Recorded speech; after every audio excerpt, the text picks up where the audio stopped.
Good morning, ladies and gentlemen, and welcome to round 2 of the FIA Karting European Championships, live from Val d'Argenton in France.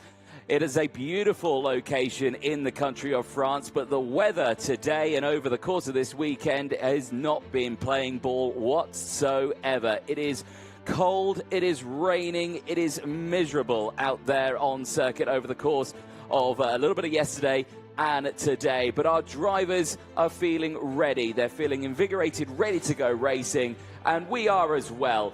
We are karting, we are racing here at the Karting Val d'Argenton, opening in 1996, that record being set by Finn McLaughlin at 49.2. That was beaten a little bit over the course of yesterday. We were down into the 48s, but still very quick times. That was set in the dry conditions that we had yesterday. No one else has been able to reach that time now, as then after qualifying the rain came down. It was all a bit of a nightmare, but the circuit itself absolutely fantastic. 13 corners in total around there, but the start finish straight 225 meters down in towards turn 1, the back straight 170 meters down in towards turn number 5. Total track length 1,280 meters. It's only 8 meters wide. It is a narrow circuit, only 2 meters of elevation around the entirety of the venue, which means it is a flat circuit as well. And that means, of course, with all the rain that's coming down, there are some puddles forming here, there, and everywhere. Turns in total, 13 of them in total, 8 to the right, 5 to the left, and the 2 hairpins. That'll be turn 7 and turns 12. Overtaking opportunities, there are many of them in towards turns 1, turn 3, 4, in towards turn 7, and, of course, turns 12. We have seen overtakes in other parts of the track, but it's very difficult to do that. It is a fast and demanding circuit. Top speed these drivers would be reaching down in towards turn number 1, around 130 kilometers an hour. That would be in dry conditions. Today in the wet conditions, that might be a little bit lower. An average speed as well, around 93 kilometers an hour. It is still a fabulous circuit to go racing out. We have seen some great racing over the course of yesterday with the first round of qualifying heats that we have had. We're into the second day, but we're kick-starting the day with Academy. We have not seen them race yet this weekend. We have only seen them qualify, so really looking forward to it. Myself, Anthony Jordan, and Andrew Mather in the commentary box. We are getting ready to go racing for qualifying heat B versus D for the Academy. That is coming up next. Andrew, yesterday, challenging conditions. Today, I think challenging is an understatement. Yeah, it's really gone up a level today in terms of the level of precipitation. You can see the marshals and the track workers there trying to do everything they can. That's coming out of turn number 5. A very large puddle to drivers right that we've seen drivers having no option really to go through and kind of wade their way towards through and out of turn 6 and towards turn number 7. It really is tricky conditions out there. It was a mental game yesterday. It was in and out, the showers and the rain here. Made tyre choice quite key in a number of the races. I mean, that question's taken out of things today. It is wet tyres all the way for the drivers. And a bit of going into survival mode. It's not necessarily about sheer outright pace today. It's about, can you just keep it on the island, especially for these first set of races. Thankfully, though, right now, we hope this remains the case, although the weather forecast would suggest that it won't be.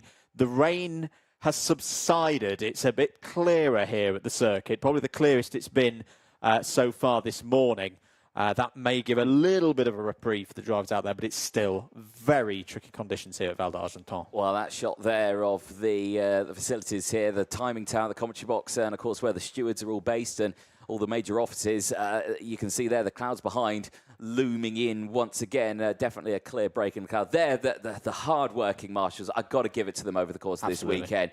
I mean, what a brilliant job the track team have been doing out there to one, make sure the track is clear as it can possibly be. You know, we've had these practice sessions where karts, you know, they go off, they slip and slide, and then, they're in the gravel trap and all of that. There's the rain radar, and you can see the little gap that we've got at the moment, but the rain is absolutely everywhere, and it's intense rain as well, isn't it? It is, as the radar shows there. We've not just got the greens and blues, we've got a little bit of the pink indicating very heavy and at times persistent rain. As I say, this is probably the first time this morning where it's not been raining to a high degree. Yeah. But you can see the track being cleared there. We've seen drivers having problems even along the main straights here with aquaplaning. But we'll remain to see how the weather changes, not change, and how it affects things for these racers. Yeah, exactly. There's been a lot of talk in the background. FIA really focusing on the safety of the drivers over the course of this weekend. So really great to see that they're working hard with the officials at the track here as well, making sure everything is set to go. There you can see the grid getting ready for the first race of the day and the first race of round one and the 2024 season of the FIA Karting Trophy Academy. It is groups B versus D getting themselves ready, and they do get the green light. We are ready to go racing. Let's take you through the full starting lineup. 25 drivers out in this one, and it is kick-started by Thailand's Shirimon Kasem, who is starting on pole position. Gilles Herman starting alongside. Turner Brown and Theodore Tubal going from the second row of the grid. Fedor Zedelnikov and Noyus Stanionis round out row number 3. Row number 4 sees Yugoslav Roykov and Erik Poulsen on that row. Row 5 is Jakub Gasparovic and Zain El Homasani, Vilmos Vilicius and Vian Boshov round out row number 6. Andrea Marcella and Alejandro Umana go from row 7. Egor Kaden and Victor Rad go from row 8. Lucas Hernandez and Adam Awan. The first time we've seen a driver from the country of Oman competing in the FIA Karting Academy Trophy starts on row number 9. Amaro Adriansen and Delcine Galea start on row 10. Yuri Leva and Khaled Al-Najr start on row number 11. Mika Satrio and Martin Menezes start on row 12, and then Ethan Seto completes the 25 runners in this one. Bit of news from the warm-up sessions this morning. As I say, in very wet conditions, it was Gilles Herman who was fastest in of this group of drivers. Dan Alleman fastest of the second group of drivers. Formation laps underway, and, well, I think most people in this paddock are probably not happy with the weather, Anthony. But I bet there's one driver who is, and it's probably our pole sitter, because when I spoke to Siriket Sirimon Kasem yesterday, I asked him, a bit of a spoiler for when we hear from him later, like, what do you want to improve on? It's like, well, I wasn't particularly quick in the dry, but very quick in the wet. Was on top, obviously, in qualifying, was on top in the free practice sessions as well. He's probably woke up this morning and gone, perfect. Yes. This is very good conditions for the Thai driver, as we're already losing runners. That's the 5-2-5 leaving. That's Vilmos Vilicic. There's not going to take part there. And I think as well, is that Adam Awan? It is. Who's already in the relative safety of the marshal post. That's 2 did not start. Yeah, as well as you had Khalid Al-Najjar, who didn't leave the dummy grid. He has now. He is out on track, but he is well further down in the order. Right, now this is the problem that we've got here. We've got karts now gridding up, but the rest of the field is not in formation. They are very spread out in the circuit, but the front is good, so I'll be curious to see what happens for the start of this one. The front of the grid looking ready to get going for this one. Shiri Monkol Kasem and Gilles Herman on the front of this one. We are going round again. It is not declared a good start, so we are going round once more time. That gives these drivers a little bit more time to clear some of that standing water on the circuit. I'm looking out the commentary box window. It's still not raining, but the clouds are darkening again, which is a concern for me, because I think that the rain is coming back again. Oh dear! And that's what we're concerned about. And straight away off the track, it is Turner Brown, the American, who has been rotated there on that formation lap. Just again with karts understeering here and there, and you get one tap that unsettles the car, and you go round instantly. And there's no restarting these easily.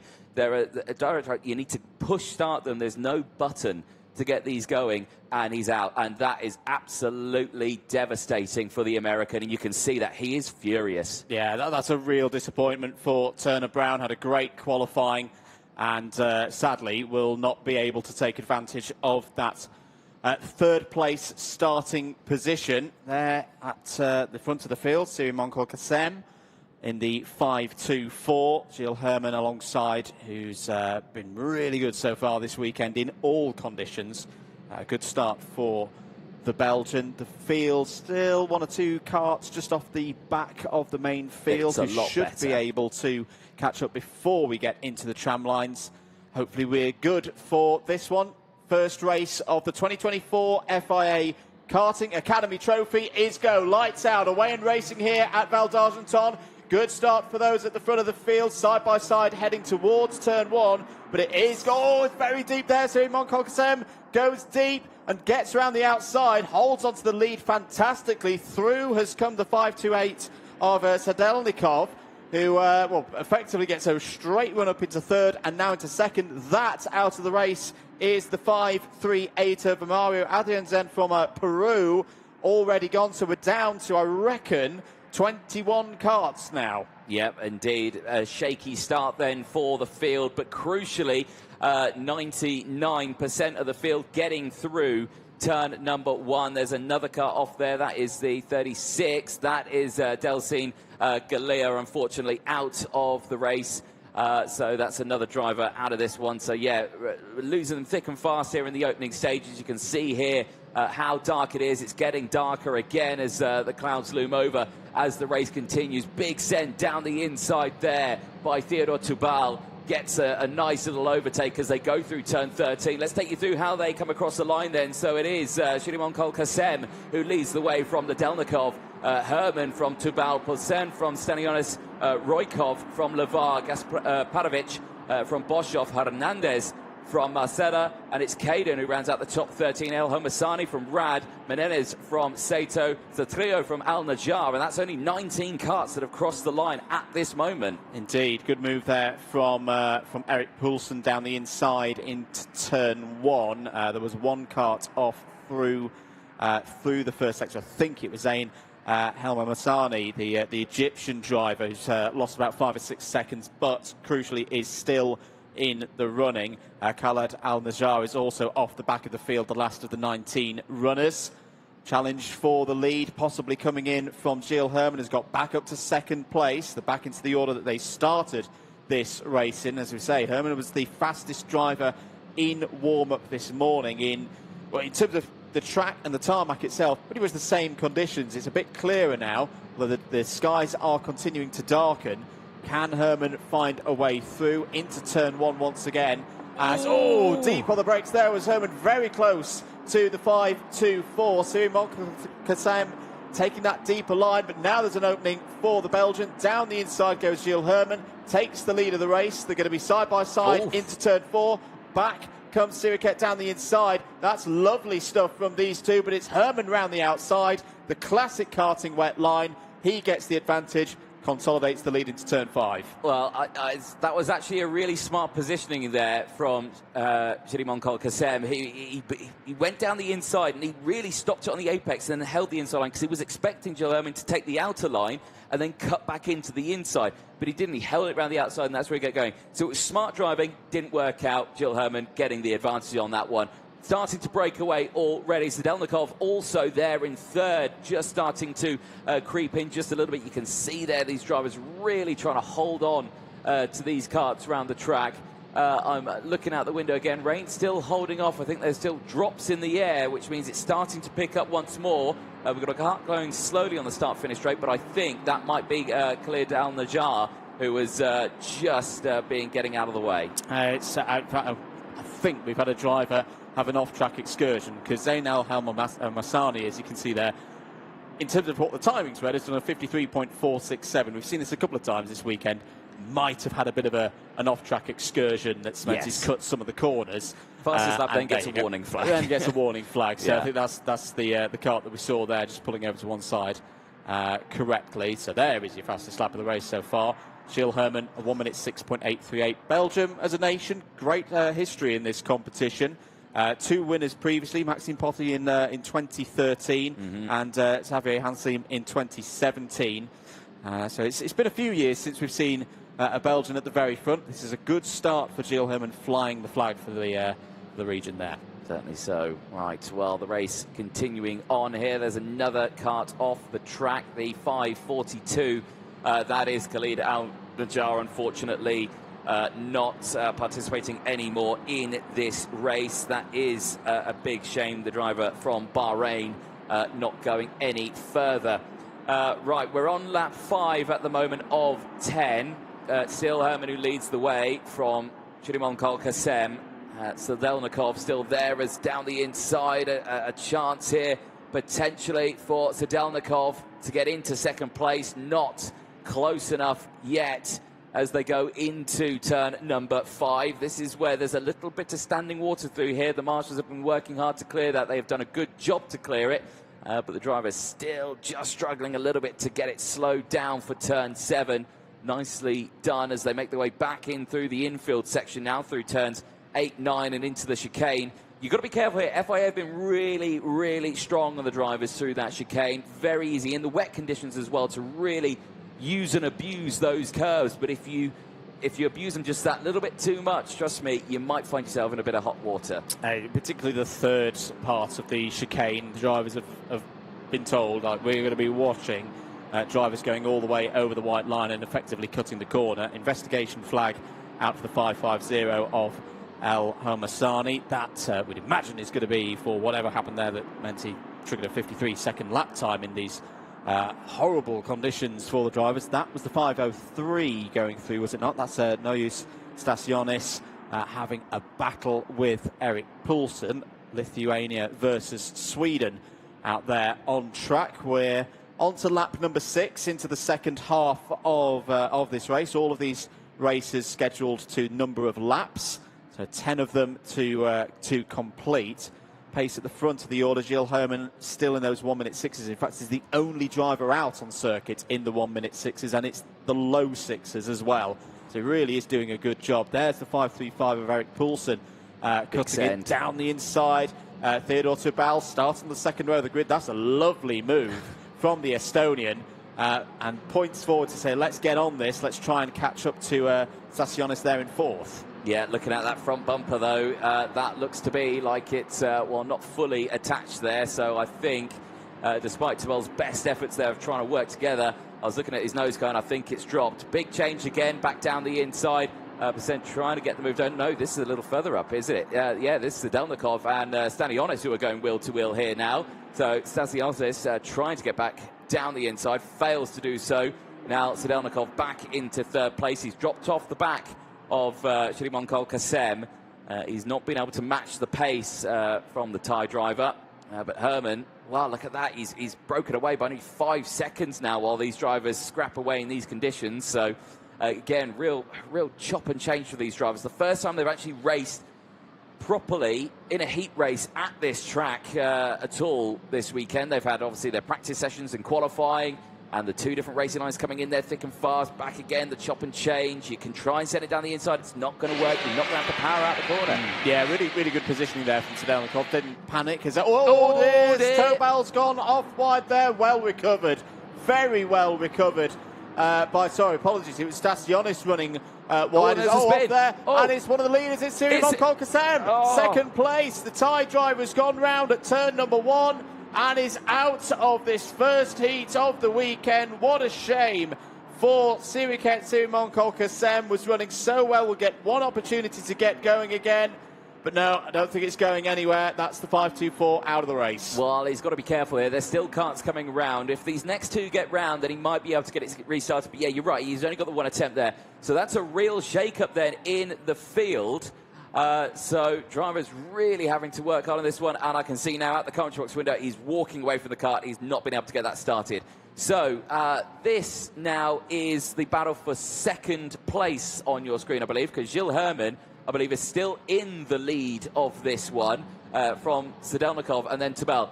There is your race leader, Gilles Herman, for Belgium. He is leading the way. He's absolutely fine at the moment. It begs the question then, what happened to Shideket in that one? Because he was all on his own. Was that just he dropped it off the track himself? I think possibly so. I think he's been going very deep into turn 1, trying to find the areas of track where there's not been a lot of rubber laid down over this weekend so far, and in the lead up to it through testing and pre-rounds. And yeah, just got a bit too deep. It is the nature of this circuit as well. No big tarmac runoffs. It's tarmac, curb, grass or gravel. So there's not any margin for error for the drivers. But what a performance this has been from Gilles Herman. As out is the 545. That is Ethan Seto from Malaysia. So that's another one retiring. I think we're down to 16. Yeah, I think so. We have lost a lot of drivers in this one, which means a huge recovery operation after the end of this one. And this was a fear for some of the races. You know, you can have a session like this. You can go out, but then you get debris on the circuit. You get karts all over the place. There's a little bit of lengthy time in between the races that you're going to have to deal with here. But today, in these treacherous conditions, these drivers are persevering, and so are those brave marshals out on circuit working super, super hard. For Jill Herman here, though, on to the last lap of the race, cleared by nearly 8 seconds here. This is a superb controlled drive here from the Belgian, looking really, really strong at the start of today and maybe the start of the season as well. But we go to 2 more tracks after this one here in France. We head to the Slovakia ring next, but we've got a long way before we head to that one. Right now here racing at Val d'Argenton. Only a few more corners to go then for the Belgian. You think at this stage, in these conditions, Jill Herman, this is a serious confidence booster, isn't it? Oh, really? He's been the class of the field from the very start of this one. As I say, he was quick in the dry conditions yesterday as well. So if we do see some more dry conditions tomorrow, this could very much be Gilles Herman's weekend. It starts with victory in the first heat here at Val d'Argenton. Maximum points for the Belgian, and in the end he wins by 8 seconds ahead of Fedor Sedelnikov. Great drive from Sedelnikov there as well. Theodor Tubal back up to 3rd place. Eric Poulsen in 4th. Super drive from Yuri Levar, gained 16 places. That's what it's all about today. Kept it on the road, kept it pointing forward, and goes from 21st on the grid to 5th. Yeah, big moves in that race.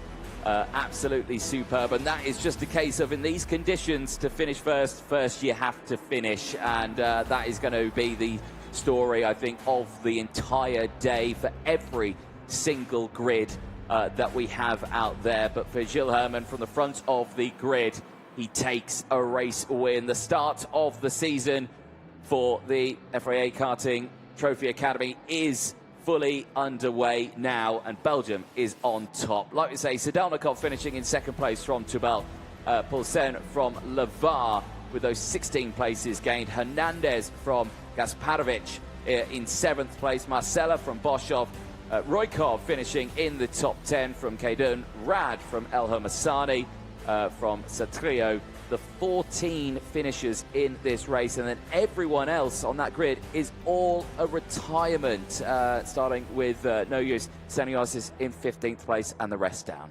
Indeed, Ethan Seto, Martin Menezes, all retired with 3 laps to go. One of the big retirements in that race was Siriket Sirimon Kasem, early leader, settled into 2nd place, but fell off with about 3 laps to go. Khaled Al-Najjar was the last of those to at least see the end of lap number 1. Turner Brown, Vilmos Vilashish, Alejandro Umana, Adam Awan, Amaru, Adrian Zanenda, Delsin Galea, all having troubles either on lap 1 or even before the race had started. But there is your winner of the first heat, the first race for this new 2024 FIA Karting Academy Trophy season.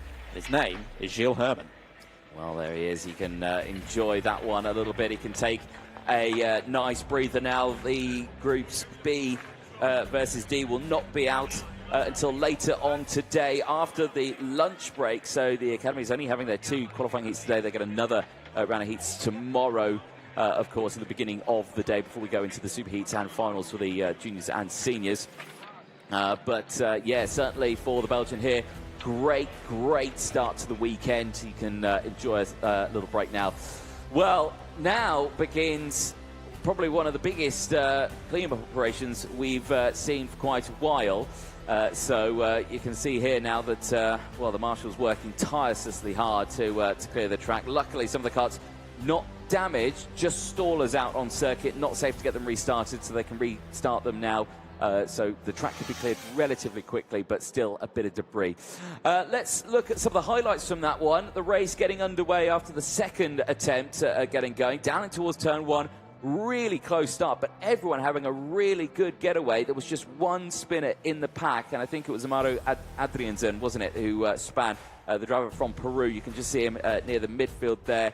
just rotating in the middle of the pack. Unfortunately, not able to get that one restarted, but it was a superb start at the beginning for Shimon Kasem, who was looking good at the start of this, wasn't he? Yeah, he really was. It was the continuation of what we saw yesterday. There was the exit for the Peruvian. Adrian Zen will hopefully have another race to go. Obviously, the weather is a big talking point of that today. That was the end of the race for Delcine Galea as well from Malta. This was a key moment. Gilles Herman having that great pace here in these conditions down the inside into turn 3. The tyre driver wouldn't give up though. Siri Moncol-Kasem would switch back to the inside through turn number 4. But a great line, great positioning from Herman round the outside. And when he got onto the back straight, that's when he could use the extra grip and the extra power. Yeah. And the key moment gave him the race lead, and he didn't look back from there. No, he certainly didn't. More retirements coming in thick and fast throughout the race. There again, drivers going off. Khalid El Najjar as well, one of the retirements. This was a great little battle that we saw throughout the race going on. Zdalnikov having a good fight with the 503. Steniosis, who unfortunately was a retirement in the race near the end, which was a big shame. But the racing continuing on all the way throughout. Stenionis back down the inside through turn 1, really piling on the pressure there to Zdalnikov. Zdalnikov, though, would finish in P2 with Stenionis dropping back all the way to P15. The only thing that they can take away from this is that, yes, because there is a large amount of retirements in this one, they still come away with a somewhat decent result. They're not all the way down in 20th. Yeah, it's one of those that you've got to take the positives. If you're someone like Nois Stasionis, that the pace was there, will have learnt from the mistakes later on in the race that resulted in the retirement. See there, that was the main one for Stasionis. Very good karts control to keep it away from the tyre wall, but that was the start of real problems for the Lithuanian. That was the start of problems and the end of problems for Simon Kokasem, spinning out from second place 3 laps from the end. We'd also lose Ethan Seto from Malaysia late on as well, but no one could touch Gilles Herman. A dominant victory in horrendous conditions here in France. Wins by 8 seconds. Yeah, and you could see there on his radiator how much tape was covering the radiator there, which just shows how much they're struggling to keep temperature in the engines and everything like that. They need to run at a good high temperature to make them optimal, and with all the water that's out there, it makes it very challenging. There again, you can see the really hard-working marshals going to work. They're trying to clear some of the standing water there out on track, and you know what, I think they're doing a really good job of that. Actually, they're clearing quite a bit. It is still not raining at the circuit. The rain has held off for just a little bit more, but again, the dark clouds loom all around us. There is rain all over the place. It is hard to say when it will start up again or if it will hold off. We do head now back to the Academy Trophy category. Now we go to Groups A versus C for their first race of the weekend, but the second race for Academy overall. Really looking forward to this one. Great names in this representing their countries, and again, new countries being represented for this year as well. Saudi Arabia being represented now for the first time in 2024 with Abdul Razak Al-Karashi, who is starting a little further down in the field at 18th place, but still some big names joining us in here. And this man here, Dan Alaman, who starts on pole position. We caught up with him after qualifying yesterday. Here in Parc Ferme at the end of the first series of qualifying for the first time this year in 2024, the FIA Karting Academy Trophy. And our fastest driver in Series 1 was Switzerland's Dan Alaman. Dan, really tough conditions here today in Val d'Argenton. Very wet, but you rose to the top, P1. It was very difficult. We have waterproof. On the main straight, I'd go along right, but it was very fun. Good fun indeed. You've got some good experience of changing conditions in your racing in Switzerland and other places as well. How valuable was experience today, do you think? Quite a lot. Where is in like Asia, where it's very hot, it's very difficult to know what wet is, and What are your hopes for this weekend? It started well, at least a podium, and obviously going for the victory. What would be the minimum result you'd be happy with this weekend? I will be happy with top 5 in the final, and I hope it stay wet. Still very early stage of this season. Who do you think your biggest competition is this year? It's one Gilles Herman. He's very good, like others one too. Well, very great job here this afternoon, Dan. Best of luck for the rest of the weekend. Thank you. Well, there you go. Vital points of information there from the man. Main rival Gilles Herman, who's just seen racing away. That shot says a million words, doesn't it? The rain started again, which is obviously one thing that we were really concerned about happening over the course of this weekend. But the track has cleared actually quite a substantial amount of water, so we should be good for racing. Jordi Tapale starting on the front row of the grid as well, the Finnish driver. Really good qualifying for him, solid time, and again, I think we're starting to see it's very early stages of one, the weekend, and two, the season. Different tracks, different conditions. We have no idea who could be the drivers who are going to be leading at the end of this one. But I think what's great about this this FIA Karting Academy Trophy is the parity of the machinery. It is all about the driver. It's all about giving them the platform on which to prove themselves, as many of the champions have done over the years. The rain is very much back here at Val d'Argenton. A quick look at the weather radar shows you the situation that we're dealing with here in the Loire Valley. As I say, a beautiful part of France, but not particularly sunny today. The minute board, 3-minute board being held up there, indicating that the drivers will be out on circuit at 10:20 local time. There is a quick look at Sasha Van Pad Bosch. I think a lot of expectations on the young Dutch driver's shoulders this weekend. Another nation with a strong history in this competition. Over the years, you think back to 2014 of Richard Verschoor, who's gone on to some great things in higher competitions in car racing. I was your winner back in 2014. But in what's a wave of strong Dutch competitors through all levels of FIA karting at the moment, here's a young driver who's looking to impress here this weekend. Certainly so. There you can see again, if you just look over to the right-hand side on the radiator, the tape that's covering up, as we see here, the Greek driver starting on the second row of the grid, Nicholas Karayanis. Really looking forward to seeing what he can do in here. The tape on the radiator there, some people choosing to cover the top of the radiator, some people choosing to cover the bottom of the radiator.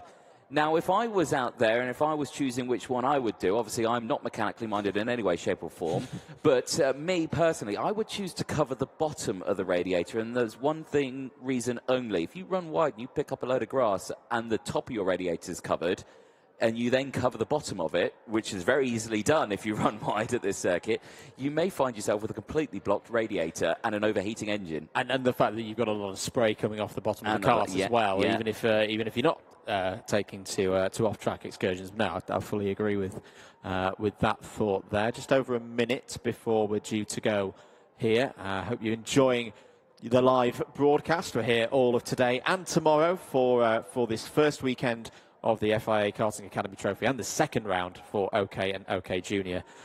Those categories coming up. Alex Pinheira, I've seen him race a few times already this year. He's had a good start to 2024. First weekend here in the in Academy, and decent qualifying. Starts here 5th on the grid. Yeah, it certainly does. Looking forward to seeing what he can do. Of course, as Spanish drivers well know, they're famous for their sunny racing conditions, so rain is never a strong point, I think, for many, but he had a brilliant qualifying in the wet conditions. So, again, really showing he's not just a driver, he's used to dry conditions, he's used to every sort of condition. That is really the best of everything that you want in this one.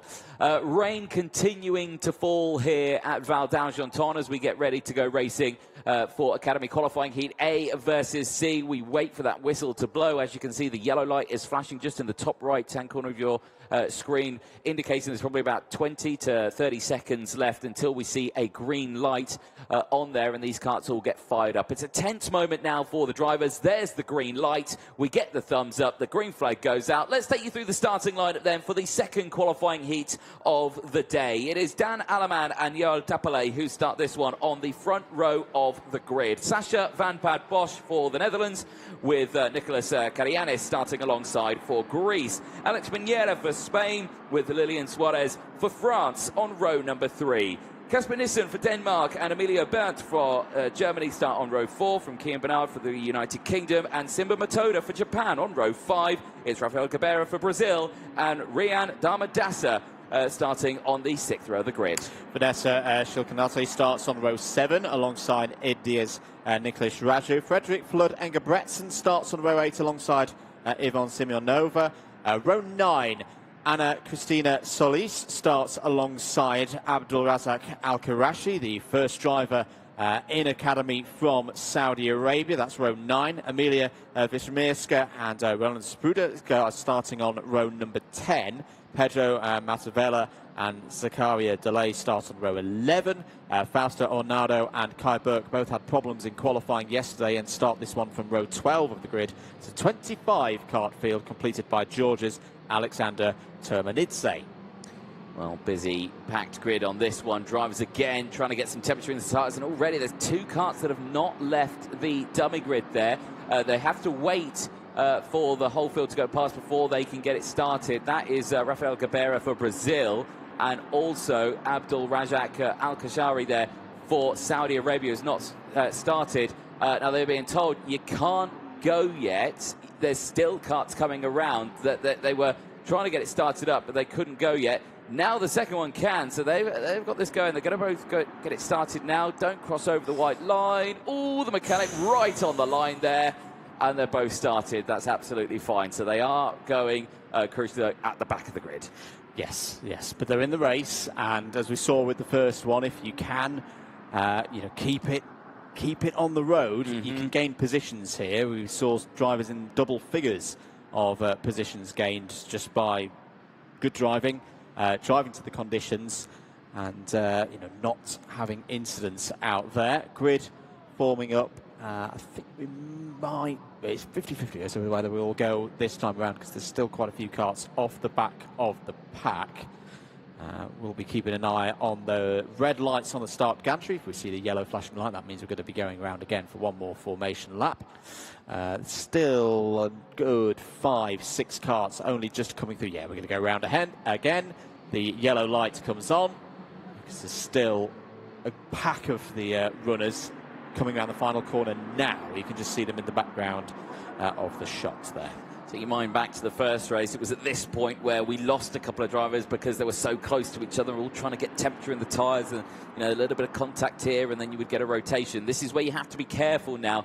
You do not want to get involved in a tangle after a false start, because that can be absolutely disastrous, and so far it seems to be all okay. Now the second group seems to have closed in on the main pack. You can see them, they're just coming around the final corner there, so they're not far off the back, so we should get a start this time around, obviously depending that the lines are all formed up at the front. But certainly tense time for it now. You can see there the mega grandstand here at Val d'Argenton, I believe the largest grandstand at a karting track in the world, I think, if I'm not mistaken. Capacity of 2,500 people is actually larger than most grandstands at British car racing circuits. So there we go. Rain again really starting to fall here at Val d'Argenton, and you can see drivers just again scrambling to get any temperature into these tyres at this speed, and in these conditions you're not going to do anything at that speed. So really it's just a case of get it to the end of the race on this one, dig deep and focus. I'll tell you what else with that stand. It's got a lovely roof as well, which is it's probably the best place to be today. Just stay there with like a hot water bottle, a hot chocolate and a big blanket, and you'll be absolutely wonderful up there. Maybe a pillow because it's concrete seats. Here we go then. We are green flag and racing in the rain here at Val d'Argenton for the second Academy Trophy race of the weekend as they go down in towards turn number 1. Great start from Dan Aleman, holds on to it, and there's karts going off left, right and centre. One kart diving off the track there. Not sure who that is. We'll find out the number in just a moment's time. The rest of the race continuing as well. The conditions here is just getting ever worse, and confirmation there it is. Rian Dharmadasa, unfortunately for Sri Lanka, out of this race. Yeah, started 12th on the grid, was on the outside line. That's the probably a bit of a risky place to be with just how much water is on across the track as you go into turn 1. Whoa, huge moment there for Type A, and they're both going to be going off the road there. Type A into the grass. Can the old Type A keep it going? There's some motion there. He gets onto the cut through and rejoins the race, but has lost maybe 10, 12 positions. Has just slotted in behind the 537 of Nicholas Raju there from India. But wow, what a moment for the Finnish driver. It's Dan Aleman at the front, running very wide though, out of the final corner. Gets it back on circuit. It was Karagiannis who'd taken the lead and has a wild moment. No, sorry, Dan Aleman is way out front. He's 2.6 seconds clear of the rest of the field. That was Karagiannis running wide out of second place with a very scary moment onto the pit straight. It's Alex Pinera for Spain who now gets second place. So he moves up, so he's on the charge now to try and close into Dan Aleman, who, yeah, like you say, 3 seconds up the road is looking absolutely clear. The rain is plummeting here at Val d'Argenton. It's absolutely horrendous out there. The conditions have worsened tenfold since the start of this race, but our drivers continue to battle on. Pinera there in second. Karagiannis now down to 4th place. Sasha Van Bad Bosch gets up into 3rd. In the race here as they go through the chicane once again. You can see there the car's just struggling to keep it on the tarmac here, keeping it on the island. It's so easy to run out just that little bit too wide and clip a wheel on that grass, and it just absolutely sends you here. Back through 13 we go, and again just a little bit wide for all the drivers. The spray is absolutely immense out there. I'd say this is the most intense rain that we've had here so far this morning. It is horrendous out there for the drivers. That's a good move. That's the 518 of Kian Bernard running wide and just about keeping it on the circuit. Locked the rear axle there. The driver from Great Britain moves back behind Simba Matoda. That was a good save from Bernard, because that tyre wall was looming large. Any driver that can hold it round a corner in these conditions, I think, deserves a round of applause, because these conditions are absolutely horrendous right now, and our drivers are doing a brilliant job of getting these Trophy Academy karts around the circuit here. Through turns 9 and 10 they go into the chicane once again. You can see them here plummeting over those curbs, just really bashing into them, trying to get any decent racing line there. You can see them locking the front, really throwing it in, locking the front wheels there just to get it round the corner. You can see it pivots up, it goes onto 3 wheels at one point, really trying to push it there. You can still see that's Casper Nissan for Denmark on your screen. That's P4 downwards. Karagiannis still there in P5. Matoda from Bernd Suarez from Vanessa Schilkenate in P9. Flood Engebretsen, who I actually think is quite happily named for this one with all the wet conditions we've got, is rounding out the top 10 at the moment. Big send there down the inside for Matoda, not able to get the exit. I'll tell you who else is coming through the field. We mentioned if they could just keep it going in the right direction, they'd do well. Fausto Arnaldo up 10 spots. Kai Burke from Australia up 9. They've both come from the back of the field. They're into the top 15.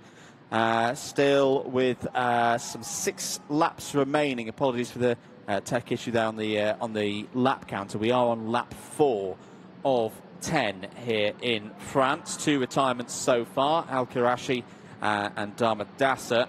So 23 runners continuing around, and you've got to give it to these young drivers. They're doing a fantastic job in the toughest conditions, arguably, that we've seen so far today. Leader is still Dan Aleman by 3 seconds. Alex Pinera in second place. Sasha Van Bad Bosch in third place. We should note, if we haven't already, that the 510 is under investigation at the moment. Nissen and Karagiannis currently completing the top 5. Yes, indeed. Well, race continuing now. We're on lap 5 at the moment, like you just alluded to. Still some big movers throughout the field. Fernando Alonso is there in 13th place. 10 places gained for the driver from Argentina. Kai Burke from Australia has followed suit as well. Also 10 positions gained up into P14. So again, that's just a sign of just chipping away, keeping it on the track, not going for the risky moves, not thinking, oh, I could brake a little bit later there. It's literally just get these cuts to the end of this race and you've got a good result. That's what you need in this sort of position. You can gain so many. Oh, race leader! Oh, it is! That's Dan Alaman! Oh, my goodness! He was all on his own, out on track. Now, where is that? Where is that on circuit? Because the race leaders are coming through there. I'm not sure where that is on track. I think it's turn 12. It's turn 12 up at Marshall Post 7 that Dan Alaman is out, and you can see how disappointing a moment that is. He was comfortable. He was clear. He was looking to match Gilles Herman's victory from the first race, and it's all dashed now down to the bottom of the order. And because there's been less attrition in this race, it's not like we saw in the first heat where he would have been around a 15th, 16th place. He tumbles all the way down to 23rd. That is a massive, massive shame, but that means there'll be a big smile on this driver's face. Alex Pinheiro, who now inherits the lead with only a gap of 1.1 seconds. That is the second race in a row now that we've seen the leader go off, or someone who was someone in the top two, yeah, crashing out by themselves in these conditions. It is so difficult to keep control of these karts in these conditions, and these drivers are doing a superb job right now, but it's so easy. A lapse of concentration here, a little bit wide here, too much curb here. You know, it can all end in tears. Absolutely. Well, the good news in a way for the drivers, I do think the rain has subsided. I don't think it's completely stopped. It's but definitely still raining. The size of the raindrops in the puddles outside our commentary box window are smaller than they were at the start of this race. And there's 4 laps of it to go, including the one that we are on. Sasha van der Bosch starting to put Alex Pinheiro under pressure. Purple sector number 1, indicating the fastest sector 1 of anybody so far in this heat. Casper Nissen is about 4.6 seconds back from this pair at the moment in third. You'll just about see Nissen pass through the back of shot. But they'll both know the situation. They'll have both seen Alaman at the side of the road and know how easy it is to throw away what would be a big points haul. Only a few heats for these drivers. They've got to get the points on the board early. 3 laps to go. Pinheiro still leads. Yep. Well, let's see what happens here. The gap down to 0.4 of a second. Sasha van der Bosch looking very, very strong in these conditions, and already looking like he was going to go for a ascent there. It was miles back for that, but how much did he close in there? They've got to be careful here now. How easy is it to just clip a wheel here, to just send it a little bit too late on the brakes, and then you go wide. Again, looking to the inside, sweeping back to the outside. Oh, dear me, it's heart and mouth moments all the way throughout this. Pinheiro and Van Bosch, this is first and second place with only a handful of laps to go. And again, he's going to send it down the inside, and he gets it done. Sasha Van Bosch into the race lead on lap number 7. And it is all fine and clear for now. Very good move there. Was brave. He's got the front end of the cart working. And Alex Pinheiro, I think quite sensibly there, saw the Dutch driver coming down the inside and went, you have that, I'll take P2 right now. And as opposed to being off the road altogether. 2 laps to go then. New race leader, Van Bosch from the Netherlands, clear by 0.6 of a second ahead of Spain's Alex Pinheiro. Casper Nissen still there in third place. Karagiannis 4th, Matoda 5th, Bernard currently completing the top 6. Well, we'll keep an eye on that gap, but already it's opening up between Pinheiro and Van Bosch. So that battle, I think, very much over for the time being. Big check over the shoulder there for Van Bosch just to see what is happening. You still see the rain is falling here at Val d'Argenton, but race is far from over. We've already seen, like you say, 2 drivers who were racing in the top 2 out of their races. Again, Van Bosch will be aware of that and will know, right, you've really got to focus at this point. And focusing in a dry race when you're going quick, it's doable because you know that you're always going to have the traction there. You're always going to have it. But right now, with changing conditions, you know, puddle getting a little bit more, or someone further back in the field kicks up a bit of mud or gravel onto the circuit, and you know that you've got the dilemma that you can't control things all the way throughout this. We go on to the last lap of this race, and Van Bosch is clear now by 1.2 seconds. Oh, it's heart and mouth moment all the way throughout this. And that just shows what you were talking about, Anthony, that in these conditions, it's one moment where you just lose concentration, you break a metre, a foot too late, and you suddenly realise, oh dear, you're not making I'm in trouble here, and I'm not going to make it out of the turn. And that was very, very close for Van Bosch. But the Dutch driver is on the final lap now. He's not being challenged by those behind. 1.5 seconds is the gap. He just needs to bring this home and join Gilles Herman as a winner in the first round of heats for Academy here this weekend. Through the chicane, taking those curbs. Lovely speed through them. 2 more corners to go, Anthony. This has been some drive. It has been a very calm and controlled drive for Sacha Van Bosch, starting on the second row of the grid. And coming through now to the checkered flag at the end of his first qualifying heat. He takes it for the Netherlands. It is Sacha Van Bosch from Alex Pineda, who started on the third row of the grid for Spain, finishing in second place. Then it is Casper Nissan who comes in third place. A brilliant drive, 4 places gained. Karayanis finishing in 4th place, not gaining or not losing any places, so that great result then for Karayanis for Greece. Matoda gaining 5 places for Japan, finishing in P5 from Kim Bernard in 6th place. Yo Tapale dropping to 7th, but still a top 10 finish, so can be happy with that one. Lilian Suarez finishing in 8th place from Fredrik Flood Engebretsen.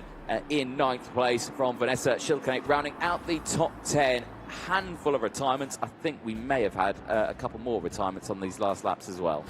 Indeed. We should remember, though, that the 510 is under investigation for an event earlier in the race, we believe. And we'll keep you up to date with any changes, but provisionally it is a win for the Netherlands. It is a win for Sacha Van Bosch as they return to Parc Fermé. 2.2 seconds clear of Alex Pinheiro. Casper Nissen comes home to 3rd. Nicolas Karayanis in 4th. Simba Matoda in 5th. Kian Bernard, for that Larry moment into turn number 3, comes home 6th. Yol Tapale, who was off the road, of course, in the early stages, and recovers back to 7th place. Lilian Saar in 8th place, ahead of Fredrik Flood Engebretsen. Good drive as well from Vanessa Schilknecht there in 10th place. The rest of the runners down there, I think we lost Pedro Matavea and Alexander Termanidze. They both finished off a minute behind the leaders, but all in all, 25 drivers went out, and 22 of them were still circulating after 10 laps. That's impressive. Very good, strong running there for the second heat for the Academy Trophy.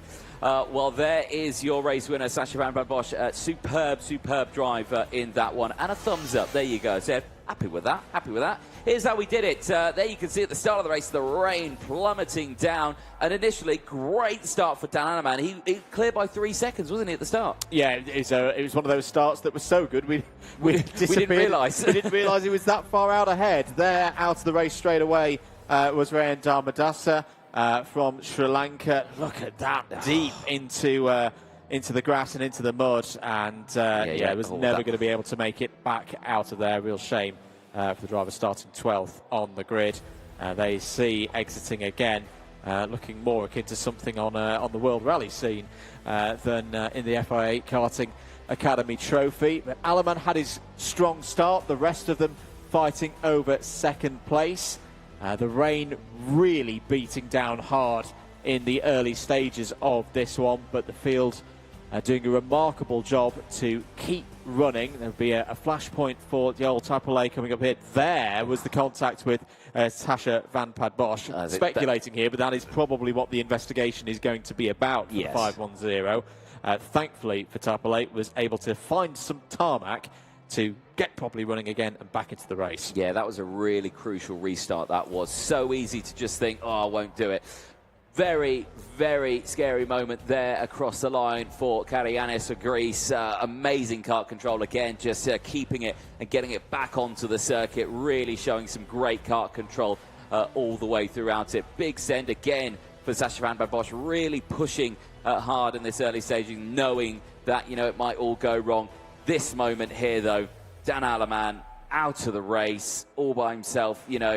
What a horrible, horrible feeling. And this is what these kind of races can all be about, that you can be comfortable, you can be in control, and then just a moment changes the whole story. And it changed this battle into one for the lead, and eventually was taken by Sacha van Bosch by those 2.2 seconds ahead of a strong one there from Alex Pinheiro. Yes, very good race indeed from the Academy Trophy.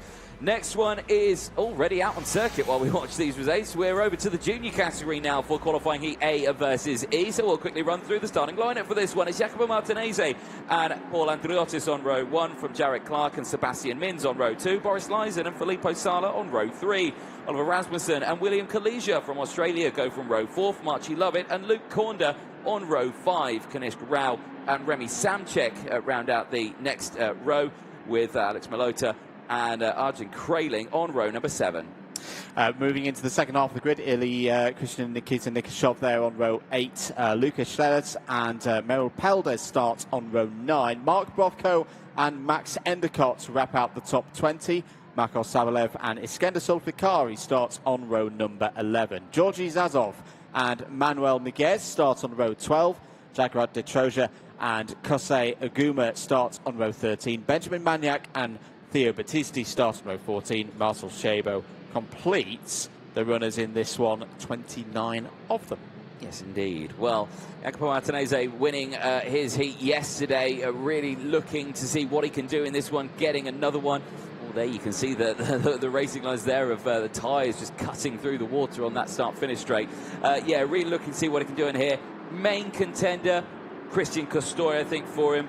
Costoy not out in this race, was him out later on in the day, but he at the moment is leading the intermediate classifications, 100 points from Romy Kamiab, Koshe, Van Langen, Donk, Pradir, Anagnostianis, Bolowski, Kelleher, Greek and Roltz rounding out the top 10. But a win here for Martinez would bump him straight up with Costoy again. It would. It was the same situation for Filippo Sala. We mustn't forget the winner of the very first heat earlier yesterday. As a reminder, this is the culmination of round number 2 of the heat. So these are all drivers who've only raced once so far this weekend. But Sala, starting 6th on the grid, took the first heat win for groups E and F when they faced off to kick things off yesterday afternoon. Costoy, as you mentioned, 2 wins so far. The only repeat winner across OK and OK Junior so far this weekend, just showing how competitive it is. Martinez, as you mentioned, and also Roman Kamiab took a performance on the road to great effect yesterday as well. Are we ready for an off? No, we're not, because we've got a couple of karts still off the main pack. We'll go round for another formation lap. A couple of other stories from yesterday. It's actually a very strong field, this. I think you've got, of the top 10, 8 of them finished in the top 15. You're probably looking for good results in this one from Jarrett Clark. Very good early race pace, but then had an incident that left him classified 29th in his first race. Starts this one on the second row of the grid. Little bit further back, but similar story in terms of the race result. Kanishk Rao as well with P30 needs a good one here. Who are we expecting to see coming through the field? Well, based on yesterday's results, have a look at Nikita Nikishov, starting right in the middle of the pack, but was able to work forward from a similar position to be P8 yesterday. Yeah. I think for Sebastian Mins as well, he's looking for a good result here as well. He didn't have the best of races to start his weekend, going off. So, still coming away okay, but again, it wasn't the result he wanted. So really looking forward to seeing what he can do today, of course, in these worsening conditions. So, it's not going to be easy for any one of these drivers. But crucially, we'll see what happens in this. Grid, again, a bit shaky, but the entire grid is there. So I think we're going to be going this time around as well. There you have it. There's a spin in the background. 2 karts going off.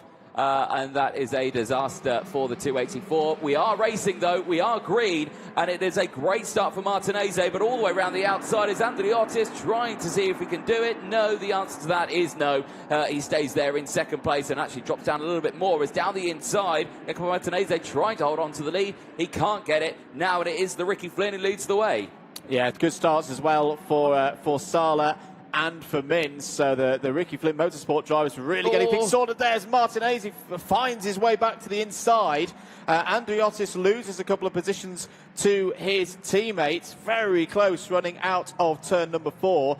Here they go into arguably the wettest part of the circuit. It's been fantastically cleared once again by the team here at Val d'Argenton, but it's Martinez in these early stages leading. Yep, certainly so. Mins looking strong here in second place, using those curbs again. Bit of a tighter line there, switching to the outside. He's going to try and go for the switchback here, but Martinez again slowing it, stopping it on the apex there, denying anyone a chance to get that switchback through when the exit out of the corner, and maintains the lead of this race across the line then. So it is Martinez from Mins, Sala from Corner, lies in from Andriotis, Clark Kalisha, Rasmussen, Lovett, the top 10. Sala into second place. Yeah, and Mins up into first place as well as they ran through turn number 1. I tell you, he's had a great start. I was seeing a Forza Racing entry behind this trio, thinking, well, it's not Jarrett Clark who's come through. It's Luke Corner up 6 places at the start of this one. Boris Lyson as well is up to 5th place. So plenty of drivers fancy themselves here side by side between the two RFMs, the two teammates, Mins and Sala. Sala trying to switch back to the inside as they run into turn number 7. That was a heart-in-mouth moment. It really was. Again, rule number 1 in racing is don't hit your teammate. We've already seen that once this weekend. We won't name and shame, but we've seen it already. But right now, we nearly saw it again there between the two Ricky Flynn drivers as they make their way down in towards turn 13. That's opened up a little bit of a gap now, because I think Sala was thinking, oh, actually, that was a little bit too close for comfort. Let's try again, but maybe in a little bit of a safer spot. Intermediate classification, you can see it there updating on your screen. Sala now, though, up into second with the 94 points. So really looking strong in this one. But Sala needs the win here. Sala wants the win to match Costoya. Yeah, and keep the pressure on his opponents as well. I tell you, he's having a mega race so far. I would say that he's just fallen down the order. Iskander Sulfikari, victim of the commentator curse in some element of relative time there, had gained 13 places. Now is all the way down to P27. Yes, he is. Again, Sala here on the rear bumper of Sebastian Mins. The two teammates going wheel to wheel through turn 7. No change of position, though, for them. They stay there in first and second. Martinez still just staying there in third place. I think Martinez is just going, yeah, you keep attacking each other. You keep fighting. I'll stay here in third. And if it all goes a little bit wrong, I'll just get first from both of you. Indeed.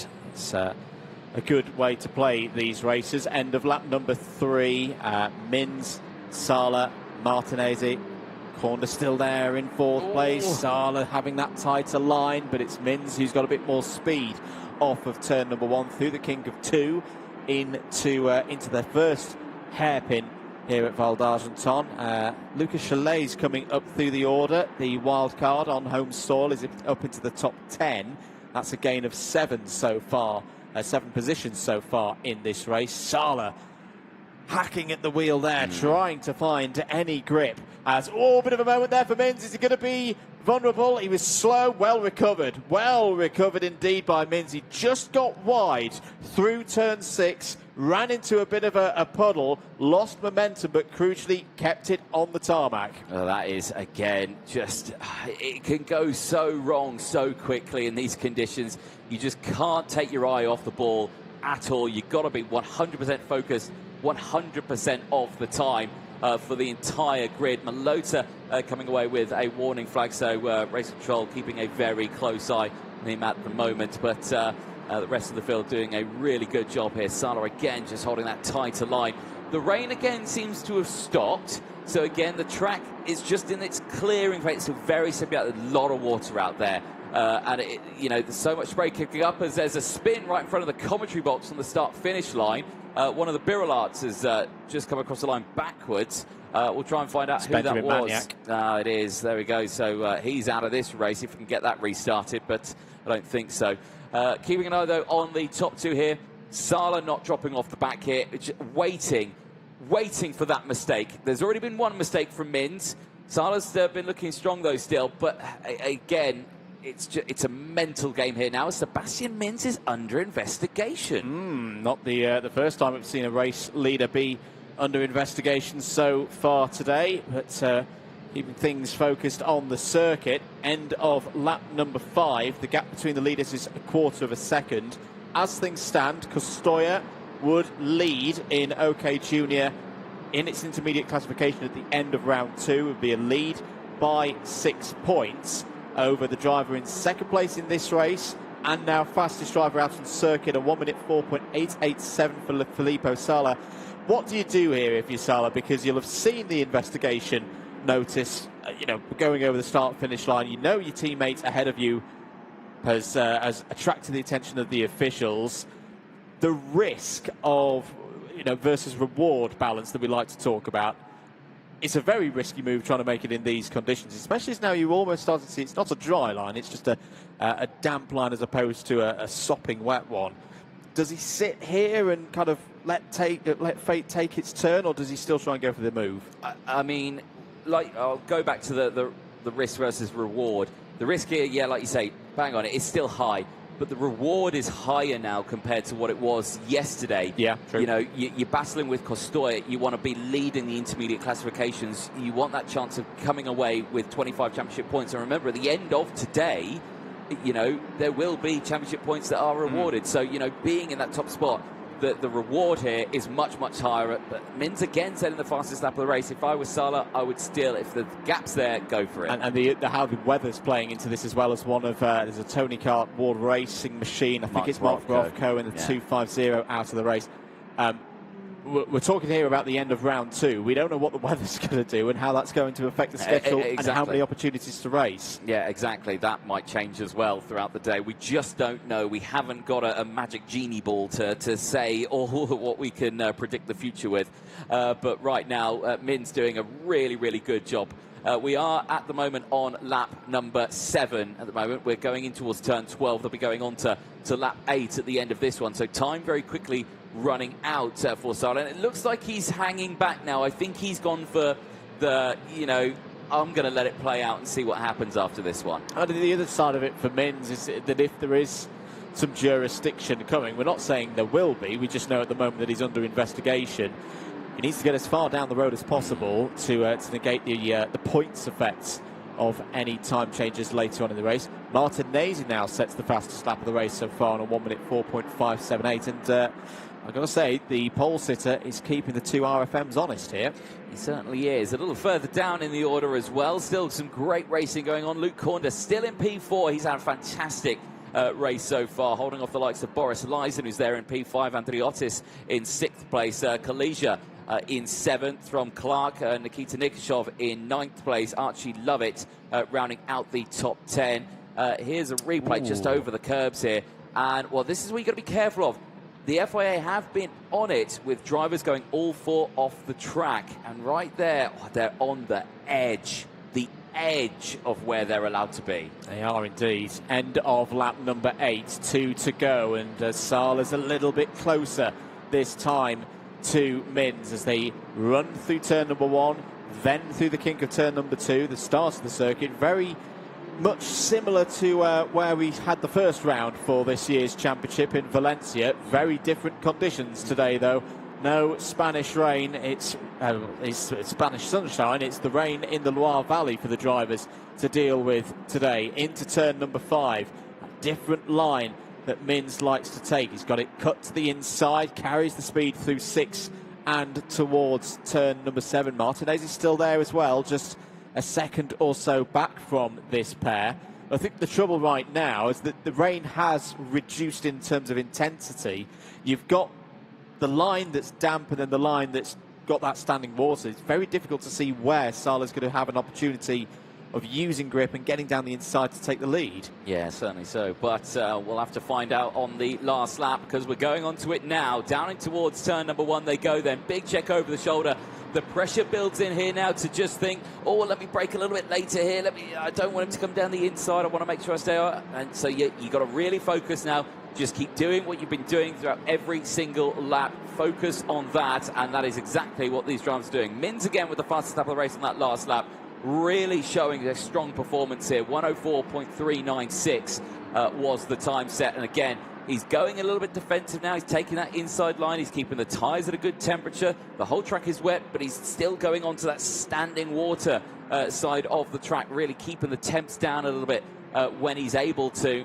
In the infield section here, we're not seeing anything from Salah. He's not close enough. I think this is going to go the way of Sebastian Mins. Yeah, and it's been a good tactical play here from the RFMs. They've not pushed each other too hard right now.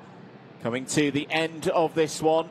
10 laps completed, and it's going to be Sebastian Mins who sees the checkered flag first, and it's a 1-2 on the road for Ricky Flynn Motorsport. Filippo Sala elevates himself to second place in the intermediate classification. It'll be Christian Costoya who leads it across the OK Junior runners by 6 points.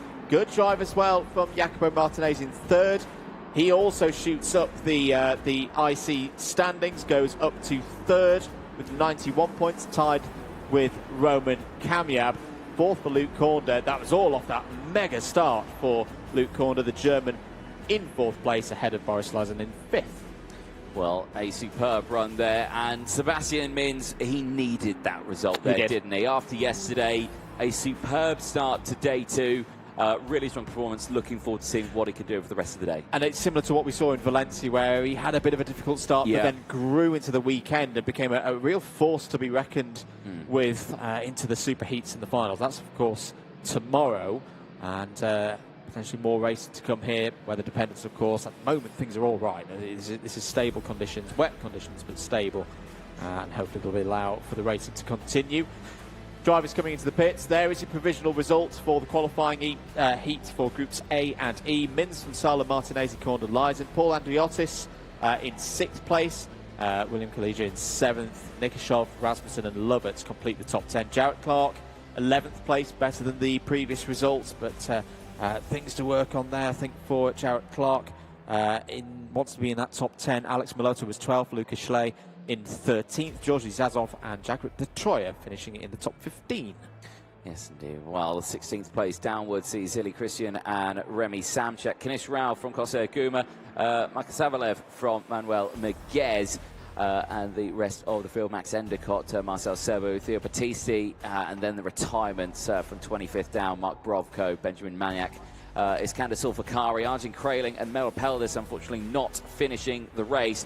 But there, Sebastian Mins, a superb start to the weekend. Let's see how he did it then for this one. Sebastian Mins starting on the second row of the grid. That was a disastrous start right at the beginning. That was Merrill Peldis, unfortunately not even getting to start the race. I think Arjun Kraling was also another that may have got caught out on that opening lap. The race went green, though, and it was a great start, though, for the Ricky Flynns getting through. Andriotis and Sebastian Mins going wheel-to-wheel at the start. Jacopo Martinez trying to get his car back down the inside, getting back up to second, and then instantly trying to fight for first, but would have to settle for that P2. Yeah, it's a very close start between the teammates, with Martinez in the middle of it all. Arjen Kraling, well, was fastest in free practice in the dry yesterday. How his weekend has turned from good to bad. More problems there, another retirement, and a lot of work to be able to get through ultimately into the 36 drivers in the final on Sunday. Mins hit the front. It was the two RFMs clear of Martinez there in third, and an uneventful second half of the race. I think the drivers just knowing that it was about consolidating their positions, taking the points and moving on to the next round. Mins over the line, P1, half a second clear. Filippo Salo in second, Jacopo Martinez in third. All those drivers solidly in the top 10 at least at the end of round two for the IC. Yes, indeed. Well, there you can see the next race is getting ready to go out racing. We're over to the senior category now for the first time. Today it is qualifying Heat A versus E for the seniors, and it is David Christopher who starts this one on pole position. And by the looks of that, he's decided to switch sides of the grid. We caught up with him at the end of qualifying yesterday. Here's what he had to say. Back down in Parc Fermé, the rain's starting to come down here at Val d'Argenton at the end of Series 1 for OK qualifying. And David Christopher, fastest in that session. You seem to have an edge so far this weekend and have got the single lap pace really good so far. Yeah, the pace has been amazing this whole weekend. Also yesterday, PY and all the practices. And yeah, the pace is just amazing. I found a really good gap like last weekend. And yeah, I'm very happy that I found the gap and made it pole. What do you think is giving you the edge over that in that single lap scenario, and do you think that you can take that into the race pace as well? Yeah, definitely. I also have the pace when I'm alone, and we'll see how it's going to go for the races. Conditions are very changeable here this weekend. How big of a challenge do you think that's going to be? For me, it's going to be a little bit more challenging compared to other guys because I didn't know the test, so it's going to be quite difficult on the rain, but yeah, I'll manage it out. And stepping up to the seniors now, of course, we've watched you race for a very long time. What's it like racing at this level? This is the best level you have, and I'm very happy that I am one of the best in here, so yeah. I'll let you run back to the relative warm and out of the rain. Well done, David. A great qualifying lap. Thanks so much, Eric. Well, good to chat to David Christopher there at the end of qualifying yesterday. Starts this one on the front row of the grid with Joe Turney, but as we alluded to, he has switched sides, so we'll go from the outside. Gabriel Gomez and Matti Rittinen, they round out row number 2 with Vivek Canthan and Mark Dubnitsky on row 3. Louis Iglesias and Andy Consani on row 4 from Davide Vattaro and Dominic Simic on row 5. Then it's Noah Montero and Yunus Peschel on row 6. Shun Xiao Yu and Roland Coclain start on row 7. Kai Rillerts and Michael Adair go from row number 8. Leo Nielsen and Lewis Francis, who was strong here in the pre-round, start on row number 9. Len Naish and Murilo De Rocca start on row 10. Santino Panetta and Marcus Schulkunas start on row 11. Jean Carras and Bernardo Bonaldi start on row 12. Dante Vinci from Australia completes the 25 kart field. Looking through, and I'm looking for the driver who needs a good result here after having difficulties yesterday. There's not really any that jump out. Probably Davide Vattaro, P22 yesterday, starts this one 9th. This is a group of drivers who've had a solid start to this second round of the FIA Karting European Championship. This has all the makings for a good one. Yep, Lewis Francis as well. He had a good race yesterday, jumped up from the back of the grid. Really, really good performance for Lewis Francis. Well, he was on the podium here 2 weeks ago for the pre-round, so he knows how to pedal around this track. So again, he's a driver you really do need to keep an eye on. The driver from Australia, certainly looking good. Depending on what tracks he's raced on, how much rain do they get in Australia? They get a bit, don't they? When it rains, it goes for it. You think over the years, and remember, obviously, the Adelaide Grand Prix having back in the early 90s. And for the drivers now, coming through the chicane and towards turn number 12. 2 drivers who are in a position here who, with a win, would take an outright lead in the intermediate classification. Their names, Joe Turney and Gabriel Gomez, 2nd and 3rd on the grid. And, well, those 2 drivers had some great battles last time out in Spain. How are things going to go here? For the first senior race of Saturday here at Val d'Argenton, we're going to go around again for the formation lap. The anti-pole side of the grid on the inside for this race. Not quite in line there with the other side. Interesting, this one for Joe Turney. He's had the Turney switch played on himself. He elected to swap over sides yesterday in the mixed conditions and used it to great effect. Oh, that is a problem for Michael Adair in the 177, who had problems yesterday as well. Recovered back to P19, but is out. There's the one attempt to get restarted, unsuccessful.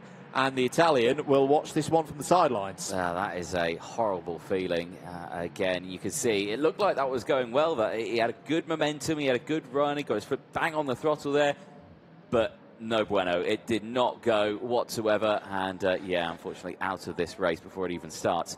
Yeah, no, you are bang on. Yeah, Joe Turney, you switched sides earlier on, yeah, coming back, but then you've also got the benefit that you've got Joe Turney in this one who took a win yesterday, Gomez who took a win yesterday. There they are starting right line astern for each other, and again on that inside line. So we've seen Gomez from the second row of the grid. He can get up into the race lead from the word go. We've seen that so many times. Is he going to do it again in these conditions, or is it just that little bit too challenging with the water out there? We're about to find out. Drivers making their way into the final turn as we're going to go for the first qualifying heat of the day for the senior category. Into the tram lines, we are green and racing, and it's down in towards turn one. It's a great start for Cosma, who holds on to the lead, but round the outside it's the Birrell. It's Martti Rittinen for Finland. He tries to go for the lead. There's 3 cuts off in the background there. It's all gone wrong. So many drivers off. We'll try and find out who that is. I think Davide Battaro is one of them, but the rest of the field goes through, and crucially it's David Cosma Christopher who's got a lightning start. Yeah, that was a far better start for the Romanian than he had yesterday. Battaro is going to be out of the race. That's another one of the CRGs gone, not quite having that same level of performance that we saw in Valencia. They, I wouldn't say dominated things in Spain, but they were very much the top team. It's far more even this weekend. There's drivers running wide out of turn number 6. I think the other driver involved in what happened there at turn 1 was Roland Coclain for Ward Racing. At the front of the order, though, change of second place. It's another case where the race leader is bolted off the front. Joe Turney getting through there up into second place. They'll be happy with that one at this stage, knowing that he's got a chance of racing and closing down that lead. That's 1.4 seconds for Cosma Christopher right now. So it's David Cosma Christopher in first place, then Joe Turney. Louis Iglesias has had a bright start.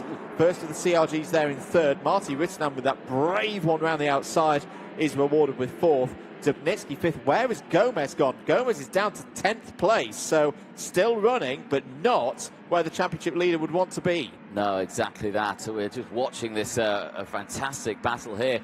2 of the Sodis going wheel to wheel now with a CRG, Mark Dubnitsky in there as well. Kai Rilarts and Andy Consani, they're all scrapping away for about 5th, 6th and 7th at the moment. Kai Rilarts has had a brilliant start to his race. I think he's up 10 places now.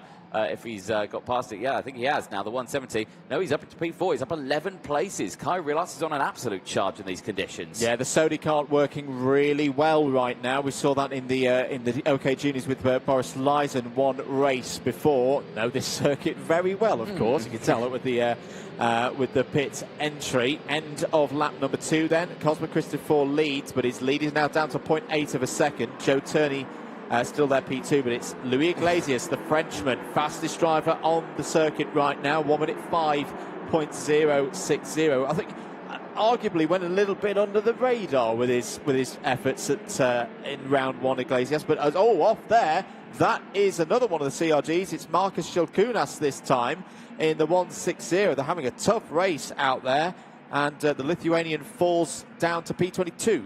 Joe Turney is all over the rear bumper here of David Cosma Christopher. You can see the gap is large, but the racing lines are completely different. Look how much Turney closes in there. He's just got to going in, lock in the front, just throwing the steering over to one side and just think, come on, grab, grab, grab, grab. And then it does, and then he gets on the power out of the corner. It's the same for all the field, to be fair. Again, into the corner here, watch the smoothness, then the grab there. For the drivers, but Turney is closing in here, but Cosma doing a fantastic job from the front here. That qualifying really, really paying off for him here, and these conditions really looking well as well. I say with Cosma Christopher so far this weekend and arguably the season, the single lap pace has been very good, but really there have been question marks over the race pace. Yep. This is far better in these tough conditions. You know, every time, Turney goes a little bit deep, well recovered. Just got off the brakes there, rolled it in, and kept it on the circuit. I was just about to make the point for Cosma Christopher, he's got one of the hardest jobs out there, and every single time he goes into the corner, he's the one discovering things first as the track adapts. Obviously, everybody behind has got the spray to deal with, but for Cosma Christopher, he's arguably the one most likely to make a mistake in this first group because he knows least as they go around and go through each corner. Yeah, exactly. Louis Iglesias now starting to pile on the pressure on Joe Turney. Turney just dropping off the back from David Cosma now. Again, just continuously trying to really hold that inside line. It's very dramatic, the two different racing lines that these drivers are deploying at the moment, but it seems to be working out more for Iglesias than it is for Turney here. As he is closed in. Big check over the shoulder there for Turney just to see what's happening, and again running so deep into it. It just looks like it's going to go straight on into the gravel, doesn't it? It is so terrifying to watch it, because you know that the race would be over in a blink of an eye if you just get a wheel on that grass. Kai Rillarts, though, fastest driver on circuit, P4. He's closing in on this. You can see the Sodi there, the orange helmet, is closing in on this battle, and now Turney, I think, starting to go on the defensive here. It's interesting seeing Turney's very much going for a different style of corner entry. He's going for a much harder and early apex to get the fronts to more grip. aggressive. Yeah, far more aggressive at the wheel. I mean, he's making it work. He's not losing pace to those around. Iglesias was a very good run there through the middle part of the course and into the chicanes. But it also means it's very difficult to get the move done on Joe Turney, because he's blocking that inside. Yeah, exactly. Well, the gap now 0.7 of a second between Cosma and Turney. We'll update it when they cross the line now. It's gone down to 0.6 of a second. So again, the pace is flip-flopping just a little bit here. Rillarts has closed in, though, on Iglesias, and he's going to go for the move. He sends it down the inside and just squeezes Iglesias out of third place and says, thank you very much. That is good for Rillarts. Not great news for Iglesias. It's good for Turney, but with how quickly Rillarts has been getting on the pace, he could close in and challenge for a P2 here. Yeah, I'd say Rillarts is a proper threat here for the race victory. What a drive it would be. Started this one 15th on the grid. We're at the halfway stage on lap 6 of 12. Santino Panetta is also improving, so some good news for the CRGs. He's up to 11th place now. How's Gabriel Gomez getting on after that uncharacteristically weak start? Well, he's in 8th place at the moment. Will be sat 8th in the intermediate classification right now. That we'd have a tie. If the result was to stay like this, it would be 3 drivers on 94 points apiece. Turney, Morgato and McLaughlin. Lewis Werrell would be 4th, and your current race leader, David Cosma Christopher, would sit 5th in the points at the end of round 2. Again, the different racing lines there, turning nearly off the track as he hooks it back in, and now he gets the move done down the inside. It must have been a mistake from David Cosma. They go wheel to wheel once again, but Cosma, he relinquishes the race lead, and Turney takes it now. What happened to David Cosma there? What went on at the exit of turn 1 that meant that even despite the fact that Turney went wide, he was able to get the drive out of the corner? I think it's a bit of both. It was the speed that Turney got off of the corner. He got a mega launch, and a bit weak for Cosma Christopher as well. And we've seen Turney's quite happy to go for those early apexes. He knows what's happening on those parts of the circuit, backs himself to get the move done, and takes the lead. Now, can Rillarts find a way through? He's going to look down the inside into turn number 12. Cosma Christopher leaves him room. Iglesias is there as well. Beautiful move by the Belgian. Takes the initiative. Pounces straight away. Knew he had to make that move stick on Cosma Christopher, otherwise Joe Turney's going to disappear. He's now having to defend down into turn number 1. On Cosma Christopher, slides a bit wide, and that's the chance for Iglesias to slip down the inside, take 3rd place. Cosma Christopher is going to look back down the inside into turn 3. No, can't get the move done. So it's all change at the front of the order in the space of 1 lap. David Cosma Christopher's gone from 1st to 4th. Yeah, big changes there, and Koncerning, Dubnitsky, Canthon all starting to close in there just in the background. Cosma Christopher again just looking to the inside, not able to capitalise on this. Right, question mark now. Rillarts, he's got great pace, he's got the time. Can he close into Turney now? He's got the clean air to really close that gap. I reckon it could be possible here. Rillarts up 13 places into P2. I'll tell you who else who we need to keep an eye on. Another one of the Sodi karts at the back of this group. 5th place, Andy Katsani, who was very strong in wet conditions yesterday, was 2nd in his first heat to Joe Turney. It's one of those where if the race had gone on for another 5 laps or so, Andy Katsani may well have had the pace to get ahead of Turney on that occasion. How can he fight through in the remaining laps? 4 of them, including the one the drivers are on now. Joe Turney, new fastest lap, 1 minute 3.741. The only driver right now under the 104 barrier. Yeah, let's see how this goes on. But Turney looking so strong at the front there. like you say, that time, superb, isn't it? Under the 104. In conditions like this, they are improving, of course, but they're still horrible out there, you know, and to get a time that quick, really, really strong performance. And the gap is increasing now, so now that Turney's got that clean air, he's matching and maybe even bettering the pace of the Sodis. So that Kart Republic really on great form here as we go on to lap number 9 at the end of this one. Or lap number 10, I should say. Yeah, he's got a good level of grip out there that he's confident with. Joe Turney comes around to complete lap number 9. What is the right time? It's on the edge there. Through the curb. 1 second clear of Rillert's. 1.6 behind is Iglesias. No changes of position in the top 15 on that lap. Len Neisch has had a strong effort here. Has now got up 10 positions, is into 9th place, followed through by Santino Panetta. Let's have a look at a replay. This is out of the final corner. Oh, well, that wasn't on the edge. That was over the edge from Joe Turney, just showing a level of kart control he's got there. I think another 2 inches to the left, and that's another one of those incidents where we're going for a bit of rallycross. Yeah, exactly. That or a spin. You know, you're keeping your foot on the power because you're going onto the start-finish straight. Your initiative is to keep your foot nailed to the floor. So, yeah, really, really great kart control there. There, keeping an eye, Luis Iglesias, still a really good run there, currently in P3. Shaky moments throughout, good overtakes, great positioning, but settling at this moment for P3 as they cross the line. We go on to lap number 11 now. We are on the penultimate lap of the race. Last lap board will be coming out this time to the driver. Every time we cut to that shot, I think that Turney's gone straight on at turn 1, and then he just cuts back in. I just think it's, again, so terrifying to watch because he's looking so strong here. Yeah, but he's reading the road fantastically right now, particularly through turn 3. The other factor that isn't huge right now, but the drivers will be thinking about it, is they've only got 1 set of wets to take them all the way through the heats programme, and potentially more rain to come. They have got to take care of the tread on these tyres, and I think Turney is doing a little bit of that right now, going for some of the patches of track with a bit more standing water, just to keep the tyres as cool as possible. Doesn't want to overheat them with more races to come, of course. He's in a comfortable position. He's managing that gap. He's knowing, I don't need to win by 2, 3, 4 seconds here. I just need to win. And he's doing a fantastic job. 1 more lap to go. Gap is 1.4.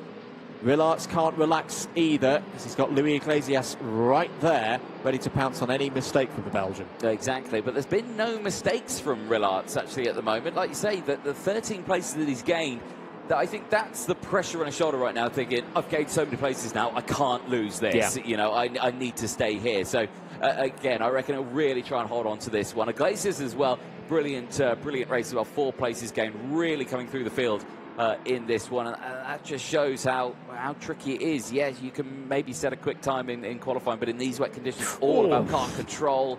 Again, right on the edge. That was a kick-up of dirt and water there for Rillarts through the trickiest part of the circuit right now. But this one should run through to the end on the last lap. Joe Turney has backed off a bit. Knows he doesn't need to win by a huge margin. He just needs to get those 50 points. He will take the lead in the intermediate classification at the end of round 2. Turney wins 100 points from a possible 100. Wins by 0.9 of a second ahead of a magnificent drive from Kai Rillarts up 13 places. Takes second place. Another second place for Sodi Kart here this weekend. Luis Iglesias third.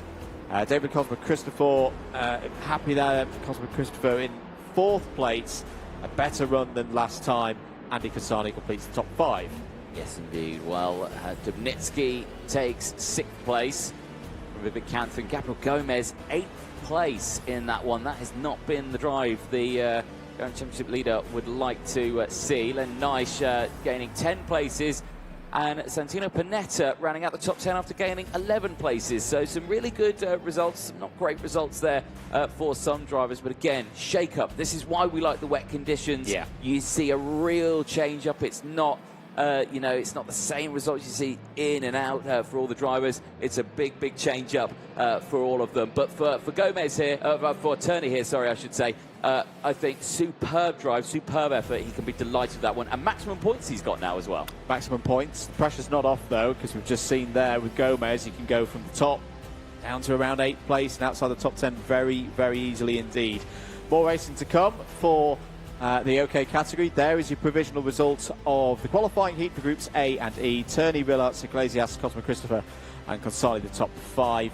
In the second half of the order, Jindrik Peschel in 15th place, Sun Xiao Yu in 16th. Dante Vinci improves by 8 positions to 17th. John Carras, Marcus Chilcunes, Bernardo Bonaldi, Murillo De Rocca and Marty Rittinen all having problems. A real shame for Rittinen there. Had a great start to the race, but in the end it's P22. 3 retirements in that race, all of the first lap. Taro, Glein and Adair.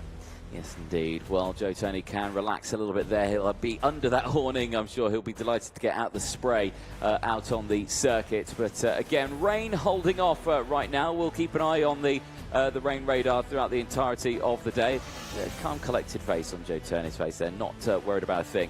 Let's have a look at the start on this one. Great start for David Cosma, utilising the outside line to be able to take the optimal line. But it was the Marty Rittinen from Finland who really shone for me on that one. Came straight through. Great start to his race. The retirements there, unfortunately, Davide Vataro and Roland Cooklane not getting the result they will have wanted.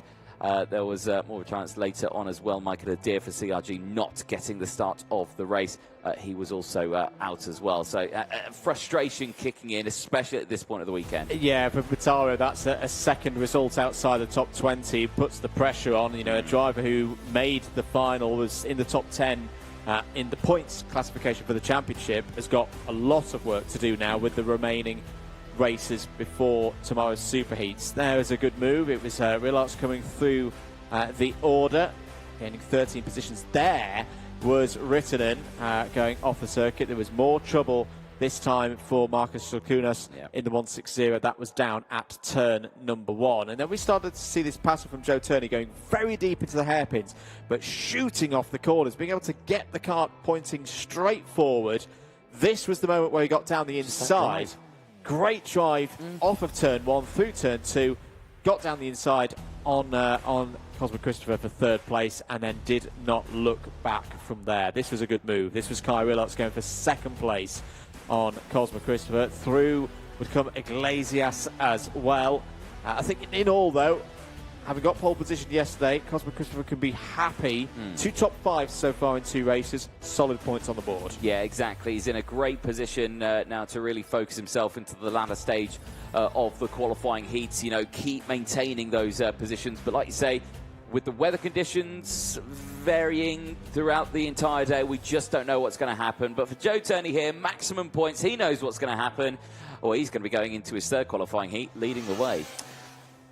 Will indeed. More racing to come here at Val d'Argenton. Andrew Mather and Anthony Jordan on commentary duties for you here in France. Next up out on circuit, it's back to OK Junior. Groups B and F heading out on track for another 10-lap heat. Certainly so. Daniel Kelleher starting this one on the front row as well. Brilliant qualifying for the driver from Ireland. Really strong showing again in the changing conditions that he had yesterday. It was kind of a mixture between dry and wet in their qualifying sessions. That's where it started to really shake up. But focus right now.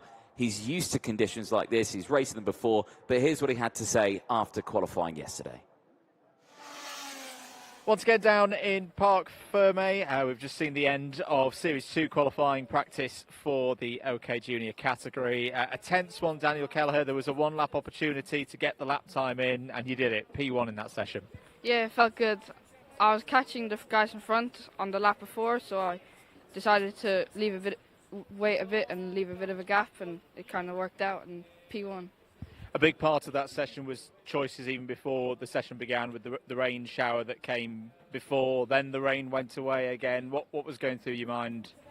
I didn't really mind because I knew the track in the rain, and I was quite quick in the rain as well, so it was just kind of chaotic as well with the rain, everyone rushing for other chassis and stuff. And then that second spell of rain, you know, it was dry those first few laps. You got that 51.5 in, and then the rain coming in again. Again, how difficult was that just to get through to the end of the session? Yeah, I saw the few rain spatters on my visor, and I was like, I think that lap is the best I'm going to get. And I saw my mechanic waving me in because there was no need to go extra. So, yeah. Is there anything that you've learned there? You know, it's not beyond the realms of possibility that we could have similar conditions in the races? Yeah, I think it's going to be very similar. Like with the showers, I was looking at the forecast. It looked like it was going to rain and stop, and yeah. Well done once again, Daniel. Great to see you there, P1, and best of luck for the rest of the weekend. Thank you. Well, there you go. Happy with the wet conditions then was Daniel Keller, and really looking forward to seeing what he can do in this one. Can he maintain that momentum as the light goes green and we get ready to go racing for OK Junior qualifying Heat B versus F. Let's take you through the starting lineup then. It's Ireland's Daniel Keller on the front row of the grid with the United Kingdom's Noah Baglin alongside. Then it's Vladimir Ivanikov from Mats van Ruin on row number 2. Rocco Coronel and Thomas Pradier, they round out row number 3 from Devin Waltz and Bruno Kriek on row 4. Henry Domain and Kip Bolowski round out the top 10. They go from row 5 from Tamis Gender and Ethan Lennon. On row 6, Andrea Mani and Scott Marsh round out row number 7. Cole Denham and Joel Poccola go from row number 8. Nicholas Schaufler has work to do from row 9 and is joined by Francois Cadal. Florentine Hattemer and Clara Kowalczyk start on row 10. Efim Durinov and Tobias Sejeni starts on row number 11. Marco Gast and Augustus Toniolo will go from row 12 in this one. Maria Neto and Alexander Dahlstrom starts on row 13. Sun Anze and Amir Sabarov start on row 14. Filippo Pancotti completes 29 runners in this qualifying heat for OK Junior.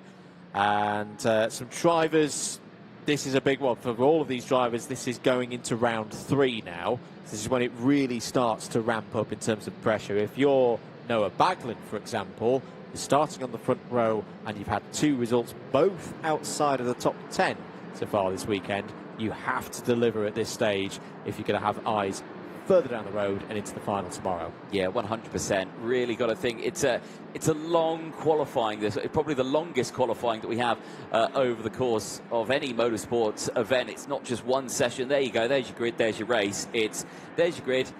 Now sort yourselves out in this order, and now the final. This is the race that you want. So it's a really long qualifying all the way throughout. But right now, these drivers really are just trying to focus on what they can do here, because the rain once again is starting to fall. It's on and off. It's like a light switch. It comes, it goes.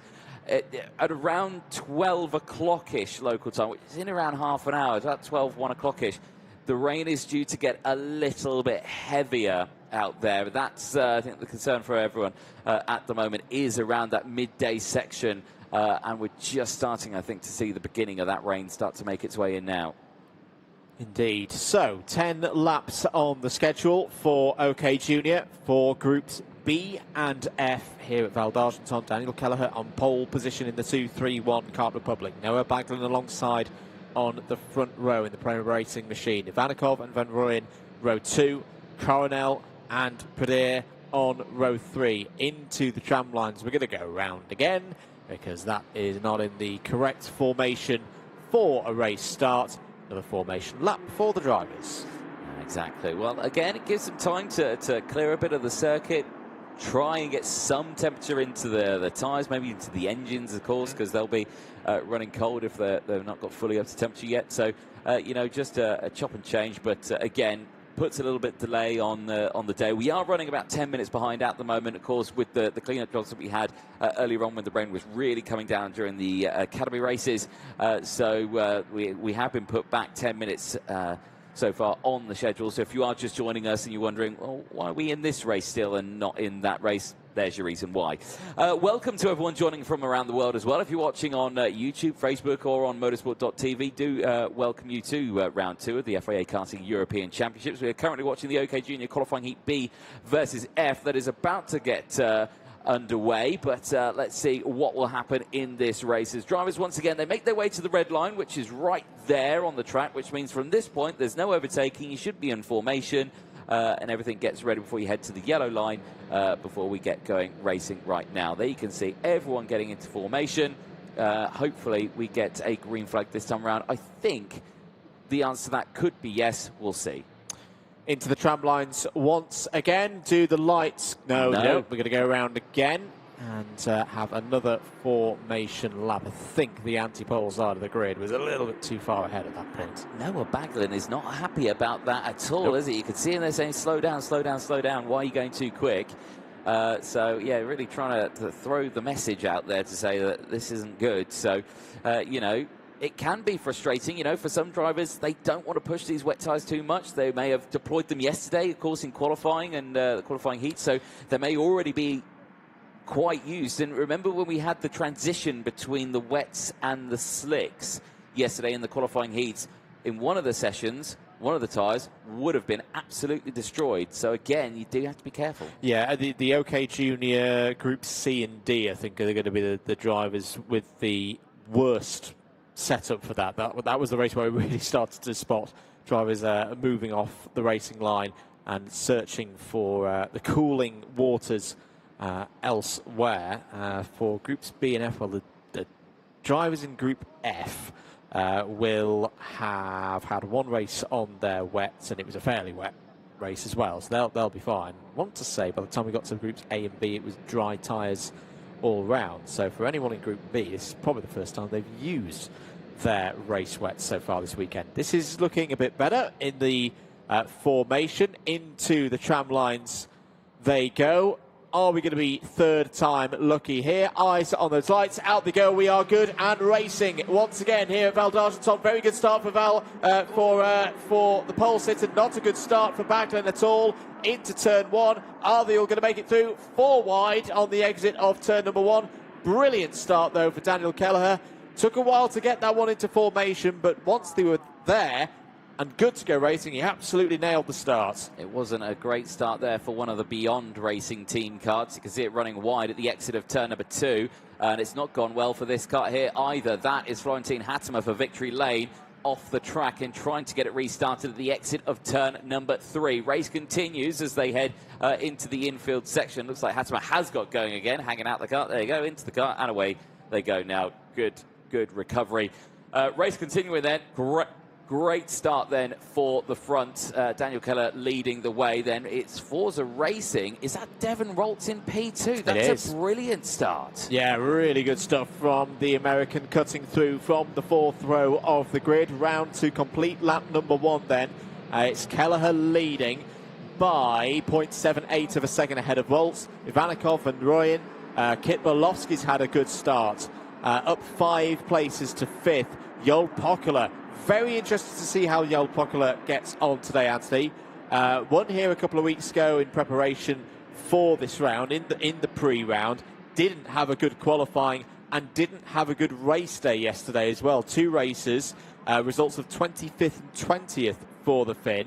But clearly, here, new day on Saturday, that's a super start, up 10 places to 6th on lap 1. Yeah, absolutely brilliant running all the way throughout, and currently battling away with Kit Borlowski. So Borlowski holding on to that position.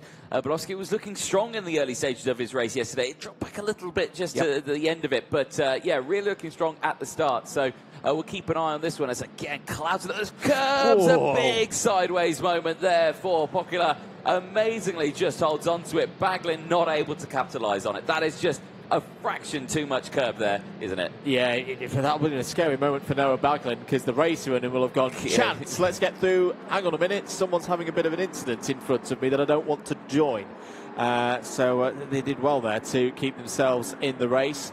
Borlowski under a bit of pressure now. Here's having another look at the replays wide there. Was that Devin Walton? Ivanikov trading second place. There's the slide, full opposite lock for the Finn. Baglan has a think about going down the inside. I think quite wisely there, just goes, no, let's just settle in here. A lot of laps to go in this one. I can imagine what Pokela said at the end of that one. It was probably nice. Nice save. Yeah.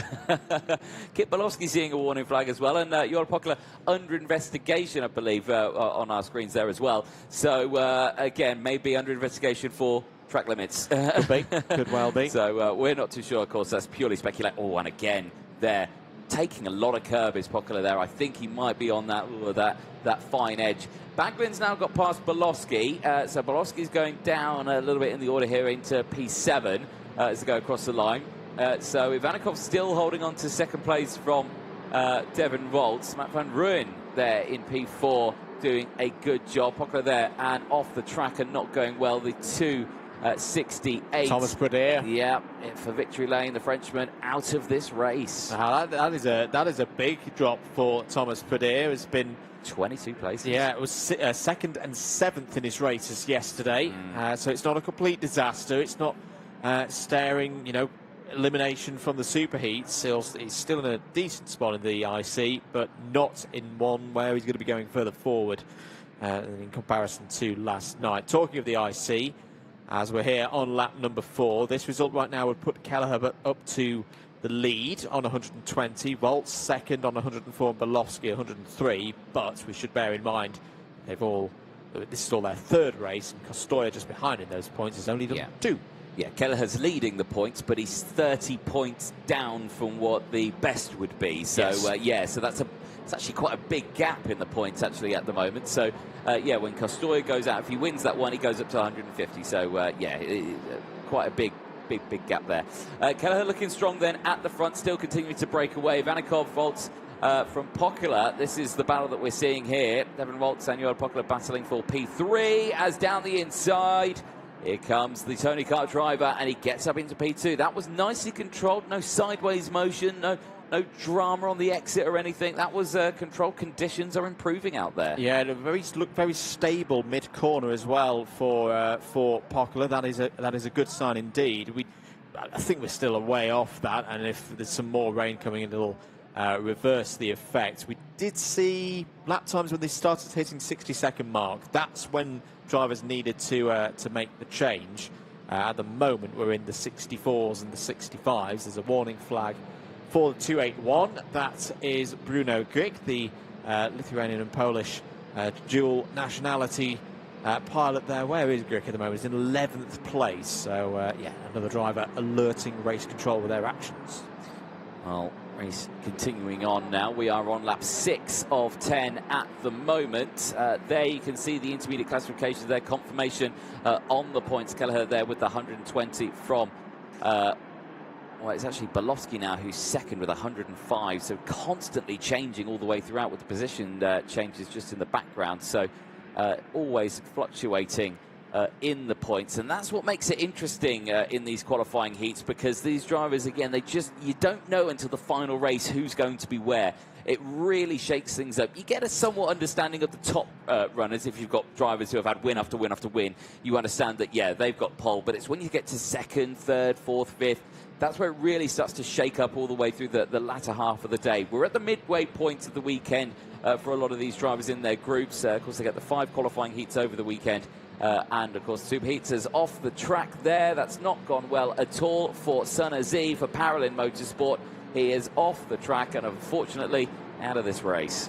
Joins the likes of Pradier and Francois Cadal on the sidelines. More concerning news for Joel Pockler. I think I'm right in saying a second under investigation notification for the 243 has just popped up on our timing screens here. I don't think that is a repeat showing, because why would it be? If you already knew you were under investigation for one action. I think that's 2 now for Pockler. Also joining the list of drivers having their races watched closely. Scott Marsh having a tough weekend in a 259. Tony Carter's Scott Marsh. Had an incident in turn 1 yesterday, cut part of the track in an effort to at least keep the kart running, and then was disqualified from that first round. Recovered to P10 in the second race for Scott Marsh. But this one is another one that's been a difficult run for the Briton. He's currently sat 10th on the road. Yes, indeed. Well, we'll keep an eye on those races progressing as the battle behind is kicking off a little bit here, as back down the inside, Devon Volts getting past there, the CRG. It's all kicking off. Mats van Rooyen just getting pipped out wide there, as down the inside goes Kip Bolowski. Here comes Baglin again down the inside. He's going to try and capitalise on this, and well, for Mats van Rooyen, who's looking really strong, he's just lost out on 3 places there in 2 corners. He's got to stay calm here. There's still opportunities, 3 laps to go, and we've seen so many times today already how things can change very quickly in these conditions. No rain at the moment. The track is... There's a dry line forming, It's wet. Yeah. But there's a drier line. Yeah, it's a damp line as opposed to clearing the standing water. Lap time's still in the 1:04s. There is Joel Pockeler, currently third on the road. With that investigation overhanging at the moment. The 295 is going to be joining the list of drivers having some attention from race controllers. Out there is that Marco Gast walking away because the 245 has stopped. I believe that is Thomas Gender for Forza Racing who is out of this one. He has just tumbled down to 24th. But it might also be Marco Gast as well, yes, because Thomas Gender I think is also out of this race. Yep, both of them will not see the checkered flag. Here is a good scrap. This is for 6th place. Oh, now what happened there between Van Rooyen and Waltz? Well, they both made the corner, which makes me think, was that very early on the brakes there? Yeah, it's a bit of a strange one for Devin Waltz. That may have unclipped the front fairing as well. And we'll remain to see on that one. Less than 2 laps to go. Daniel Kelleher in full control of this race, 2.5 seconds clear. We've not talked about him or seen him for a while. That's because he's been getting on with his business at the front of the field. Fastest driver on the circuit. A mega job is over the curbs again here. This is Pockeler. That's going to be very close. Well, that is on the limit of anything there. As again, we see the replays here. The changing of drive, just sending it back down the inside. Brilliant drive and grip there for Mats Van Rooyen. But yeah, Devin Waltz just again. They both made the corner after that one, which makes me think that they were a lot earlier on the brakes there than what they actually needed to be. Kimberlovsky, new fastest lap of the race, 64.363 seconds. There is your race leader on his final lap. Daniel Kelleher, 4th and 7th yesterday. This is much better. This is going to be a race victory, you would think, for Daniel Kelleher if he can complete this final lap, taking things nice and steady, not pushing too hard. You can see the difference in line now between the damp line where Kelleher is on. If he steps wide of that, he'll be on to where that standing water still is. Has got those wet tyres on, so wouldn't necessarily be in trouble. Something to bear in mind for future races. Here comes Kelleher, another win and another great performance from the Irish drivers here this weekend. Takes the win by 2.3 seconds ahead of Vladimir Ivanikov. Yeah, nicely done there for Daniel Kelleher. Brilliant drive for Ivanikov as well, and for Joel Pockeler. Granted, he is under investigation, and 13 places gained. It's still a good result, even if he comes away with the penalty. He's still up many positions that he would have been in originally. Yeah, and it is shown that the performance that was present 2 weeks ago isn't a flash in the pan. No. Tony Kart in his hands, running really well here in France. But for Daniel Kelleher, building into this weekend, that puts him into the lead in the intermediate classification. We should remember there are drivers yet to race for their 3rd time, including Costoya, Sala, Martinezzi and Kamiab. But that's as good as of a job that Daniel Kelleher could have done in this race. Started from pole position, led lights to flag. 50 points for this race, moves him up to 120 for the weekend. Exactly, great stuff there for the juniors. We won't see Groups B out again until 1 o'clock today, actually a bit later for B and E. Groups F, we will see them out after the lunch break. So there we go, we've got a little bit of time to wait for them. There's a look then at the provisional classifications at the end of that one. We've gone over the top 10 or so. Marsh finishing in 8th place from Henry Domain. Bruno Group rounding out the top 10. Augusto Toniolo, 13 places going to finish in P11 from Rocco Coronel. Tobias Ageni gaining 9 places to finish in P13 from Cole Denham. Nicholas Schaufler in 15th place, but gaining 2 places. A name who's been at the sharp end, but today and this weekend struggling. Yeah, he's having a tough weekend so far. Led the championship, of course, before the final in Valencia. Didn't score any points in that final. And yeah, it's definitely on the back foot right now, is the Austrian. Not on the back foot, though, Daniel Kelleher. Race winner, another 50 points. Definitely puts himself in contention now for the big points available here this weekend. Let's have a look at some of the highlights from that race in OK Junior. And after a couple of extra formation laps, it was Kelleher who got the run down to turn 1, best of all. Baglan had a a problem of sorts. Slipped down to around 7th place. Rocco Coronel going through the middle there.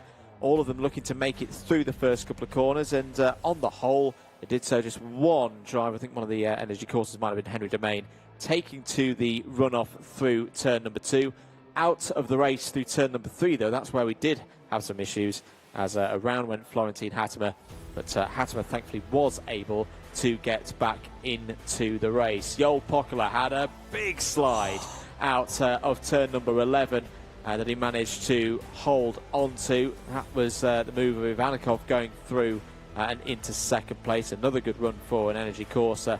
Understated run, I'd say, there for Ivanikov, looking strong in these conditions. That was Poccola getting past Kip Bolowski, and again, there was a bit of a bump pass there, but obviously we don't call anything on that one, but still a couple of investigation flags out there for Poccola. Great race for him, gaining so many positions, but maybe some moves a little bit too forceful, maybe. And that one was perfectly fine, down the inside into turn number 4. It's, again, cutting over the chicane as well. Really on the limit there was Poccola. The right-hand wheels in the air. And it was a battle raging on a bit further down that we were to keep an eye on as well. One of the Forza Racing drivers going through there. That was Devin Waltz, who had a really great start. Fell back in the mid-phase and then forced his way back through. More overtakes going on through the field. That was the 2-1-3 of Mats Van Rooyen down the inside. Very curious scenario there at that point. Big touch between Waltz and Van Rooyen, but none of that was going to stop Daniel Kelleher taking the win. Super one there for the Irishman. Well, we turn our attention now to the senior group, and it's qualifying heat B versus F for the senior category. Let's take you through the starting lineup. It's Mateusz Morgato who starts this one on pole position, with Alexander Bondarev alongside Salim Hanna and Freddie Lloyd go from row 2, with Guillaume Bouzard and Hugo Rasmussen on row 3. And it's Javier Avramidis and Tame Soleil on row 4, with Zach Drummond and Blake Nash on row 5. Zalbak Soy and Thomas Kinsey on row 6. Joseph Smith and Matteo Giaccardi go from row 7. Miguel Costa and Philip Carras on row 8. Stylianos Kolovos and Ian Eichmann start on row 9. The top 20 is rounded out by Ivo Becerra and Luna Flusha on row 10. Leon Brunner and Jacob Mikulev start on row 11. Tiziano Monza and Louis Castellini start on row 12. Alphonse Miettinen completes the 25-strong field here for groups B and F in the OK category. There's a look at your rain radar, which hopefully, I'm being positive here, ladies and gentlemen, it's actually looking a little bit better. The system that hit the circuit this morning is moving north and towards the capital, and there's some clear clouds on the radar to the south of us here at the circuit.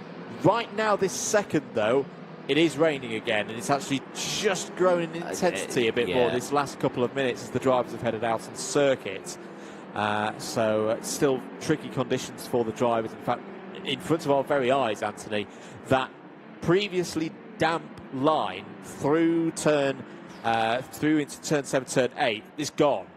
So we've had a bit of a reset into these track conditions. And that shot shows it very clearly down the back straight. Oh, yes, indeed. That rain is coming down at quite a rate of knots. So, drivers now, back to kind of square one a little bit here, just trying to find the traction out on circuit again now. And of course, with the rain, you got the spray, you got the rain actually coming down on your visor. It makes visibility a lot more trickier now, because we lost the rooster tails from the back of the carts when that drier line was coming out. Obviously still a very wet line, but there was no standing water for those rooster tails to come up. Now you've got the rooster tails, you've got all of that going to be coming into play now. So it's going to make this really, really challenging for our field. This is the start of round 3 of the qualifying heats for this second round of the FIA Karting European Championship for OK. Points across the field stand thus: Turney on 100, Morgato on pole position in this race, second on 94, as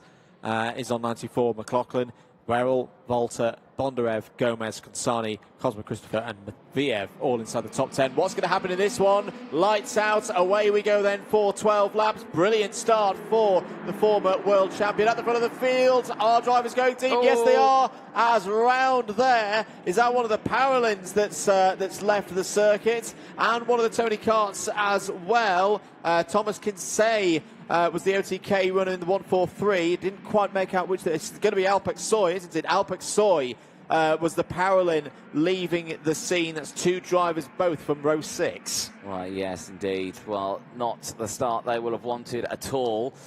So we'll have to see what happens to them, if they can get it restarted and back on the track, or if they're out of this race completely. Right, well, the race goes on, and it's still, oh dear me, yeah, that's not gone well at all. That's another driver off. It's the 124. Is that Luna Flusha? Oh, it is Flusha. Well, really, really struggling here this weekend. It's been a disaster so far, and I think so many drivers, so many talented drivers really struggling here this weekend. Yeah, Flusha, who was in the amongst the point scorers last time out for the championship, is going to have a mighty comeback to repeat that here in France. End of lap number 1, though. Morgato leads from Bondarev. Salim Hanna, who has impressed me so far this weekend, Anthony, seems to have picked up a bit of pace this weekend, is there in 3rd place. Guillaume Bouzard, who needs a good, strong result in this one, has had 21st and 26th so far, has the Dutch driver for CRG. Good start in this one, is up to P4. Well, again, you're starting to see the driving styles here from two very different drivers here. Morgato, a very seasoned senior driver. Watching him going in again, a lot of work with that front of the car. They're just trying to pull it in, really using the steering wheel. And then you've got Alexander Bondarev, one of the younger drivers, stepping up into the senior category again, really showing what he can do here. And it looks like he's got a smoother output here. He's kind of less motion on the wheel. Then at the last second goes a little bit more lock, and then tries to get the rear to rotate on it. So again, two very different driving styles that we're seeing out there. But again, for both of them, it's working out. Oh, I say that, but for Bondarev, that's a big moment out of the final corner, and now he might be under pressure from Saluna just behind. Yeah, he might well be under pressure from his teammates. Drivers to keep eyes on. In Eichmann's, once again, here come the Belgians. It's up 9 spots so far.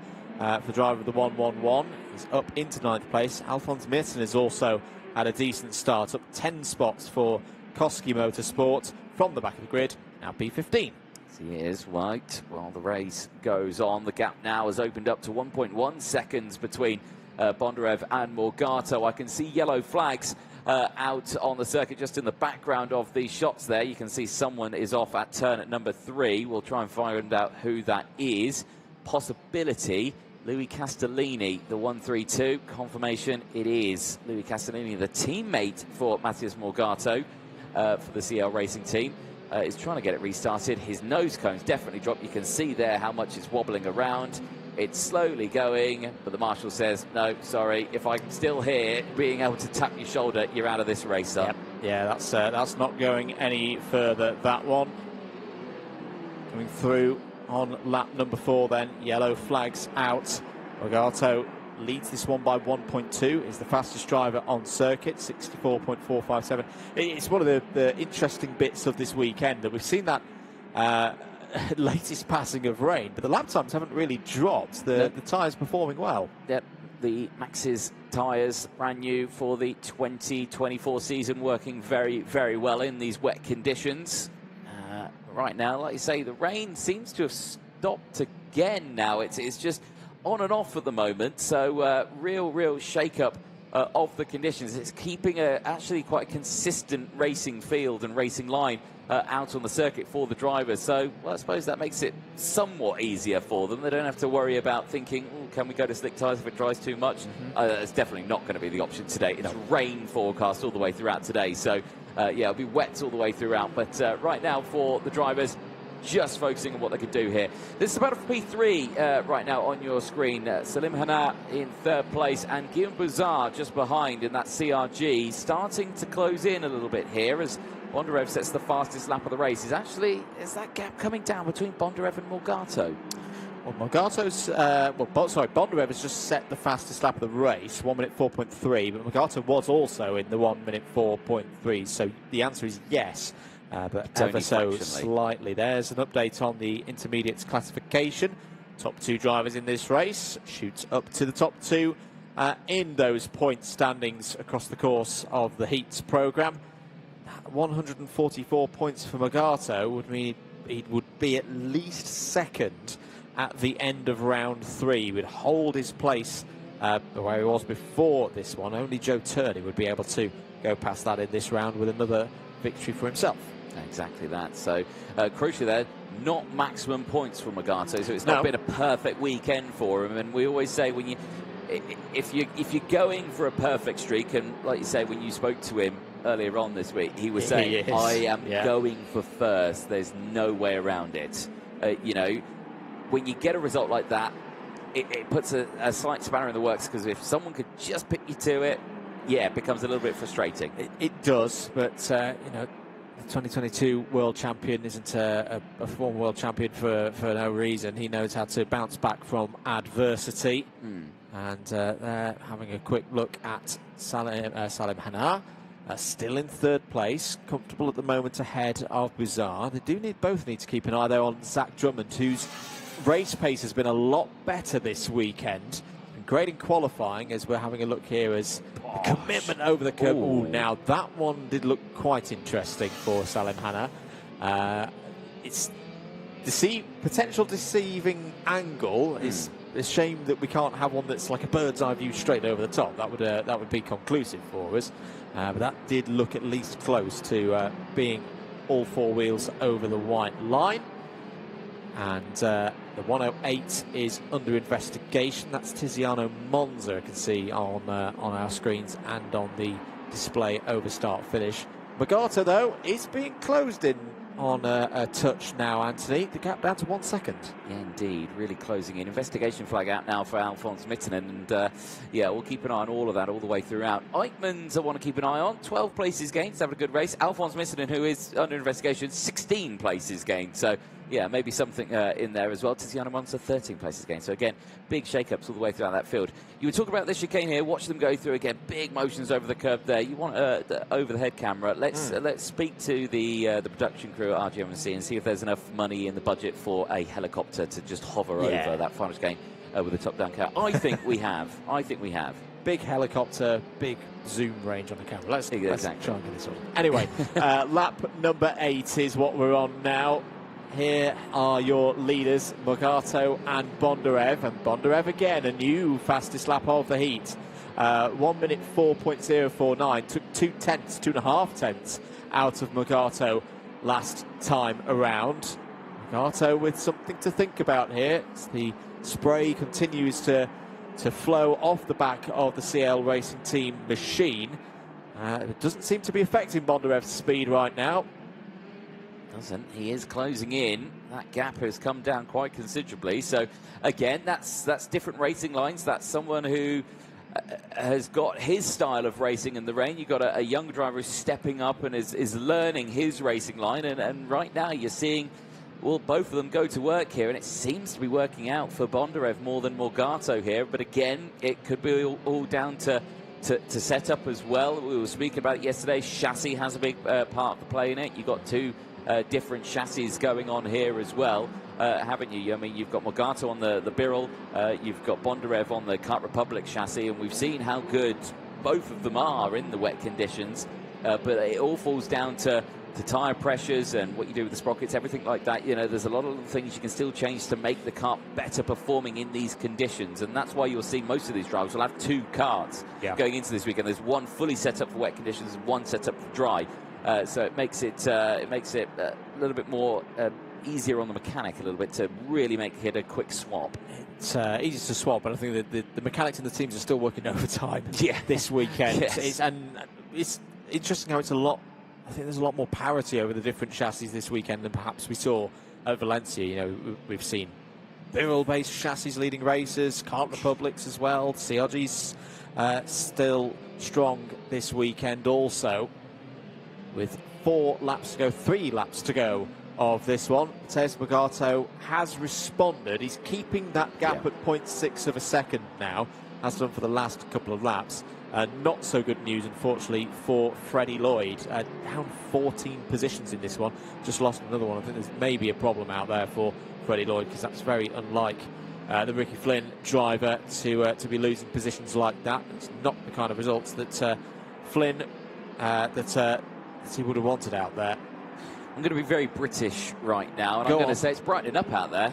It is a bit. You know, there's a break in the cloud. I thought I saw a hint of blue sky. It was completely false. I didn't. But there's definitely thinning cloud out there as well. It's a really strange day today. You just don't know what it's going to do. And it's, I think it's just playing mental games with the drivers right now. I was just thinking, oh, can we just have the continuous conditions throughout, please? It's either raining or it's not. Stop this on and off. Oh, big slide. That looked painful more than anything for Selim Hanna, didn't it? He kept control of it, but Buzai's right there now, and a wider line for Hanna onto the pit straight. Zach Drummond, you can see with the cross of St Andrews on his helmet, is closed in now, and arguably looks the fastest of this trio. The different lines through turn one. Hanna using a similar line to what we saw from Joe Turney earlier on. As down the inside goes Drummond. That's fourth place. Nice move by the Paralin Motorsports driver there, and that didn't look too difficult for him. That didn't. That setup's on it, I think, with the Paralin.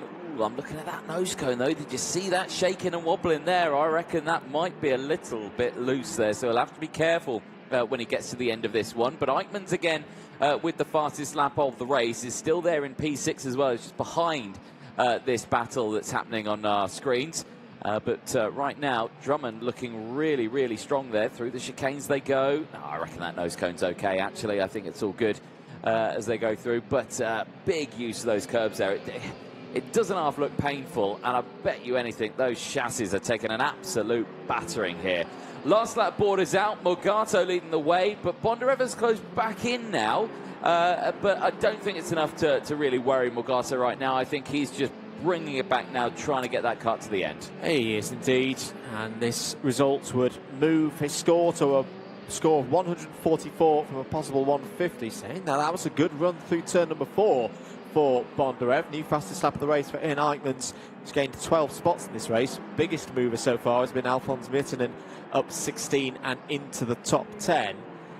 This is one of those races that looks comfortable, but I'm sure is anything but at the wheel of the Charles Leclerc racing team machine for Mateusz Morgato. But corner by corner, he's bringing this one home. Yep, he certainly is. Again, the gap coming down, but through turn 12, no challenge there from Bondarev. He'll stay there in P2. For Morgato, though, it's a nice chunk of points again. Across the line, he will take the checker flag, and a quick look over the shoulder there just to confirm how far back was Bondarev. It was only 0.4 of a second. So again, that just shows, okay, my pace was good, but I'm not the quickest by a long way here. That just puts that question mark and that doubt in Morgato's mind, doesn't it? It does, but the positives, he goes to the top of the IC, 144 points. Only Joe Turney can displace him from that spot within this round, so it's at least second place secured for Morgato with 2 more rounds of heats to go. Bondarev moves up to P2. In fact, all of the top 5 were drivers in that race. So Morgato on 111.44, Bondarev 126, Hanna on 113, Eichmann's 106, Drummond on 103. They can all be very pleased with their efforts so far this morning and yesterday, of course. The drivers will head back into the field. 21 finishers across that race. We lost Ivo Becerra, Louis Castellini, and then from the first lap of the race as well, Alpag Soy and Luna Flusha. But it's Mateusz Morgato's race. It's Mateusz Morgato's win. He will move on knowing that he's got a real chance this weekend.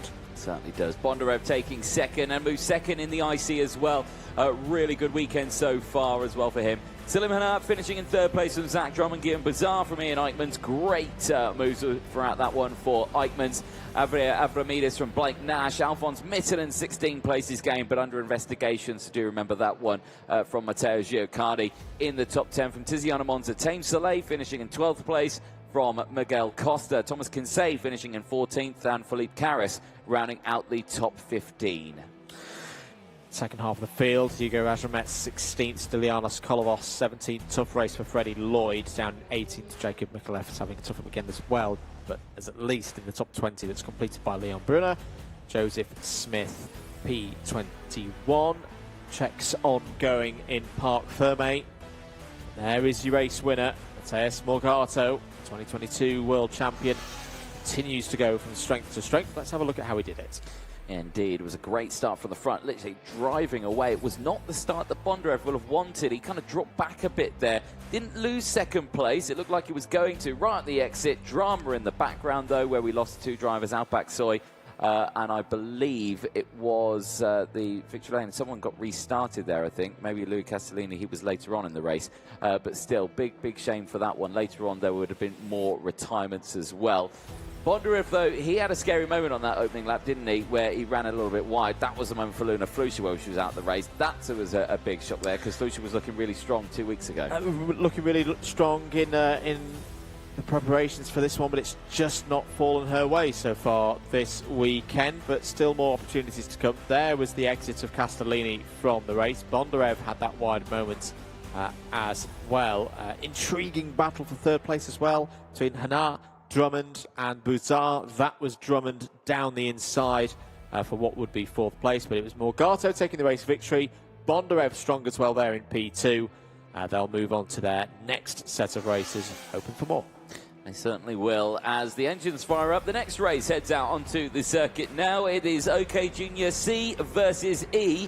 Let's take you through the starting lineup for this one. It's Christian Costoya, who's got maximum points and is looking to get another win in this one. We'll have Paul Andriotis alongside Dean Hugendorn and Sebastian Mins back out on track. He's looking for another good result for this one. Louis Cachet and Filippo Sala go from row 3. James Anagnostianis from William Kalesia. Then it's Jean-Matteo Rousseau and Luke Cornder on row 5. Bolton Cosma and Remy Samchek on row 6. Sebastian Lettamaki and Arjun Krailing round out row number 7. Kenzo Craigie goes from row 8 and is joined by Nikita Nikishov. Oliver Kinmark and Meryl Peldes start on row 9. Matteo Rewels and Max Endicott complete the top 20 on row 10. Jesse Phillips and Iskender Solfikari start on row 11. Xiao Xikyun and Manuel Miguez start on row 12. Drew Waltz and Kazay Oguma start on row 13. Mariano Lopez and Theo Battisti start on row 14, and then it's Alexander Kortunov completing the 29 strong field for these drivers. This is all their 3rd race. I am very interested, though, in the state of the tyres for anyone on the odd side of the grid. So all the Group C drivers, so Costoya, Hugendorn, Cachet, Anagnostianis. These are all drivers who yesterday were on their wet tyres as it really started to turn back towards needing a slick. And we saw towards the end of that race, Costoya, for example, pulling all the way to driver's right off the drying line to try and cool the tyres down and save them for the later stage in the competition, because you only get 1 set of wets through the heats. So yeah, I'm intrigued to see how those drivers do in this race. Indeed. Well, I'm sure they'll have made sure they're all checked and ready for this one, so I'm sure they'll be okay. Going a little bit slowly there, that's Sebastian Mins. Oh, he's just slowing down to position there, so absolutely fine. I thought he was maybe having a little bit of mechanical trouble there, but he seems to be all good and in position now. As again, the sky is brightening up here. The damp line is on the track now. The really wet standing water stuff off to the side there, so starting to see that change once more, but I am continuously keeping an eye on all the clouds surrounding the circuit at the moment, but it's looking like brighter skies ahead of us here, which is nice to see. Drivers into turn 13 now as we get ready for starters orders for qualifying Heat C versus E for the junior category. The second time we see Group E out today in very quick succession. The first time we see Group C out since earlier on. As we go racing, we are green, and it's a great start from Costoya in the lead of this one, holding on to it. Mins on the edge of adhesion there, and he just gets a wheel on the grass. There's spins in the background, and who is that? It's the 269 Ricky Flynn that's not going any further. That's not gone well at all for Zhao Zijun, unfortunately, who started in 23rd place. Yeah, a bit of a scrappy run into the first corner for a number of drivers there, but look at Costoya, who's in properly good form this weekend, was in high spirits as well after qualifying yesterday, and has bolted off the front of this order as out of the race. That is Zijun walking back to a marshal post. Also not through for the first sector, Rousseau, and I think Nikishov has had problems as well, Anthony. Yeah, I think they have all 3 of them out of this race, the exit of turns 1 and 2.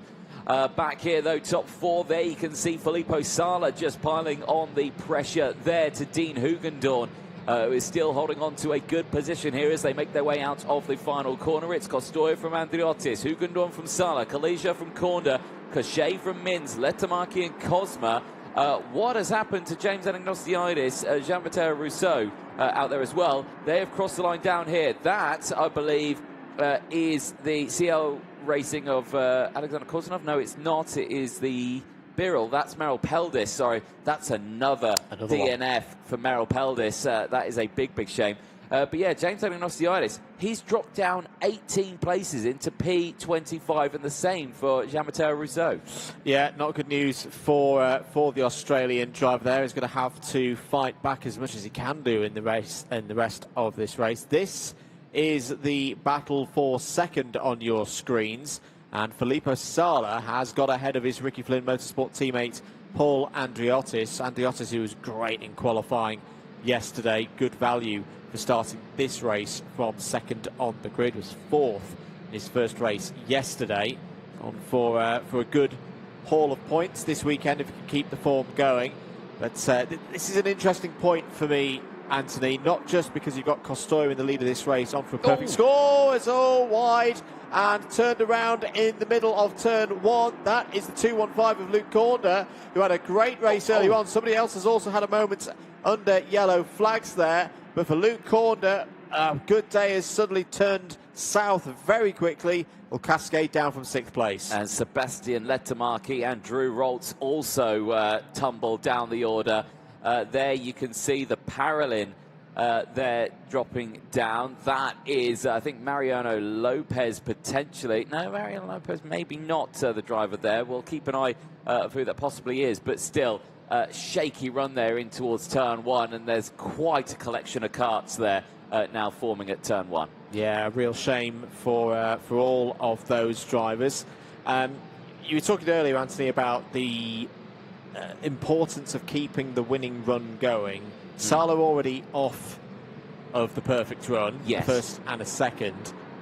If this stayed as it is, all of a sudden the 6-point gap becomes a 12-point gap. Yes, for Costoya over Sala. But if they switch, they're joint. Yes, yeah. Now that brings us back to that question of risk versus reward. The risk of going for the move is still high, but the reward now is even greater to kind of, you know, maximise those points and be joint going into it. Because again, you're joint going into the last ones. Yes, okay, championship points do get split up. There's always a first, there's always a second, because then it falls back on like previous race results and how many wins you've had, or versus qualifying positions right now if you are joint to points at the end. But this race here is actually a really important one for Filippo Sala. It is, and he's looking quicker at the moment than Christian Costoya. The notes on the drivers, what the drivers have experienced so far. If you're in Group E, and Sala is one of those drivers who is in Group E, fully wet race to kick things off yesterday, the very first race of the weekend, and then earlier today, of course, wet tyres as well. I just wonder, for Sala right now at this stage, are his wet tyres in a slightly better condition than Costoya as the rain starts to come down harder again? That is not good news for Costoya if his tyres are a little bit more worn from the drying race that he did yesterday, because all of a sudden, if you've got lower tread and more water throwing down on the circuit, that is not good news when you are against a driver who's only had fully wet races this weekend. I regret saying it was brightening up out there, because it certainly isn't. Oh dear, straight off the track. That's the exit of turn one. The 258, Alexander Kortunov, unfortunately out of this race. And, well, hats off to the marshal there, who has just bravely run into that, what can only be described as a marshy bog there out there at the exit of turn one. Yeah, really hats off to them here. Change for the lead, though. It's Filippo Sala, and this is exactly what he wanted to see. Now, check the IC when they cross the line. Look at that. It's joint. 144 points apiece, but it's Costoya who would lead, because he, I believe, had a better qualifying. Did indeed, had a higher classification across all of the qualifying practice series that ran here yesterday.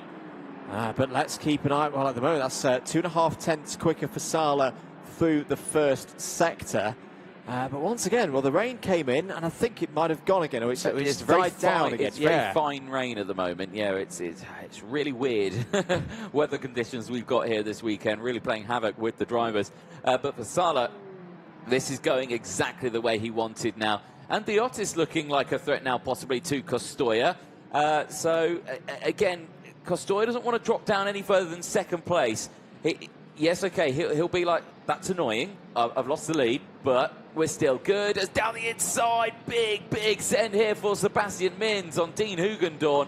Amazingly finds a gap through turn 12 and says, thank you, I'll take that. It does indeed, and moves up to 4th place. Now, I'm going to say something here, Anthony, and I hope I'm not going to curse it like I did last time. Iskender Sulfikar is up 15 places in this race. Now into 7th place. Got some good speed as the Turkish driver. And he did do this in his previous race, but then had a problem and was classified to outside the top 20. But keep an eye on the Forza Racing 232 there. Could be making more progress across the course of the next 4 laps. Certainly could be. He's got a good little scrap just ahead of him here as down the inside. This would help him out. Kalesia trying to get the move done. Not able to do it. Stays just behind. Dean Hugendorn now becoming under pressure once more. This was the change for the lead. This was into turn 7. Sala down the inside, just squeezing Costoya onto that more slippery part of the circuit and getting up to the front there. No time wasted whatsoever. Wow, big moment there for Sebastian Mins over the curb, but just had the momentum to send it down the inside. That was great reactions there for Dean Hugendorn not to completely slam the door closed and there'd be contact. Yeah, it is a wise piece of driving in that scenario from Dean Hugendorn. Has had one DNF this weekend already, of course, in the first round of heats. Struck back with a fantastic second place in the second round yesterday, but that will be in the back of his mind. He's got some good race pace this weekend. Needs to make sure that he's still in play by continually scoring well in the top 5s you'd hope for if you're Dean Hugendorn through the course of this round and the 2 remaining ones after this. New fastest lap of the race, Sebastian Mins, 1 minute 4.099, and he's just gone quicker than anyone has so far in this heat in Sector 1 as well. Sebastian Mins is coming into this one. He certainly is there in P4, closing up under braking there for Kalesia, just trying to gain time on Hugendorn then, not able to get the kart down the inside, just a little nudge there in the rear bumper, big smacks of the curbs again. It's so uncomfortably to watch there for the drivers, but they all get through. I suspect they're going to have sore ribs at the end of this one. Of course, they all have to wear rib protectors in these races. That is part of the regulations, so they all have got protection of the ribs, but still, that can only do so much for a driver if you're hitting a curb like that every single lap during a race. Certainly will pile on the pressure for the drivers. We are on lap 9 at the moment. Last lap board will be coming out this time to your race leader, Filippo Salo. Leads the way and late under brakes again. Is Kalesia into the back of Hugendorn, and Hugendorn there's just saying, come on, what are you doing, man? And there's the gap, and there's a lunge there. A great lunge from Zulfikari. Oh, this is fantastic. They go 3 wide on the exit of turn number 5. And amazingly, Dean Hugendorn holds on to the lead of this trio. But it is a gain of 1 position for Zulfikari. He's up to P6. That was just magnificent racing from all 3 drivers involved. Let's say lesser drivers would have all been off the road after that point in these difficult conditions. But for Dean Hugendorn, he's holding on to what could be crucial points right now. We're on to the last lap. Here is the fight for 3rd place between the 2 RFMs. Mins trying to go for that wider line, but hasn't got enough speed off the corner to get past Andriotis. Costoya doing everything he can to hold himself in P2. This has not been the race he would have wanted. I think he's had to be in a bit of a state of damage limitation. There's an investigation flag out for the 232 of Iskender Sulfikari. Mins looking down the inside now for 3rd place on his teammate. Beautifully positioned, got the speed, the entry to the corner. Absolutely spot on there, did Mins. But it's not a bit of a problem off the corner. But Andriotis comes back at him, side by side between the 2 teammates. But Mins makes sure that he books that position into 3rd place. Another strong race for Sebastian Mins. Yep, really good running there up into P3. In towards turn 12 they go. It is 1 more corner then for your race leader. Filippo Sala He will see the checkered flag. He joins in the IC with 144 points for himself. And second place now, Christian Costoya in that race. But Costoya still leads it after a better qualifying. But they are joint on points with 144 apiece. Sebastian Mins taking third from Paul Andriotis. Zulfikari finishing in the top 5. A superb result, and I think for Ricky Flynn Motorsport and for Filippo Sala, that is a superb result. Yeah, great work by the team. 3 karts in the top 5. They have found something. I don't know quite what it is, but they've got the performance on rails here. They've got the wet setup. They've really done a good job with that wet setup, and that's a confidence boost for Sala. Another one of those drivers you just feel is building into this weekend.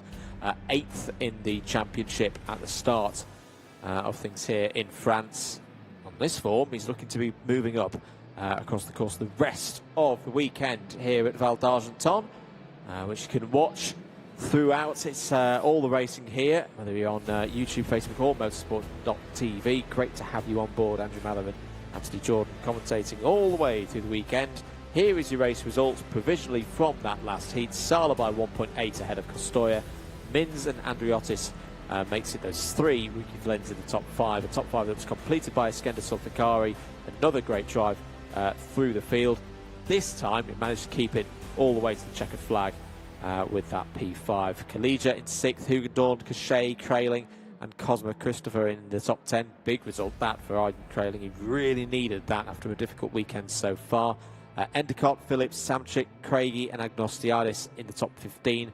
And then towards the bottom of the order, finishing that one, Rivals, Kinmark, Miguez, Aguma, Battisti and Letimaki all saw the checkered flag. A number of retirements there. Kortunov, Korda, Waltz, Lopez, Rousseau, Nikishov and Peldes all not seeing the checkered flag. And that is a recovery operation you can see happening now on your screen. Again, fantastic work by the marshals and a fantastic work from this young man here, Filippo Sala, now joint in the IC with Christian Costoya. A very important race, that one, and certainly I can imagine led back to the Ricky Flynn awning with a smile on his face, knowing that he did exactly what he needed to do in that race. We will see Filippo Sala out again a little bit later on. Group E will be out just before the end of the lunch break, so they're not far away from going out. The highlights from this one, as the rain was coming down in the early stages of this one. Again, good start from Costoya at the start of this one, but keep an eye on Mins right on the outside, just getting squeezed out right, and then Sala coming through,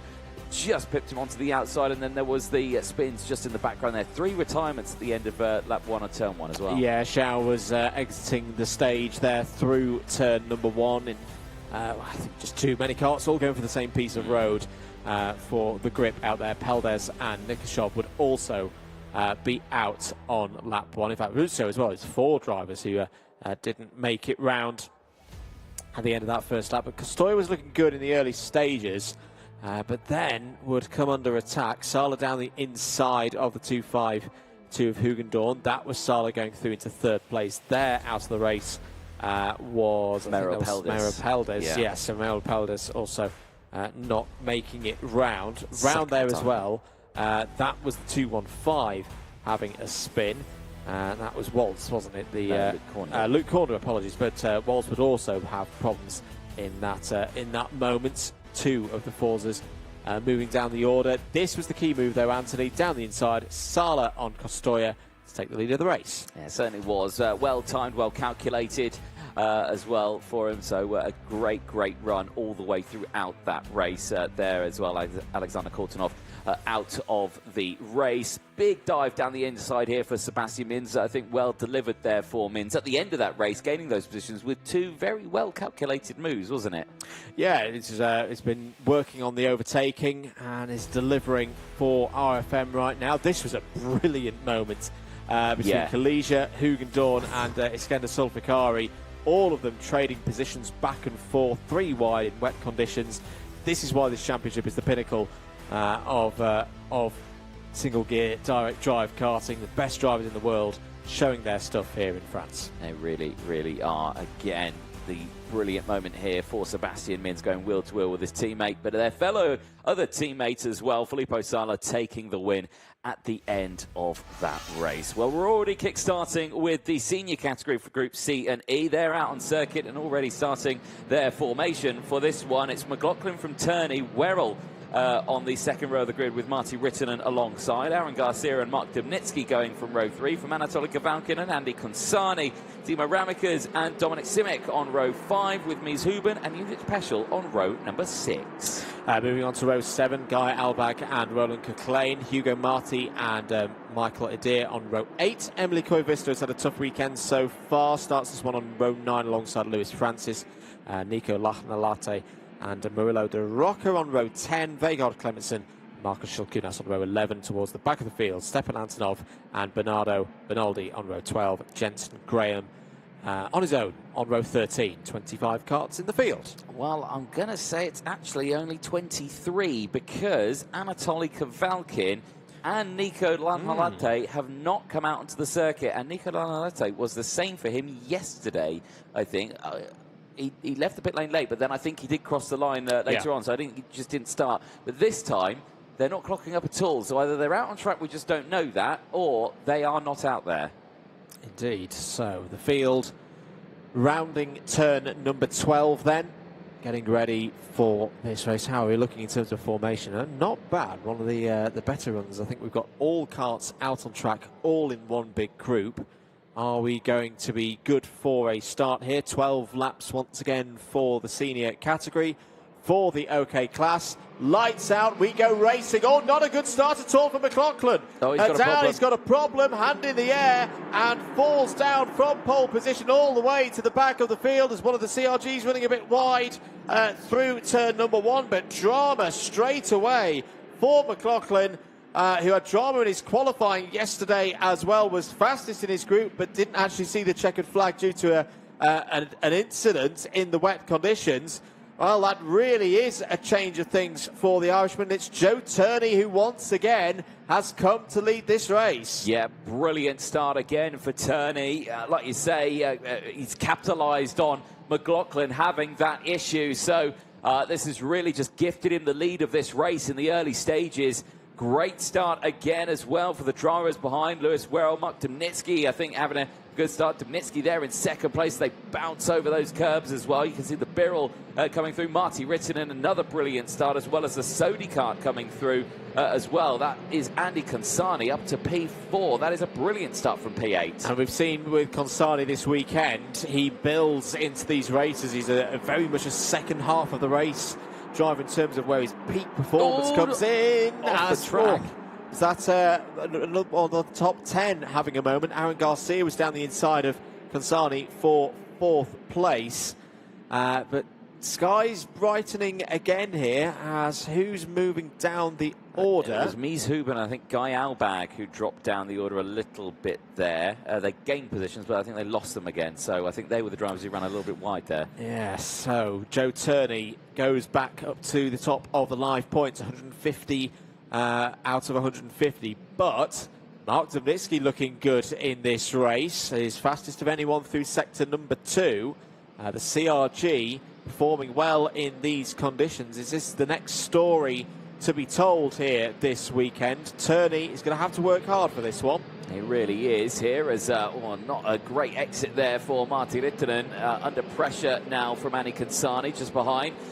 Big wipe of the visor there. Dubnitsky looking really, really strong here. That's not gone well at all. That's Dominic Simic in the 142 trying to get it restarted. He's got a good run up. Can he get it going on the throttle? Hey, nice start there. That was a quick recovery.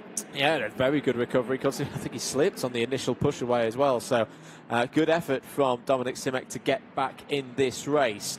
Back with the race leaders, Turney, Dubnitsky, first and second. Marty Rittinen is quick as well, has just gone purple through sector number 1, is sat there in 3rd place. The top 3 covered by 1.25 seconds right now. There is Rittinen, being encouraged on by Andy Consani and Aaron Garcia. Aaron Garcia in the wildcard position this weekend, Anthony. Absolutely nothing to lose.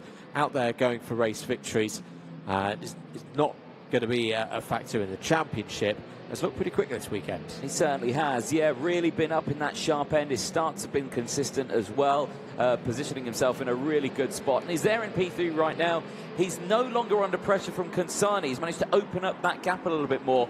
And again, just having consistent races in third, fourth, well, in the top 5, I would say. Off the track there, it's not gone well at all, unfortunately, for Guy Albag. He is out of this race. And, well, yeah, that is not what you want to see at all. And I think it was that one of the Ward racing, it was that Roland Coclain in the background there through turn 1. He's dropping down, yeah, it is. Turning from kart racer into something more akin to tractor pulling, trying to get back out of the mud, having had that moment at turn 1. Here's Garcia having a look at trying to find a way past Consani there. This is over 4th place. And once again, the track getting wet all the time. The sun is starting to peek through the clouds here, but conditions getting no better for drivers there on the tarmac. I don't even know how to call the weather today. Just terrible. I think that's how I'll call it. You know, we just don't know what's going to be happening over the course of today. They say it's going to get a lot worse, though.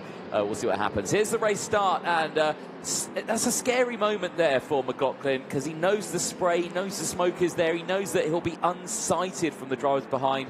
But luckily, just managed to get away with it. That's Marcus Shilkunis running wide at the start of that race, so it didn't go well. And there you can see that's another angle of it. Oh, there you can see drivers diving to the inside, but then having to really sweep out of the way there. Turney, though, taking the lead in the early stages. Really good start, and a really good start as well for the CRG.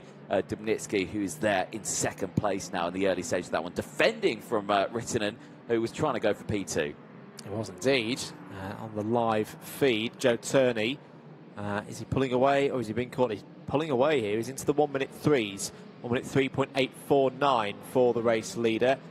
Lead is up to 0.6 of a second. Having said that, on this lap, it's looking like Dubnitsky is closing back in. And Rittinen again. Rittenen's got some pace here in this race. Purple through sector number 2. 1 minute 3.8 for both Turney and Dubnitsky. Rittinen not far off that as well. Change for 10th place. Lewis Francis has got past Mies Huben for that spot. Had a great run here 2 weeks ago in the pre-round. Difficulties in qualifying, but again, not giving this one up at all. Plenty to compete for. That's a good move past Mies Huben for that spot in the top 10. Keeping an eye on this gap for the lead. Still fluctuating at around 0.6 of a second. Dubnitsky from Turney. Or Turney leading from Dubnitsky, I should say. Rittinen still there in 3rd place from Consani, Garcia, Ramakas from Werrell, Peschel from Antonov. Antonov having a good race. 14 positions gained, just inside the top 10. Has Lewis Francis, who rounds out the top 10, 8 positions gained. So again, good moves happening thick and fast. Jensen Graham up 13 positions, just behind Mies Huben, who's there in 11th place. Michael Adair and Clementson, Shilkunis. All up positions here. It's been a really tough race for a handful of drivers on this one, and so many drivers just dropping down the order. After praising Lewis Francis there, he's just come away with a warning flag. Obviously, race control keeping a close eye on him. They are indeed. We're on lap number 7 then, into the second half of this race. No rain, or at worst light rain out there at the moment. This is the brightest conditions that we've had throughout the whole day, from the start of the warm-ups early on at 8 o'clock this morning. Going to need my sunglasses. He's going to need his sunglasses. That's a turn up for the books, isn't it? But here's the battle once again for 4th place, Consani and Garcia. The trouble for Garcia right now, I think he's got a bit more race pace than the Frenchman ahead, but because of the way the track is at the moment, with the damp line and the very much wet line, there's just nowhere for him to get through right now. No, exactly. And this track, you can overtake on it. It's doable. It's doable in the dry conditions. The wet conditions, those overtaking opportunities come down a little bit more, because, yeah, you're really just trying to find a clean way through, because it's fast circuit in the dry, so it makes it a little bit more of a challenge for the overtakes. But, yeah, like you say, when it's wet conditions, yeah, tenfold, I think, a little bit more. So it really does make a driver really have to think where you position the car, where's the best place to do it, and where to really deliver it. But right now, we'll just keep a close eye on it. Joe Turney with the fastest lap of the race, continuing to break away now, 1.8 seconds from Dubnitsky. I'm just going to throw something out there, and I know there's going to be people in the paddock who are going to hate me saying this. These conditions are not too far off what what we had for the E versus F heat in seniors yesterday. And we saw, without any further rain, that drivers were on dry tyres within 2 or 3 races after that point. So Joe Turney down into the 63.7s. That's an opportunity for Garcia. They're going to be side by side now. Off the road goes Consani. Garcia's through. Garcia is through. That was boldly fought for by the Spaniard. Consani taking to the grass, has to concede that one, and the DPK Racing entry is up to 4th place. Yep, that was, well, he went off the track, but he lost the position. So, if anything, yeah, if he'd left the circuit there and then stayed in the position, he'd have to have given that one up. But, yeah, he dropped back behind. But he may still get an investigation flag for that one. But we'll keep a close eye on it. Tony again, another fastest lap of the race, which again is a sign that conditions are improving lap by lap. There's still a damp line out there compared to the really soaking wet part of the track on the outside, but certainly not anywhere near dry conditions. But again, I reckon the weather just toying with us at this point, because we know the rain is supposed to get worse.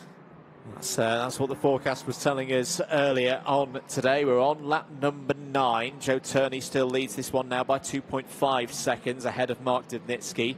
Marty Rittinen there in 3rd. Let's have another look at that moment between Garcia and Consani. Well, Garcia will say, I've got the inside line. I'm perfectly obliged to be there. Consani goes over the curb and over the grass. Yeah, has to give that one up, I'm afraid, but it's still there in the top 5. Exactly, a very rough landing there, wasn't it? And now Timo Ramikers is starting to close in. Timo Ramikers, we've not spoken much about him this one. Qualifying didn't go to his way. Now, this is where it starts to become a little bit more of an issue, because obviously drivers have to meet a minimum weight in the senior category. Yes. 150 kilos. Now, with that, drivers aim to be exactly 150 kilos, maybe a little bit more or anything like that. When it becomes wet, do you think a driver who is able to go over that 150 does that? Because the benefit of being slightly heavier in wet conditions does have benefits, doesn't it? Yeah, in terms of getting temperature into the tyres, even on a treaded tyre, you do want to do that to an extent. You don't want to do it too much, of course, because then you'll start destroying the compound. But you do want a bit more weight to get the bite in the tyres, especially through the early laps. So, yeah, it is challenging in that regard for Ramikers, because he's got less opportunity to do so. He already has to put a sizable amount of ballast onto the car to be legal. Yes, it means he can't add any more because he's already used up the slots. So, but yeah, as it dries out, definitely keep an eye on Ramikers. He was the winner here 2 weeks ago in the pre-round in spectacular fashion. Sunshine. Yeah, sunshine here at the circuit. Well, where's this been all day? 2 laps to go, though. Joe Turney, I think, is in race management mode. Yes, definitely in race management mode. Keep these tyres in check, because you don't know how much you're going to need to use them across the course of both the next rounds of the heats and the super heats as well tomorrow. Yep. So Joe Turney knowing, I don't need to be setting 1-minute 3s anymore. I just need to be controlling this pace through to the end. Yeah, really good drive here for Turney. Looking for maximum points, of course, in this one. Really having a really good show, 150 points to his name at the moment. Like you say, we were talking about the gaps further back, and, you know, when you start to get that one loss here, one loss there, you know, you really start to think these points are not adding up to what you want them to be. Dubnitsky just holding on to P2, has Marty Rittinen there in P3, consistently holding the gap right now. They're not closing in, they're not becoming an issue to each other or anything like that.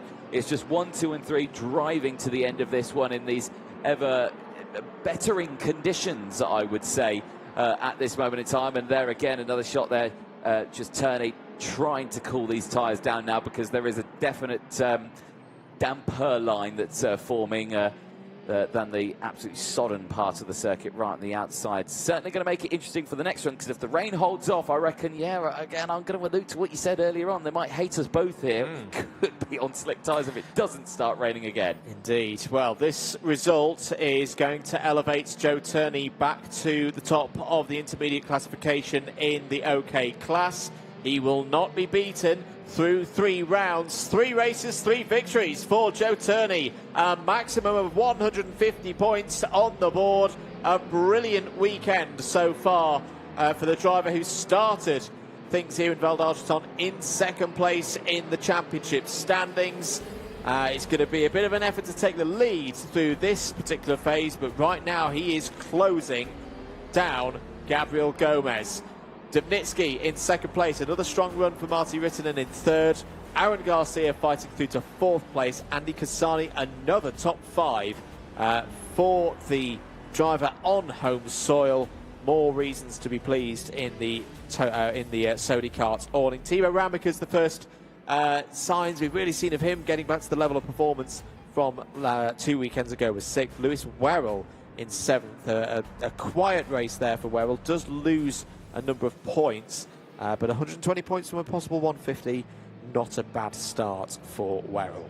Not a bad start at all. We'll keep an eye on what he does through the weekend. Drivers then make their way back into Parc Fermé. We'll go over the full classifications at the end of that one. Certainly some really good results from our drivers, and here is the full classifications at the end of that one. It is Turney from Dubnitsky, Martti Rittinen from Alan Garcia, Andy Cassani from Timo Ramikers, from Lewis Werrell and Stefan Antonov, Jindřich Paschal from Lewis Francis, Jensen Graham from Mies Huben, Michael Adair from Marcus Ilkunis, and Emilio Koivisto rounding out the top 15. The top 16 further down sees Hugo Matti from Murillo di Rocca, Bernardo Benoldi gaining 6 places to finish in P18 from Roland Cooklane, Dominic Simic rounding out the 20 finishers in that race, Vango Clementson a retirement, Guy Albag and Finn McLaughlin all retirements, and 2 non-starters, Anatoly Kavalkin and Nico Landalate. But for Joe Turney, that is another win and a very good round of qualifying heats for him. He is looking comfortable here at Val d'Argenton in France and looking to close that championship gap up to Gomez. Here's a look at some of the highlights from that one. McLaughlin breaking down at the start, tumbling to the back and later retiring in the race. Not the start we would have wanted. Brilliant start for Martti Rittinen from the second row of the grid, getting that inside line, was fighting for first place between himself and Joe Turney, but Turney would have the run at the beginning of that one. There'll be a bit of drama in the background there. Drivers running a little bit wide in the early stages of that one. I believe Marcus Ilkunis one of them, but did gain the positions, though, in the latter stage of the race, working well. Big defensive move there from Dubnitsky just to cover that attack from Martti Rittinen. Those positions would stay the same then throughout the entirety of the race. Aaron Garcia going wheel to wheel with Andy Cassani. Cassani would have to take to the runoff through the chicane through turns 10 and 11, but it would be Joe Turney who would take the win. He would now lead the intermediate classifications on his chance to try and close the championship gap up between himself and Gomez. It is now OK Junior qualifying A versus D that is coming out onto the circuit now next for us, and it is Jacopo Martinez and Roman Kamiab who start this one on the front row of the grid. Jarrett Clark and Dries van Langendonk round out row number 2 with Boris Leisen and Jensen Burnett on row 3. Row 4 sees Oliver Rasmussen and Jack Eiliff from Archie Lovett and Kerry Fairhand on row 5. Then it's Kanish Grau and Bosco Arias on row 6. Alex Malota and Zhang Jose go from row 7 from Ili Christian and Armin Carrier Osman on row 8. Luca Chelis and Aloy Giriere round out row number 9. Mark Brovko and Asher Ostin go from row 10 of the top 20 from Marcus Savalev and Sky Parker on row 11. It's Georgi Zazov and Kasper Reipold on row 12. Jagrat Tatoja, Matt Corby on row 13 from Benjamin Manak and Gustavo da Silva. Then it's Marcel Zebu who rounds out the 29 kart grid. Looking at my timing screen, everyone has left onto the circuit. So we have got a full grid, 29 karts out on track. Well, for the junior category, back to 10 laps of racing for this one. And in the IC, it is Filippo Sala who has got the maximum points now with 150.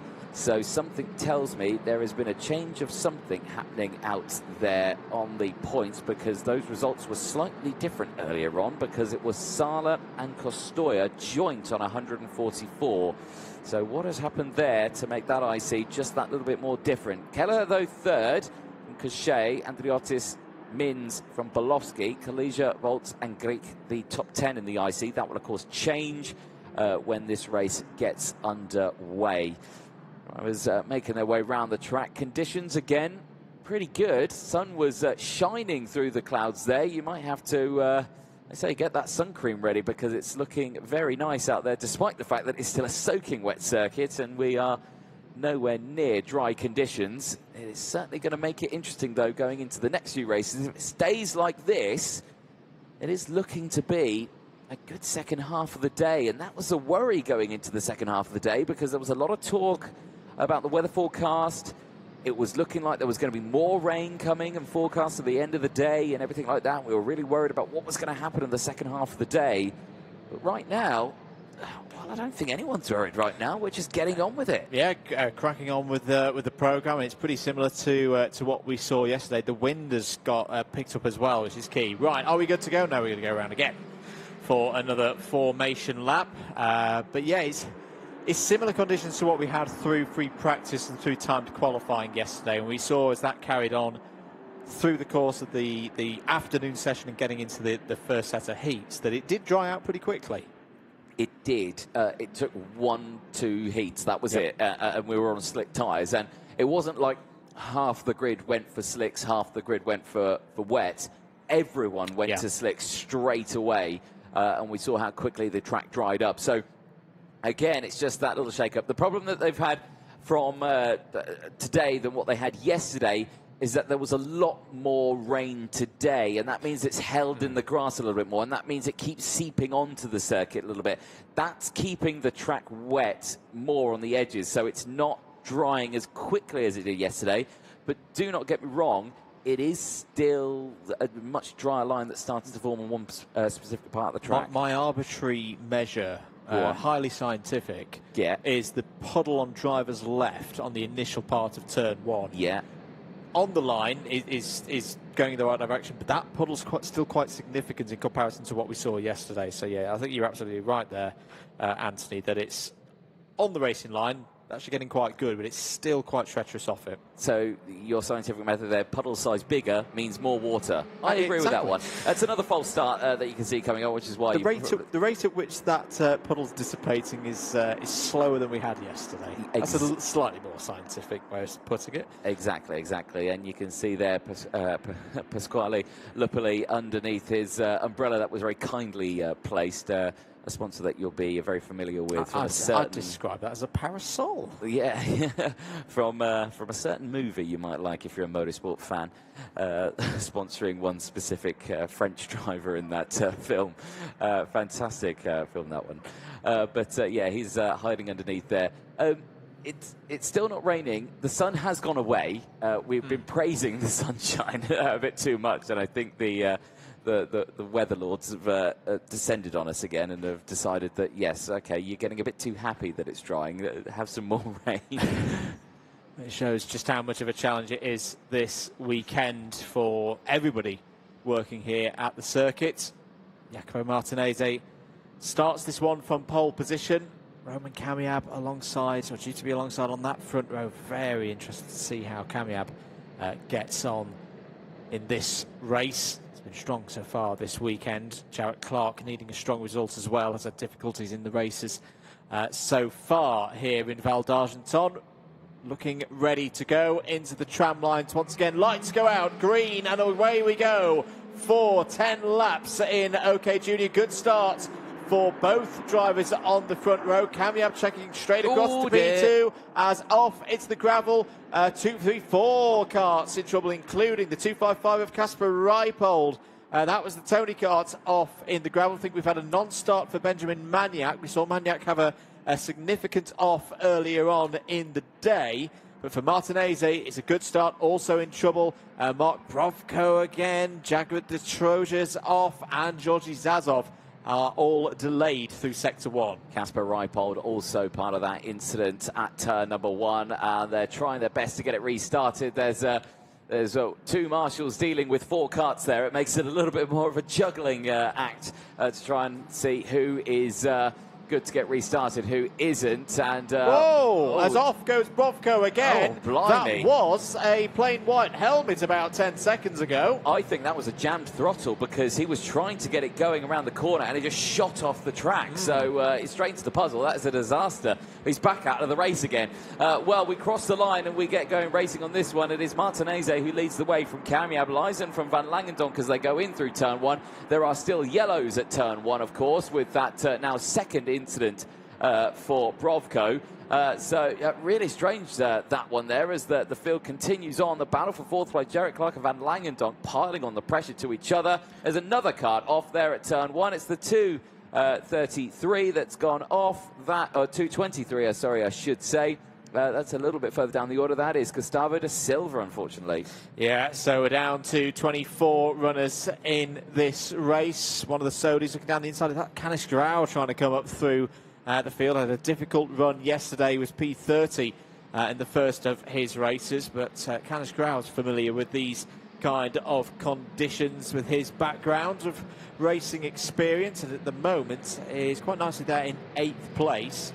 Here come the leaders, end of lap number 2. Martinez leads at the moment quite comfortably by 0.7 of a second ahead of Kamiab.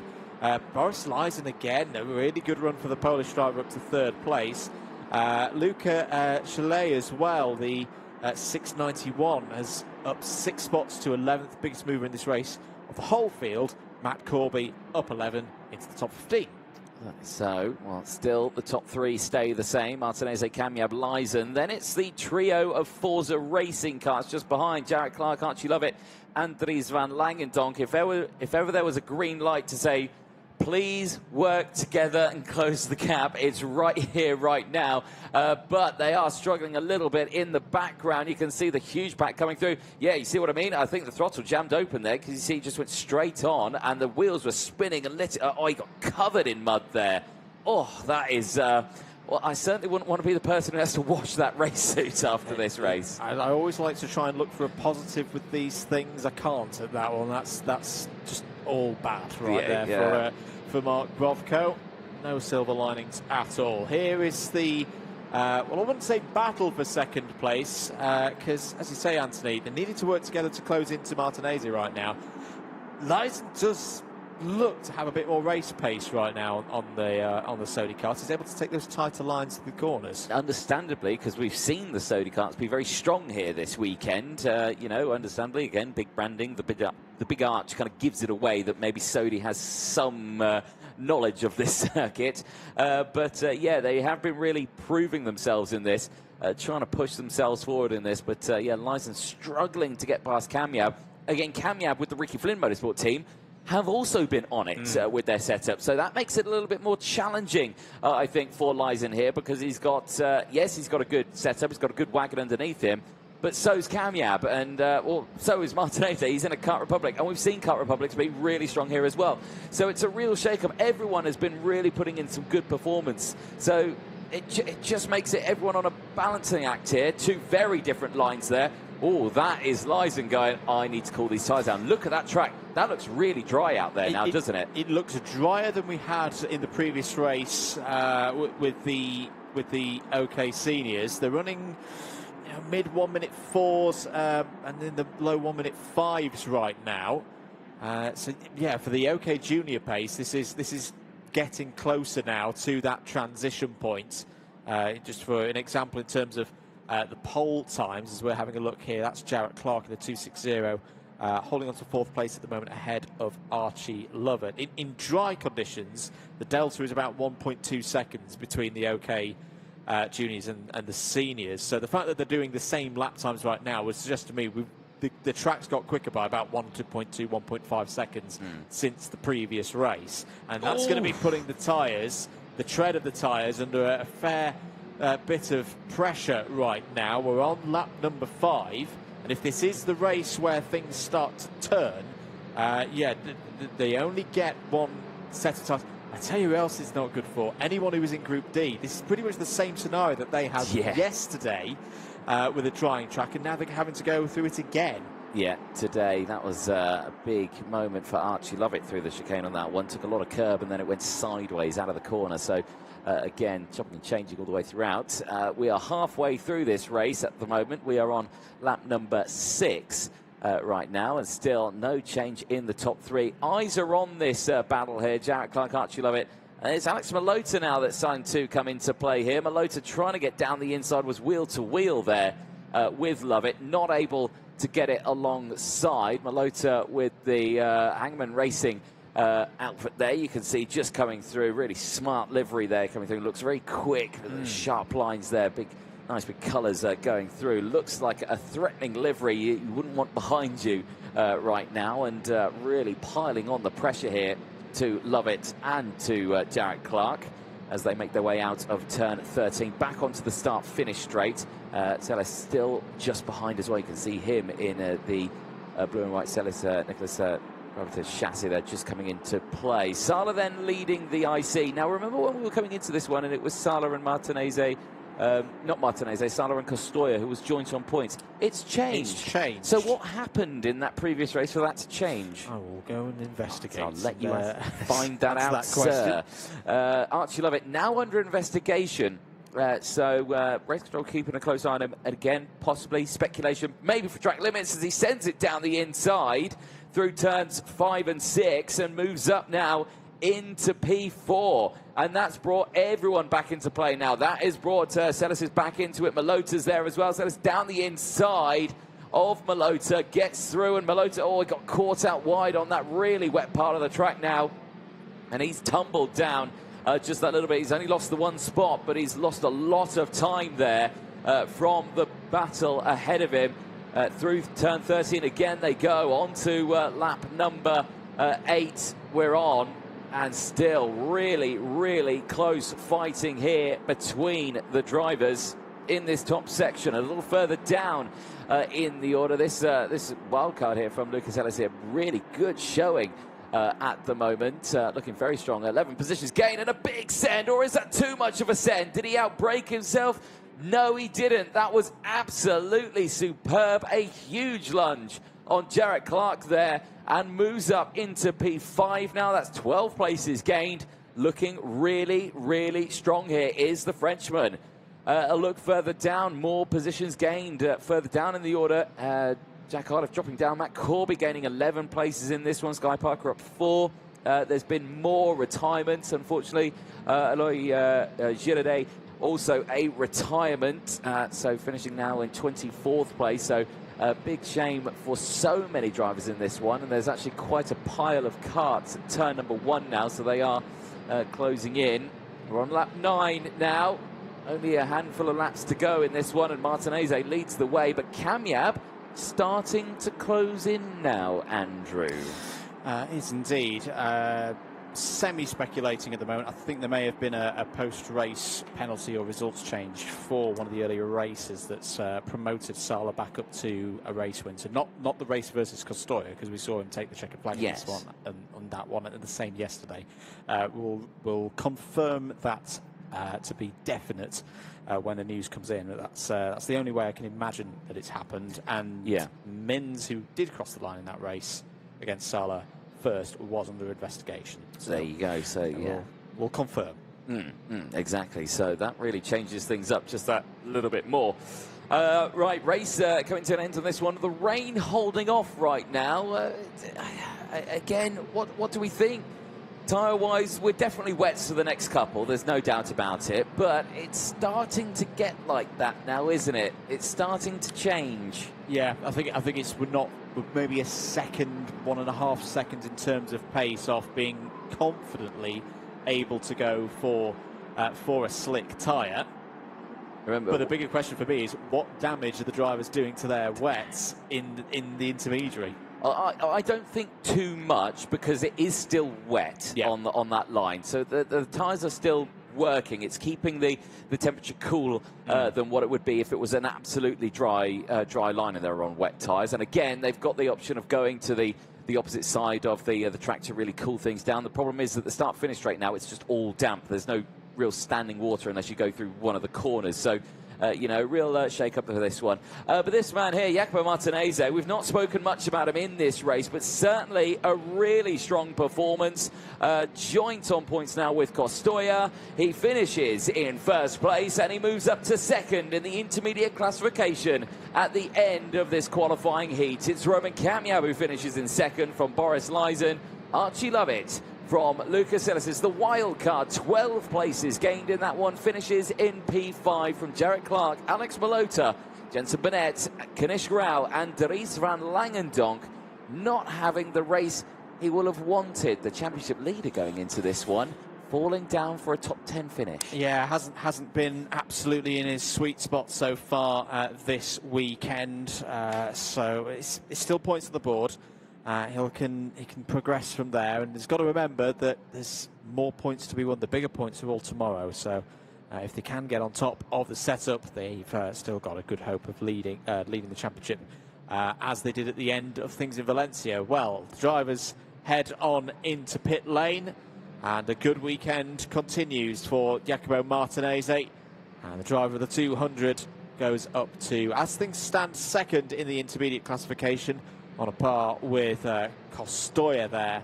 A very good run through those first 3 rounds of heats. There is your provisional classification from the qualifying heat involving groups A and D. Martinez by 1.1 ahead of Kamiab. Boris Lyson more points in the Sodi there in third. Archie Lovett fourth. Lucas Leighton in 5th place there ahead of Clark, Malota, Burnett, Rao and Van Langendonk. It's in the second half of the field. Ashley Oxteen up 4 places in that race, up 5 for Sky Parker in 17th. Jack Jose and Jack Iliff had difficulties, but at least were in the top 20, completed by Jagrat de Troja. Makar Savalev, Marcel Shabo and Amin Kara Osman all saw the checkered flag. Number of retirements from that one, all quite early on in the race, in the first 2 laps. Alois Girardet, Gustavo da Silva, Mark Brovko with a cleaning bill as well after his second off-track moment in the 250. Georgi Satov, Kasper Reipold and Benjamin Maniac was a non-starter. Let's have a look at some of the highlights from that last race in OK Junior. Great start for Martinez. Wise one for Kamiab as well. Didn't try and go around the outside, just made sure he cut to the inside and took P2. There, out of the race immediately went Reipold and Brovko. Well, Brovko made the attempt to get restarted. It did not go well for him. Martinez led early on, had full control. This was the moment, quite bizarre moment for Mark Brovko, and trying to get the engine started using the compression valve there, running out of tarmac, and then getting into an even bigger bit of bother through the puddle. Loads of mud being kicked up as we reckon the throttle was stuck open there with the tyres spinning. And look at the state of that wetsuit and race helmet. Whichever way you look at it, that is one unhappy driver in that case. And that, of course, would be Mark Brovko out of the race. Towards the front of the order, Jarrett Clark was great in qualifying, but has had difficulties in the races. This was his best result of the weekend so far, in 6th place, but would have wished for more. That was the move by Chalet down the inside in the 691.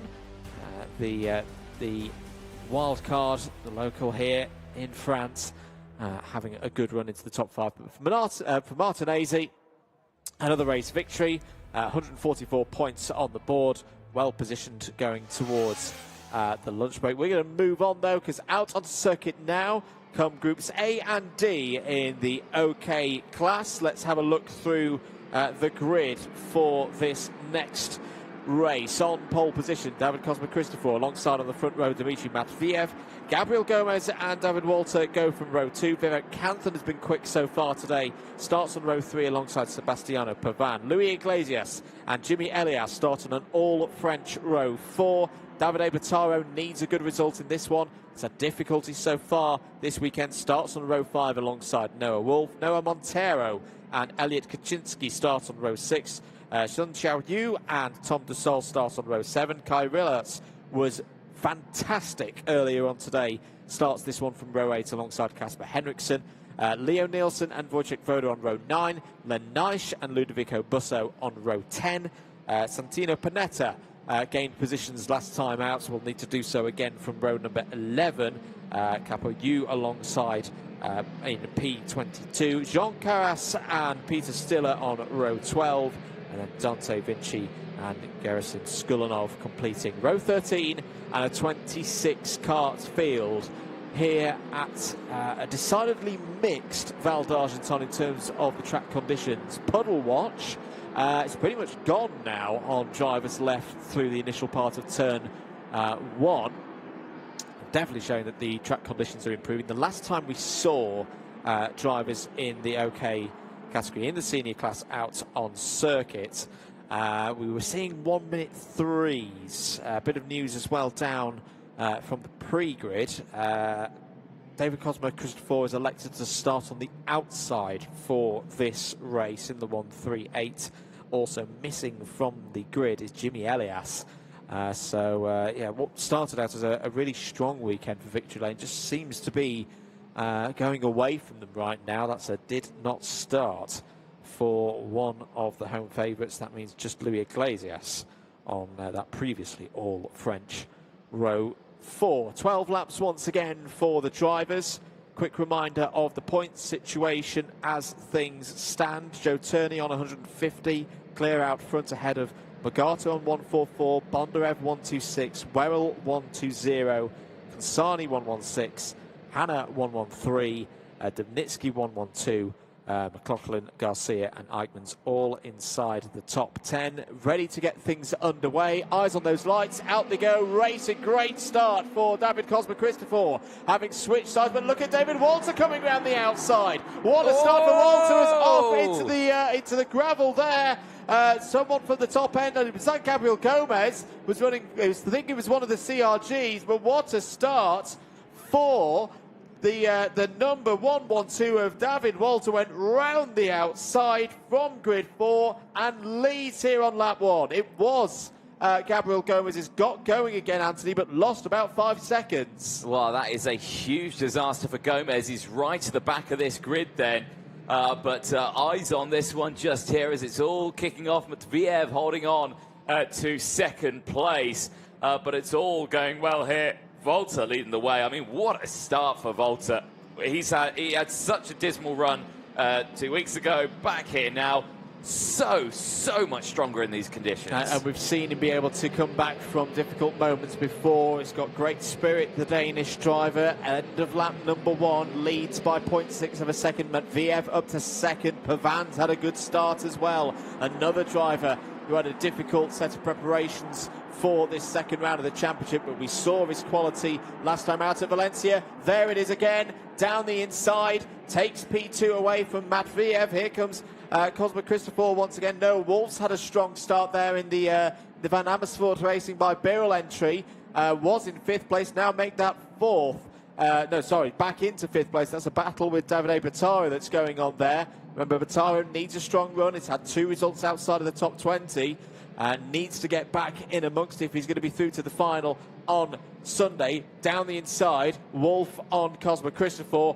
Now he's up to 4th place. Battaro getting through as well. Iglesias dropping down back to his original starting spot here through the chicane. Big use of the curbs there. Wolf looking strong here right now. We've not said much about Noah Wolf so far this week, and as he's been there in around that area. He's been just struggling to get it through. Was fighting at the front again 2 weeks ago, and again he's just struggled a little bit more this weekend. And again, I think that changes with conditions and everything like that.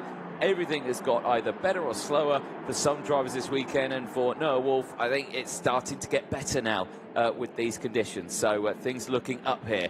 There's Louis Iglesias fighting off David Cosmo. Cosmo, who started this one on the front row of the grid, not had the best start he would have wanted in this one, down into P7.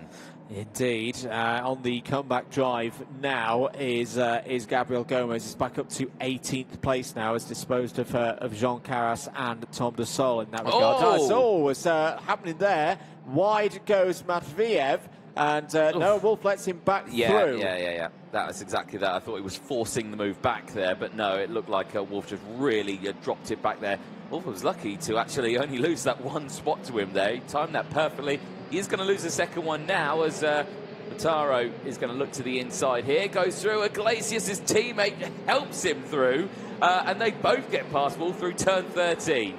Yeah, that was close there. Wolf wisely just pulled out of that one. We've seen it get a bit too close through that final corner before. Wolf's got back through by stopped on both CRGs as Mataro running wide and loses out, I think, to Rillards. Rillards is coming back through the field again, has gained 8 spots so far in this race. He's up to P7 as David Walter, race leader, sets a new fastest lap of the race at 63.484. Yeah, indeed. This is good scrapping that we're seeing here already. And again, every single different racing line you see there clears the track. It becomes even drier and drier. There's dark clouds off in the distance, though, Andrew. Ooh, I just don't know what's going to happen here weather-wise. It's on the edge. The sun is shining. The temperature is up a little bit more now. It went from 12 degrees in the rain. We're at 16 degrees now that the sun is starting to shine through. It's such a challenging day for drivers and mechanics and everyone just to think, what on earth do we do setup-wise? I'd say this is a mechanic's nightmare right now in all regards. It's where they earn their credit. It's where they earn their money. Another new fastest lap of the race from the race leader, 63.334. So the pace is similar to what we saw in the previous senior heat. Up 12 positions I've just spotted. Santino Panetta, another great run from the Argentine driver, into 9th place now. Casper Henriksen's going with him, following through also into the top 10 now.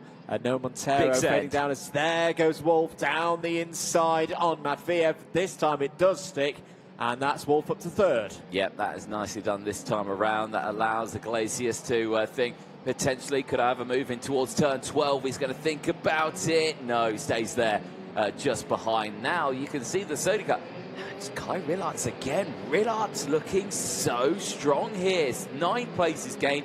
He's in P6. He's just got past Bogdan Kozma. David Kozma, I should say. And the rest have as well. Mataro back through. Panetta still there as well. It's all kicking off. And now Iglesias gets through on Matviev. Now it forces him over the exit through turn 2. Yeah, that was Iglesias very much taking the option there. So I'm coming through here. There's no debating this one. Iglesias now up to 4th place. Sebastiano Pavan, that's the first 1 minute 2 we've seen today in race conditions. So Sebastiano Pavan has got some good performance. There is the 141 of Panetta momentarily being ahead of David Cosma Christopher. David Cosma Christopher looks like he's struggling at the moment with race pace. It's just going backwards. Well, like you say, he said he was enjoying the wet conditions. He was enjoying that. What are the conditions like now? They're drying. It's not dry, but it is drying. So it's getting faster and faster, and maybe that pace just isn't there. Maybe the setup isn't there right now, because like you say, it's constantly changing. Setup's definitely here for this man here, David Walter. I mean, yeah, this is fantastic what we're seeing here from David Walter this weekend. Looking so much stronger than what he did 2 weeks ago. And the gap now, 1.7 seconds between himself and Sebastiano Pavan, his teammate. So, you know, you would think that they're helping each other a little bit out in this one, but clearly it's just working more in Walter's way. Really is. And to the second half of the race now. Walter leads from Pavan. There is the 1-2-0 of Dmitry Matviev. He's got Kai Rillards behind, and Kai Rillards has just gone purple through sector number 1. The Belgian, who came up through the field earlier, was second to Joe Turney in the previous round of heats. Is again showing the breadth. It's a very important factor, I think, this weekend, of not just being quick in the wet, not just being quick in the dry, but being quick in both. Because generally, if you are like that, you'll be quick in the middle as well. As here down the inside, that's a brave one. From Iglesias, still side by side with Wolf down towards turn number 1. Wolf shuts the door, does not want to give up 3rd place, needs to be careful, he doesn't run too wide, he does run wide, and through goes Iglesias down the inside as well. Goes Rillards for 5th place there, past Matviev as the Tony carts disappear off the front of the order. Matviev trying to have a go back at Rillards here. Is there going to be a cut back on to the back straight and towards turn number 5? Matveev gestures to Milos to say, no, let's keep going forward. Here comes Bataro now down the inside. Oh, slightly onto the wet patch. There goes Matveev. He switches back to the inside on Bataro. Brilliant racing once again. Out wide goes Bataro. Here comes Panetta through it all. Side by side of the two CRGs. And one of the Paralympians on the scene is Vivek Kanthan. He's had a quick day, but a quiet day so far. It's the first time we've really seen the young American coming through the order. Back down the inside goes Bataro. Into play comes the 138 of David Cosma-Christopher, who gains a position for the first time in a few laps. 4 laps of this one to go. This is one of those classic ones where you could be third, you could be 13th. That is the concertina effect kicking in beautifully there, isn't it? One move happens, it pushes everyone back, and then everyone decides to go for it. They all kick off, and then it all calms down again. And right now, it's starting to simmer down once more, but it's still kicking off a little bit at the front there. Matveev and Bataro Panetta still battling away. Panetta holding on ahead of Matveev and is up 15 place in this one. A superb dive. Down the inside, here comes Bataro. He finds the gap. Matveev again with that switchback sends it back down the inside. Capitalised on the fact that they are all still on wet tyres, and even though you may go on that slippy part, you've still got the traction. If we'd been on that sort of situation where half the grid's on slicks, half the grid's on wets, it'd have run out wide and it'd have been all over for him. So again, it's still helping out massively here. Matveev, though, really, I think, is on the back foot here against these other drivers. Bataro, Cosma, Gomez, who's back up to P10. Yeah, what a recovery. A brilliant drive from Gabriel Gomez coming back here, and is now, well, started directly behind David Cosma-Christopher, fell all the way back to the bottom of the order, and is now, with 3 laps to go, staring at the back of the 138 once again. Has got some good speed to boot. Another new fastest lap of the race, 62.284, so we're nearly into the 61s now. We did see times below the 60-second mark yesterday while still on wet rubber. Here is Gomez down the inside of Cosma-Christopher. Can he get it done off the corner? Round the outside goes Cosma-Christopher, carries the speed. Also there is Vivek Kanthan in the 146. This time down the inside goes Gomez, and Kanthan gets both of them with a great lock to the inside. Good scrap there between Gomez and Cosma-Christopher, but they both end up losing out. Yeah, Vivek Kanthan reading the road perfectly there, just seeing what is happening. But like you say, Gomez, I think, tunnel vision right now. The red mist has descended. He's trying to gain as many positions as he can. Like you say, started this one P3, he's down 7 positions right now, but it was down a lot more than that. He was right at the back of the field earlier on. The fact that he's even battling now with the likes of the top 10 is incredible, even in its own right. So, you know, a brilliant recovery drive from Gomez. Really trying to fight and hold on to his championship lead, but right now with these qualifying heats going the way of Joe Turney, who is second in the championship standings, it's not going the weekend he wants. It just shows how quickly this sport can change. The driver who was perfect all the way through Valencia is going to lose that perfect record and then some here today. He's properly in, as we say, damage limitation mode now. But right now, he's not even in the top 10 of the live points on the intermediate classification. He's going to have pressure in the last couple of races. Gomez down the inside of Kanthan, takes the position. Kanthan tries to turn in, but finds the CRG there. So that's Gomez back up to 9th place. Last lap board is out. Your race leader is David Walter there in the 1-1-2. What a race this has been, all stemming from that fantastic start for the Danish driver from the second row of the grid. A 1 minute 2.6 last time around, 1.5 seconds clear of his teammate Sebastiano Pavan. And this is a statement and a half from the Tony Kart team to say they are in it to win it this weekend. Yeah, they really are. Superb performance all the way throughout. And, you know, I think it just falls down to it. You've always got to trust your gut with a team. You can have a bad weekend. Sometimes you just think, oh, this isn't working, this isn't happening. But then another couple of weeks change, and then, boom, you're on top, you're fighting at the front. It's all happening. It's all going your way. It just shows dedication, commitment. It all works out well. And for David Walter, it's working out beautifully. Checkered flag goes out, and he takes 50 intermediate classification points. He goes up to 3rd in the IC. This is a superb weekend for him. Sebastiano Pavan moves up to 6th in the IC with that 2nd place finish from Louis Iglesias, who is not within the top 10. The IC finishes in P3 for Noah Wolf. Kai Rillarts from Santino Panetta in 6th place from Matveev, from Gomez, recovering back to P8 from Davide Battaro. Vivek Kanthan rounding out the top 10. But for David Walter, what a drive. Really brilliant stuff from David Walter. Not good news for Gerasim Skullanov. Had a problem there on the last lap. So the DPK Racing 137 drops to 25th place. The drivers will head on in, knowing that their work for this phase is done. The next time that we will see Group A out on circuit for the OK class will be 16:25, 16:30. That's when you need to be back if you're particularly following any of the drivers in that one. For Group D, it will be slightly earlier. It'll be 15:45 is when the pre-grid closes for that one. There's your provisional results.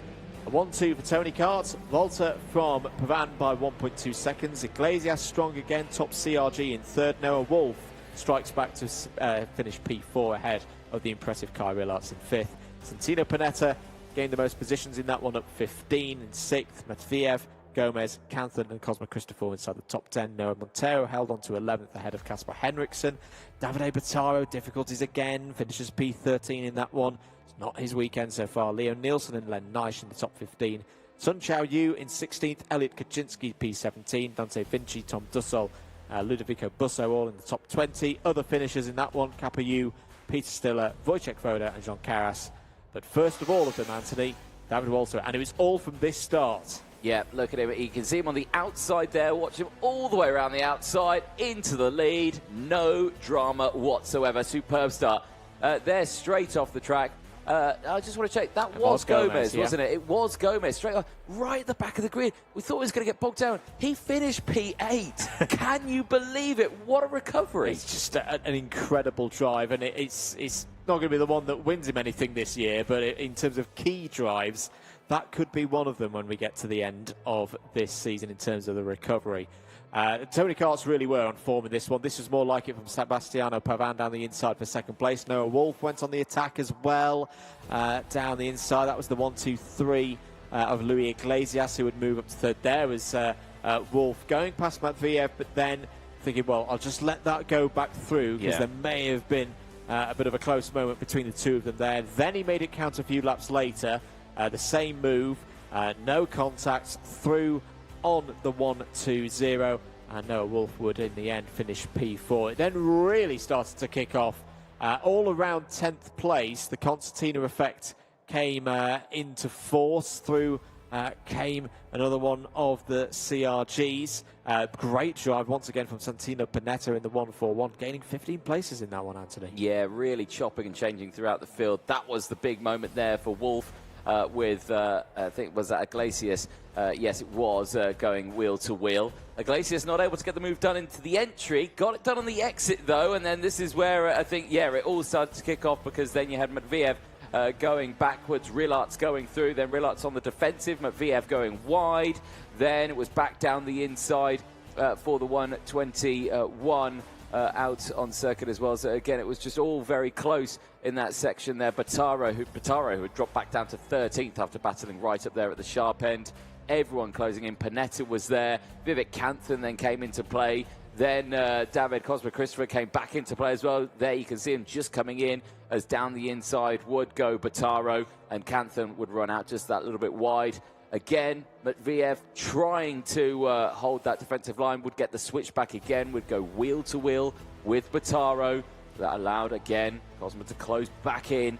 It was just a chop and change all the way throughout. It was a carbon copy all the way throughout. Then Gomez got involved, and that's what really shook it up. And for David Walter, he was unaware of all of that battling happening behind, and he would just win by 1.2 seconds. He won't care one jot about what was going on behind him. He takes the 50 points and moves on to 135 for his weekend so far. Next race, back to OK Junior, Groups B and E, getting ready for what will be the last OK Junior race before the half-day break. There are your drivers sitting in pre-grid at this moment. It's just been a bit of a recovery, I think, of Skullanov back to the pit lane. But another great chance here for Daniel Kelleher to score another win. out there, Anthony. Yeah, exactly that. Some really good points he's had over the course of this weekend, and really pushing strong. Before this race gets underway, we are going to take a short ad break. Do not go anywhere, though. We'll be back with OK Junior qualifying Heat B versus E.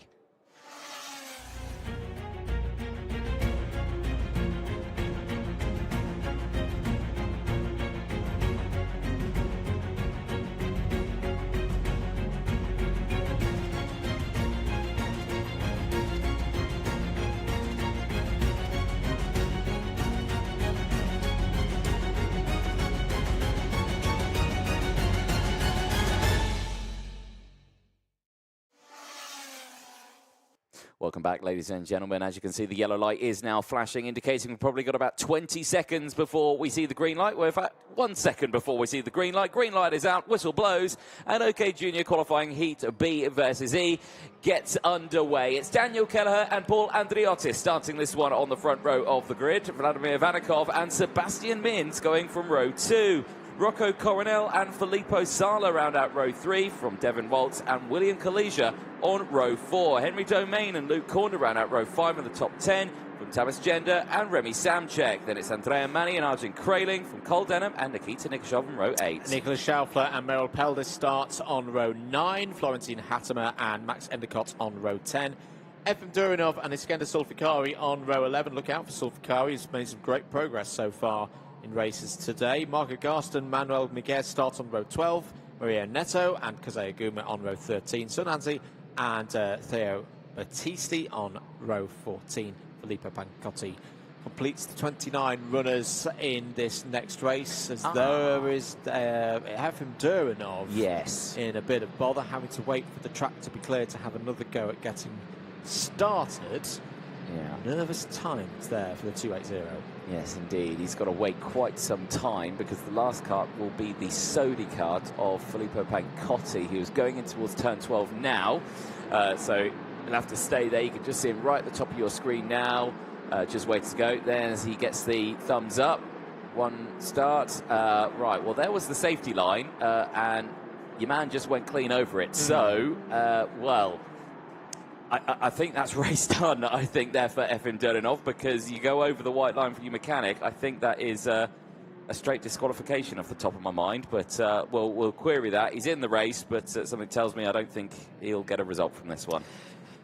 Yes, well, that's not the best of moments. We should say this is the start of round 4, is it not, of the qualifying heats. So you've got a nice order at the moment on your screen. Sala on 150, Martinez 144, as well as Costoya, Kamiab, Kelleher, Cachet also in the top 6. They have all raced 3 times. So for Kelleher, another opportunity here, as we saw the last time he was out on circuit, to get a race win, take the lead in the IC after this race, just put a bit more pressure on the likes of Kamiab, Costoya and Martinez and Sala ahead of him. Certainly so. Right, drivers heading in towards the final corner. A little bit spread out there in the mid-pack. Are we going? No, we're not. It is a false start. They are going round again. Hands up in disappointment. Some hands of happiness about that. And Andrew, I would just like to look out the front of the commentary box. There is Pasquale Lupoli on your screen.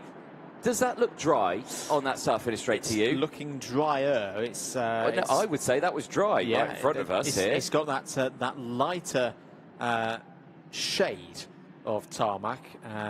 Yeah, no, I think this could be the race. If we're going to see a race that's going to have that transition point, I think it's going to be... It's going to be this one, and the next one might have to start thinking, maybe, slick tyres. Yes, indeed. So, 10 laps for this latest group of OK Junior drivers, groups B and E. All of the groups decided from timed qualifying yesterday. Just joining us, live coverage of round 2 for this year's FIA Karting European Championships here at Val d'Argenton in the Loire Valley in France. Beautiful part of the world, but the weather has been anything but beautiful. Very challenging for the drivers, the teams, the mechanics, everybody out on circuit to understand how best to approach these races. Rocco Coronel in this race as well. You can see there with the orange helmet. The Dutch driver starts this race 5th on the grid. He's pretty handy in these kind of conditions. Are we good to go? Yes, we are. Lights out. And everybody trying to trek down to the inside straight away. Good start for Kelleher around the outside there. That's Mins going for 2nd place. He's going to run out wide, though. He's going to get 3rd. That's not bad at all. As through comes Ivanikov as well into 2nd place. It's a good start for those on the inside. And you need to keep an eye on Filippo Sala, of course, in this race as well. Where is Sala in the yellow helmet? He's down at around 6th place right now. Yeah, he's battling away there. He's got Rocco Coronel alongside. Changing, though, at the front. It looks like now it is the energy course of Vladimir Ivanikov who leads the way. Daniel Kelleher into 2nd place, was under pressure a little bit there from Paul Andriotis, not close enough for an attack. And now the other Ricky Flynn of Sebastian Mins starting to come through as well. You can see him there in P4 piling on the pressure to his fellow teammates. But it is Vladimir Ivanikov who leads the way from Daniel Kelleher as they exit out of turn 12 and in towards turn 13. Watch this race as it goes on. Keep an eye on those racing lines where they position the karts, because it is very dry on that start-finish line now and into turn 1. It's very not dry off the racing line around the outside, and both drivers at the front of the field did well to avoid. There's a battle going on between two teammates as Mins gets through on Andriotis for P3. That throws Andriotis right into the clutches of Devin Waltz, who's had another good start, is up to 5th place. Rocco Coronel is well in 6th. And look at this.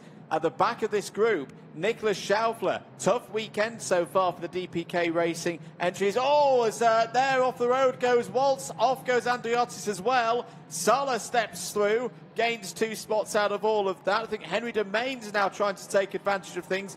And as we say, Nicolas Schaufler there in the Beta Tools, the orange DPK Racing entry. This is more like it.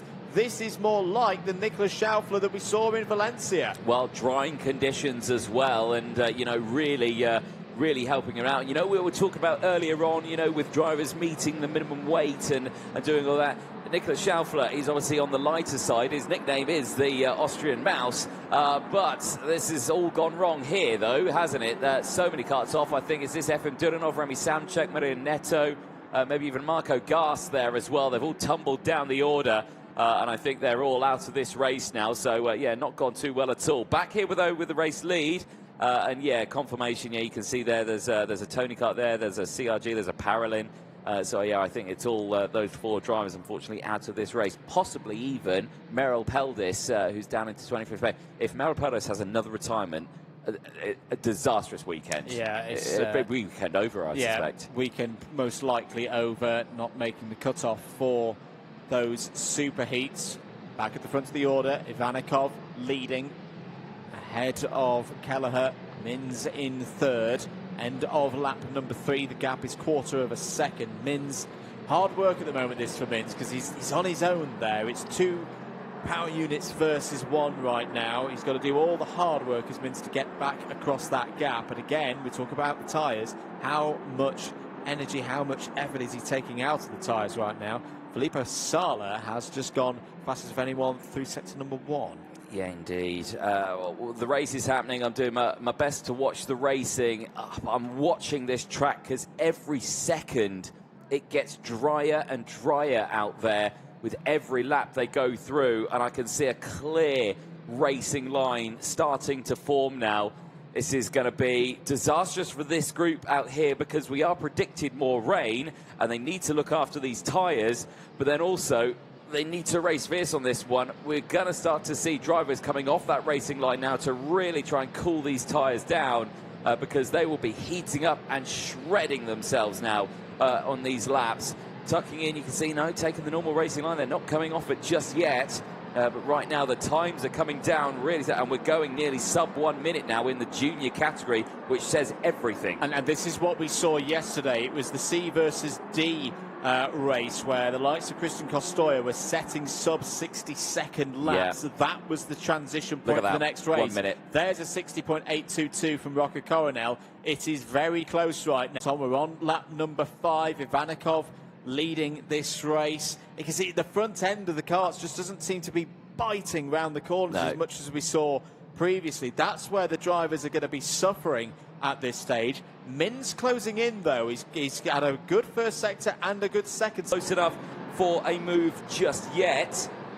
But still keeping a very close eye. That's gone terribly wrong there for the Forza Racing driver Iskander Solfakari, unfortunately out of this race. That is another retirement. I think he had one earlier on, didn't he? So that is not looking well for the Turkish driver this weekend. A real roller coaster for Iskander Solfakari. Had good pace once again, but another result outside of the top 20 is not good news for a driver who would have been expecting to get through to the final this weekend. That's very much looking in doubt right now. What are the lap times doing? Well, they've dropped off again, which again is similar to what we saw yesterday, that we hit the 60-second mark and then it was almost a case of like, hang on a minute, this is too quick. This is damaging the tyres back off again into the 61s. No, I can tell you why. It's raining again. It's raining again, so...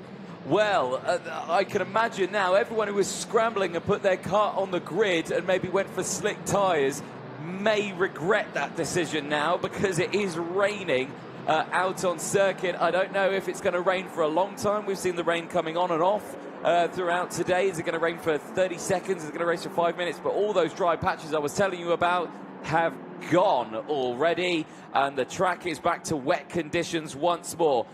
It's just thrown a spanner in the works for anything for that next race and for all of these drivers, because now it's starting to get slippery again, even after the fact that they've cooked these tyres now. Yeah, it's the magic 8 ball of the weather this weekend. You have no idea what it's going to do from one lap to the next. Vladimir Ivanikov still leads this race from Daniel Kelleher, Sebastian Min's third. Filippo Sala's fourth place right now would give him the lead in the intermediate classification. It would put him on to 188 points from a possible 200. That would be some 24 points ahead of the driver second place in this race. Ireland's Daniel Kelleher into turn one again. Look how much they're sliding now. And the lap times are back down into the 62s, the 63s. Who else is making progress? Kosei Aguma's having a good race. He's up to 14th. That's a gain of 12. 24 drivers still remaining in this one, and arguably the hardest 2 laps of the race yet to come. Exactly, but again, do you want a spanner in the works? I think it's stopped raining again. It's literally, I mean, we could go back to a dry racing line before this race ends. I just don't know how to call this one. It's near impossible, and I think for the next group before the lunch break, it's going to be, right, honestly, do whatever you want, I think. It's going to be a nightmare. There, I think it's a really good show. You can see it's pockets of rain now all over the place, but there is a big band of rain that's going to be coming over the circuit soon from the south. So I reckon we are going to get that rainy part of the second half of the day. But right now, the track conditions are right on the edge here. They are indeed. End of lap number 8, 2 to go. Nicholas Schaufler up to 7th place now. That's a gain of 10. Can he get any more? Well, he's about 0.6 of a second behind Rocco Coronel, who's been there or thereabouts so far this weekend, but hasn't quite hit the heights that we saw in Spain a few weeks ago. Gap's staying steady, and again, it's another one of those tyre questions that even if Kelleher was to be able to catch Ivanikov, has he got enough performance in the tyre, particularly on the front axle, to negotiate his way through? I'm doubtful of that right now. Yeah, so am I at the moment. But again, anything can happen, and you know, you've got to look at it. Sebastian Min's, it's concerning me here. Warning flag, under investigation now. But what's he been doing? For me, it has to be track limits, because he's there in third place all by himself. He's not collided with anyone. He's not had that. Maybe it's something from the start of the race. We're not too sure. You know, as we go on to this final lap, but he's just been there, maybe just pushing the limits of that chicane a little bit too much, a little bit. But we're on the final lap now, and for Ivanikov, this has been a great race. This will be his first win of the weekend, and yeah, he's always been right there. Qualifying was great for him, really good in qualifying, but just struggled to put the race together right now, hasn't he? But in this one, it's been superb. And it'll be a big boost for the Energy Course team as well. It's one of the best results that they've had so far this season in OK Junior. Heading down into turn 9 and 10. Let's have a look at a replay. You know what? I think you might be right, Anthony. And then second one. Ooh, yeah, that's another one of those right there. on the line. Right on the line there, yeah. Well, here is Vladimir Vanikov then through the final corner. His first win of the weekend then. He'll be happy with that one. And I think his head there went backwards just like a sigh of, oh, finally a heat win. There we go, 50 points. That helps me out quite a bit. And it does help him out quite a bit. Bumps him up to 6th in the IC. Just 1 point behind Costoya, Martinez. Of course, they've got another race to go as well with everyone else. But certainly a big help for Vladimir Vanikov there, taking that win from Daniel Keller, Sebastian Mins from Filippo Sala and Henry Domain, the top 5. There's a look at the intermediate classifications.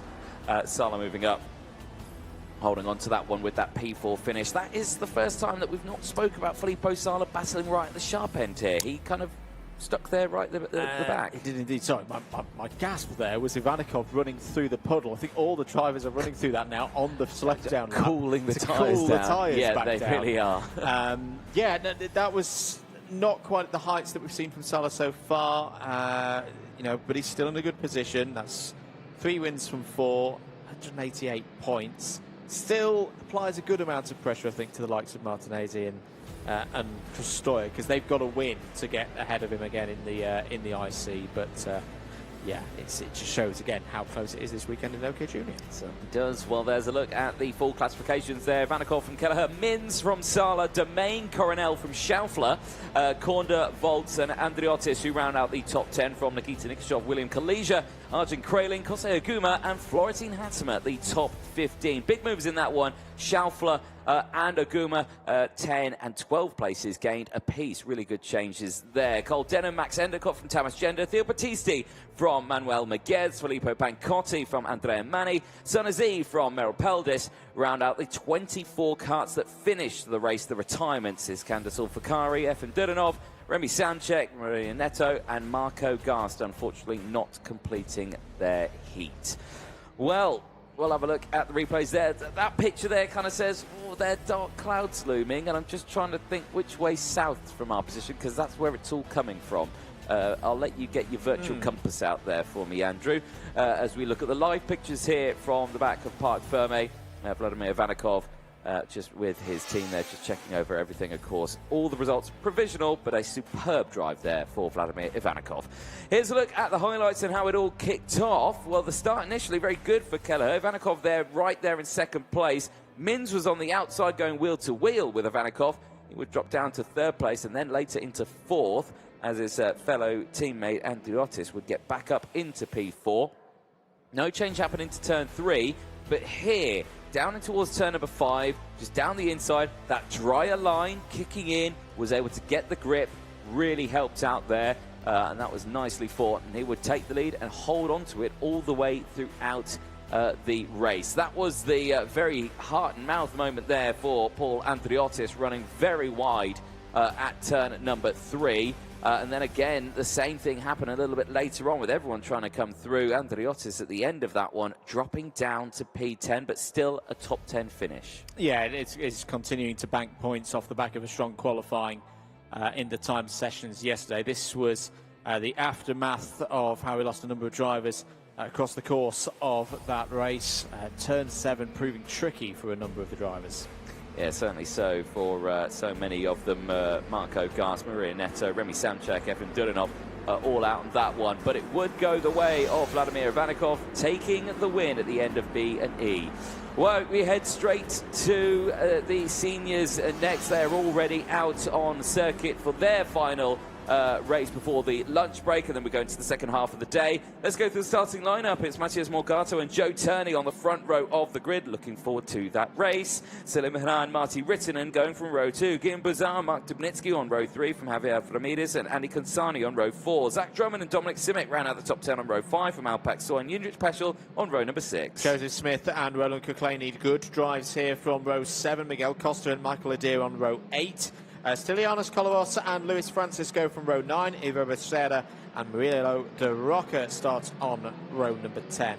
Leon Brunner and Marcus Chilcuna starts on row 11. Tiziano Monza and Bernardo Bernaldi on row 12. Alphonse Mittinen on row 13. In a 25 kart field, there are issues for Leon Brunner. Has not been able to get going yet. It remains on the pre-grid, now gets clearance to start. This is going to be another one of those of, can they get it started before that safety line? The answer is yes-ish, maybe. Oh, no is the answer to that, and well, that's out of the race, unfortunately.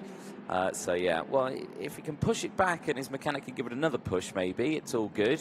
We'll see. Right, question. I want to know, is there a change of tyres? Because it stopped raining instantly after it started raining. The track is dry. Thank you. South is to behind the commentary box. So if there's any dark clouds coming in from behind us, that's rain. Is anyone on slick tyres out there? I want to say yes, but I think the answer is no. No, I'm looking for yellow. Actually, no, I think there might be one. The 147, maybe. I don't know.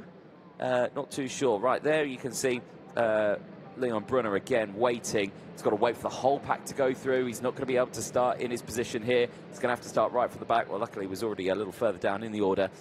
So they're all wet. They're all wet.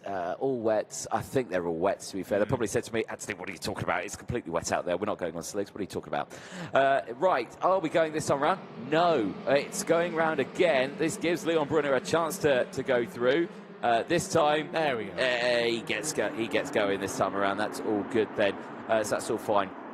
Yeah, no, so I'm pretty sure everyone is on the wet tyres still. And with that formation lap now going and the rain has stopped, well, it begs that question. These tyres are probably going to get shredded. They are. I was looking through as well. The other way of telling is the sidewalls. They're all white lettered sidewalls as well. Yeah, there's no yellow. There's no yellow for the slick tyre. So for the drivers, this could be their hardest race of the weekend, because the track, whilst it's not raining, will continue to dry. We've already seen lap times in the juniors, you know, at that 60-second mark. We could start seeing 58s, maybe even 57s, based on the delta that we know between the juniors and the seniors and the drying circuit. And as I say, you very much need these tyres later on in the weekend, with a lot of running still to do. I mean, the tyres look in good condition there on Matheus Morgato's kart, but let's see. I wish we'd stuck with that camera shot then, because it had a really good look at the tyres there as they'd gone through. Grandstand filling out nicely there. Lots of people watching, joining us here at the circuit. If you are local to the Val d'Argenton region and, of course, to the circuit, please do come on down. It is an open event. You can enter. You can watch the racing from the sidelines. And watching a kart race from the sidelines versus at home is a big difference. Here we go then. We are green flag and racing down in towards turn one. Great start for Morgato. Look at the lead he's got already. Salimina into second place. Can he hold it on to second place? Because if he can, that would be a brilliant start. And the answer to that is yes, but Turney's going to retaliate here. He's going to send it down the inside, and Turney gets up into P2. Hunting down Morgato, who leads the way now in towards turn number 4. Onto the back straight, one of the karts going a little bit wide there in the background. That was Mark Dumnitsky there trying to get back onto the circuit. But it's a nice clean start, and once again for Matti Rittinen, it is a good getaway. Yeah, he's been really on form with the start so far today. This first lap is all about track position. No point trying to save your tyres right now and losing 5 or 10 positions. Zach Drummond's trying to come through the order as well there. Has been in good form in race trim so far this weekend. But look at this. Joe Turney closing in on Morgato. Morgato with a bit of oversteer wider through turn number 12, and Turney's right there. This is one of the battles that we've been looking forward to this weekend. Morgato versus Turney. This is only a heat at the moment, but this could be a big statement race for either of these two drivers. For now, Morgato holds on to the lead. Good racing for these two. One retirement in the race so far. Dominic Simek, unfortunately for Forza Racing, out of this race after an incident at turn number 7. But eyes focus now on these top 3 battling, because Martti Rittinen has closed in. This is a 3-kart battle for the race lead. Oh, look how much that Morgato was fighting with the steering there under braking. He does not look comfortable in these ever-changing conditions as everyone closes. He's backing them up. He's really struggling here, and Turney is being pushed into the path of Martti Rittinen. This is going to be a very dramatic next few laps. This is as tough as it gets in some ways, because the tread block on those tyres is going to be moving around underneath the drivers. Not at this moment. It's not providing grip for them. They're just sliding mid-corner. It'll be agonising at the wheel for everyone out there, because again, they've got to take care of these. They've still got to get them through another round of heats. They've still got to get them through the super heats, and they all could be wet races later on in the weekend. But we've got to say, as much as Morgado looks to be struggling at the front of the order, his positioning of the karts is absolutely spot on. There's not been an opportunity yet for Turney to go down the inside. Morgado steps to the inside, to the middle of the road there to take the defensive position. This is the opportunity now for Turney. He's got through. There was just enough of a width of a Kart Republic to the side of Morgado. Turney steps down the inside and takes the lead. That was well timed as well, with Rittinen being right there. He had to time it perfectly, and he did. Just found a way to get through without losing time, because we've seen it so many times this weekend.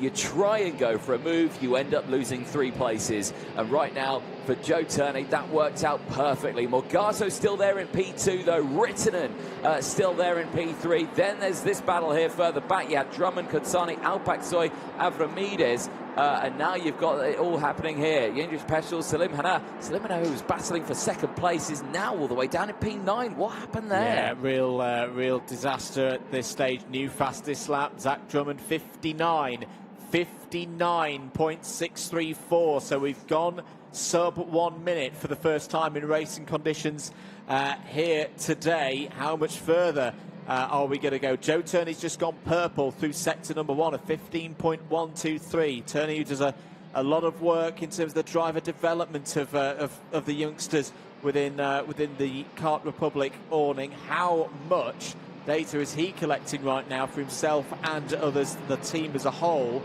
to tell them what to do for the next few races? Well, in a way, it's a shame we go straight into the lunch break immediately after this one, because the track conditions are getting even more interesting out there.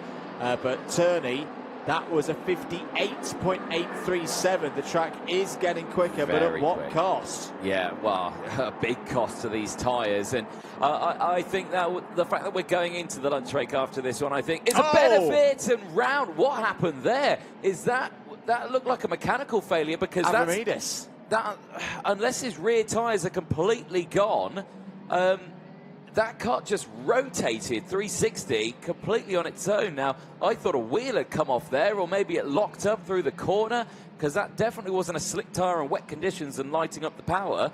That was a really interesting one. I wonder if we could see that again. You say it's not a slick tyre on wet conditions. If he's worn the tread out and then got off the racing line and then applied the loud pedal, that might have resulted in that pirouette. It's a very good shout. Well, hopefully we can see a replay of that one, or maybe we can get a close-up of his tyres, and that will tell us a great deal of whether or not that was the case. Well, there he is off the circuit. Well, I can't really tell. Inflated. Yeah, they do look inflated. Right, what happened? So into the corner. Yeah, just rotate, just spun. It just spun. So it just lost the rear end and it went round. Interesting. The new fastest lap of the race from Turney, 58.698. Has disappeared and gone. It's 2.3 seconds up the road now from this trio. Morgado, Consani and Rittinen. Andy Consani again in the second half of races has been very strong this weekend. Was second in one of his heats earlier on Friday. And there's another great opportunity here in this one between groups B and E. It's the small matter of finding a way past the former world champion to get there. Yeah, that's easier said than done, definitely, especially after like you say, the conversation you had with him. Only first place will do for Morgado, but right now that is not going his way, with Turney breaking away now by 2.3 seconds. I saw there Rittinen looking down at his kart there just a little bit, maybe noticing an issue, as Consani sends it down the inside through turn number 3. And that was nicely done there. No attacking, defending from Morgado. Just thought, right, okay, you have it. Clearly a sign that these changing conditions are not working with the setup that Morgado's running right now. No, it's not working at all for the Brazilian. Loses another heap of points there. There is your rain radar. So you can see we're kind of right in that pocket at the moment between the two parts of the weather system. The drivers right now on these wet tyres, being in that pocket is actually no good at all, because it's just punishing the rubber even further. They need a bit of rain right now, and and then not getting it. There's Consani pulling right over to driver's right, trying to find any damp parts of the track at all to cool the tyres back down. And Morgado still there in third. Let's have another look again. This is coming through the 10-11 chicane. A lot of curb. A lot of curb indeed. Indeed, you do have to be careful with that, because the FIA have been on it with watching that chicane, and there was actually bulletins going out with pictures of karts on the curbs and things like that saying, this is okay, this isn't okay. And they said that you will be penalised if you do that. And right, you say, where drivers are playing with fire, but it's tricky to judge it, you know, in these conditions, because yeah, you tuck it in and be like, oh, that gripped a little bit more than I thought it would, and I've actually gone over it more than I thought I would. I was expecting it to understeer a little bit more, but Andy Consani, there you can see right to the edge of the track there, and a check over the shoulder, just think, oh, did I overcook that a little bit too much? Who's behind me? Well, it's Morgado behind you, but you're clear by a little bit of a distance. However, Consani is closing that gap. It was 2.3. It's gone up now actually to 1.9, but that will be because he ran wide. I think Turney's just had the communication of like, you need to go here, because Consani's closing in at a rate that's going to trouble you on to the last lap, Joe. And he's responded with a purple, sector number 1. Torrid weekend for Joseph Smith has just got even worse. You've got a quick sight there on the pictures of the 150 being dragged unceremoniously away out of this race. Joseph Smith becomes the 4th retirement in this one. Turney has gone for a personal best through sector number 2. Peschel is at the moment the fastest driver through that middle part, and it's that middle part where the tyres really are going to be punished with all those corners and all those apexes. 57.881 for Turney. That steadied the ship. The gap is now back up to 1.8.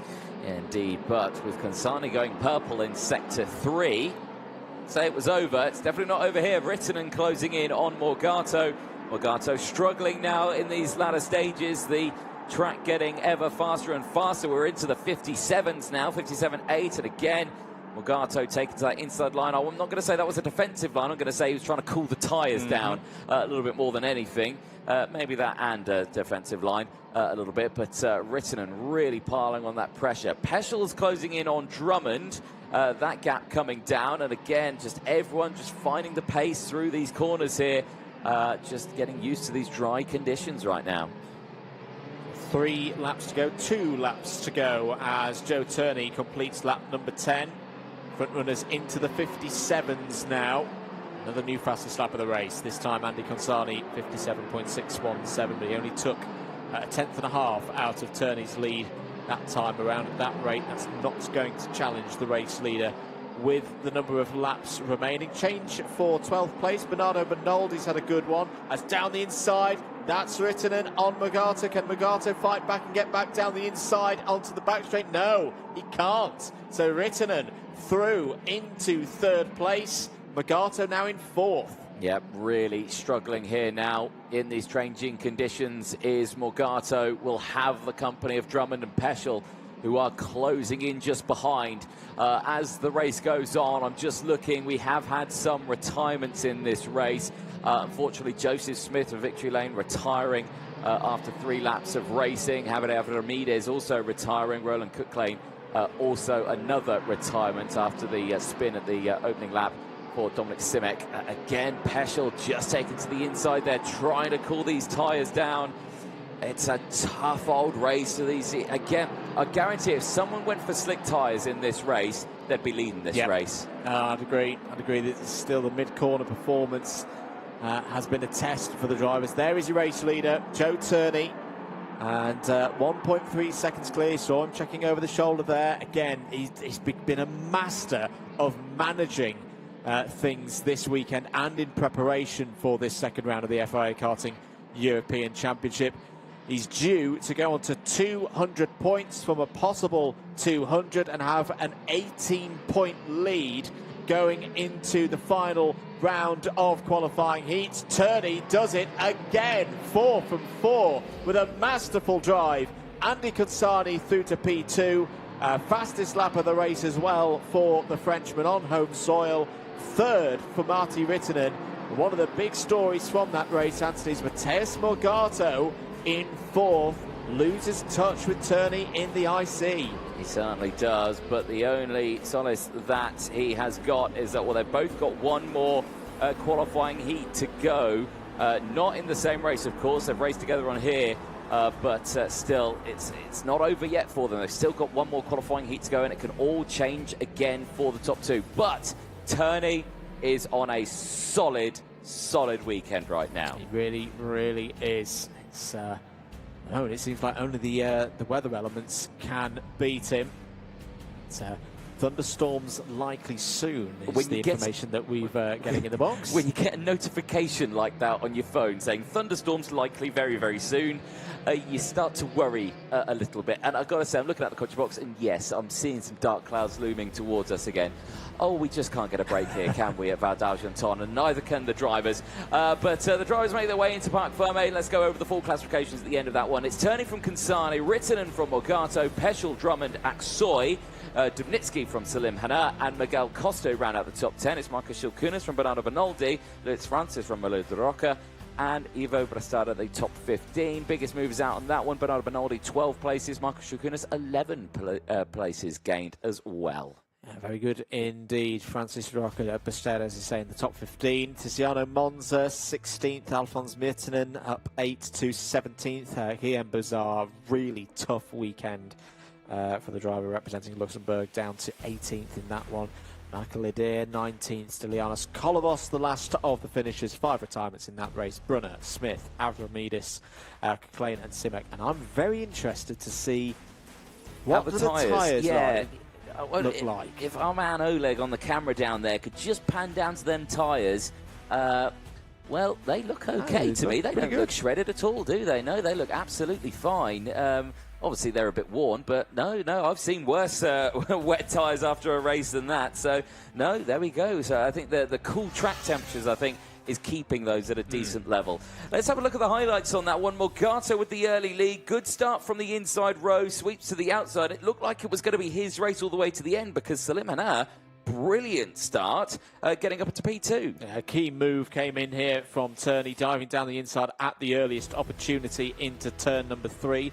Rittinen was up to 4th place as well off the start of that one.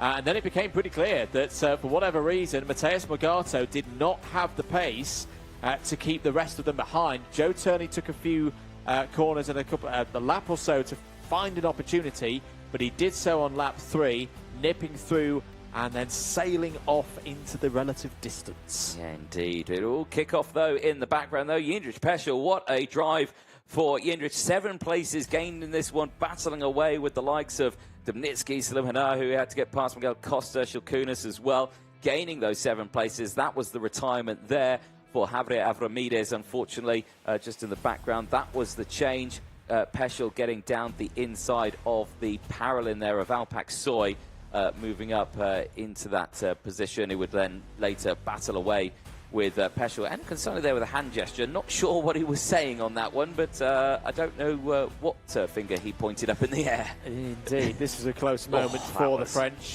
driver, right out onto the edge of the curve. But for Joe Turney, a routine victory in non-routine circumstances with the track conditions. He's very much clear of the rest of the order now. Still a number of drivers yet to go for their 4th races. David Walter and Alexander Bondarev as examples, but Joe Turney is a guaranteed leader with 1 set of qualifying heats to go in the OK category. Indeed. Well, we are going to take a well-deserved break now. Well, maybe not we, but the track staff 100% to get a well-deserved break now. They've been battling away with those conditions and so many recoveries. We should be back in around 45 minutes' time for the next round of qualifying heats, which is due to be kick-starting the 2nd round of heats for the Academy categories that are due to go out, with B and C going out first, then A versus D. We'll be back in 40 minutes' time. Do not go anywhere here for round 2 of the FIA Karting European Championships, live from Val d'Argenton in France.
Welcome back, ladies and gentlemen, to round 2 of the FIA Karting European Championships, brought to you by MondoKart.com.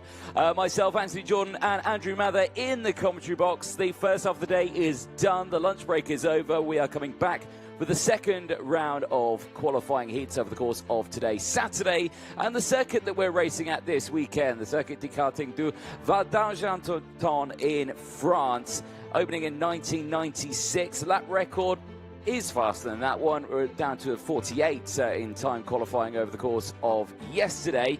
The track length itself, 1,280 metres, 225 metres the main straight, 170 metres the back straight in towards turn number 5 into the braking zone. Only 8 metres wide and only 2 metres of elevation, meaning it's a flat, narrow circuit which has played havoc in the wet conditions for our drivers. But now the track conditions are starting to dry as we wait for another band of rain that is incoming. The turns, 13 of them in total, 8 to the right, 5 to the left, and 2 hairpins. The main overtaking opportunities in towards turn 1, 3, 4, 7, and turn 12.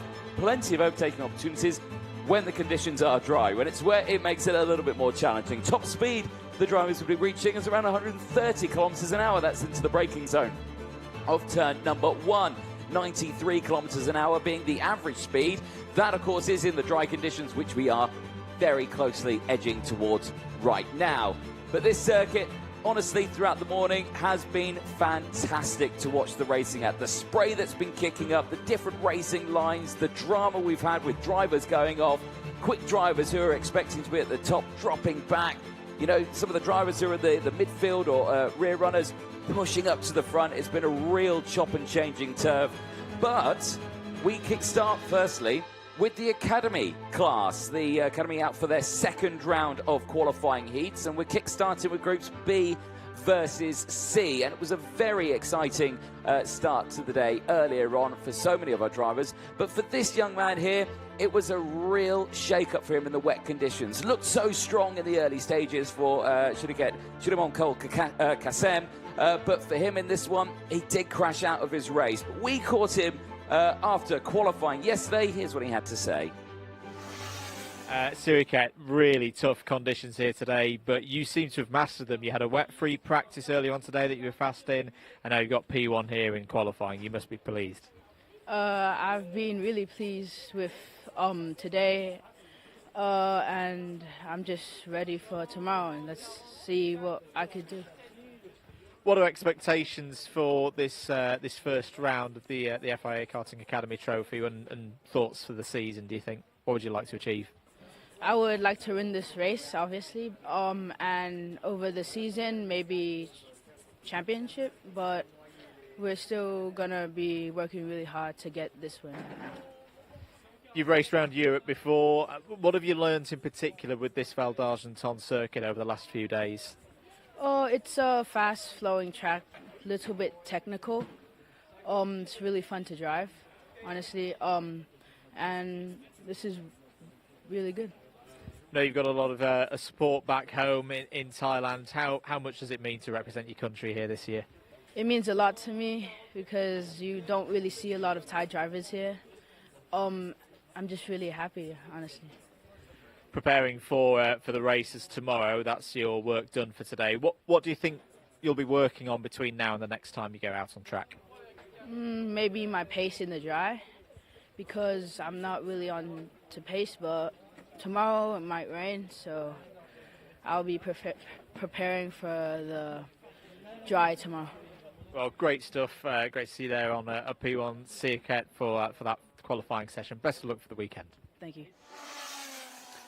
Well, you heard it there from the mouth there of Shimon Kasem. He is working on his dry racing. Well, he's about to work on it even more in this one because it is dry out there. And as you can see by the scenes there leaving the grid, a lot of slick tyres. In fact, I think the entire grid on the slick tyres. Oh dear, and there's a bit of a parking lot there at the exit. There are carts not starting. Let's take you through the starting lineup then. It is Shiraket Sirimongkol Kasem from Thailand on the front row with Yol Tapale alongside Turner Brown and Nicholas Karianis on row 2. Fedor Sedelnikov on row 3 with Lilian Suarez alongside Yugoslav Rykov and Emily Burnt on row 4. Jakub Gasparovic and Simba Matoda go from row 5 with Vilmos Vilicic and Rian Dharmadasa on row 6. Andrea Marcella and Nicholas Raju go from row 7.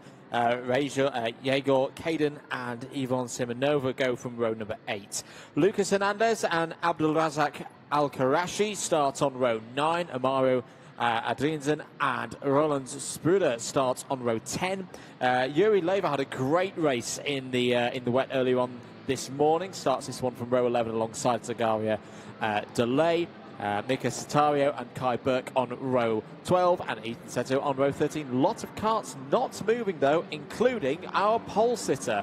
Yeah, indeed. 4 karts there. Shirimonkol Kasem is not started. Zadelnikov hasn't started. Gasparovic hasn't started. And Ethan Seto hasn't started. And off the track there as well, the 550 or the 551, Abdul Razak Al-Karashi, unfortunately, off the circuit as well, trying to get his restarted. And, well, that's not gone well at all. Not at all, indeed. So we're already down to, at best, 24 runners. Unless Al-Karashi can get the karts back on circuit, we'll have one attempt to get things restarted. Otherwise, we'll be out of the race. There is the intermediate classification after one round of heats. Quite a few stories from this morning if you weren't with us. Gilles Herman took one of the race victories despite having a +5 second front fairing penalty. Such was his dominance out on track. Alex Pinheiro took the other win, mainly down to Dan Alleman falling off the road whilst being in the lead. So yeah, that's just a little sample of the stories. I think we're going to be going around again. Yes, we are. The flashing yellow light is on. We are going round again, and I'm just going to query something in the second race that we had, because, yeah, Sasha van Bad Bosch actually won that race, yes, but got a penalty as well. So that has promoted Pinheiro up to getting those 50 points, because, yes, I do distinctly remember Van Bad Bosch taking the win. Now, what was that penalty for? It was a 5-second time penalty that was applied. And apparently for a bad manoeuvre. Now, we did see that one, didn't we, down into hairpin number 7. We did call it. Ah, dear, the 5:45 has not gone any further. Ethan Seto out of this race as well. And for quite a few of our drivers, it has been a challenge in these conditions, because they've had difficult conditions at the start of the day. They had to go out in horrible rainy conditions. Now they're all on slick tyres. On a drying circuit, it's still wet out there, with rain on the way as well. You saw briefly the rain radar. There is a huge band of rain coming in from the south, which will be behind the commentary box where it comes from, over the start-finish straight. So, yeah, this really is putting in a perspective for our drivers. It's thrown everything at the Academy drivers this weekend. It has indeed. So, all those who didn't initially get going have got back onto the grid. We've got lights out. We're racing here in Academy. 10 laps for it, side by side into turn 1. Turner Brown, who was out at this point. Oh, there's a spin towards the back of the field. The 531 has joined the incident. That's Zakaria Delay. And there's another kart off in the background as well. I think Andrea Marcella has had problems. Yeah, it was Andrea Marcella, which was the first car on the scene that came in from the infield and then landed in the middle of the track, and that's what caused the concertina effect that kicked in behind. So not sure what happened there. There is Zakaria Dole trying to get it restarted. Not going to happen. Sorry, Zakaria, you are out of this race. That is a big, big shame. Race continuing, though. I can see marshals running, and there is a reason for that. There are karts stricken at the outside of turn number 7. There is more retirements coming in thick and fast, and running out wide there. It's all gone wrong for Turner Brown. Yeah, Turner Brown just got wide out of turn 12, and that allowed the old Tarpale to step down the inside and take the lead of the race at the end of lap 1. Karagiannis is up to second place, Turner Brown in third. Should remember, this is far better than what happened in the last set of heats for Turner Brown, where Turner Brown didn't even get the opportunity to race in that first round. So, completing laps here. There is an investigation flag for the American, though. That's Yugoslav Roykov just behind as well in the 5.30. And yeah, I think this is going to be the story of this second round. Lots of drivers who had problems in the wet conditions earlier looking to strike back through. Now, I've had reports coming to the commentary box that one driver has put on the wet tyres in this race, and that is the driver of the number 538, as there is a change there for the lead. And Nadianis goes, or Karayanis, sorry, I should say, goes through into the lead. Now Tapale under pressure once again from Brown. Brown down the inside in towards P2. Runs out wide, though, and I think through comes Yugoslav Roykov. Trying to get the position done. It is Raikov up into P3 now. Well, the problem for Taipale there was almost a carbon copy of what happened to Brown a lap before. Here comes Roykov down the inside. Taipale also takes Brown's position away. Brown will fight back now. This is over third place. Going into turn 5 now. Lovely racing here to kick things off at Val d'Argenton for the Saturday afternoon. Taipale returns the favour back into third. This is great news for Roykov because he's able to break away down the road as here comes Sir. The French driver goes through and into fourth place on that 507 machine. This is part of the game, obviously, for the Academy. As here comes another move. This time it's the Japanese driver, Matoda, down the inside for top 5. These are new drivers, less experienced. They're learning their craft of this style of racing in the FIA Karting Academy Trophy. So you are going to see drivers come backwards and forwards throughout these races. Certainly are. Well, racing continuing here, and big changes in the field. Like I was saying, Amaru Adriansen is on those wet tyres and is currently up 4 places in P15, so is gaining positions, but nowhere near the rate as drivers on these slick tyres. He is hoping that it starts raining during this race, but right now, well, the clouds are not playing ball for Amaru Adriansen, unfortunately. After he had a retirement earlier on, he didn't even start the race, did he? So the driver from Peru really wanting a good result in this one. It's just not going his way right now. Right here, Emilio Berndt coming through, the driver from Germany in the 5.22, looking strong here at one position, fighting in the top 10. Looking to see if we can capitalise on this one. You can see him there is a lot smaller there than the driver just behind us. Down the inside, trying to find a way through. Big send there for Lilian Suarez, the Frenchman, gaining another place and up now in towards P4. Actually, P3 now, I should say, because that was on Turner Brown. So that was a good little move there, moving up. So there you can see first and second. They're clear by 2 seconds. Karayanis and Roykov breaking away here. Yeah, really good performance from the two leaders. They've got on top of the conditions right now. But keep an eye on Matoda, because Matoda, well, there's Berndt down the inside. Tries to gain 2 positions, gets one of them. Taipale back through in that scrap. But yeah, Matoda currently fastest driver out there on circuit. This is the battle for the lead, going through turn 13 now.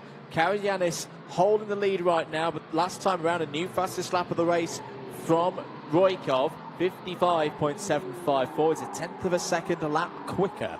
It certainly is, and we are with this battle here now. Yugoslav Roykov right on that rear bumper as they go through very wide there for Karayanis, and he leaves the door open. A vulnerability, and Yugoslav Roykov goes through into the race lead. Can he hold on to it as they go down in towards turn number 5? The answer to that is yes. Gasparovic now with the fastest lap of the race.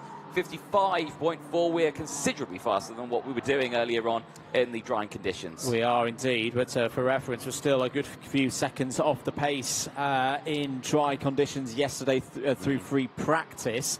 That was the last time that the Academy drivers saw proper dry conditions, because it rained during their time qualifying yesterday. Round 2 complete, lap number 6 then. Roykov, your new race leader, confirmed. Is Karayanis going to look down the inside? Has a think about it into turn 1. But there's, now, investigation flag for the new race leader. Here goes Karayanis for another attempt down the inside. Roykov leaves him with some space. Good racing between the two of them. Roykov retakes the initiative, but Karayanis was overtaken and is fighting back here, is showing good spirit. Certainly is, but like you say, they've not seen that investigation flag yet.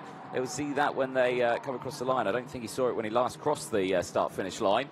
We are on lap 7 of 10 at the moment. Is that the case? I believe it is, yes, because my live timing on my laptop's frozen. But these two, yeah, really, really pushing strong here, leaving the door open as Karyanis sends it down the inside, a little bit sideways to Roykov. Now he's going to have to think of how he's going to get back past again. Back down the start-finish straight. The gap is still increasing, though. It's come down a little bit, though. You can see the two behind of Matoda and Suarez working together now to try and close in here. Yeah, and if they can keep at the pace they're going at, 55.3s last time around, they were 7/10 a full second quicker than Roykov's pace last time around. They've still got, out of the race there. That's Emilio Byrne. So Emilio Byrne in the 5.22 is running really well. Was up in the top 5, is out of this one. Had just gone purple through sector number 2, but will cascade all the way down and outside the top 20. Well, that is a big, big shame there for Emilio Byrne, unfortunately. Well, we're here with your current first and second place drivers. Yugoslav Raikov there on your screen right now in the 5.30, having a brilliant race. 5 places gained in this race. But right now is under investigation and actually dropping off the back from Karyanis there. The Greek driver doing a brilliant job. This is the battle for third place. Simba Matoda and Lilian Suarez, the Japanese and French driver, going wheel to wheel at this moment in time, pushing each other along to really try and close in. I reckon they're not going to get to first. They might be able to catch up to the back of Yugoslav Roykov, though.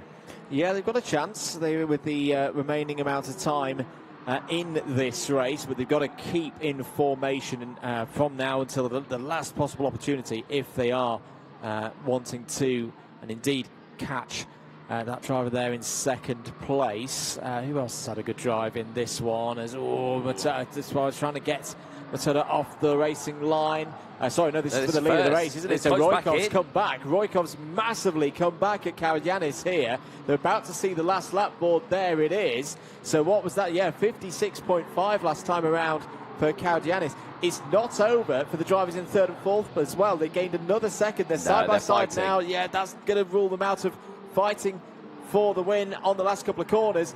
Having said that, though, still raging on is this squabble for the lead between Karyanis and Roykov. Roykov cuts to the inside, out of turn number 4. That's very close to limits there for Roykov and Karyanis. They're still squabbling, and still all the time, Suarez and Matoda, they have caught them. So it is going to be a 4-kart battle for the lead. In towards the final couple of corners in this one here, but Karyanis has to be careful here. That was very defensive as they go in towards turn number 12 now. He holds that inside line, but here now Roykov's got the wheel alongside. He is gesturing there to Karyanis to, what are you doing? Don't defend that one. He gets down the inside through 13 and he takes it. And well, Yugoslav Roykov is not happy there at all. He is wagging his finger at Nicholas Karyanis there, saying, no, no, no, you don't get to do things like that to me.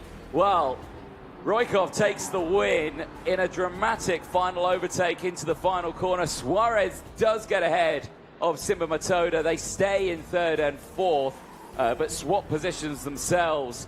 But Yugoslav Roykov is under investigation. And, well, it is going to be a tough one for all of these drivers to the end of this one. That race far from over. Any results that we talk about here, of course, are all very provisional with a capital P. Indeed. That was a topsy-turvy one to kick things off for the second round of heats in Academy. 3 in total, one of them already earlier today. This second one in progress at the moment. The third one will be first thing tomorrow morning. So that's the next time that we will see Groups B and C out on circuit. Still Groups A and D to come, of course. There is the intermediate classification as things stand. So Karyanis takes the lead on 82 points. Here is your provisional result for that heat. Roykov comes up from Karyanis. Top 4 covered by 0.3 of a second there. Good recovery for Turner Brown. That's a strong response after difficulties in round 1. Ivan Simonova, a great drive from Ivan there, up 10 places. Good recovery as well from Siri Monkol-Kasem there into 7th place. and Jakub Gasparovich as well. Kai Burke as well from the back of the field. 15 places for the Australian, finished P9. Yeah, very good run there. P10, Andrea Marcella. Johan Tapale unfortunately dropped out to P11 after starting on the front row of the grid. Rian Dharmadasa starting in 12th place, finishing in P12 from Spruda, Lavar Raju, Zatrio and Sadelnikov finishing in 17th place. Caden rounding out the 18 carts that finished that race. Several retirements. What happened at the start of that one? Because you can see straight down the inside there, that was Andrea Marcella spinning, and that caused other drivers to go off on the track there. The retirements coming in thick and fast. Zakaria Dole not able to get it started. Who was the kart that went off in the background there? Unsure, but definitely not the cleanest start in towards turn one. But like you say, brand new slick tyres, a drying track. It was to be expected there was going to be some carnage. Yeah, particularly on that inside line there, where there's not been a lot of running so far today. That's for the rest of the drivers carrying on, who'd lost on that first lap. That was the first move involving Taipale and Karadianis. Quite a few overtakes on the exit of turn 12 in this race. Brave down the inside there. That was Turner Brown going past Taipale for, I think, second place at the time. The 5.30 coming into play. That was the first sign of Roykov's pace and reading of the race being something that could pull him up to the front. There he was going for second place down the inside of Turner Brown on lap number 3. Great, really enjoyed this scrap, Anthony, between Brown and Taipale that went back and forth for a good couple of laps. It certainly did, yeah. Wheel-to-wheel action all the way throughout. Then, of course, Matoda started to get involved as well. The Japanese driver really closing in at that stage. And it just shows how much time you do lose when you start going wheel-to-wheel with drivers all the way throughout this one. Big battles happening. Lilian Suarez gaining those positions, moving up to P3 at the end of that race. That race really closing in the last stage of that one. Unsure what happened to this man here, Emilio Bert, unfortunately retiring from the race in the mid stage of it after setting a purple sector 2. Now the sector 2 grid line is at the exit of turn 7. So was that maybe he went off track and he went purple there, maybe, or no? Something? It looked like a fairly standard sector 2 time. So yeah, for whatever reason, Emilio Byrne was not able to see the end of the race. More overtakes in the latter stages. Roykov gesturing there to Karadianis, not particularly happy with how things are going, but on the line it was Roykov's ahead of Karadianis, Lilian Sur and Simba Matoda, your top 4 in that one. But yeah, once again showing that Academy is going to be very open this weekend. It's a very, very feisty one, isn't it? So very, very good. Well, next race coming up, thick and fast. It is qualifying heat A versus D, and we did catch up with some of our drivers ahead of this weekend. And starting on the 10th row of the grid in 19th place, we caught up with Amelia Wiszomirska ahead of this weekend. She's running in the 5:06. Here's what she had to say. I think I feel ready because I already train many. I think I train some days, so I think I'm ready for this new adventure. I was preparing like 4 weeks ago on go-karts, and I was also on gym, so I was training also my brain and my arms and everything. Yeah, I will have to try every corner many times, I think, because this also for me new track, and I will have to try just sometimes. I think I will get the track my how I have to ride. Well, Amelia there just chatting a little bit about preparations for this weekend, you know, working on the mind, the arms as well. You do need a lot of upper arm strength in karting. You know, we always say, if I ever meet someone and they go karting for the first time or they jump in, I say, oh, be ready tomorrow for your forearms and upper arms to really, really ache tomorrow because it is such a workout, isn't it? Oh, absolutely. But all of these drivers have trained and prepared, and part of the academy, program as well. They're getting help with that as from the officials here. Formula Medicine are here this weekend as well, working on all aspects of health and preparation for the young athletes here, because that's what they are. They are athletes.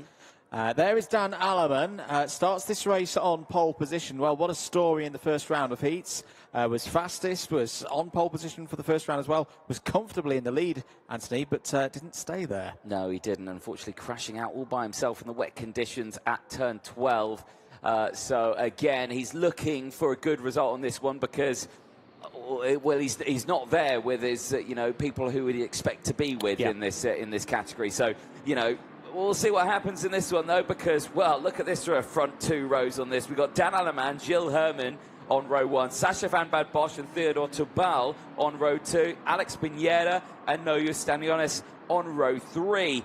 Casper Nissan and Eric Paulsen on row 4. Then it's Kian Bernard from the United Kingdom and Zain Al-Homassani for Egypt racing on the 5th row of the grid. Rafael Gabera and Vian Boshoff round up row number 6. Vanessa Shilkanati goes from row number 7 alongside Alejandro Umana. Frederick Flood Engebretsen starts on row 8 alongside Victor Rad. Anna Christina Solis goes from row 9 alongside Adam Owan. Amelia Vitamirska, just heard from her there, starts on row 10 alongside Delcine Galea. Pedro Matavella from Mozambique starts on row 11 alongside Khaled Al-Najjar. Fausto Arnado had good progress in the first round of heats on row number 12. For this one, Martin Menezes alongside Alexander Terminidze on row 13, P25, but we have a car stranded in the pre-grid, don't we, Anthony? We do indeed, and it is the 534 of Martin Menendez, unfortunately, who has not started. They are pushing him now. There you go. Second time to charm. He is out on track, right behind the grid there. Perfectly timed to be right behind the grid. And positives, because we like to be positive in this commentary box, hasn't lost too much there. If you're going to have a problem of getting going, you want it in a race where he started towards the back. The back, yeah, exactly. He's only technically lost 2 places, and I think he can gain those back rather quickly in this one. So he will start from his original starting spot, which is good to see. The only downside is there's 1 less lap to get his tyres up to temp. So that's the only downside that he's got from that. So 10 laps once again. The scores at the moment: Karagianis 82, Roykov 78, Matoda 74. Those are your top 3.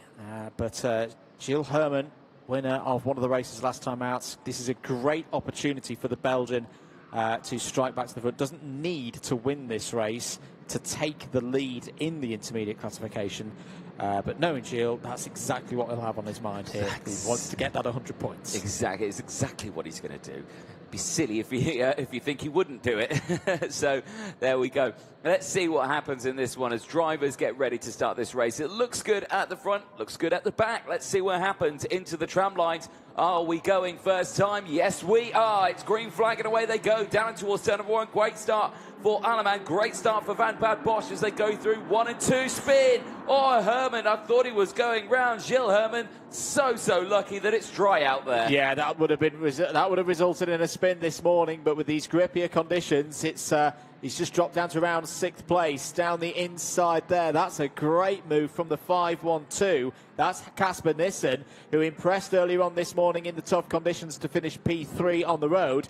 Now finds himself even better than that, already up to P2, all over the back of Dan Alleman into turn number 7. Good start there for the Danish driver. Yep, really good start indeed. Well, let's see what they can do at the end of this lap. Through the chicane they go. No one clouting those curbs this time. It is a normal racing line through the chicane. Much smoother now, I think, for the old ribs in this one. Well, Dan Alleman there, the head going down there, really pushing his car along. I don't think he's comfortable at the front, and now he's got to go wheel to wheel with this, and down the inside, Tubal goes through as well. Did not have the pace there at all, did Dan Alleman, and he's down into 3rd place now. Really liking this from Casper Nissen, decisive in all the moves that he's done across that first lap and a bit, and it's given him the lead of this one here in the Heat 4 Groups A and D. How does that affect things in the scores? Well, right now it would put Nissen at the top of the intermediate classification with 91 points. How's Alex Spanier? Oh, he's run a bit deep there. And that's the trouble right now, that if you go a bit deep on the brakes, get off the dry racing line onto the damp patches, you can have a moment just like that. And that has put Tobal into the lead. It really has. And Tobal is having a brilliant race here. It's all kicking off in the background again, wheel to wheel. But Nissen holds on to it. Alleman can't do anything here. This is what Gilles Herman back into it. You can see him. He's right down in that chasing pack, just a bit further behind. But look how much Tabal has broken away here now. He has got such a lead here away with Dan Aleman. They have clear by 1.2 seconds from the rest of the field, and increasing their gaps now. The times really quick, 55.136 from Theodore Tabal. Not having any attack from Dan Aleman here. Aleman knowing that he needs to wait probably till the last few laps to go for the attack. Yeah, this is the classic scenario now where you've got two clear of the order. They've got to work together right now just to give them what we call the battle buffer and the advantage for the last few laps. Into turn number 12 they go. What's the pace like through the sectors this time around? Well, I'll tell you what, they're being closed in here by the Dutch driver, Sacha van der Bosch, just behind. Did a 55.5 last time around. He said that the first sector was very good for the lead pair. So on the whole lap picture, they did pull out further over at third place. Alex Pinheiro there in fourth place. In fact, make that fifth place because Erik Poulsen has just got by the Swedish driver in the 5.35. Pinheiro very much part of the picture at the top of the intermediate classification. If things were to stay this way, it'd be Tabal now taking the lead in the points on 88. Pinheiro second on 86. Van Padbosch on 85. Herman 84, Karagiannis 82. That's a very close picture. The top five is down the inside. Here comes Aleman. This is what he needs. He needs to recover after the difficulties earlier on today. Decisively takes the lead. Gestures to Tabal to say, let's go. Let's pull away from the rest behind. As a clean move through turn 12. Yeah, but if Tabal feels like he's not going fast enough, because remember, Theodore Tabal is the faster out of the two drivers out there with those lap times. So, you know, if Aleman breaks away, which at this moment in time he is doing here, and, you know, Aleman needs this, you know, even with a race win here, he's still not within the top 10. Remember, with that retirement earlier on, so this win is so important for him to really make sure he gets up, because remember, there are 50 of the Academy drivers here. Only 36 get to race in that final, so again, you need to be in that top 36. Yeah, this kind of a performance, though, would definitely pull Aleman back into that top 36, and if you could follow it up with another strong result tomorrow in the third round of heats, and then, of course, leading on to the super heats as well, he'd be properly in place. Important one for Tabal as well, because that move, I was just saying about how he was in the lead of the intermediate classification, looking really good. That one move has sent him from first to fifth. Pinheiro is now in the pound position for leading, but it's only by a single point. Alex Pinheiro on 86. Where is Pinheiro at the moment? In fifth place, about 6/10 behind Erik Poulsen. Yeah, indeed. Right. Well, Herman now with the fastest lap of the race. Still there in P6. He's still got the likes of Pinheiro and Poulsen. He's got to try and battle through to try and open up this gap. I'm going to keep an eye on Van Bosch as well. The gap is creeping down a little bit, but not at the pace. In fact, actually, that picture there shows that Van Bosch has closed in by quite some way. There you can see it going through. This is the Herman and Pinheiro battle just going through in the background there. Well, that picture tells a different story about that gap between second and third. So, yeah, the gap's still rather large out there. Just less than a second between Van Bosch and Tabal as they go through. Delcine Galea under investigation as well. Delcine not having a good race earlier on, I believe. Retirement as well in that race. Yeah, difficult day for the driver of the 5.36, new fastest lap of the race from Kian Bernard, 54.763. But I'm keeping an eye there on third place. Well, I don't even need to say it with the lap times and the sector times. Sacha van Bosch has caught up to Tabal. It is now a group of three at the front of the field. It is personal best, race best, whole field best, sector after sector for the Dutch driver. This is going to be a mega lap that Sacha's going to put in here. Wow. It is a 54.569. Wow. Sacha, oh, no, it's all gone wrong into turn one. Out goes Van Bosch, out goes Tabal. Both of them go from second and third and are out of the top picture. Well, you know what? I never side with a driver, but, well, hopefully he keeps it civil here right now. But I'm going to side with Tabal on this one completely. you know, he was there in second place. He was doing what he needed to do. It was just, I don't know, a miscommunication of going for the move, and just contact between the two of them. They do separate now. I wonder if we could see a replay of that again. I don't know if Jabal went defensive there last second or he just held his line, but yeah, there was definitely a miscommunication there between the two of them. Yeah, with very, very strange incidents, but it means that Dan Alleman now has a 2.5 second lead with 2 laps to go. There'll be marshals clearing the track. Brilliant work once again from the marshals and the track workers here at Circuit de Karting d'Argenton. They've got that off in about 50 seconds. Superb work. Eric Poulsen's now up to second. Gilles Herman now goes up to third and takes the lead in the intermediate classification, clear by 3. Now let's have a look at this again. This is into turn 1, and Van Paddock just misjudges it. He misjudges it. Yeah. Yep. That is a complete. Yeah, I'm going to have to put that on Van Bad Bosch. I never do that, but that is a complete mistake. And you've got to give it to Tobal. He left enough racing room for me down the inside. Not deliberate, of course not, but really unfortunate for Sacha Van Bad Bosch.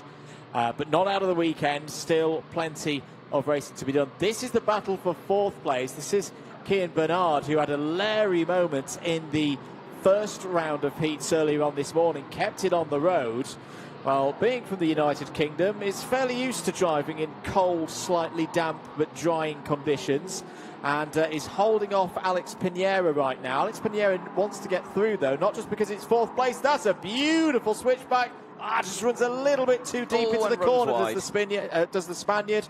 Back through comes Bernard, because Pinheiro sat 2nd in the points right now. If he can get some more here with this battle against Bernard, he could take the lead. He certainly could. Now with Herman up into 3rd place as well, that promotes him to the lead of the IC as well, now that those two are off the scene here. And it does help Alleman out a little bit now, because those two have had a race where they finish at the back as well with him. But the check flag's going to come out. It will go the way of Dan Alleman, and this is a much better second half of the day after what happened this morning with that retirement. Dan Alleman takes the win from Eric Poulsen, Gilles Herman from Kian Bernard. Then it is Alex Pinheiro who finishes in P5. Fernando Alonso, 17 positions gained for the Argentinian driver in P6. What a race. Yeah, and it's not the first time that Fausto Arnaldo has done that. Full credit to Dan Alleman, because we saw how upset he was on himself in the first round of heats after crashing out in the wet conditions. That's the way to respond. Straight back in, lights to flag victory, and good value for it as well. We'll build with confidence going towards the 3rd round of heats tomorrow. There is the point situation. No dominant driver right now, which is good for us neutrals in the box. That keeps things nice and open, but it's Gilles Herman who holds the lead at the end of round 2 with 91 points. Alex Pinheiro in 2nd place on 86. Karayanis on 82. Poulsen, Roykov and Matoda also in the top 6. As I say, the next round of heats will be tomorrow morning. There's your provisional results from the qualifying heat for A and D. Alleman from Poulsen, Herman, Bernard, Pinheiro, Arnaldo with that great drive through the field, up 17 places ahead of Casper Nissen. Another good haul of points for the Dane there. Rafael Gebrara in 8th place. Noya Staciones, that's another driver who had a retirement in the first race, Anthony, responding well with P9. Bjorn Boschov completing the top 10. Victor Rad then finishing in 11th place, 5 positions gained. Emilia Wiśmiewska, 7 places gained, finishing in P12. That's a really good run. Adam Awan gaining 5, finishing in 13th from Frederick Flood. Engebretsen in 14th place. Alejandro Umana finishing in P15. Martin Menendez gaining 8 places, finishing in 16th place from Vanessa Schilkenate and Ana Cristina Solis. Delcine Galea and Alexandre Termanadze finishing in 20th place, 5 places gained from Pedro Matavella.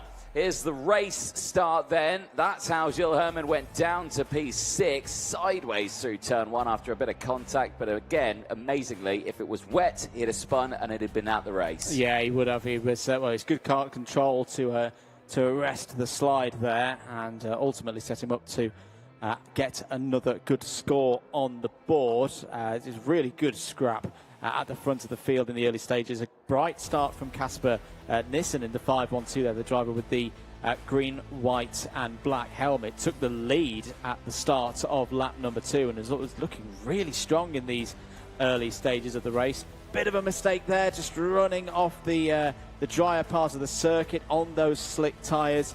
That meant he lost a few positions. Never really got back on form after that, unfortunately. No, it was a real shame there to see for Nissan, but still certainly some good results there, finishing in the same spot that he had started in P7. This moment here, drama into turn 1, second and third out of this race. Tabal clearly frustrated with Van Bad Bosch there, but luckily words exchanged, but that's it. Yeah, words only on that one, and both drivers will watch that back and move on from that one and come back stronger, hopefully. Through the fields came Kian Bernard. That was a good scrap with Alex Pinheiro for 4th, but it was Dan Alleman who put the ghosts of round 1 to rest and takes 50 points in his intermediate classifications quest, and will have another chance to add points for pole position tomorrow morning. We will. Right then, well, that's the last time we see Academy out today. They're back out tomorrow, like you just alluded to. OK, junior qualifying heat D and F is coming up next. Not DNF, but D and F is coming up next with Roman Kamiab and Noah Baglan starting on the front row for this one. Great stuff from all of them, but still some brilliant racing from so many drivers over the course of this weekend. But crucially, though, before the weekend, we caught up with many more of them. And for the driver starting a little further back in the order, all the way in 16th place from Finland, Joel Pokela, we caught up with him ahead of this weekend. I think we have been testing a lot and we have made huge progress, like with everything, the chassis and pressure, and I think it's going in the right direction. I will try to make a good qualifying and then get clean heats, so that will be the key for the weekend.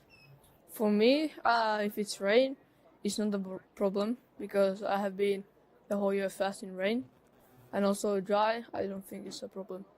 I expect that I have good speed in wet and dry.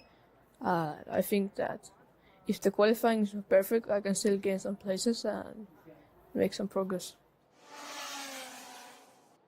Well, you heard it from Joel Pokela there. Good in both conditions, or comfortable in both conditions. And I've got to say, in the wet conditions earlier on today, he was on the pace, actually. He was gaining those positions. He was in some top good spots there. And, yeah, there you can see the grandstand there filling up nicely, actually. Quite a few people. And actually, you can see a few drivers just there on the left-hand side. You can see Jacopo Martinez and David Cosma Christopher there watching from the grandstand. Here, though, is your pole sitter, Roman Kamiab for the United Kingdom. We'll have fellow countryman Noah Baglan alongside. Really crucial to see what Roman can do on this one. And, you know, the Ricky Flynn Motorsport outfit have been absolutely on it in terms of pace this weekend, with so many of their drivers running up in that sharp end. Kamiab having the best opportunity here to get away with a qualifying heat win. Yeah, some really good work from the RFM team in terms of setup for the wet conditions. They've scored a lot of strong points already in this phase of the round. And, you know, they can build on from that. Here's Noah Baglan starting on the outside of row number 1. P2 has had an up and down weekend so far, but I think can back himself here. That now we're back into mostly dry conditions. This is where Baglan was quick during qualifying, time of qualifying yesterday. So it's playing back into his hands right now. Yeah, it certainly is. Well, we're only a few moments away from getting going. There you can see the board up just in front of us. I suspect it's the 1 minute board. It is. There we go. I never like to guess it because it will turn around. It will say 3 minute board and then I look silly. But no, it is 1 minute to go before we get this race underway. Tensions building all the way throughout this one. You know, the rain has not come back at the moment. I'm going to knock on wood because everyone's probably saying to me, no, don't say things like that because then it will come back. There's a look at Dries van Langendonk. You're pointing at something. You want to say something here, Andrew? I'm very intrigued to see how Dries van Langendonk performs in this race because I think we've kind of summarised his racing parts of the weekend so far as out of sorts, has looked quite fidgety at the wheel, hasn't looked as calm and poised as we saw in Valencia. We reckon it could just be a setup thing, that things weren't quite going to his liking during the wet conditions. They're gone now, at least for now. So I'm intrigued to see if we get the old Dries van Langendonk from round one back here. Yeah, certainly so. Well, the whistle's blown, the green lights come on, and engines get fired up. It is OK Junior qualifying heat D versus F. Let's take you through the full starting lineup as they make their way out onto the circuit. It's Roman Kamyab and Noah Baglin on the front row of the grid. Dries van Langendonk and Mats van Ruin on row number 2. Jensen Burnett from Canada will have Thomas Pradier from France alongside on row 3. Jack Iliff and Bruno Grieg go from row 4 with Karel Verhan and Kip Bolowski on row 5 in the top 10. Bosco Arias and Ethan Lennon go from row 6. Zhang Jose and Scott Marsh round out row number 7. Second half of the field, Amin Kara Osman and Joel Pokela, who we spoke to earlier, start on row number 8. Alois Girardet and Francois Cadal start on row 9. Asher Oxteen and Clara Kowalczyk completes the top 20. Sky Parker and Tobias Trzeni start on row 11. And then on row 12 we find Poland's Kasper Reipold and Augustus Toniolo.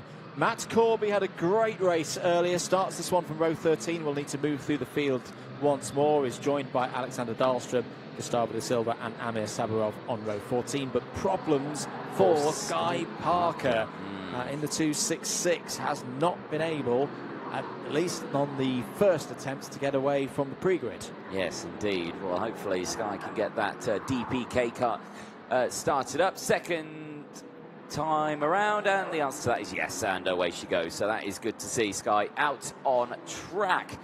Right then, drivers making their way down the back straight in towards turn number 5. Looking good here. Tyre temps getting in. Track is dry now. Yep. A couple of damp patches here and there, but it is a completely dry circuit. This is something that we were not expecting to see today with the weather forecast. We were expecting rain all the way throughout the day. Indeed, and well, we're quite thankful for it now because it gives a bit of a change. We always like change and a bit of spice to the conditions and unpredictability that goes with it. That from our position, I'm sure the marshals appreciated it a little bit more. Indeed, an amazing effort from the marshals out there this morning, keeping the track running, keeping it live. Lots of water's been swept into the grassy areas. That's where the drivers definitely don't want to be right now. Yeah, slick tyres on that grass is no bueno. But yes, hopefully around we don't see any of that as we're getting ready to go for the second half of the day then for the juniors and seniors for round 2 of the FIA Karting European Championships. Into the final corner they go, into the tram lines. Are we going green? The answer to that is no. It is a false start. Yeah, a couple of hands up in the second half of the field indicating that they weren't quite ready to go racing there. So another bit of time for the drivers to get everything up to temperature. Air temperature at the moment, according to our sources, around 16 degrees Celsius. Nice. Which is comfortable for the drivers, good for the engines as well. Nice and cool out there. Crucially, though, the track's not hot, though, is it? No. So, you know, it's when you get like a really boiling hot day, sun shining, baking the circuit, and then you race in the evening, the air temp cools down, but the track surface is still hot. That's a perfect evening for racing. Indeed. The other good thing with the current situation of it being dry, it means that for this stage of the round, tyres are relatively fresh. I don't think there's going to be much need for conserving tyres at this stage because they haven't been using them. No. Apart from qualifying. Qualifying, yes. They may have used them once or twice, I think, in the latter stage of yesterday. Yeah. So, yes, there are used slick tyres out there, but I suspect they will be pretty fresh. That nice close-up there tells you a good story. Right then, this looks a little bit better. Looks like we're in formation, looking comfortable. Pasquale Lupoli, our race director, and a rotation there for Van Langendonk. He got absolutely pincered there. We're going round again, and that was just Kamyab braking, Jensen Burnett accelerating with the whole pack behind him, and Van Langendonk was just lifted up on the back, squeezed out, and pushed off the circuit. Can he get it started?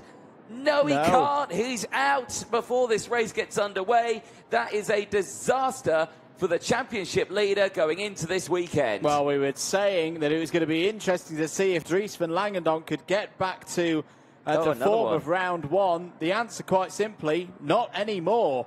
Out of the race, as is Francois Cadal, the CRG Swiss driver, pulls in. Now, let's have a look at this again. Oh, yeah, he just gets lifted up on the rear axle. There's absolutely nothing that Dries van Langendonk could have done about that. He was a complete passenger in that one. He was right on the rear bumper of Kamyab. And then, Burnett and everything closed in. You can see there, Marshall there trying to slow them all down. May have slowed them down just a wee bit too much.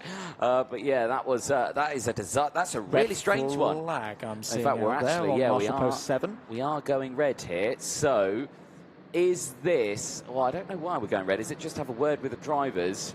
Or is this potentially to get someone back in a position? Well, Pasquale Lupoli, our race director, is on the move. And he's not got a happy look on his face. And he is a happy chappy.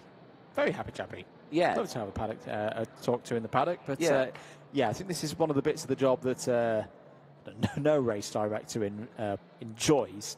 A little bit of what I like to call re-education. I really hope there is a roaming camera down there somewhere with a microphone attached to it, because I would love to be a fly on the wall with the conversation that our race director is probably about to have with our drivers. Yes, indeed. Well, I know there's been lots of discussion at length. I'm just seeing now there's a car joining the back of the order here. Is that Dries van Langendonk? Is it a Forza? It is, yeah. It is a Forza. It is the 201. So that is Dries van Langendonk now. That is right at the back of the field. Now, with that being a red flag before the race even started, I believe that means things change around, and he is being directed to go back to the front of the grid. So that is really, really lucky for Dries van Langendonk that has happened. And I think mainly it is because they want to have a word with the drivers, because that was a very interesting start, wasn't it? Yes, that is a word to use for it. Well, that ends up being never mind a race that never happened. It was a race start. It was a formation lap in the history books that never happened. There is Ross Upton, our judge of facts, down there in the pre-grid with his clipboard. Let's check through that everybody is in the correct position for the next attempt at the restart. And I can just see out of our commentary box window, Roman Kamyab having some discussions with both race director Pasquale Lupoli and deputy race director Nigel Edwards. Yes. Now, obviously, I won't side here at all, but I feel like Kamyab, he's got his hands up in the air right now, saying, "What did I do? I was just controlling the pace. Nothing was my fault. It happened behind me." It's it's one of those. It feels like he's in as well. I want to listen in. Let's see. Can we listen in? I don't think we can. I don't think there's any audio there at the moment. So, but clearly, it's been shown. Right, there we go. He's been given the words. Right, here we go.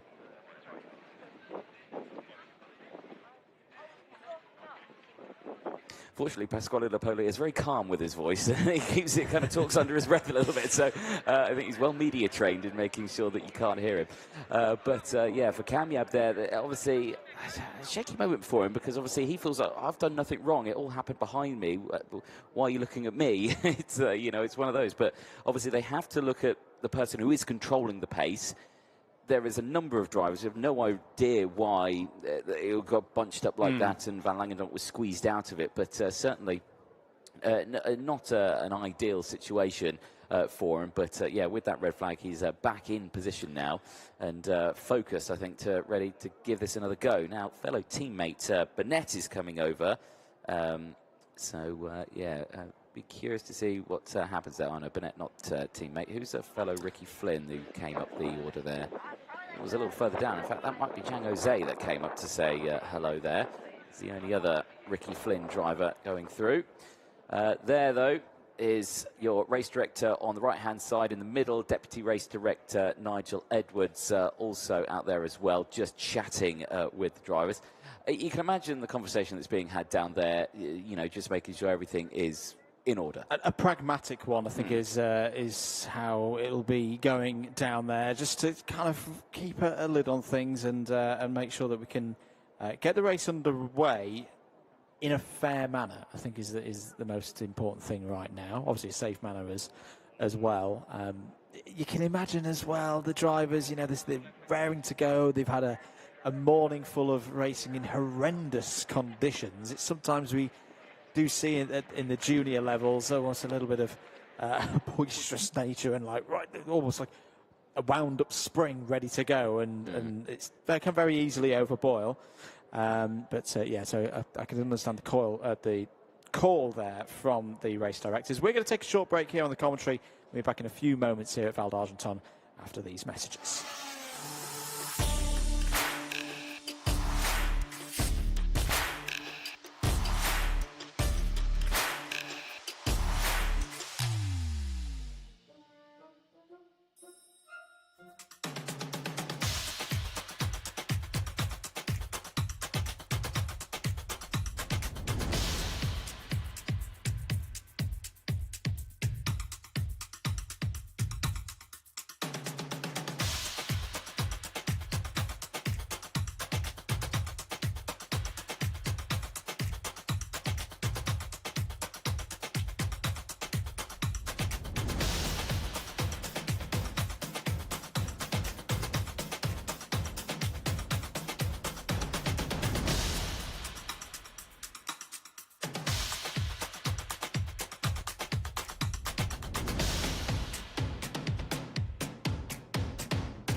Welcome back, ladies and gentlemen, to round 2 of the MondoKart.com FIA Karting European Championships here at Val d'Argenton in France. As you can see, we are currently under a red flag procedure, not because of an accident. Well, you could say that, but a very dramatic race start there. Dries van Langendonk getting, pit maneuvered out of the running after starting on the second row of the grid, and then just coming through. But certainly for him, wanting to fight back in this one, they threw a red flag. They had a word with the driver saying, "What on earth happened there? Let's not do that again." Yes, understand why the chat was had. The green flag in the air, and hopefully we can get this one underway for what should be an exciting race in dry conditions here in France.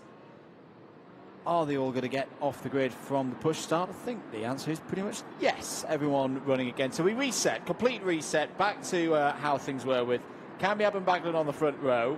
That remains unchanged. Van Langendonk now back in, reprieved into the second row of the grid alongside Van Rooyen, Burnett and Pradier, row 3. Big race this for Thomas Pradier, because the pace has been there for Victory Lane this weekend in, again, that variety of conditions, but they seem to have had no luck at all. Pradier's already had a retirement, and I want to say he had a middling result in another one of his seasons as well. This is a really important one now, with things a little bit easier with the conditions, to just get a nice, solid, a top 5 would be fantastic for the home favourite here. Yeah, it certainly would be. Well, we'll have to see what happens. Like you say, he's on the outside of row 3, so that's going to be a tough one to try and bring it back. But if you can find the gap, we've seen people come from even further back into second. So, you know, it is very, very doable here. Right then, well, back racing with this one. Obviously, this put us behind just that little bit more. after this one. Again, drivers heading into the final turn. Again, nice and slow. Crucially, look how much space is Dries Van Langendonk given to Kamyab just ahead of him there. There we go. Nice big gap between the front bumpers there. They're all bunched up now. Oh, he nearly wears up again. We are racing. We are green flag and away they go. Down in towards turn number 1. Kamyab getting a little bit sideways there under braking. Baglin running wide, but he's got into second place, and it's a good start. There's karts off in the background. It's not gone well for a couple of them, but crucially for Kamyab, it is a good start. A really good start for Mats van Rooyen as well from grid number 4. Was initially on the outside of Noah Baglin going for P2. He's slotted there into third place, and there's been problems for Sabarov might have been involved. Kasper Reipol definitely wasn't involved. It's come through sector 1 now. But about 5 seconds off the pace. I think Asher Oxley also had problems, and Bruno Grick has lost a number of places through sector number 2. Down the inside for second place. Lovely move from Mats van Rooyen. Super work to get up into second place. End of lap number 1 then. And it is Kamyab from Van Rooyen. Third place for Baglin, fourth for Van Langendonk, and fifth for Burnett. It's those 5 clear of the rest of the field. Now, there is a slightly curious situation as Gustavo da Silva has somehow appeared at the front of the field. I think this may be another one of those scenarios where not quite all the corners of the track have been completed. Yes, maybe so. I'm just having a look around, see if we can see anything. Changes here. It's down the inside. Van Langendonk into second place now, has got past Baglin. Baglin down to third. So now it's hooking off. Jensen Burnett is now ahead of Mats van Rooyen. Mats van Rooyen down into P5 now. Yeah, I think there's going to be plenty of changes in this one. So for Mats van Rooyen, just keep it in there. As down the inside goes Jensen Burnett, the driver from Canada. Good move there on Noah Baglin. He takes a big amount of curb through turn number 13. Kamyab and Van Langendonk now 1 and 2 clear of the field by around half a second. Big lap this for Burnett, Baglin and Van Rooyen. If they can keep line astern, they should pull those top 2 back in. They should do, but let's see what happens here as Van Langendonk now with the fastest lap of the race. 54.154. He is closing in on Roman Kamyab here for the race lead. Burnett is controlling the trio just behind of Baglin, Van Rooyen and of course himself, but Baglin comes through, gets up into third place and is now on the charge towards Van Langendonk. He is fighting back to see if he can claim a second or maybe even a first in this. There's a third group coming in as well. Oh, Baglin goes too deep through turn 12, opens the door for Burnett to step through. The fusions are running really well here. There's Kit Bolofsky in 6th place, leading the charge of the chasers.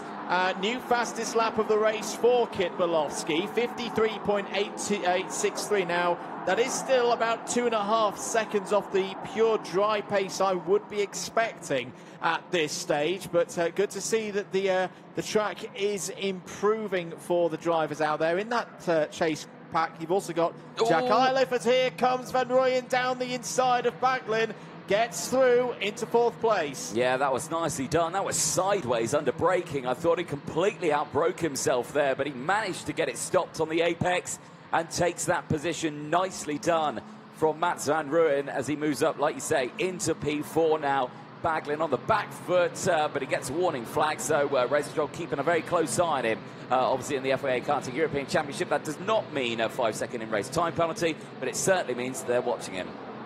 They are indeed. Let's have a look at a replay. This was the move from Van Rooyen, backing it in. Beautiful. Lovely stuff from the CRG driver. Fair play to Noah Baglin as well there. Was compliant in that move, knowing that there's still good number of laps to go. We're on lap number 5 of 10 for this qualifying heat involving groups D and F in OK Junior. If you're just joining us, look at Kit Bolofsky go. It's caught up to the back of Van Rooyen now. This is a very good performance from Bolofsky so far. He's sorted out his qualifying troubles that plagued him in Spain and is now showing what he can do at the front of the field. The problem that he's got, though, is that he has got Jack Iliff right behind us down the inside. Not 1, not 2, but 3 karts go through on Noah Baglin there. Just got untidy on the exit and went back, and now it looks like the Ricky Flynn kart of Zhang Jose's got through as well. So Baglin down to P8 now. Owen Cunningham and Osman going into P9 as we go again, wheel to wheel.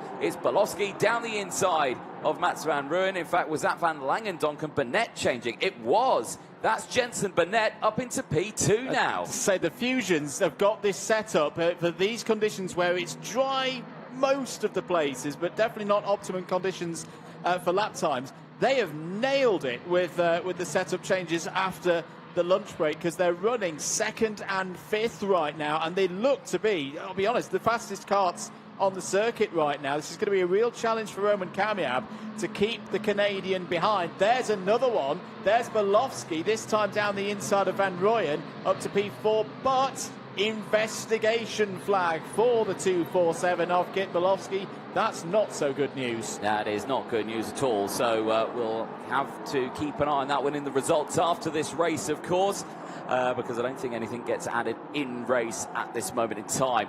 Right, we're on lap 7 of 10 at the moment. Kamiab leads the way, 0.6 of a second clear from Canada's Jensen Burnett for the Fusion Motorsport team, who is currently being reeled in again by Van Langendonk. Bolowski, though, is closing in on Van Langendonk, and that battle's certainly going to get interesting. As back down the inside. Oh, I thought that Van Rooyen was going for it then on Bolowski, but I've got to say, Eilif is looking quick here. Baglin's on the charge back now. Zhang Jose is there. Kera Fairhand is there. As again, the door's left open, and through goes Eilif.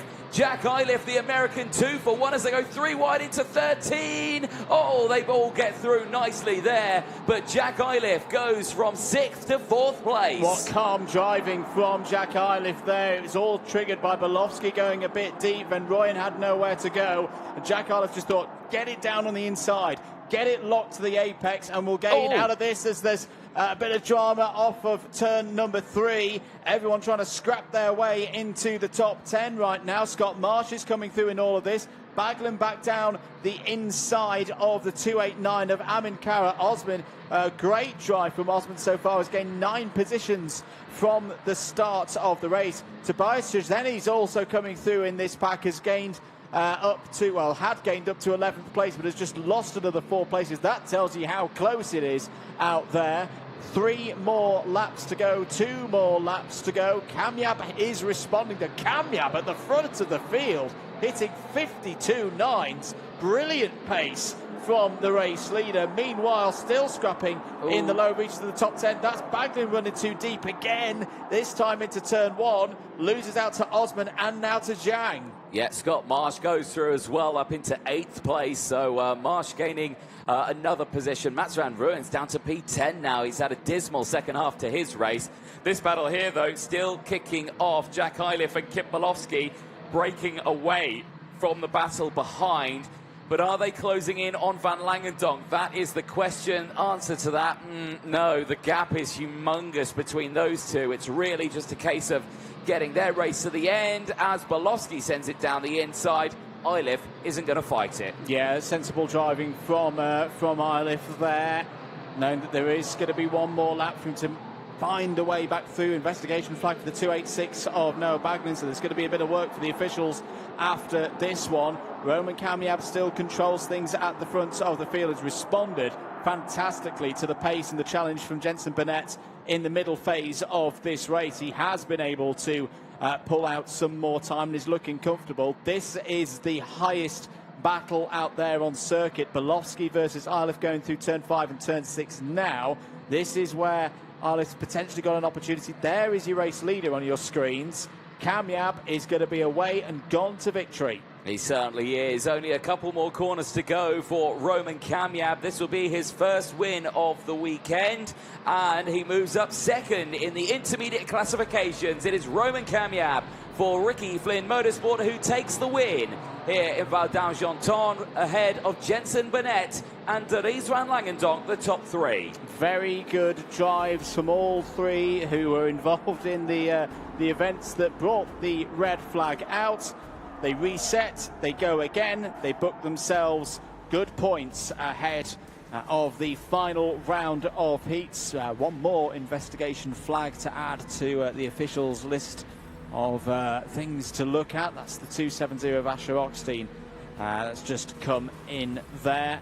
So there's your intermediate classification in the bottom right-hand corner for those at the circuit. That race leaves us with Salah in P1, 191 points from a possible 200. Kamiab second, third for Kelleher, fourth for Van Langendonk, fifth for Martinez. Do remember, though, that there are drivers amongst that list who have raced 3 races as opposed to 4.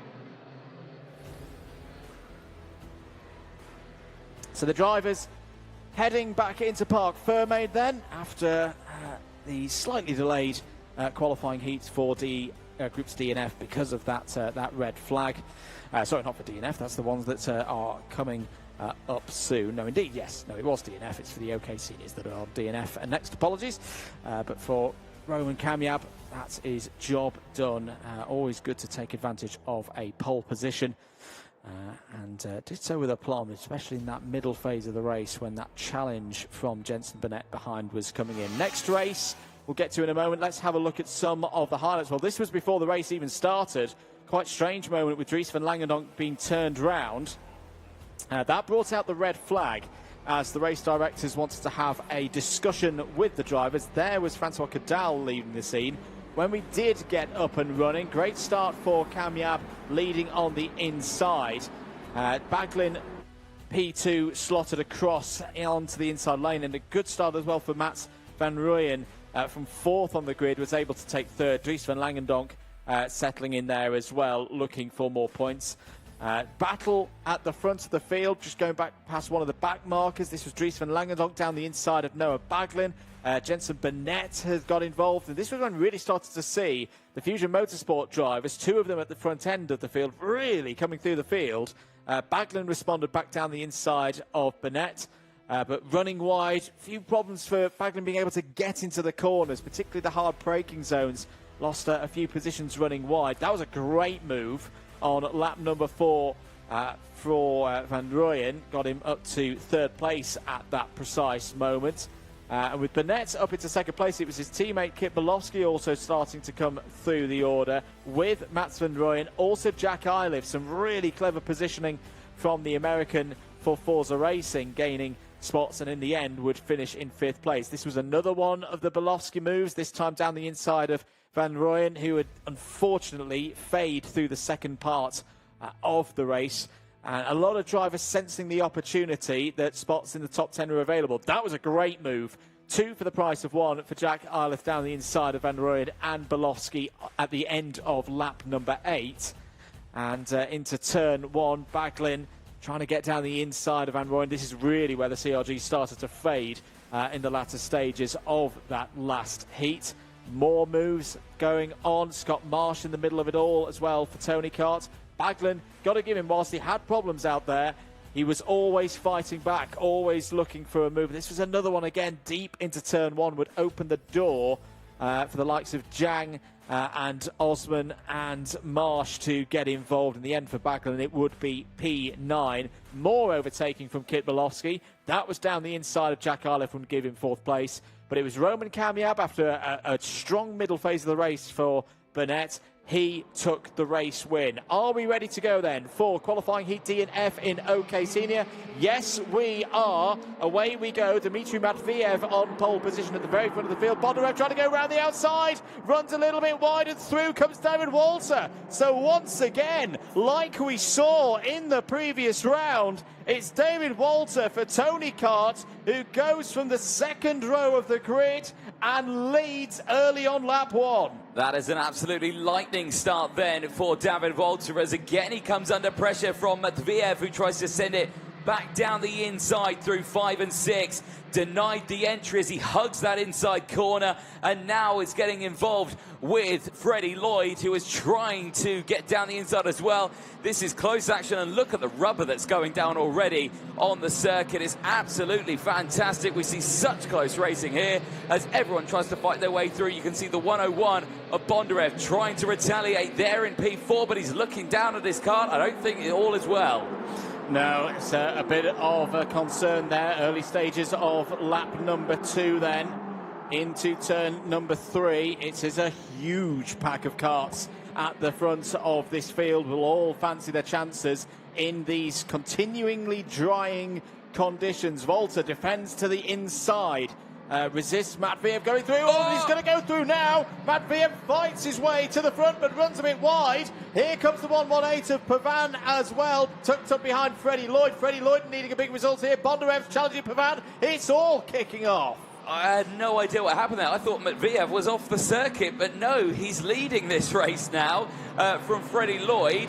Bondarev now down another one. Pavan is up into 3rd place as they go through the final corner.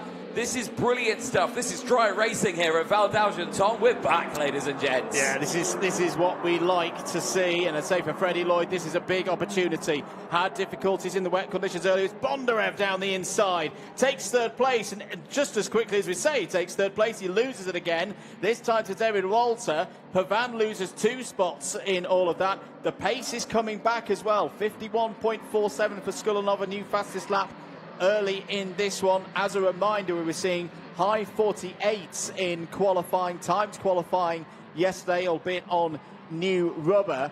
So the driver's enjoying things right now. Matviev has just disappeared off the front. Purple, sector 1, sector 2.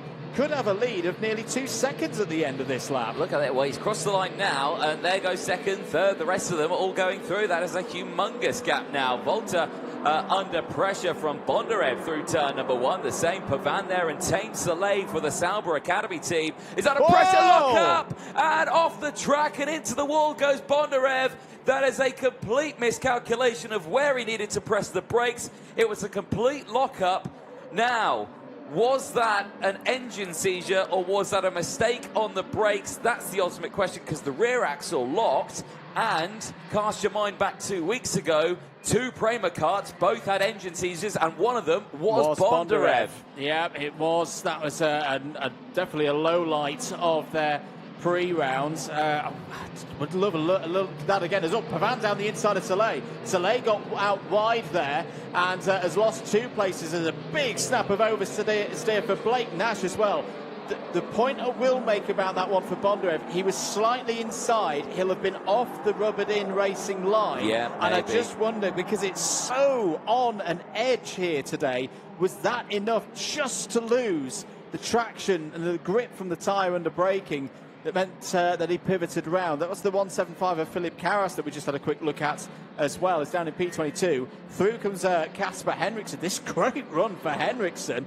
I think he's now at 9 positions, but now is again just runs a bit wide. Soleil comes back through. Ian Eichmanns is also on the scene. This is bonkers stuff at the moment, all around for P5. Yeah, Eichmanns is up 12 places in this race. Scratch that, make that 13 places down the inside of Tame Soleil through into the final corner. Ian Eichmanns is on an absolute charge here as they make their way across the start-finish line in towards turn number 1.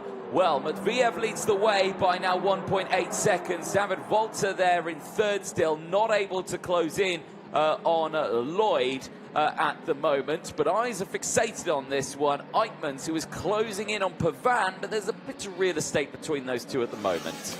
Let's have a look at a replay. Now, Bondarev steps to the inside. Is he on the brake? Yeah, he is on the brakes. He is on the brakes. I think that was a lock-up. I don't think that was an engine seizure. Yeah, and it just gets a little bit hard on the inside. It's the rear, it's the inside left that locks up. I think that's a driving mistake.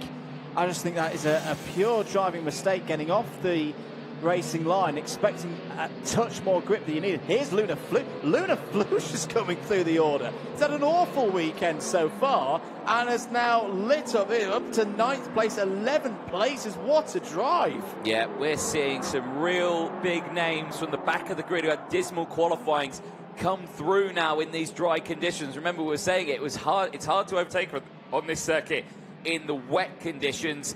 In the dry, you get some awesome racing, and we're seeing that right now with so many drivers making their way through the field. But it's still Matviev who leads the way halfway distance of this race.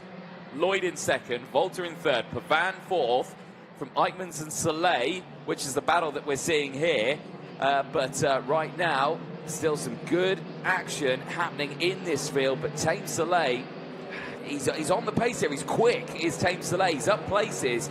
But the fact that Eichmanns is able to come through and, Pavan, Delay really needs to dig deep now to see if we can try and match the pace here. Yeah, not good news for Thomas Kinsey. The Tony Kart driver is out of this race. P21 will be the best that Kinsey can hope for in terms of points. But Ian Eichmanns there in 5th place, or 4th place now, closing in on 4th place, which is currently held by Pavan, about 1.7 seconds ahead of the drivers there. 4 laps of this one to go. Matveev, we haven't spoken about the race leader for a while, is 2.7 seconds clear at the front of the field. How about it from Freddie Lloyd as well, right when he needed it after difficulties earlier on today. He's there in 2nd place. Neat pace as well, 51.3 last time around. Indeed, we'll keep a close eye on those gaps and sector times, of course, from all of the drivers. Still watching this battle here between Eichmanns, who was up 13 places, into P5. We cut back now to David Volta and Sebastiano Pavan. That gap closing down as Casper Henriksen sets the fastest lap of the race, 51.0. We are very quick right now, but I think the fastest time still in qualifying was 48, so we're not at qualifying pace, despite the fact that we've got really fresh tyres, I think, here at the moment, because we've all been using the wet tyres recently. I think Thames Delay may have heard the PA system, because he seems to have found a notch or two and is starting to close back in on Ian Eichmanns. Eichmanns checks over the shoulder to confirm that, Thames Delay is starting to close back in again. Might need to do something about this. Absolutely. New fastest lap of the race from Luna Flusha. 9th place at the moment for her, 15.956. So good pace there. Luna about 1.1 seconds behind Tom Dussault. Dussault's having a strong run in this heat. He's up to 8th place now. Meanwhile, 2nd, 3rd, 4th battle going through into the infield section now, and on your screens, Freddie Lloyd holding David Walter there at 0.6 of a second. Similar kind of gap back to Sebastiano Pavan. How does this all affect the intermediate classification? Well, Turney and Morgato both sit at the top unaffected by all of this. Turney on a insurmountable at this stage 200, Morgato 182. The big mover in this race is David Walter, up to 3rd now with 176. Pavan, Matveev and Eichmanns all improving as well with their results. 5th, 6th and 7th for them in things right now for the intermediate classification. Another new fastest lap of the race, this time once again from Luna Flusha, 50.851. And keep an eye on Skulanov as well. He's gained 14 places so far in this race. He's up to 11th, has just gone purple through sector number 1. DPK Racing looking to build through this weekend. Had a really strong run last time out in Valencia. Haven't had everything their own way here in France, though. Final lap board is out, though. And Dmitry Matviev for Kart Republic, the KR Works team, is 3.3 seconds clear of this fight on your screens, which is unchanged over the last couple of laps. Still Freddie Lloyd in 2nd place ahead of David Walter, 3rd for Tony Kart, and his teammate Sebastiano Pavan just behind him, 4th. Well, time very quickly running out here, but like you say, for Matviev, when we were watching that really busy battle earlier on, I thought he got hit off the circuit. I saw his rear bumper going sideways up in the air. I thought he was out of the race, but little did we know that it actually snuck his way into the lead. So a brilliant race then for Dmitry Matviev. He will see the checkered flag, and that is 50 points that will go his way. He pushed himself up 6th in the intermediate classification. That is exactly what he needs now, with the 146 points ahead of Freddie Lloyd. David Walter finishing in P3 from Sebastiano Pavan. Ian Eichmanns finishing in the top 5. Well, for Matviev, that is what we need. He can come back. He can be a little bit happier now, knowing that the conditions are dry, everything's going well, everything's going his way. But there is a big but. When I left the commentary box a few moments ago, I had a big look at the clouds over behind the circuit. They're very big, they're very dark, very scary looking, and they're heading this way. excellent. Yes. That's It's not the nicest looking that's clouds I've ever seen. Well, into the pits come the drivers from Groups D and F, happy with the knowledge that they got their race in before any more precipitation comes into the circuit here. Let's have a look through the provisional results from that one. Another win for KR Motorsports by 3.4 seconds ahead of Freddie Lloyd. David Walter in third, Sebastiano Pavan in fourth. Another brilliant drive from Belgium's Ian Eichmans to fifth. Tame Soleil sixth. Blake Nash with his brightest performance of the weekend so far in P7. Tom de Sol for the home nation there in eighth. Luna Flusha ninth with some good speed, and Casper Henriksen also in the top 10. Top 15s for Skulinov, Yu, Castellini. Good drive from Castellini as well, up 11 in that one. Silla and Voda. There are the rest of your finishers. Kaczynski, Wolf, Busso, Radamets and Giacardi. 3 retirements in that race. Kinsey, Karas and quite surprisingly, Alexander Bondarev. Exactly. Well, big shake-ups there in the field. A lot of names going down, a lot of names going up in the order. So still a good result. And especially for this man here, Dmitry Matviev, a brilliant result. Here's a look at the highlights from that one. And again, Dmitry Matviev getting away early stages, but it was David Volta in the Tony Cup with the white helmet just squeezing his way through there, was able to get into the race lead in the early stages. That in itself was a superb move, and we thought it was signed, sealed and done for him. We thought he was breaking away at that point. We thought we were going to see a repeat of what we saw earlier. This was the moment of Matviev going through and stealing a march on the rest of the field. That was also where Freddie Lloyd came through into second place, and as much as Bondarev tried to fight back, this was where his race would end, well, in that corner, but later on. That was down the inside of Pavan on lap 3. This was the moment. A lap later, too much speed on the inside line, rear left locking up and pitching the Williams Academy driver into a spin and out of the race. Yeah, that was a real strange one from that, and a rare mistake from Bondarev. That's why I was thinking, alluding to the fact that, was that an engine seizure? But yeah, from those angles and those pictures, definitely looked like a lockup. There, though, Pavan diving down the inside, battling away furiously there. Everyone trying to cut through. Blake Nash as well, just trying to get his wheel down the inside, not able to do so. Tame Soleil battling away at this stage of it, though. Really fighting hard with Casper Henriksen, who was trying to get himself up and through the order there. Not able to hold on to it, though, but lots happening in this stage of the race. Eichmans, though, brilliant race for Eichmans. So many positions gained. Yeah, and not the first time we've said that this this weekend. Is quietly getting on with things to a very, very high level. Skulinov had a good race, gained a number of positions and held the fastest lap for a number of times. Great to see Luna Flusha coming back through the order as well. Was one of the fastest drivers in that field and fought up to 9th place. This was a great move on Casper Henriksen there. But it was a win for Dmitry Matviev, and more success here this weekend at Val d'Argenton, the Kart Republic. Certainly so. The Kart Republic chassis looking very strong this weekend, as well as a smattering of other chassis. You can't really put it on one chassis this weekend. Everyone has been putting in a good performance, which is making it a very close and exciting weekend. Right, OK, junior qualifying heat A and C. That is what is on track right now. Let's quickly blitz through the grid so you've got something you can relate to. Jacopo Martinez and Christian Costoya on the front row for this one. Jarrett Clark and Dean Hugendorn on row 2 from Boris Leisen and Louis Cochet. Oliver Rasmussen from James Anagnostianis from Archie Lovett and Jean-Matteo Rousseau. Kanish Grau, Bogdan Kozma on row 6 from Alex Malota and Sebastian Lettermark on row 7. Illy Christian and Kenzo Craig on row 8. Lucas Schellers and Olivier Kinmark on row 9. Mark Brovko and Matteo Rivals on row 10. Michael Savalev and Jesse Phillips on row 11. Georgi Zazov and Zhao Siyun start on row 12. Jacques Destroja and Drew Waltz on row 13. Benjamin Maniac and Mariano Lopez due to start on row 14, and Marcel Chebo and Alexander Kortunov on row 30. All 30 drivers are out on circuit as the field forms up towards the last corner. 10 laps for the drivers.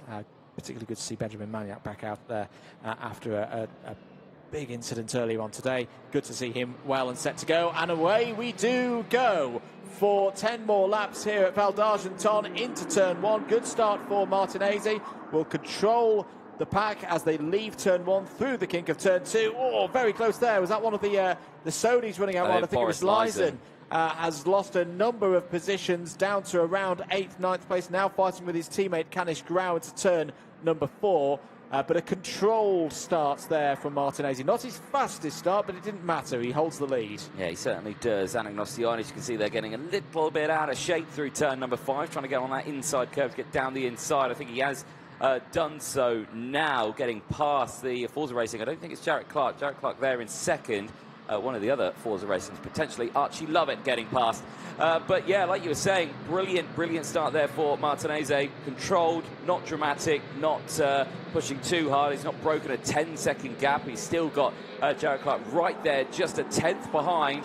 Rasmussen's still there. Hugendorn, Cochet, Anagnostianis, Lovett, Costoya, and Rousseau. The top 9, Lyson rounding out the top 10. Jacopo Martinez leading this race, would lead the intermediate classifications with 3 points ahead of Sala. Important to see how Costoya responds over the next few laps, because that was not the best first lap that we've seen from the Spaniard this week. Lost 6 positions, down in 8th place, but we know he's got the speed, we know he's got the confidence as well this weekend to work his way back up through the order. Here are your leaders going through the chicanes of 9, 10, 11 and into 12. Jarrett Clark is improving in terms of the results. It was quite a poor start.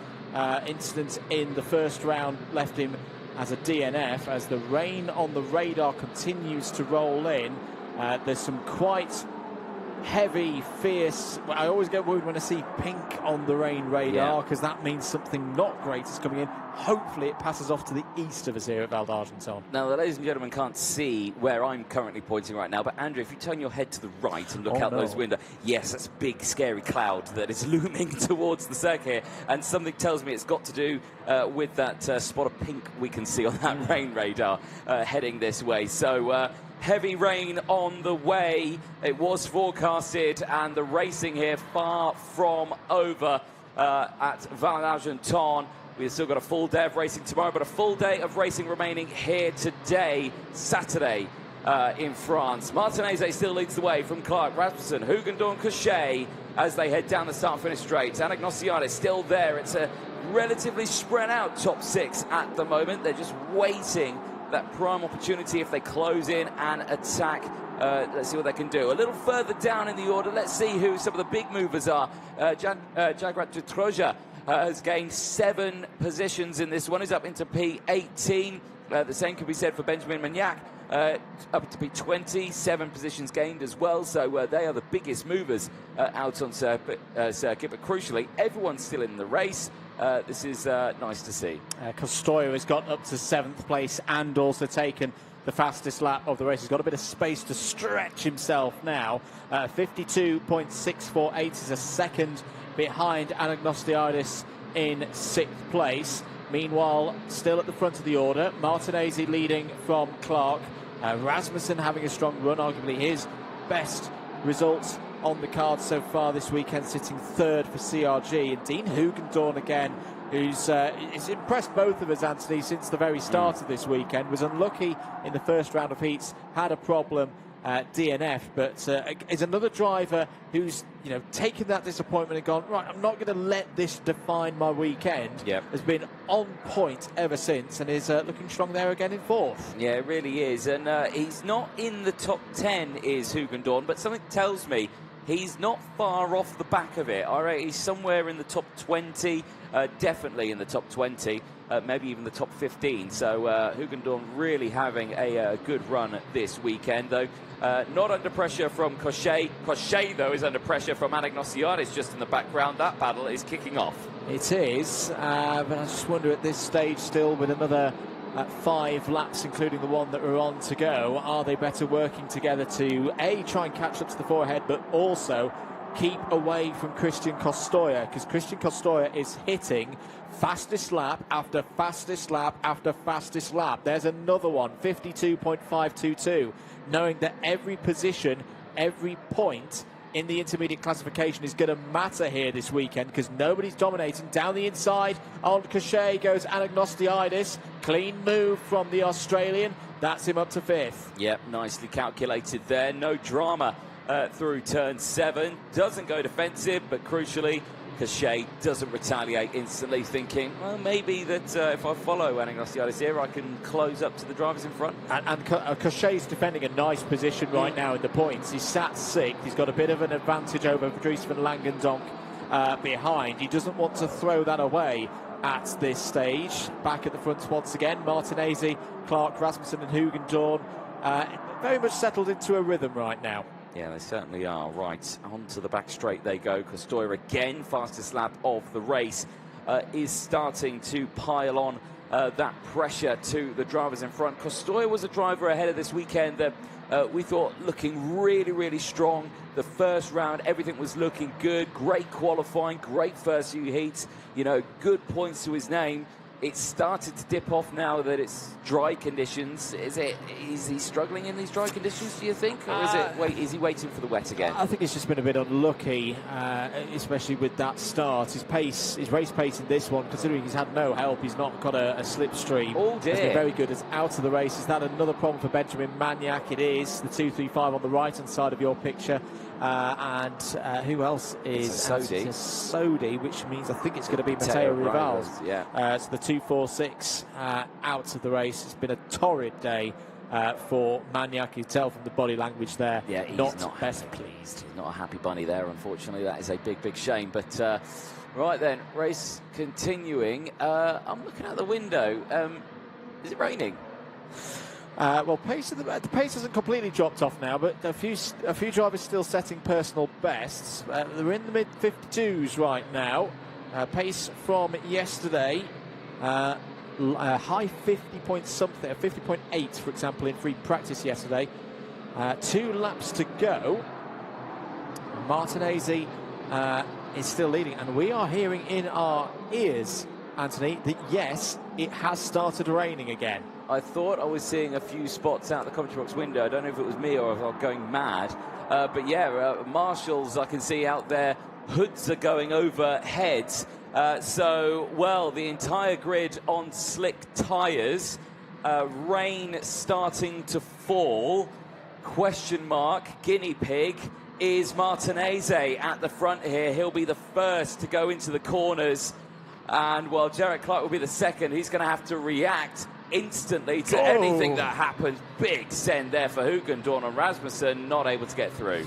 Not able to get through on that occasion. Well, here's a phrase that we're quite used to saying back in England. The key right now, keep temperature in the tyres. As long as they can do that, they should be fine. They're on the final lap here. If the rain is light compared to what we've had at times today, this shouldn't be troubling the drivers too much. A little bit of encouragement, self-encouragement there from Jacopo Martinez. Still leading this race. Jarrett Clark needs these points as well. I would be very surprised if Jarrett Clark went for a big one down the inside, because a second place right now is far more valuable to him than a potential first and throwing it off the road. Saying that, he's very close coming into turn number 12 for the final time. Jarrett Clark will say he needed one more lap for this one. Martinez has just got to get the power down round the final corner and does get the win. Great stuff yet again for Jacopo Martinez. Goes to the top of the intermediate classification with 194 points. Jarrett Clark back in the game as well with P2, and a good drive as well from Oliver Rasmussen, P3. Yeah, nice run there for Oliver Rasmussen. Started that race on the 4th row of the grid in P7, coming through with a top 3 finish. That is what you like to see. Certainly great result there for Martinez. They just managed to get another race in before I think the heavens are about to open on us. But let's see what happens in this one as the drivers will make their way back into Parc Fermé.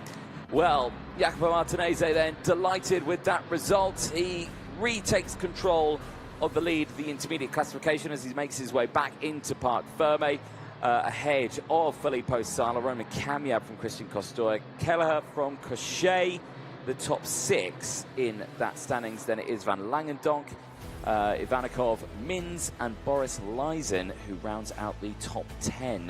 Lysen joint on points, 139 with Sebastian Mins. There's a look then at the provisional classifications at the end of that one. It's Martinez from Clark, Rasmussen from Hugendorn, Anagnostiidis from Kostoya, Cochet from Lysen, Rousseau and Archie Lovett, who round out the top 10 from Kenzo Craigie, Sebastian Lettamaki from Bogdan Kozma, Oliver Kinmark and Kanishk Rao. Big movers in that one. Kenzo Craigie, 5 places gained. 16th place downwards sees Alex Malota and Jagrak de Troja.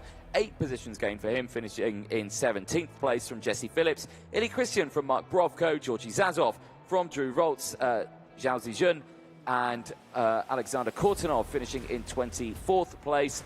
Mariana Lopez from Luka Celis in 26th place. Maka Savalev from Marcel Sebu rounding out the 28 finishes in that one. 2 retirements at the end, Matteo Rivals and Benjamin Manak after contact at one of the corners. Let's take you through the highlights then for that one. There were many highlights, but good start for Martinez. Great start for him, just controlling that race. No drama throughout it. Really just a nice clean start. The same for Jarrett Clark in second place in the early stages of that one, coming through right behind Martinez with that inside line from the second row of the grid. Anagnostiidis in the early stages of the race making the moves, getting past Cochet. That was the, well, not the very happy moment for Benjamin Manak and Matteo Rivals, unfortunately. Those two out of the race, but it would go the way of Jacopo Martinez. A nice controlled race and a nice chunk of 50 intermediate classification points. He retakes the lead of the intermediate classification and looks very strong going into the latter half of today and of course into tomorrow. There you can see the next grid getting ready to go out racing. You can see the slick tyres are on there. It is still dry out there. I think the rain was it was trickling earlier on. I can still see it. Well, hoods have come down now for the marshals, but there is still dark clouds looming over the circuit. I suspect at some point during the next couple of races, we are going to get an absolute downpour at this circuit. But when that will happen is the ultimate question. We're going to head down to Parc Ferme now for the first time today. Live, it is over to you, Andrew Mather. Thank you very much, Anthony, down here in Parc Ferme with Jacopo Martinez. Jacopo, talk me through that race. Looked relatively simple at the wheel, but I'm sure it was anything but. For sure, wasn't simple. Because already from the first 3 laps, I understood that wasn't going to be an easy race to win. Because the second was very close to me, especially in the last few laps. But then I just tried to stay as calm as possible and finish the race in the best way. The weather, it's been up and down today. It's dry right now. You glad to get some dry running in? Yeah, the weather is quite strange. Because until the last heat we were going with the wet. But now we'll see how it's going to be for the last heat. We hope it's going to be in the best condition. You're in the lead of the intermediate classification as things stand. KR product giving you a good performance this weekend. How confident are you for the next race? I'm very confident because winning one of the last heats is always pretty nice. Gives us a lot of confidence. But for sure, never. Everything is never 100% sure. So for sure we'll do our best to stay in this top in the top of the classification, and then we'll see how it's going to be for a Super 8 tomorrow. Good stuff. Well, once again, Jacopo, great performance, another victory in the books here at Val d'Argenton. Best of luck for the next race. Thank you. So Jacopo Martinez taking another victory for Kart Republic. For now, though, back up to the commentary box, and Anthony, back to you. Thank you very much, Andrew. Yes, well, that shot says 1,000 pictures there. They are the dark clouds that are looming over the circuit here at Val d'Argenton. for round 2 of the FIA Karting European Championship. Next race coming up thick and fast. It is the OK qualifying Heat A versus C. Reports already coming in.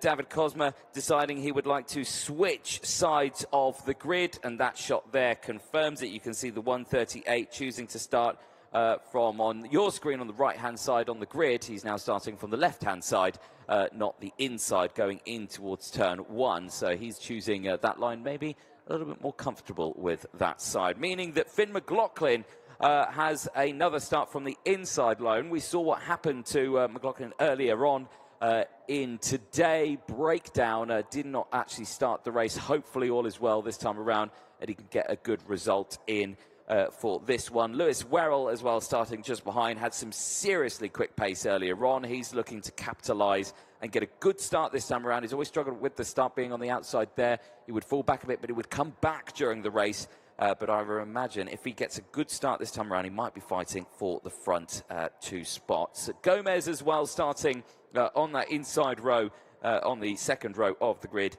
in 3rd position. But we'll have Finn McLaughlin alongside for this one. Gomez has had the good start earlier on. Can he maintain it going into this one?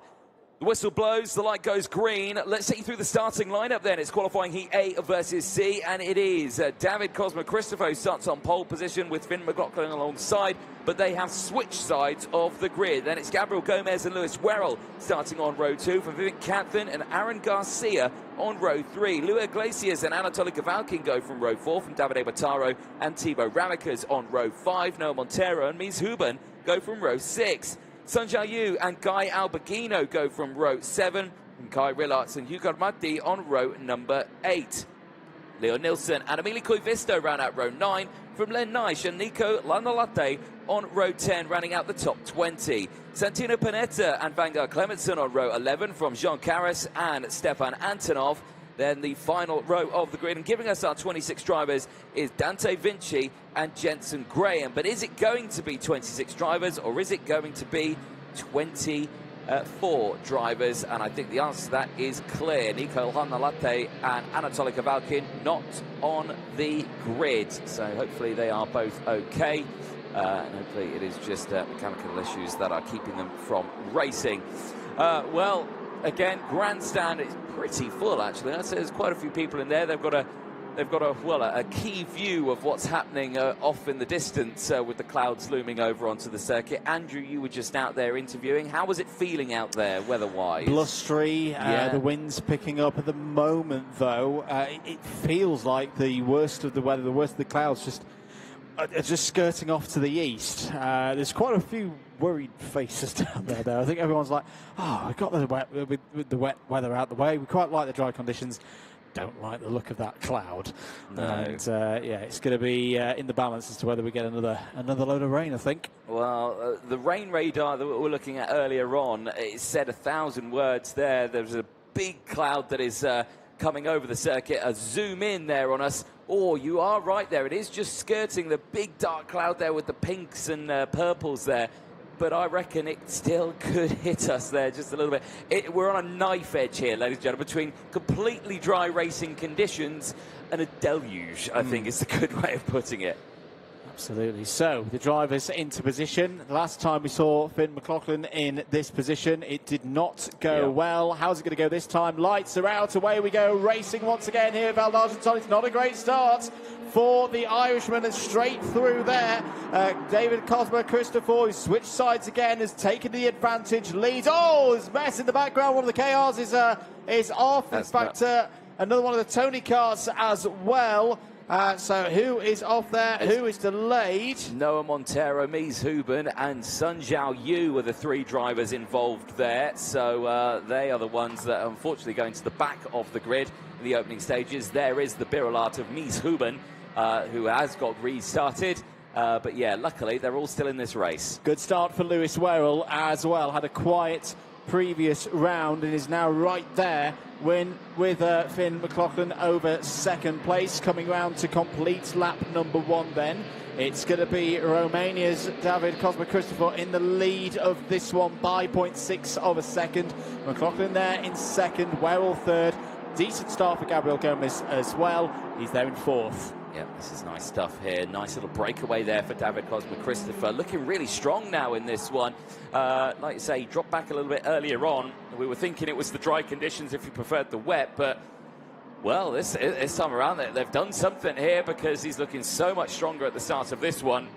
Only question is that Finn McLaughlin is closing in at a little rate here. It's not a big gap, but we'll have to keep an eye on it. Gomez this time around with a much better start from what he had earlier on.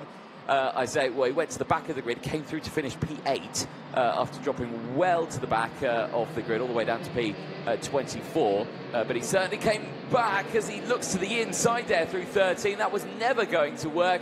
He tried to go down the inside there of Werrell.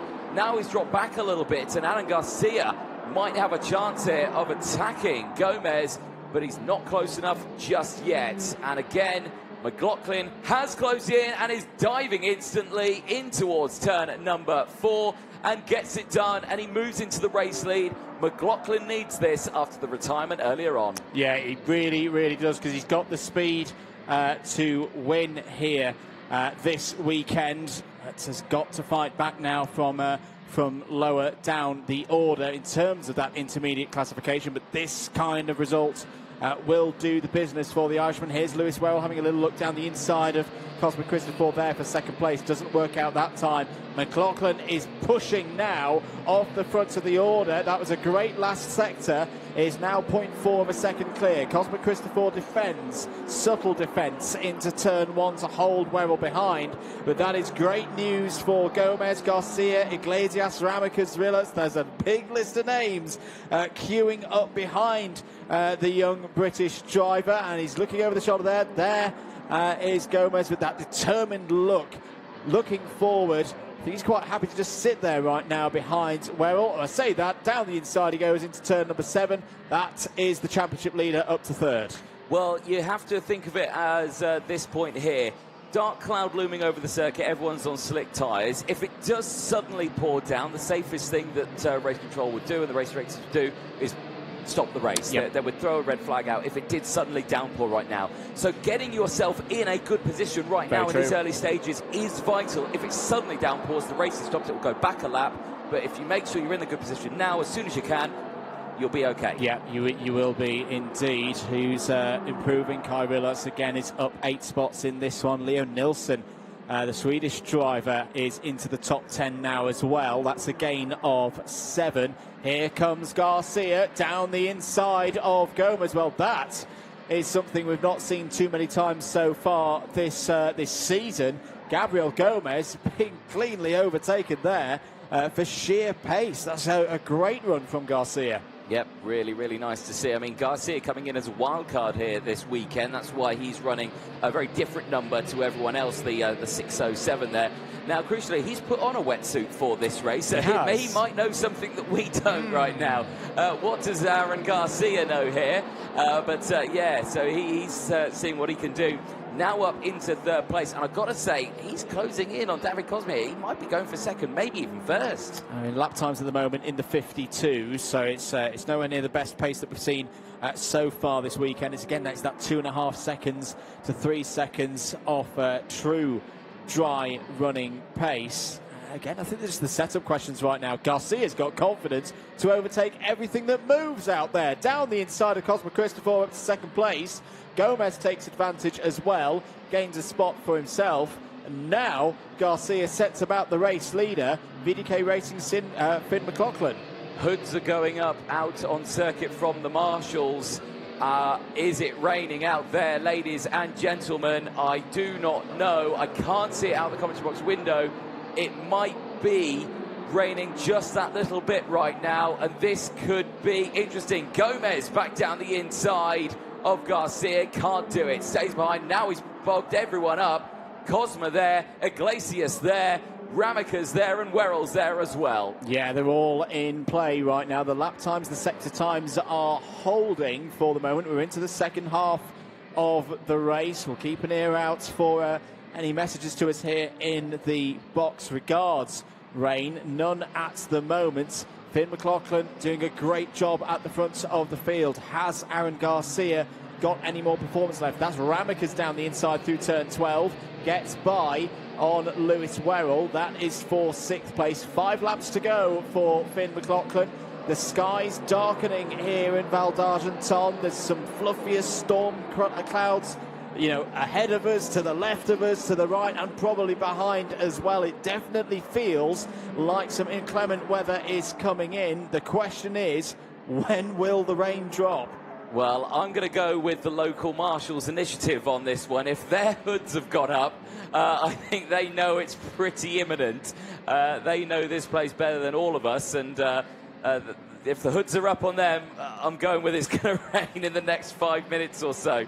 Right, back here with this one, though. No change still, but Gomez still trying to close back in on Garcia. Cosma here under pressure from Iglesias. Iglesias right on that rear bumper now as they go down the start-finish straight. Is he going to look to pull out here? No, he's not. He's going to stay there.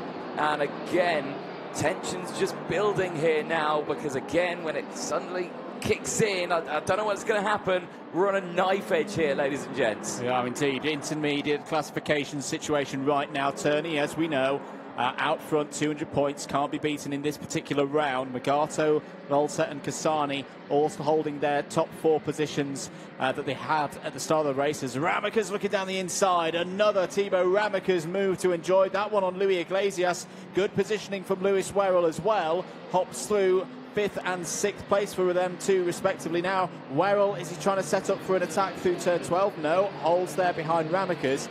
But it's your race leader Finn McLaughlin back to the IC situation. He's on the move up to 5th place as things stand. Well, again, see it taking a slightly defensive line into that corner. You can see exactly when they hit the accelerator through turn 1, can't you? You see that puff of smoke out the exhaust when they're just coasting it round, now on the power, and then boom, you see that puff of smoke out the back. You really get to see who's getting on the power when through that turn. But there you can see Gomez really piling on that pressure now to Alan Garcia. Pushing him along, maybe. That gap, we'll keep an eye on it. It is less than 5 tenths of a second. No, it extends a little bit more, Garcia to McLaughlin. So, right, Gomez really now needs to think about getting past. I mean, where is Gomez in the intermediate classification? He's 8th. This would not be a good chunk of championship points he would get. No, it would very much close things at the top of the table. Still very early stages of the season, of course.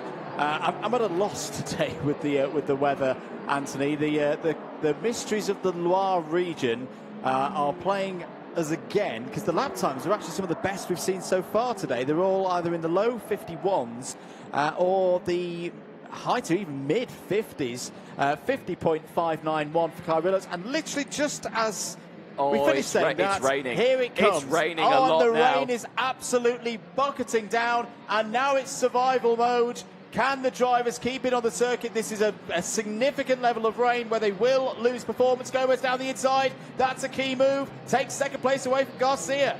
The grip level is still there. He needed to do that because he's thinking this might get stopped now. I need to make sure I've got this. They're going on to the final lap, so this is it now. But the grip levels are decreasing second by second. They're trying to keep the temperature into these tyres, but now you're starting to see it. Look how much they're sliding around now. There is no way they can hold on to the conditions of this one. And there you can see, really, really wide. There's carts off at turn number 1 already on this final lap. They're out of the race. They're furious that it's all gone wrong. And now, there you go. There's the picture. Oh, there's 3, 4 carts off. There's so many carts going off left, right, and centre now. The rain is pouring down. But back to the race lead. Oh, is that Werrell? That's Werrell off. That's Iglesias off the track as well. They've fallen foul to the conditions at turn number 5. But where's McLaughlin? McLaughlin, your race leader. He is still in the lead. He is still good. He's still on the track. The Irishman knows how to deal with conditions like this. Slick tyres on a circuit that's getting wetter and wetter, second by second. 1 more corner to go.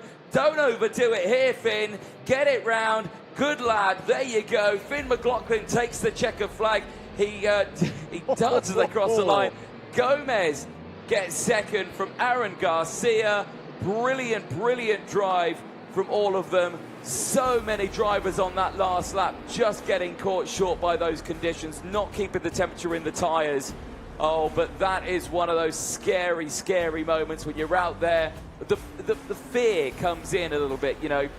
you're out there, you get the dots of water on your visor when you go out, and then you see more and more, and if they start to trail off the visor, you know that that's a lot of water. Trouble. You're in trouble now into the next corner. You've got to hit the brakes. And for some of them, they just weren't hitting them early enough. You could tell with the body language for Finn McLaughlin, that was a release, that was relief. They'll have seen the clouds rolling in even before this race. The rain hits in the final lap, but it's Ireland's Finn McLaughlin who strikes back after the disappointment earlier, puts himself back into 5th place in the intermediate classification.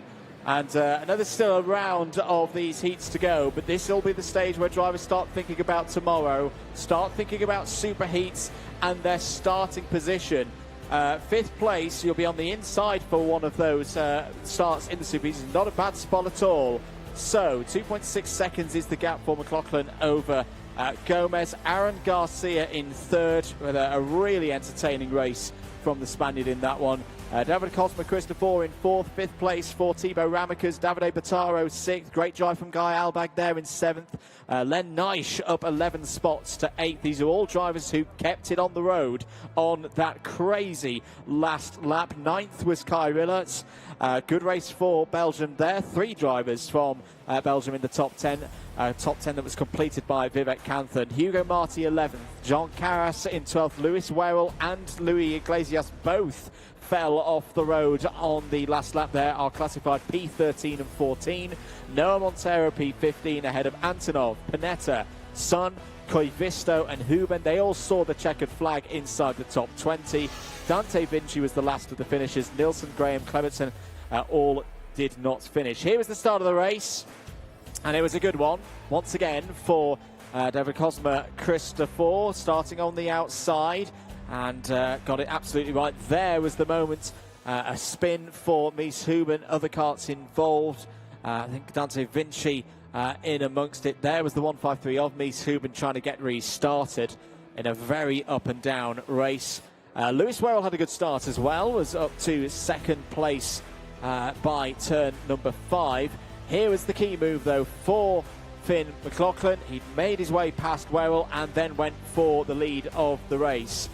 Gabriel Gomez, getting the feeling now that Gomez is on damage limitation mode right now, and did a good job with it, was having a good scrap with Cosma Christopher and Garcia. That move for Garcia put himself up to 2nd place and also Gomez up to 3rd. Ramicas impressing yet again. That was him down the inside of Louis Iglesias in the middle part of the race. And that was a very important move for Gomez, getting past Aaron Garcia with less than 2 laps to go before the rain hits. They never knew whether it was going to run all the way to the checkered flag as it did, or whether there would be a red flag coming out. As the drivers scrambled around on the wet surface as the rain started to fall. It was turn 5 where things got really dramatic. Werrell and Iglesias would leave the scene. Also on the last lap, Leo Nilsson, Jensen Graham and Vegard Clementson would all have a trip through the gravel. There was the moment for Werrell and for Iglesias on the last lap, going so deep they nearly ended up at turn 12. They did manage to keep going though, get back on circuit and score some crucial points in the top 15. But Finn McLaughlin kept his head, kept his cool and took victory in the qualifying session yesterday. He didn't actually see the checkered flag. He had the fastest time, but the problem with the weather meant he didn't see that one. I think he'll have learnt a bit there to take the victory in that race. Let's head down to Parc Fermé and to Anthony Jordan, who's with our race winner. Well, thank you very much, Andrew. Great race just there. And Finn, what a race that was for you. Calm, controlled, and exactly what you needed after that DNF earlier on. I want to go back to a little bit on that one. What happened there at the start? Because it just looked like it died off the line. Yeah, just leaving the pits, I had an issue straight away. I felt something, it felt like the reeds or something to do, because it was just cutting out the whole time. So I knew straight away. Maybe if the water was cold, I'd put it up, but it was just straight away, the engine just wouldn't go. This time, much better result on that one. We can hear the thunder in the distance. It's terrifying.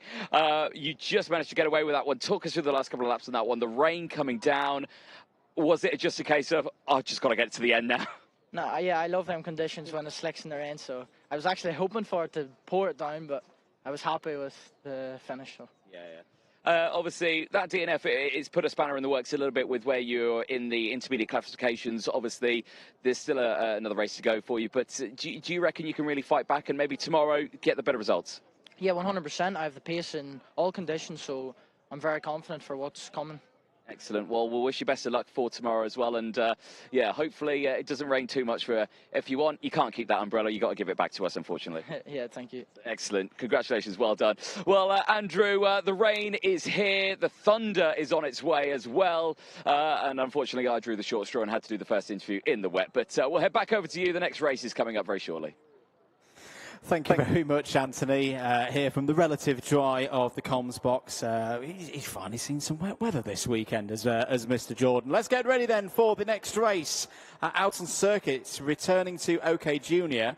And groups D and E due to go out on circuit. And, well, some very interesting tyre choices. For the first time this weekend, the reports to us here in the commentary box, big thank you to our team down in the pre-grid area getting us this information, is that we have a split of wet runners to dry runners. Let's have a run through them then as the drivers roll out for the start of this one. As I say, it will be qualifying heat D versus E for OK Junior. On pole position, Roman Kamiab in the 2.63. Paul Andriotis, his teammate, alongside. Dries van Langendonk starts on row 2. Sebastian Mins on that one as well. Jensen Burnett and Filippo Sala on row 3. Jack Eiliff and William Kalesia will start on row 4. Cara Fairhunter and Luke Cornder start on row 5. Then we find the first of our slick tyre runners. Bosco Arias is on row 6 on dry tyres, according to our information. Alongside him is Remek Samchik. Zhang Huzhe and Ein Kraling are on row 7. Amin Kara Osman and Nikita Nikashov are on row 8. Alois Girardet, our information is telling us, has gone for dry tyres, is on row 9 alongside Meryl Peldes. Asher Oxteen is another dry tyre shod kart. His 270 lines up on row number 10 alongside Max Endicott. Sky Parker and Iskender Sulfikari are on row 11. Casper Reipold on row 12. Alongside Manuel Miguez, another dry tyre user, Matt Corby and Kosei Oguma on row 13. And then Gustavo da Silva and Theo Battisti on row 14. Battisti is also on dries.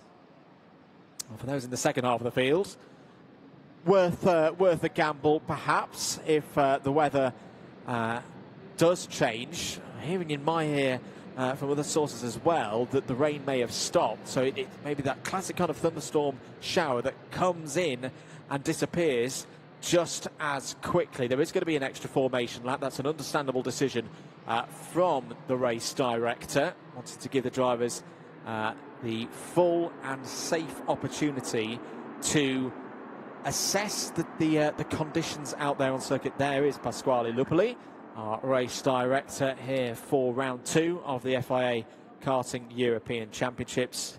Now, rejoining us here in the box is a man who will have information of deep interest to everybody in the paddock. Anthony Jordan. Rain, no rain, heavy, light, what's going on out there? It's tiny spots of rain every 30 seconds on my face. We had that little trickle just then during that race. It's died off again now. The clouds are coming over. During that interview, I don't know if you heard it, it is thunder out there. I don't know if you heard it on the interview. We didn't hear it come through, but but from where I was standing, all you could hear was thunder in the distance. So if that comes this way just that little bit more, trust me, it's going to be a very dramatic end to the day. Indeed. So, the formation lap underway. If you are just joining us, you're watching live coverage of the qualifying heats for groups D and E in OK Junior. And we have a split grid in terms of who's on wets, who's on dries. 5 drivers from the 6th row back have all gone for dry tyres. The rest of them are on wets. They will be worn wets. We've had a lot of wet weather earlier on in the day and the weekend. are we ready for this one? I'm not sure we are mentally in the box, but it's going to be spectacular nonetheless. Lights are out. Away we go then. Good start for Roman Kamyab from pole position. Into second place has gone Dries van Langendonk. The 2-4-4 of Sebastian Minzer on the outside there is into fourth place. They're all through the first couple of corners safe. And our dry tyre users will be scrabbling for grip right now. We have had that rain shower towards the end of the previous heat, but it's looking fairly stable right now. That was a less dramatic start than I was perhaps expecting, Anthony. Yeah, the track at the moment is dry. The ultimate question is, it was raining, but now people are thinking, is it going to rain even more now? There you can see Sala diving down the inside there, gaining another position, but he's still a little further down in the order in the opening stages of this lap. Everyone here is on wet tyres, but the track is dry right now, so these tyres are being absolutely chewed to pieces. Yeah, it's not a good situation for them at all. Bosco Arias is the one to keep an eye on. He was the highest starting driver who's gone for dries. How's he got on? Well, he's held position. He's into 10th place.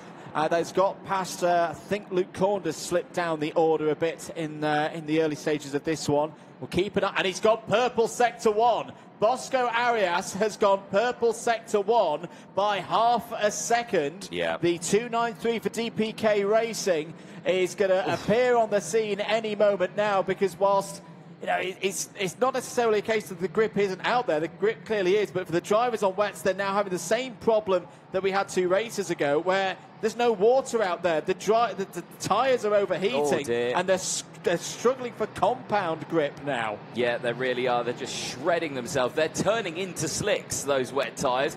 Where is Bosco Arias at this one? There he is. Here he comes. There he is. Straight past Sala, straight past Andriotis, straight past the Fusion driver, Jensen Burnett. That was 3 positions gained purely in the straight alone. Ready. He'll dance past Sebastian Minz here. Minz is all over the place. He cannot get the power down, straight down the inside. Bosco Arias is up into 3rd place now. But the question that remains is that rain going to come down during this race? And if it does, Arias best hope he's got about a 40-second lead from the rest of the field. The body language of Sebastian Minz there was brilliant. He could feel himself being bump drafted out of turn 3, and he overlooks his shoulder. What's going on here? It's Bosco Arias on the scene on those dry tyres. He's all over the back of Dries van Langendonk. Here he comes down the inside. Now, he needs to be careful here, because in all of this eagerness to get forward, he doesn't want to do something silly like pick up a front fairing penalty. He's up to 2nd place on the road now. Look at the speed he's got down the pit straight. Wisely just holds himself. He's containing himself right now. Doesn't go for the move immediately on Kamyab. Now he will. Gets the more than 90% move, and now he's got to go. Now he's got to push hard. He's got no one in front of him. Through as well as Giroday's on the scene, and Oxteen. So all the dry tyre runners are coming through now. But this is the key moment for Bosco Arias. He's got to make it rain when it's not raining and get as far up the road as possible. Theo Battisti's in 15th place as well, and Manuel Miguez is up into 18th, so they are chopping through. Osteen and Giroday now 3rd and 4th. They've only got Kamyab to get past now, and they've instantly done that as well. So there you can see they're just making their way through. You can see the body language coming in now, saying slick tyres was definitely the right call at the start of this race. Is it going to be the right call at the end of this race? I mean, we're half race distance, and it's still not raining, and they're just driving away. I think people were too eager to get on those wet tyres. All they've done now is destroy their wet tyres, and it's not even raining. The light levels are getting brighter here at the circuit. This has been another joker card played by the weather here this weekend. 2.2 seconds is the lead now for Arias over Oxteen. Giroday there as well. That could be a nice battle for 2nd place, but I think they've got to restrain themselves right now. They've got to get as big an advantage up the road in case we have that same story as what we had on the last lap for the previous race, where the rain suddenly falls and the pace for the dry weather tyre runners is, what, 10, 15 seconds slower than before. But look at them, they're already, 6 seconds further up the road. I mean, and they're only gaining every corner. Every corner they're gaining another half a second, another second here. They're just eking away. That gap is constantly going up. And I'm loving this. Battisti is up to P10 now as well. Miguez is up to P13. This will be a great race for these 5 drivers, thinking, yes, what a call to make to stay on the slick tyres. Absolutely. This is the fight for second place. Oxley there ahead of Girardet.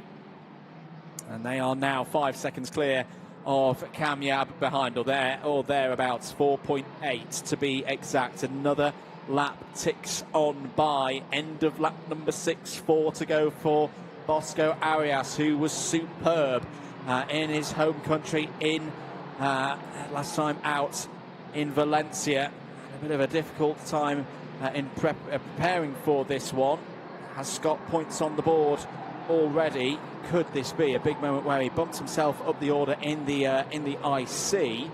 New fastest lap of the race for Girardet. There is your intermediate classification order, which at the moment is going in the advantage of Kamyab, up to 223, ahead of Salah by 4. Yes, indeed. Well, we'll keep an eye on this battle here, but these two just break it away. They don't really need to fight against each other. Second and third, I'll take that in a race all day long. I think these two, after, starting well down the order. The wind is still blowing out there. I'm still seeing hoods up. I'm still seeing clouds surrounding the circuit. But it's still not raining here. It is just toying with us, this weather. It gave us that little teaser earlier on in the end of that last race. It's not doing that now. The entire grid is on the wet tyres. They're now gone wet tyres to slick tyres. But the actual slick tyres are just driving away here. Battisti's up into 5th place. Theo Battisti started 28th of the grid. Right at the back, he's in P4. Yeah, he's made the right choice. He took the gamble, and right now it is paying off. But still, 2 more laps after this one. Holding position right now are Oxley and Girardet in 2nd and 3rd. No real changes in the order of those on the wet tyres. Manuel Miguez is coming through. That's the last of the dry runners coming up through the order, but it's still Roman Kamyab, the best positioned of those on the treaded tyres. There is Theo Battisti. This is the driver who started all the way back 28th on the grid and is now sitting in 4th. And another great call from the Saudi Kart team here. A bit of a lonely race. It can be quite hard to stay focused when you're in that situation. It is, but remember this race for these drivers who are starting at the back, if they've had these results all the way throughout, a race like this could be the best silver lining to a weekend ever. Yep. That could get them out of the cutoff. That could get them into the superheats with this one race. This could be a saving grace for all of these drivers on slick tyres. Absolutely. On to the final lap then. Bosco Arias leads by 2.5 seconds. Change for second place there. Girardet has got through. The Frenchman on the Energy Corsa machine ahead of Oxley now. Theo Battisti was the fastest driver through the first sector on that last lap. Bosco Arias, you've got to give it to him. He was in a pre-grid in a formation area of 28 drivers. He was one of 5 who stayed brave, stayed on those dry tyres, and is going to take victory as a result, you would think, unless the heavens open right this second. Girardet still there in second place. Oxley's not given that one up at all. It's got to the stage now that Arias is lapping people out there. He's running rings around the competition. Bosco Arias wins with an inspired tyre call there. Girardet second, Oxley third. Huge points for drivers who all started on the 9th row or lower. Battisti is going to take 4th place, 5th for Miguez. We had 5 runners take dry tyres, Anthony Jordan, and they all finish in the top 5. Exactly that. Kamyab then is the winner of the wet tyre races from Van Langendonk. And Andriotis Sala finishes and rounds out the top 10 from Jensen Burnett in 11th place. They are still racing right now across the line, which just shows the gap that was had by so many of them between 1st and 5th place, or 6th place. It was 25 seconds. That is an astonishing gap. And as Bosco Arias comes into the pit lane, the race is still happening across the line. The last of the drivers have only just crossed the start-finish line now. That shows you how far ahead Bosco Arias and the other 4 drivers on slick tyres were ahead of the rest of the field. Andrew, if you can hear me as you make your way down to the paddock, please do show us what those now probably slick tyres look like, the former wet tyres, because they will be absolutely destroyed. There's a look then at the provisional classifications, of course. We've gone over the top 11. Zhang Jose in 12th place from Kia Fairhand. Corner in 14th from Sky Parker. He gained 6 places in that one to finish P5. William Kalesia in 16th place from Matt Corby. Arjun Kraling from Max Endicott. Remy Samchek finishing in 20th place from Reipold. Then it's Sulfakari from Eilif.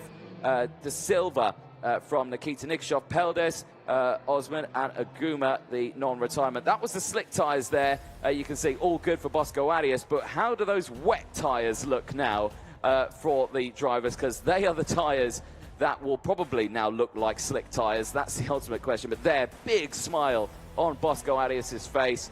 50 intermediate classification points go his way. That is going to be a huge, huge result there for Bosco Arias.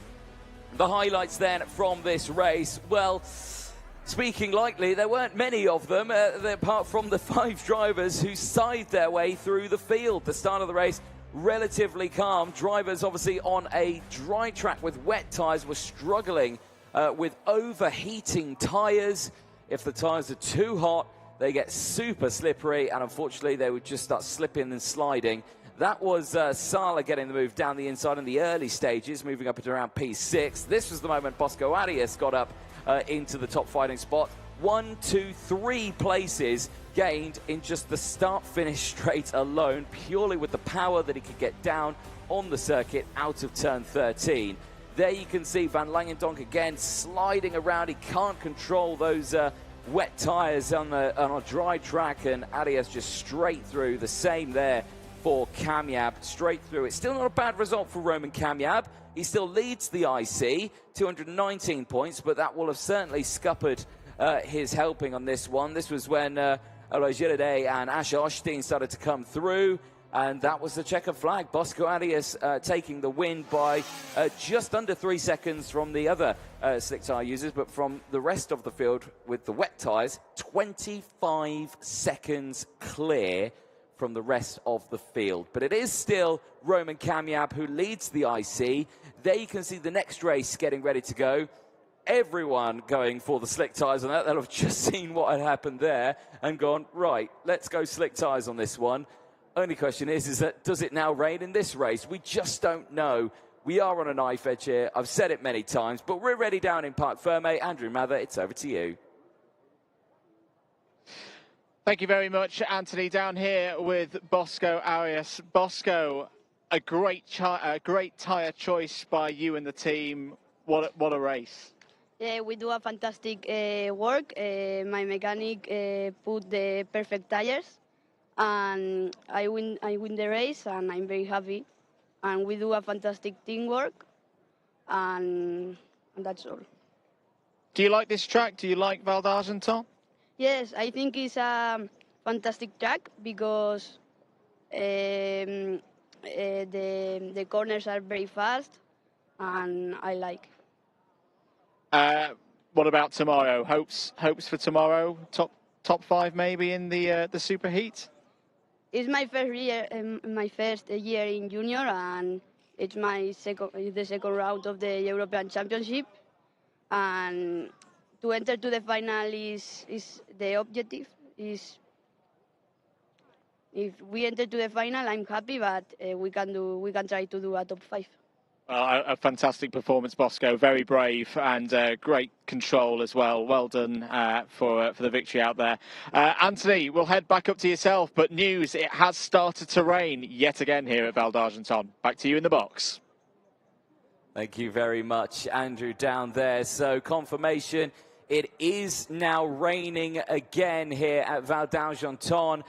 And the next race is the qualifying heat D versus E for the OK category. And it looks like they've all gone for slick tyres. So now they're probably all thinking, oh no, we should have gone for wet.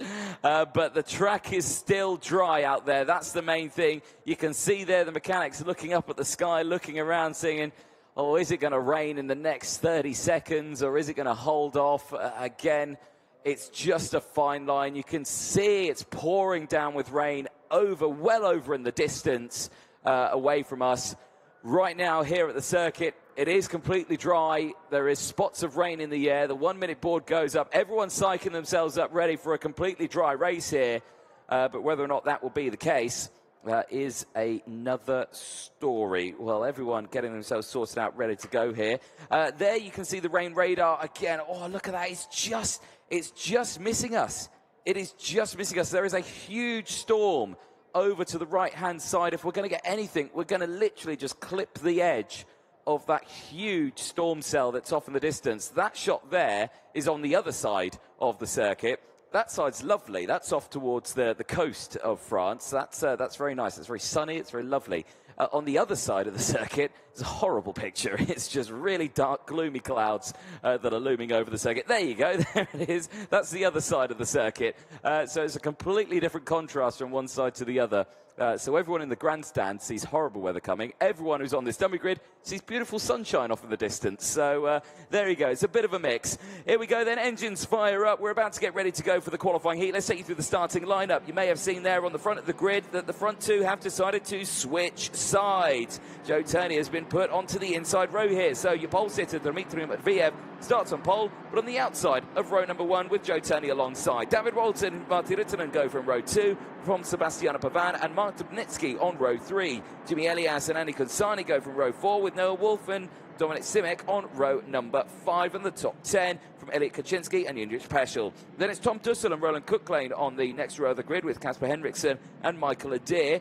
Then it's Wojciech Woda and Lewis Francis on the next row of the grid. Ludovico Busso and Marilla De Rocca round out the top 20 on row 10. Then it's Yuka Pau and Marcus Shilkunis on row 11. Peter Still and Bernardo Benoldi with Grayson Skulinov rounding out the field. Shotgun at the back of the field in P25. I suspect it will be P24 though, as Jimmy Elias not out on the track. Possibility his weekend over, which is a big shock. Spinner on the formation lap, right in front of the commentary box. It looks like it is a Kart Republic kart. And it is Bernardo Benoldi, yes indeed. That has not come round, unfortunately, the 606. Judging by the tyre marks in front of the commentary box, you can see him there, it's just a rotation. Yep. Back of the kart stepped out on him. There he is on your screen. Yeah, I saw it just coming back into the box there. That was a mistake by Benoldi. He's absolutely furious. It's just at the point where it seemed like Bernardo Benoldi's weekend was on the turn after a strong race last time out.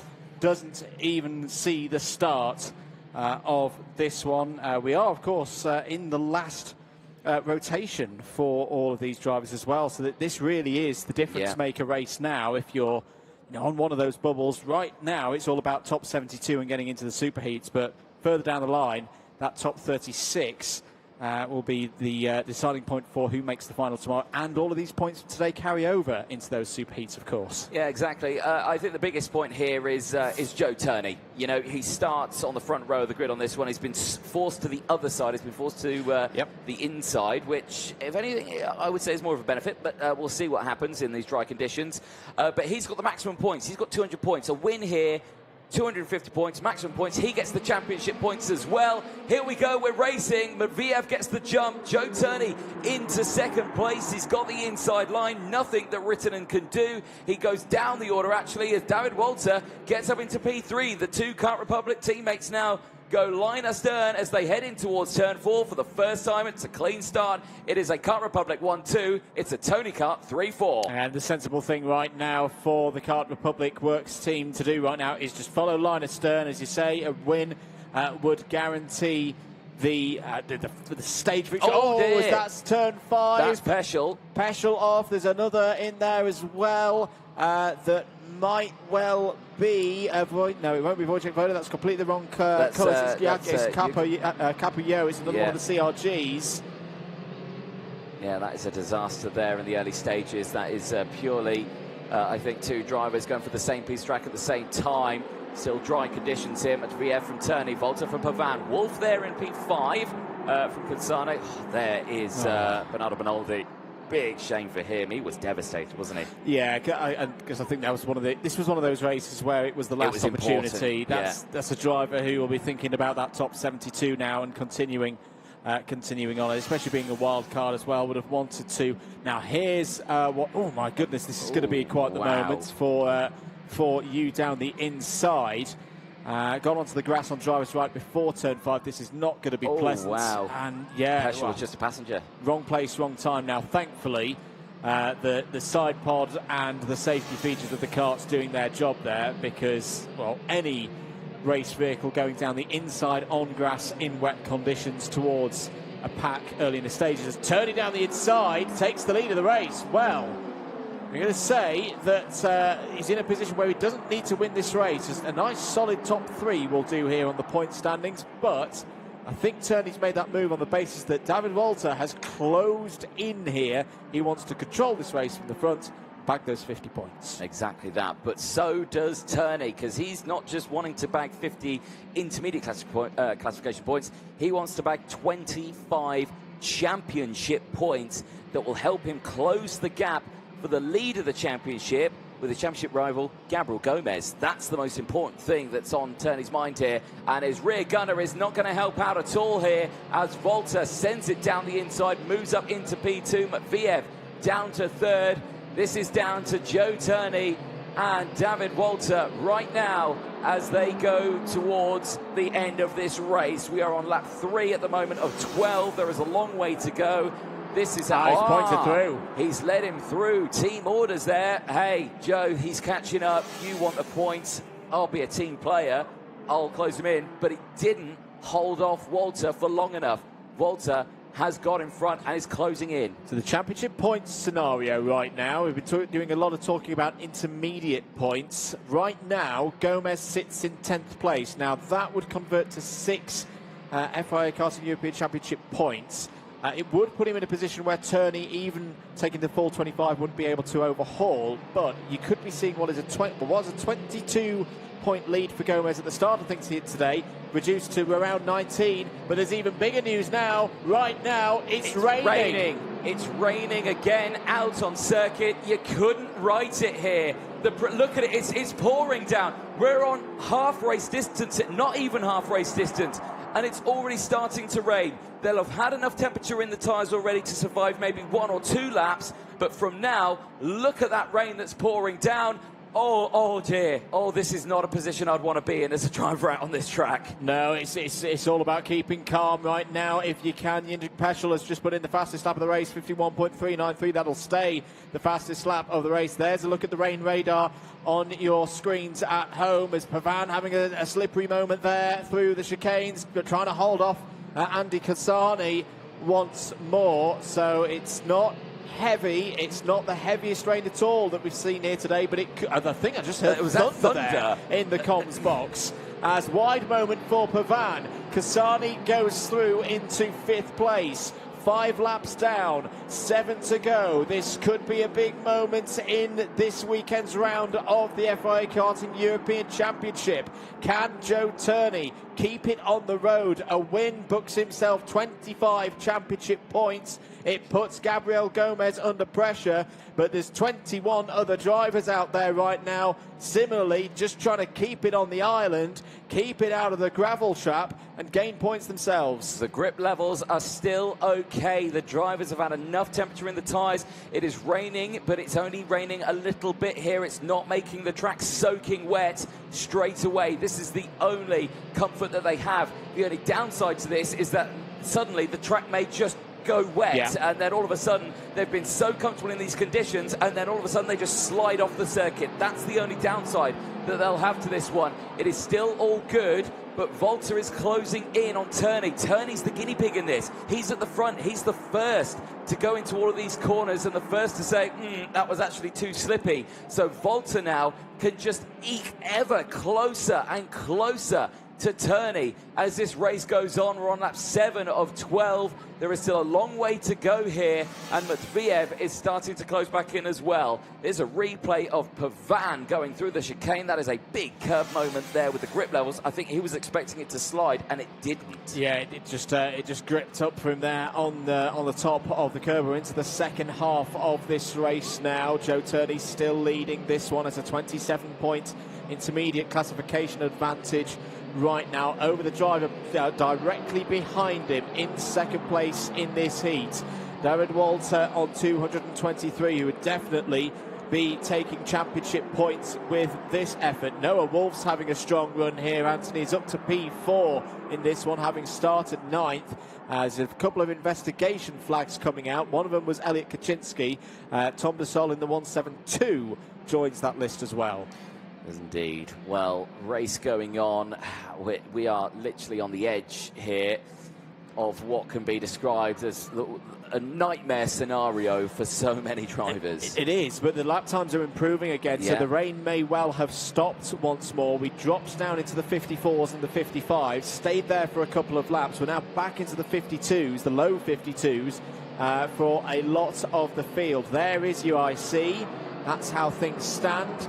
After this race, you've still got groups A and F and B and C to run, but for all of these drivers, this is their last chances. Did I just see once again, as they go out of turn 1, 2 and into 3, the rain starts to come back in again, and Consardi's down the inside of Wolf now go for P4. And that rain may have claimed its first victim at turn number 1. I don't know if it was the rain or just contact, but one driver is out of this race and is at the sidelines of turn number 1, is trying to get it restarted. I don't know who it is. It might be Marty Rittinen. It looks red and white like a Birol off the road. If it's Marty Rittinen, that would be an absolute disaster after he was right up there at the front. But yeah, he's tumbled down the order. He's even P22 now. I think it is Marty Rittinen out of this race then, as the drivers head back in towards turn number 1. Yellows have cleared, so they are free to overtake, but at this moment, no one close enough to do so. No, they're doing a grand job here at the front of the order. That's a really good shot of rain coming down. It's affecting things big time through turn 1, as there's another yellow flag. Oh, there's two drivers off through turn number 1. We can see out of our window.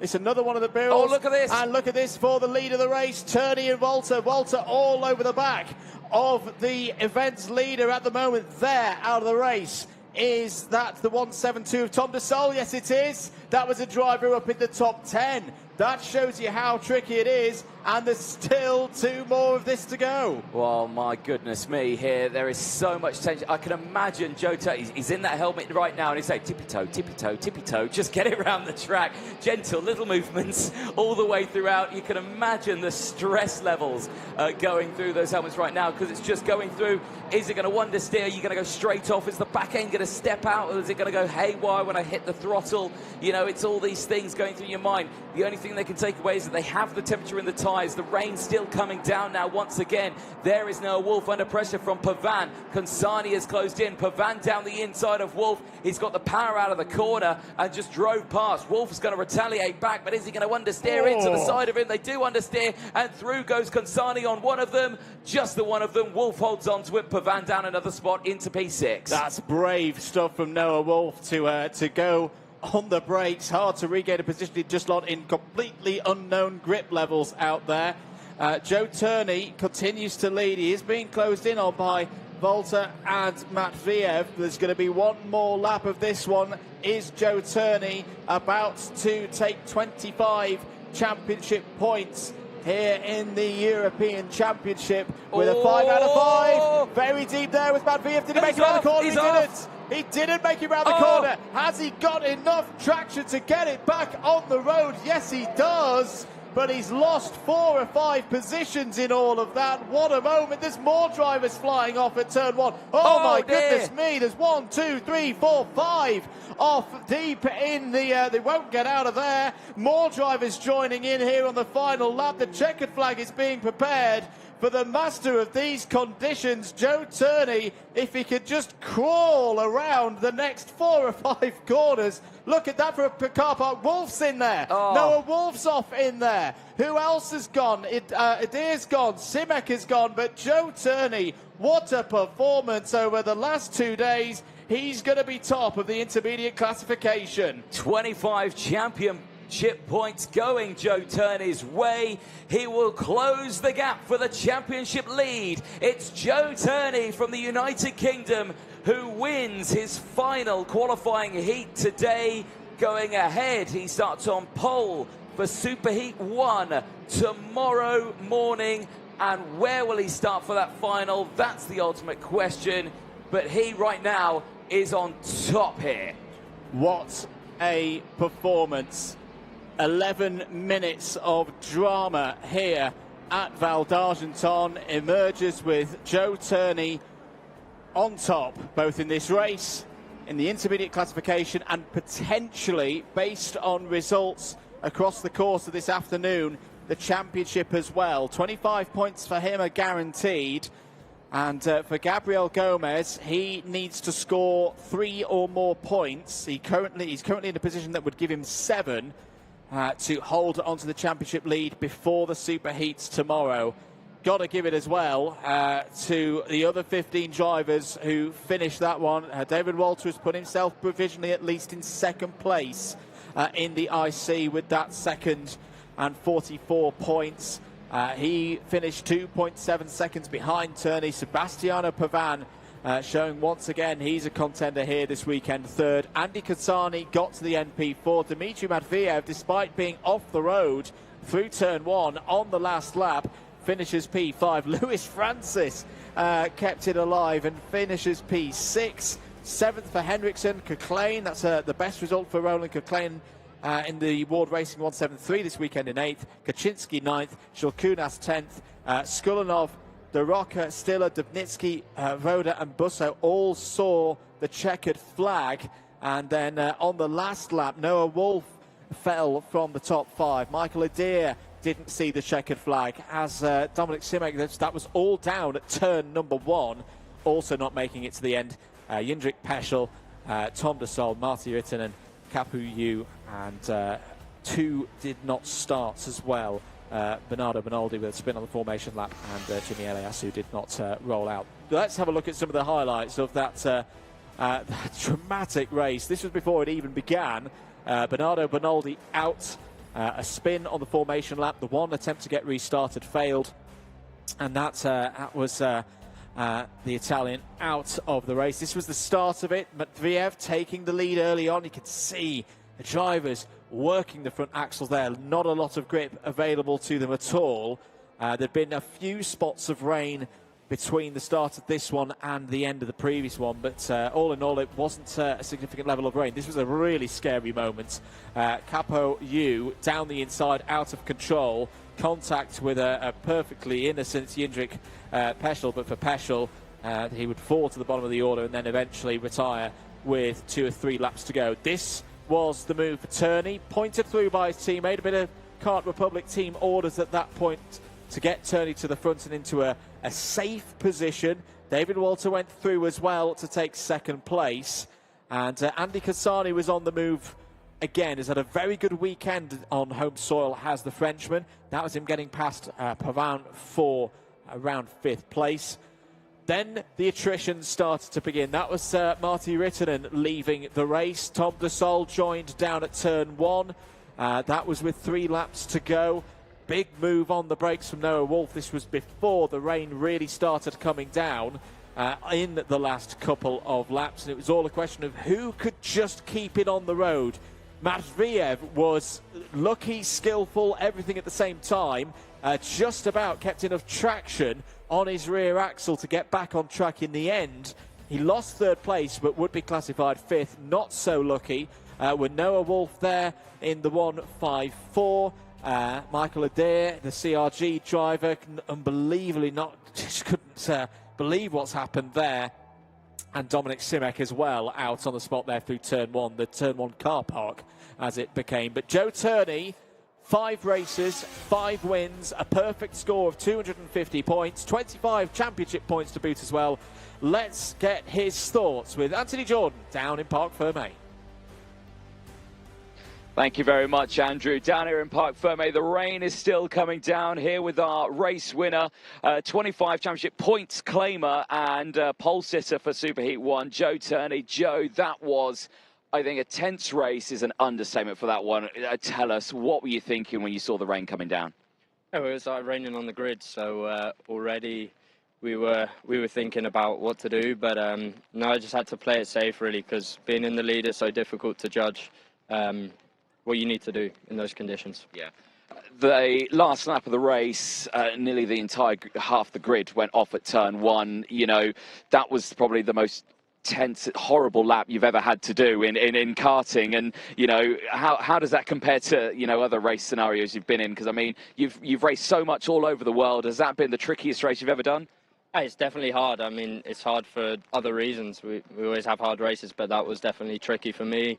I think, you know, it's so easy to go off in those conditions, so you don't want to go off and let the team down and let everyone down. So just tried my best to finish the race. Even if I didn't win, we would have had a good result. So yeah, ended up winning, so that was a bonus. Yeah. We saw at the start of that race, Matviev, he pointed you through going into turn one. Was there a chat with each other before that race, knowing that you needed to win that to get those championship points and to start on pole? No, not really. I think, look, my group was fortunate that we never had a dry heat, and we did quali on the wets as well. So we had new tyres. I think Micha's done a few runs on his slicks already now. So I think he knew that I was coming at some point.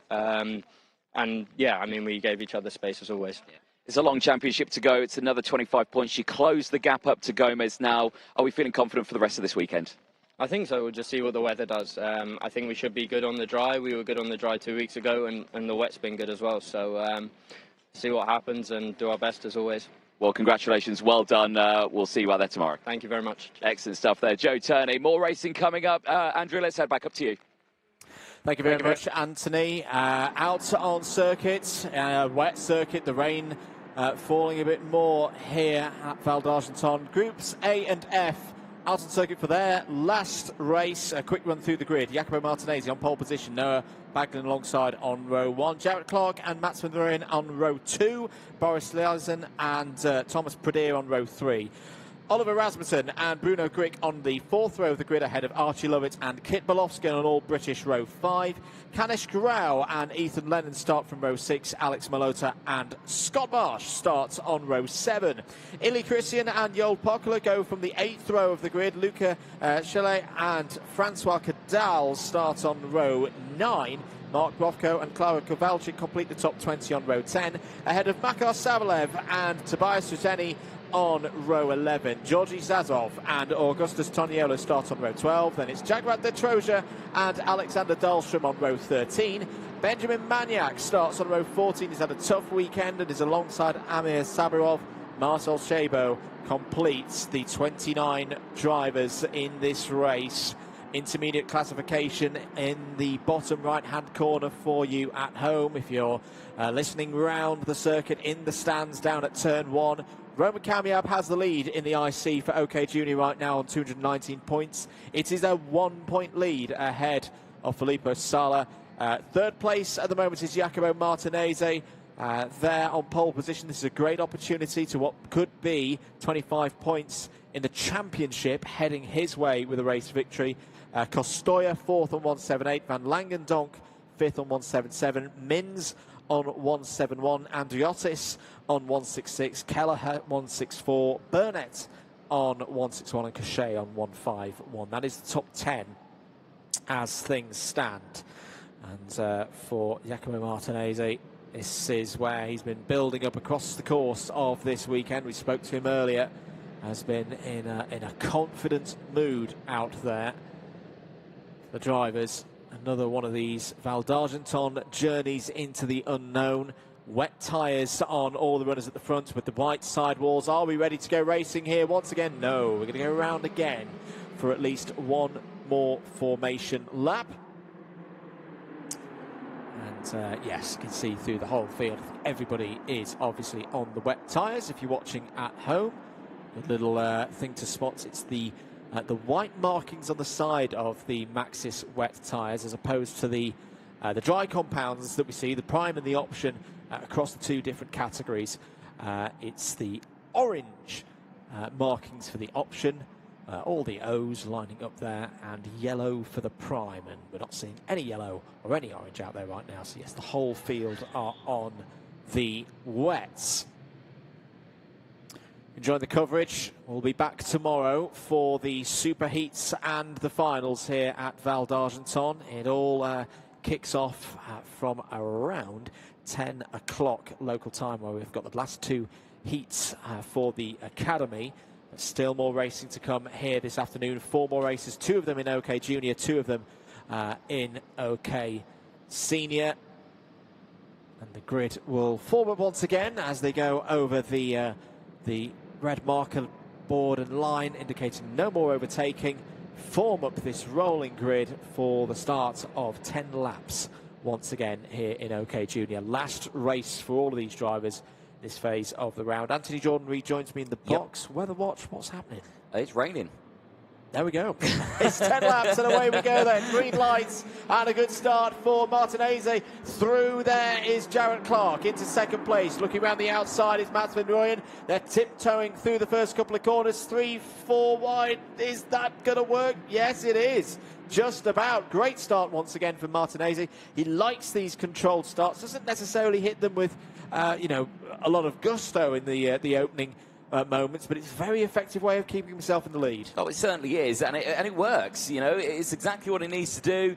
He doesn't try to be the superhero like you were just saying, and try and break away like a 10-second gap into turn 3. But it's controlled, it's calm, and it's exactly what he needs to do. And he just continues to break away here. Baglin again coming back through, trying to go wheel to wheel there. A little further down with Archie Lovett. That is a very risky racing line they both just took there, but I think they both got away with it, so very close racing. But now they start to make their way through in towards turn 13. Back across the start-finish line they go. It is Martinez from Pladir, Clark from Leising, Greek from Baglin, Lovett from Bolowski. Now, what happened to Francois Caro? He's not out on track, so he didn't come round, so that's why he's tumbling down the order. But the rest of the field, it is a good start. The biggest mover on the opening lap, I've got to give it to Ili Christian. 5 places gained. Yeah, really good stuff from the Canadian driver. Good battle involving Bruno Grick out there in the black and yellow suit colours of Ward Racing. I think Noah Baglin has got through and back up into 5th place. So as things stand, Martinez will be looking good for 25 championship points in OK Juniors. That's a slow exit off of turn number 6 for the 2.53 of Oliver Rasmussen in the CRG. Drops down to 12th place. But I still get the feeling, as we look at those points, Anthony, that OK Junior is a wide open shot for picking who's going to be the winner here this weekend. Yeah, exactly. I mean, Martinez, this is his last race that he's going to do, and off the track there, that's Benjamin Magnac, and he was devastated in the last race. He will be fuming, and it's all kicking off into the final corner as well. There's several karts off the track. You could just see that in the background of that picture.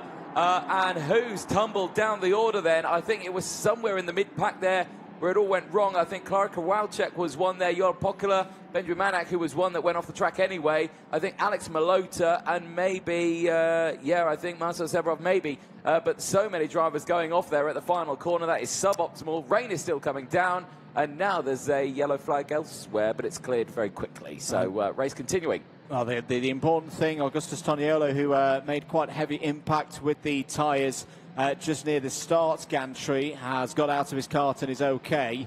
The kart less so. Let's have a look at this. Look at the commitment over the curb there.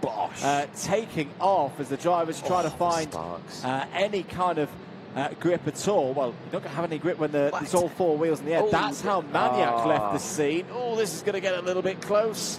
Rolling back across the circuit, but thankfully nobody intercepting the Birrell. Yeah, I tell you what, I will be wincing if you're the mechanic there. Those sparks coming off, that's the chain. The rain coming down, of course, everyone on the wet tyres, so they're on the right tyres this time around in the junior category. I had a look at the wet tyres and them juniors after that previous one. They were slicks after that race. Absolutely destroyed those wet tyres earlier on. No such problem happening here. The track is wet enough for these tyres to be okay. They may still have a little bit of overheating issue because it's a greasy track. It's not a wet track. It's a greasy track, which means it's probably the worst conditions to have for a wet tyre. Well, you say of a wet tyre, but for some of them, if they have worn the tread down, it might be the perfect tyre. It might almost be like a Formula Racing intermediate that they've got right now with less tread. There's not really that much standing water, if any standing water at all. No, there's none. To clear. Well, the Maxxis tyres doing the job right now. Drivers keeping it on the road. End of lap number 4. Martinez leads from Pradere, Lyson, Jarrett Clark. Jarrett Clark's coming back into this quite nice. Had a rough start yesterday. 2 results that he would have rather not seen at the end of his day, but he's had solid pace today. He's been in the top 10 consistently. He's riding well again there in 4th. He certainly is, keeping a close eye on it. Now Bolowski, fastest lap of the race. He's just coming through. You can see him there just in the background. This is in the Fusion kart. He's got Baglin just in front with the Prema. Baglin looking to the inside there of Clark. Not close enough, backs out of it, so they stay in position. Just looking their way through. Big stepping out there, going onto that curb, trying to rotate the kart. Watch them through the chicane. Bounce, bounce, bang, wallop all the way throughout that. It looks so uncomfortable, but clearly it's the quickest way. Yeah, indeed. Let's have another look at a replay. Once again, through turn number 10. It's time for lift-off. That time it was Jarrett Clark. Twice lift-off. Bottomed out on the track there. And again, you've got to be wincing that chain could just go ping at any point on that curve. We saw it at Valencia. We did. You know, out of turn 3, you hit a curb too hard and ping, the chain comes off. And they are not hitting that curb. They are smacking that curb. Down the inside, Baglin on Clark. Gets it done, and through goes Bolowski as well. Clark down 2 places now into P6 as he tries to recover back on this one now. Martinez leading by 1.5 seconds from Pradere. Then it's Boris Lyson, you can see right at the front of this train here. And now Baglin just behind. This is very close racing, but it's just the case of who's got the braver accelerator foot out of these corners. Indeed, the warning flag is coming out, and that's who it's for. Mats van Rooyen, the 2-1-3, has attracted the attention of the race stewards. Close quarters racing there between Baglin and Bolowski as off the circuit. That is going to be the wild card of Luca Chalet. The 691 on home soil is sadly out of this race. Yeah, that is a big shame for the Frenchman Luca. He is out of this one. He'll walk seemingly off to Marshall post 6 now. That is directly in front of our commentary box as well. So, yeah, we can see him walking away there, which is a shame. Ethan Lennon now fastest lap of the race. Pace is still good, 103.0. You know, this is still relatively quick pace for the conditions. So, good time set out there. Where is Ethan Lennon at the moment? Currently P9 out on track. He's 5.4 seconds further down the road. But he is up 3 places, so he's having a good race. Yeah, and Ethan Lennon's one of those drivers who's had mixed fortunes this weekend, but I would say if he can get himself in a decent spot for the superheats, can still race himself through into the final on Sunday. Yeah, just wants to keep that progress going on. To say in 9th place right now. To say Boris Lyson was looking down the inside of Thomas Pradere there into turn 13. Pulled out of it. We've seen moves in the drive through that corner not end particularly well. Trying to do it in the wet is another thing altogether. Very close now between these 3 as Baglin's looking to the inside of Lyson into the first hairpin. Not able to make his way through though. And Pradere has used the opportunity to gallop away. Bolowski down the inside. takes 4th place. Could be on for a good haul of points here. Kit Bolowski at the moment is in that top 10 of the intermediate classification. Yes, indeed. Well, side-by-side action there. Clark starting to fall down into this field here. Lovett going through. Christian starting to close in as well. The same as Scott Marsh, Ethan Lennon, Mats van Rooyen and Rasmussen all starting to close back in now on this field. It's starting to concertina up in this midfield section. Here comes Bolowski down the inside of Boris Lysen. That's a change for 3rd place. And Bolowski now up 7 positions in this race into P3. He'll make his way down the start-finish straight. Lysen's going to go defensive from Baglin. Baglin's going to throw him the dummy. He's going to send it back down the inside. The door's going to be closed between the two of them, but Baglin gets through. Lysen down another spot. Yeah, it's a good move there from Noah Baglin. 2 more laps to go, including the one that the drivers are currently on. IC situation. So Martinez 2:44, Kamiab 2:19, Salah 2:18. Should remember that Kamiab and Salah, that all of those top 3 at the end of this one are all done. Kostoya 4th, Van Langendonk in 5th. Kostoya still to race, of course. Lysen 6th, Bolowski now 7th, Mins, Andriotis and Kelleher all in the top 10. Daniel Kelleher looking to potentially move up that order when he starts a pole in the next OK Junior race. Meanwhile, change for 2nd place. Bolowski down the inside of Pradeer. Has he got the move done? Pradeer's going to battle back down the inside into turn 13. Both of them correctly leave each other enough space, otherwise that could have ended up in tears. Onto the final lap. Martinez is gone and clear by 3.1 seconds. This is a very close battle here for 2nd place. It certainly is. Well, it's getting very, very close here now, but Bolowski, I think, might have it settled here. Gets great traction out of turn number 3 and starts to break away now from Pradeer. Pradeer going over the curb a little bit on the exit. Baglin now starting to close in a little bit here. Lysen again going defensive just in the background. He's holding off the likes of Lovett, Lennon, Clark, Christian, Marsh, Van Rooyen, all there closing in. But eyes fixated on Bolowski right now, who looks, I think, clear and calm in that position. Absolutely fine. No drama whatsoever. And the same for this young man here, Jacopo Martinez. 244 intermediate classification points. I think he's done enough there as he sparks his way out of turn number 3. He sees the checkered flag, out of 13 I should say. He sees the checkered flag from Kit Bolowski. Pradeer from Baglin. Lovett from Lennon. Lysen from Christian. Clark and Marsh round out the top 10. Superb driving and so many positions gained for the drivers in the top 10. Bolowski gaining 8 positions in that one. Pradeer gaining 3. Lovett gaining 4. Lennon gaining 6. Christian gaining 7. And Marsh in the top 10 gaining 4 places in that race. Big stuff there. And for the rest of the field, it's going to be what happens later on, really, for all of them. Because Martinez has done what he's needed to do now. That's all he can do until tomorrow. 244 points. I think that's enough. I don't think he can be beaten by anyone else. He's got Christian Kostoya next up, 50 points. Yeah, that wouldn't put him in close contact with him at all. Roman Kamiab, I think he is finished. Kamiab's not out again this day, so I think it is signed, sealed and done there for Jacopo Martinez. So he'll be delighted with that one. 25 championship points and pole for Superheat 1.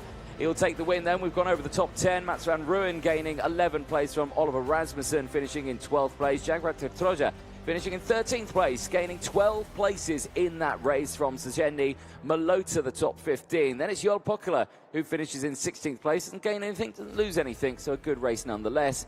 Alexander Dahlstrom gaining 9 places to finish in 17th from Makar Savalev. Bruno Grieg, unfortunately dropping down 11 places in that one, finishes just inside the top 20 in P19. Ganesh Rao rounding out the top 20, also down a few positions.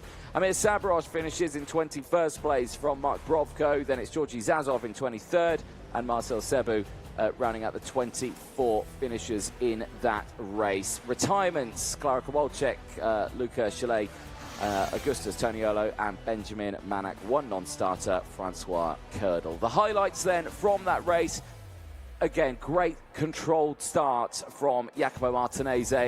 No drama, not sweeping to one side or the other, no over-defending in the early stages, just sticking to his line, doing what he needed to do, not breaking away by a large gap, but still controlling that race and having a good run all the way throughout. No drama his way at all. Second place downwards, though, would be an interesting fight in the early stages. It would have been Clark. He would fall back a little bit, though, in the order. Pradir up there into second place in the early stages. And then, again, the moves down the inside all the way throughout this one. The 253 trying to get through Oliver Rasmussen from Denmark, trying to get those positions early doors. This was the wheel-to-wheel action there between Lovett and Baglin. They would stay in position. There was the first retirement of the race. Benjamin Manak, unfortunately, I think that's his weekend possibly done there. I don't think he can do anything to get into the superheats. There would be a big, big shame for him. But, of course, that's not confirmed. We will see what the full classifications are at the end of today. Of course, at the beginning of tomorrow. Big use of those curbs. Sparks kicking out. Trying to keep it all four on the track. If they went all four off the track, they may be in a bit of bother with the FIA. So they need to be careful through that chicane. And, again, just those shots there when it's wet. That racing line is terrifying to look at. The racing continued, though. It was thick and fast. Baglin and Bolowski going through. I love it coming through as well. This is the moment Clark started to fall down the order. Baglin down, Bolowski down the inside of Boris Lysin in the latter stages of the race. Baglin would try and squeeze his way through at turn one. Successfully would do on the exit. Blocking, though, Archie Lovett. But it would go the way of Jacopo Martinez. 244 points. I believe that's all that can be done then for the juniors, for the pole sitter for Superheat 1. But the fight for pole 2 is still active. Let's head down to Parc Ferme. It's over to you, Andrew Mather. Thank you very much, Anthony, down here in Parc Ferme with Kit Bolowski. Kit, P2 in that race, a really strong weekend, points on the board as well, lots of reasons to be pleased. Yeah, I thought it was a pretty good race, to be honest. At the start, I was just mainly trying to keep my nose clean, since it's always like really crashy and everyone just gets through and it's just very difficult at the start. So just trying to keep your nose clean, not get any bumpers and not any penalties. You're probably one of the drivers, if we tallied up the overtakes, have done the most overtakes of anyone in European racing this year. You had a really good qualifying this weekend. How much of a difference has that made? Yeah, it's been really good, considering since like the first round of Valencia, I've had a really difficult time with qualifying and getting it right. So getting it good for the rest of the time, it's been good, and it's been helping me a lot with getting like places up and getting points on the board. I'm feeling home at Fusion as well. The move feeling like a good one right now? Yeah, it's felt good. It's a lot better since it's an English team. I've been here before and I know all the people. So it's been very good in my opinion, and I've done well. Good stuff. Well done, Kit. A great P2. Kit Bolowski there, scoring points here in OK Junior. For now, though, Anthony, back up to you in the box. Thank you very much, Andrew. Yes, engines have fired up. OK qualifying A versus F. Now out on circuit. Let's quickly take you through the starting lineup for this one. David Cosma, Christopher. Let's see what he can do. Starts on pole position with Alexander Bondarev alongside. Gabriel Gomez and Freddie Lloyd going from row 2. Vivek Kanthan and Hugo Rajamets go from row 3 with Louis Iglesias and Tame Soleil on row 4. It's Davide Botaro and Blake Nash on row 5 in the top 10 from Noah Montero and Thomas Kisei on row 6. On row 7 is Sun Zhao Yu and Matteo Giaccardi. Kai Rillarts and Philippe Carris go from row 8 with Leon Nilsson and Ian Eichmans on row 9. Len Naish and Luna Flusha round out the top 20 on row 10. Santina Panetta and Jacob Mekalev go from row 11 from Jean Calles. And Louis Castellini, Dante Vinci rounds out the 25 kart grid on row number 13. All the drivers making their way out onto the circuit. There's a look at the intermediate classification. Joe Turney has done everything he's needed to do. He doesn't need to worry about anything else. He is not going back out today. Maximum points. No one can beat him in this race. David Cosma Christopher, who currently sits out of the top 10, isn't in a position to attack on this one. Gomez currently sits 9th. 50 points here would put him on 200 and is 6 points. That would put him ahead of Volta, but of course Volta, I believe, is out later on today, or is Volta done as well? No, I think Volta's done as well. So, yeah, that would certainly put him in a good spot here. Sebastian Pavan as well, I think he's also done for the day. I don't think we're going to see him back out. So, yeah, again, a lot of drivers here really looking to see what they can do on this one. Lewis Werrell might be a threat on this one. He is somewhere just outside the top 10 as well, but I think not too far down. So, many changes could happen to the IC in this one. Not too much, though, but we'll see what happens. So many drivers not within that start. But we are green and racing, and it is a great start from Cosma, who sweeps to the outside. Gets a great start back to the inside, off wide there and into the boggy part. Oh, there's so many drivers off there. I think Noel Montero is one of them. I think in the background, not too sure who else is off the track. I think Hugo Rasmussen was one that went wide. Len Nice, I think, is one. And I think Luna Flusha that is Flusha. Luna Flusha off the track at turn 1. It's an absolute disaster for Flusha in the wet weather here in France. The sun is now it's raining and it's sunny at the same time. Work that one out. I've no idea, but it's Bondarev who leads the way now on this opening lap through turns number 8 and 9. It's Alexander Bondarev for Ukraine who leads the way. Another kart off the track now. That looks to me like the American Blake Nash. Unfortunately for Tony Kart Racing, he is out of this race as well. His chance of getting up into a top fighting spot later on in this weekend is slowly diminishing as the race continues. It's Bondarev from Cosma, Gomez from Canton, Iglesias, the top 5 at the moment. Wheel-to-wheel action here. It's Canton and Gomez, but Gomez just holds out, but Iglesias goes through, and so does the Tony Kart of Sun Zhao Yu in the 148. He gains a position. There on the outside goes Canton. He tries to get the switchback. He gets the switchback. He goes wheel-to-wheel with Gomez down in towards turn number 5, and he gets through on the inside. But Gomez fights back down the inside, and Iglesias goes wheel-to-wheel with Sun Zhao Yu as well. Zhao Yu tries to go down the inside. They go wheel-to-wheel, and he gets up now into P3. Gomez holding off Canton for the time being. Back down they go through the chicanes, apex after apex, bump after bump, in towards turn 12. It is still Sun Zhao Yu who has had an absolutely superb opening couple of laps in this race. He's in P3 and he's up 10, count them, 10 positions from the start of that race.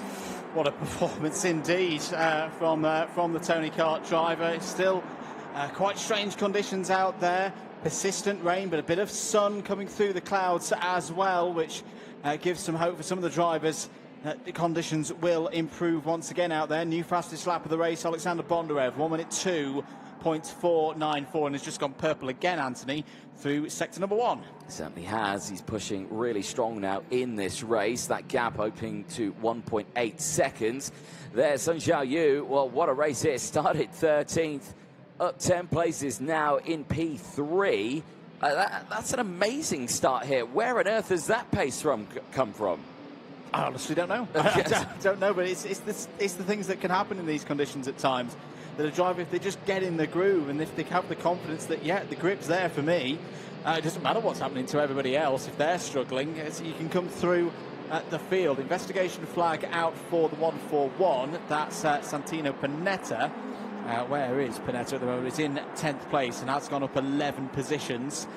There is your intermediate classification on the side. Let's look at this battle raging on. Gomez, one of the most experienced drivers in this field, and Vivek Kanthan, the newcomer, going down the inside and taking the position. What a move from Kanthan. Is there going to be a switchback for Gomez? There might be. There's going to be side by side. Oh, very close there. Kanthan shuts the door, opens it for the 113 of Soleil, who's not quite able to finish that one off, but fierce racing here between Kanthan and Gomez. I say that's Vivek Kanthan certainly showing here how sharp his elbows are right now. Just saying, oh, no. You may be Gabriel Gomez, but I'm Vivek Kanthan. I'll hold on to this position. I will ruffle my feathers there, deny you that switchback. I don't think that'll be well received from Gabriel Gomez. I think he's going to be after something here, and he's going to be after that position back from Vivek Kanthan. But he's got to think bigger picture here. This is not the kind of day where Gomez is going to be, you know, at the top of the standings. He's not going to be getting that 25 points. But who knows how important a championship point here or there could be. At the moment, he's in a tie on 190 intermediate points with Alexander Bondarev. Bondarev's getting the tiebreaker at the moment, so if he can find a way past Kanthan, effectively it's worth 2 championship points because it puts Gomez up to 5th in the IC. But what will not give him 2 points if he gets himself involved in an incident with Kanthan and falls back down the road. I know, exactly. Oh, it's getting a bit topsy-turvy here. Oh, actually, that's a change. That's Sun Zhao Yu getting up to 2nd place now. He's caught up to David Cosma, and he's got past. So we saw that there were tangling wheels there. Yeah, so he's up into 2nd place. That's 11 places gained now. How quick can Sun Zhao Yu close up to Alexander Bondarev? It's a big gap. It's over 5 seconds. It's 5.3 seconds. But I reckon he's got the pace here. We've got a long way to go in this race. If we start to see a kind of 5/6 improvement from Sun on this lap, now he's got a bit of clean air. Bondarev's lead could be in trouble between now and the end of the race. Right now, Bondarev's doing some great pace, 1 minute 2.5s out there on track. There is your race leader. Another driver bouncing back from adversity, had that spin, potential driver error earlier on. The end result we could see quite clearly ended in the tyre wall at turn number 3. But leading this race at the moment, what is the pace in the sector number 1 like? Well, at the moment, it's still advantage Bondarev. He's pulling 2 to 3 tenths each sector out on the rest of the field. This is a marvellous drive. It certainly is. And again, we have seen a lot from Bondarev. He's always been around there, but this is the best I think we've seen him this weekend so far. You know, leading the way comfortably and just extending that gap now. 6.1 seconds. Remember, he had that spin earlier on. Not sure what it was. I believe it was a lock-up. I don't think it was an engine seizure. Yeah, a real shake-up. The sun has just blistered through the clouds here. I'm so confused about the weather conditions here today. This is unbelievable. Back down the inside, another change. Vivek Kanthan on Luis Iglesias and moves up ahead. Gomez is dropping back here now. Wow, the track is just a mirror. Going down in towards turn 1, these drivers aren't going to be able to see a thing. Yeah, a new challenge for them today. They had visibility in warm-up that wasn't great. They've almost got too much visibility now. The sun's just making, as you say, a very shiny surface. Quite difficult to pick your reference points through the first couple of corners. They're about to find that out in the next few seconds, unless now I think the sun has, thankfully, just dipped behind a cloud. Once again, Bondarev goes into turn 1. He's finding things absolutely fine at the moment. 6.7 seconds out front. Here is your battle for 3rd place. Cosmo Christopher, Kanthan and Iglesias. Gomez not too far behind. And it's quite a curious situation for Gabriel Gomez. You'd have expected him to be like he was early when he had the off at turn 1 and came back through the field to 8th place. You'd expect him to be on the attack. Right now he's on the defensive. Yeah, he really is. Just on the back foot, I think, for most of the day, I think, for a lot of these drivers. But like I say, I think the main focus now is really looking at tomorrow, maybe. And, you know, I was speaking to Joe Turney, I'd be like, you know, 25 championship points, that's a big jump. You know, you got Gomez who you're fighting against, but he's not had the best weekend. He's there only 6th in the IC. You know, he'll gain championship points, but not as many. And you know, but Joe said it perfectly. Hey, I won the first 2 rounds fully, maximum points last year, and I didn't win the championship by 2 points. It says it all. You know, the championship's not over until the last round, so you know it's still a long way to go in this championship, but still they're fighting away. And Kanthan now getting past David Cosma, and through goes Iglesias as well. Cosma down another 2 places. Wow, Kanthan with a great move there against a driver he knows very well. These two have raced each other for a good number of years. Down the inside, Luis Iglesias. Luis Iglesias going, nope, that's my 4th place, thank you very much. And takes it away from David Cosma Christopher, despite the Romanians' best efforts to try and go around the outside. Now, does that offer hope to Gomez and Soleil and Eichmann's behind. Really interested to see how Ian Eichmann's gets on tomorrow. Now he's got through these, or most of the way through these heats, and hopefully will be starting a little bit higher up the grid tomorrow in the Supers, because he has done a lot of overtaking so far this weekend and has looked in fine fettle. 3 laps to go then for the drivers out there. Bondarev leads by 8.2 seconds. Sun looking comfortable in second place. Certainly is. Right, we're on lap 10 now of 12. Here comes Gomez, a little bit later on the brakes there than David Cosman just ahead, but he certainly looks like he's wanting a charge here. Here comes Eichmann's down the inside of Thames Soleil. This is another superb drive from Ian Eichmann's here, siding his way through the field. He's now up 11 places as well. The same as Santino Panetta, 12 places gained, and Louis Castellini, 10 places gained. There's some big movers in this race. There are. I think it once again shows just how much the weather conditions made for a very topsy-turvy grid. This is a key move. Gomez down the inside of Cosma Christopher. He had to make that move, and he has done so. That gets him back up to 5th place, but more importantly, it separates the tiebreaker on IC points that he has with Bondarev. It puts him up to 192. Bondarev, of course, could do no better than he is right now because he's leading the race and on 190. That is effectively 2 championship points for Gomez, because he now would score 15 for 5th place in the IC as opposed to 13 for 6th. Gomez can only go up in the IC here. Every position he gains is more points to his name, and he will go up the IC. The best he can do is he can get up into 2nd in the IC. That's if he won the race. But I don't think he's going to be able to do that with 2 laps left to go. And, well, Bondarev is 12 seconds up the road. I don't think that's possible. Eichmann's is closing in as well. Eichmann's could play a pivotal role in this because he could get back past Gomez, and Gomez would go back down below Bondarev. So, again, it's not over for Gomez right now. And, well, Eichmann's is right on that rear bumper. He is going to say something about this. He is indeed. You'd imagine he might have a go into turn 12 if he can have a fine run through the chicane here. Gomez is a little bit out of shape. He's going for Here it. Comes Eichmann's down the inside. Gomez has to leave him room, has to think bigger picture. He's going to get the run off of the corner, but that puts Gomez back into 6th place in this race and 6th place in the intermediate classification. It swings back towards Alexander Bondarev, who's on his final lap.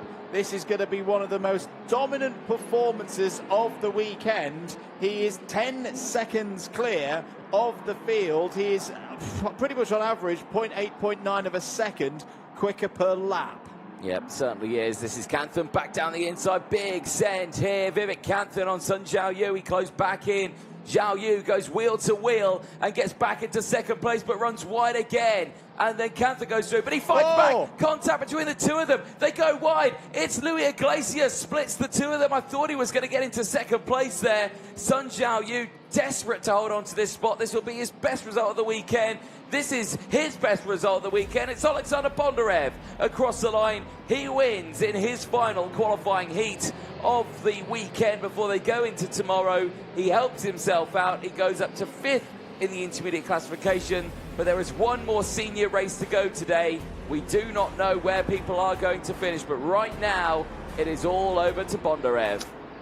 What a run for Alexander Bondarev. He answered some critics in the paddock probably after that mistake in the previous race.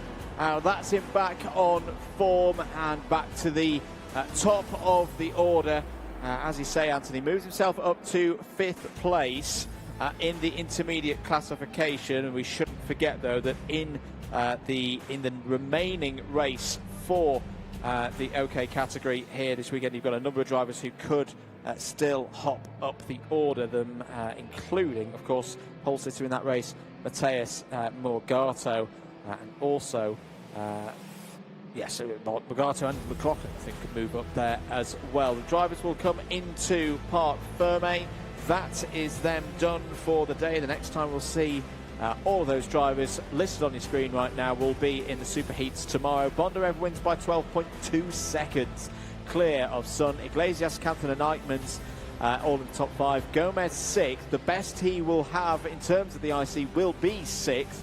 As I say, he could be another driver who gets beaten by Matheus Morgado, depending on results later on this afternoon. What it does mean is that Joe Turney has taken a significant chunk out of the Brazilian-born Italian representing CRG Drivers' Championship leads. There is the rest of your order, provisional for the groups A and F facing off once in their order for the OK Senior category. There is your race winner, Alexander Bondarev, and quite calm in his nature, of course, right now.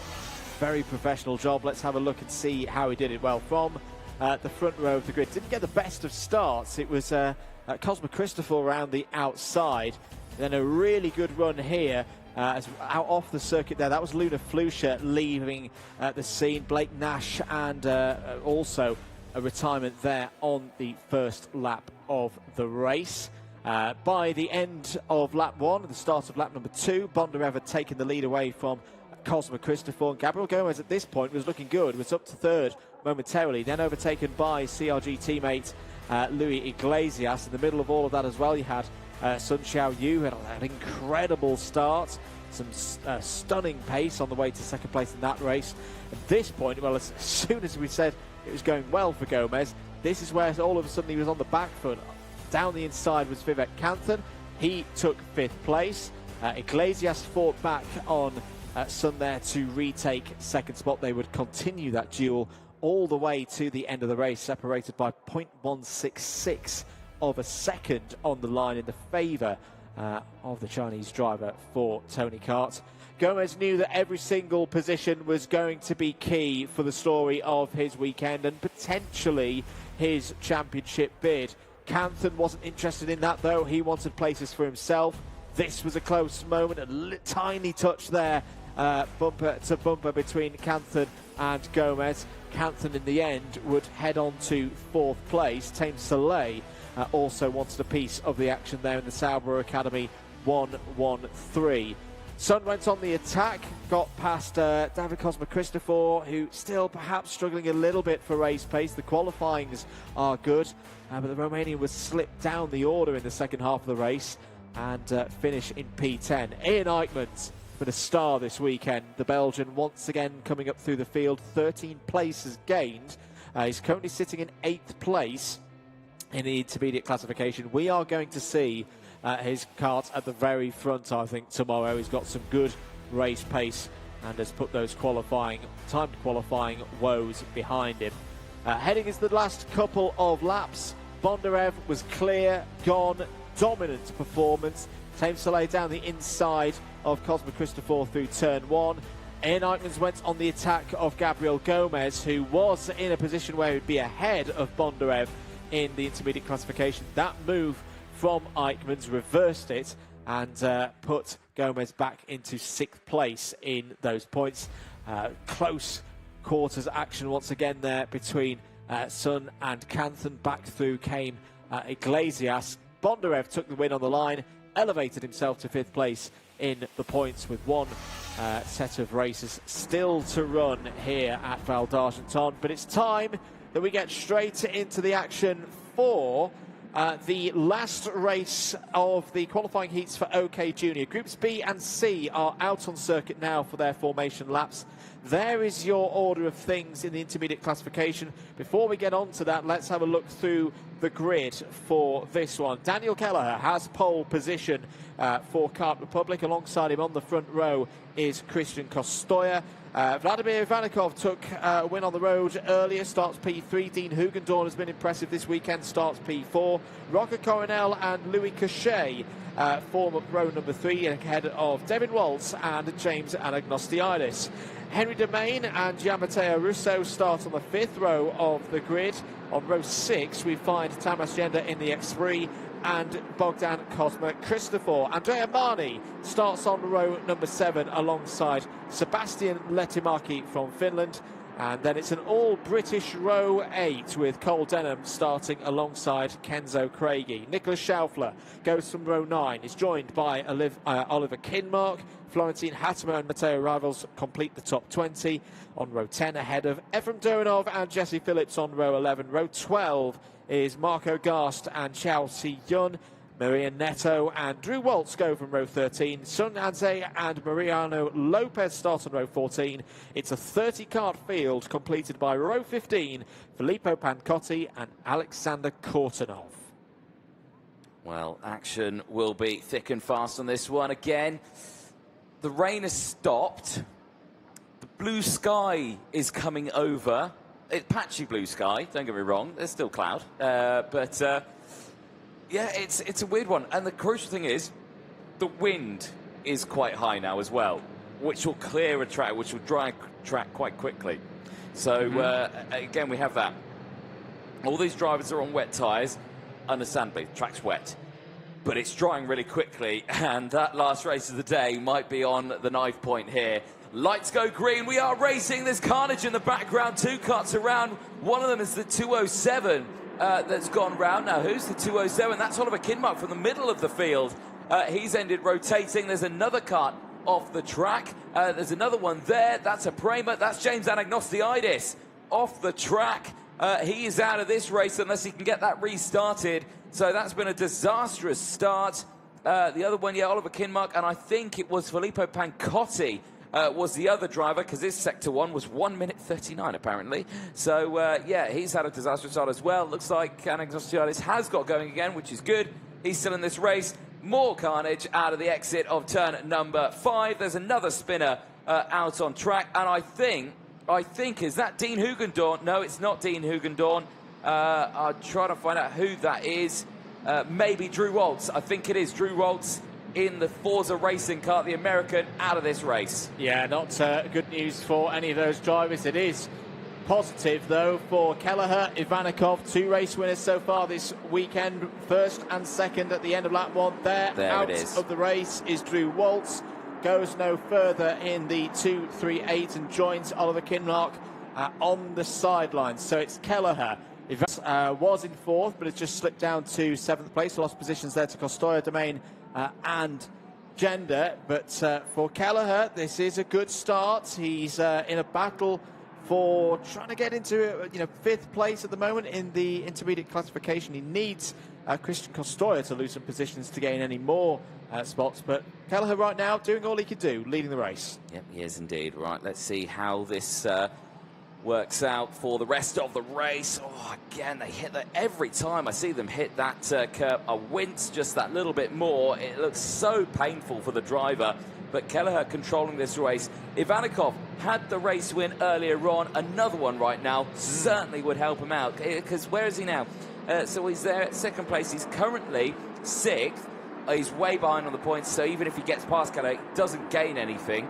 So yeah, it doesn't matter if he finished 2nd or 1st in this one. He's still going to finish in P6 in the intermediate classification. He's going for it anyway, down the inside. Nicely done into P1. Yeah, good move there through turn number 4. Rocco Coronel with the best seat in the house at the moment there in 3rd.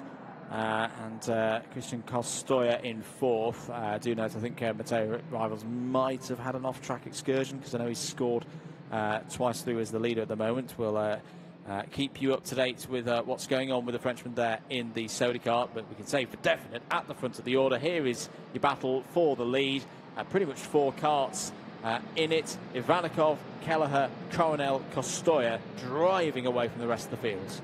Nicely done then from all of these drivers as they make their way back down the start-finish straight. Ivanikov now controlling this one, gaining that 2-second lead, and yeah, confirmation there. He does gain the points, only a handful of points behind, but he stays P6 in the IC. So Ivanikov, all he can do now is just hope for a nice race here. 50 points helps him out nicely here, but it's not going to help out fully. Back down the inside there. Coronel under pressure from Henry Domain. Domain not able to get the power down out of the corner. And it's actually, is that Costoya actually? No, sorry, it's Costoya that he's battling away with. Domain's a little further down in the road. He's P5 at the moment, so it is Costoya who's managed to close up. Costoya having a good one. If he gained a couple more positions, he would move up a little bit in the IC. I think he would go joint with Sala. If anything, he might get in front of Sala. I'm not too sure, but yeah, crucial one. Costoya really looking for a good result here.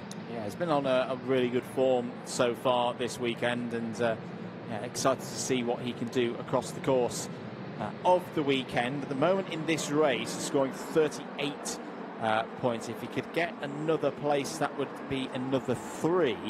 If he could get up 2 more places, if he could get to second place in this race, he'd be booking in second place in the intermediate classification. And whilst that sounds, fairly general, that would be a big difference in terms of championship points. At the moment, he's scoring 17 of a possible 25 for 4th place in the IC. Get up to second place, he gains another 5 or 6 points. So it's lots to play for Costoya right now. Certainly is, and right now Rocco Coronel is becoming a problem for Costoya. Coronel doesn't care about that. He's having a fabulous race. He's there in P3. He's having the time of his life right now. He's gained 2 places already. He's in a good fighting spot here. I wouldn't say he's closing in on these two. Keller and Ivanikov are starting to break away a little bit there. You can see the adjustment.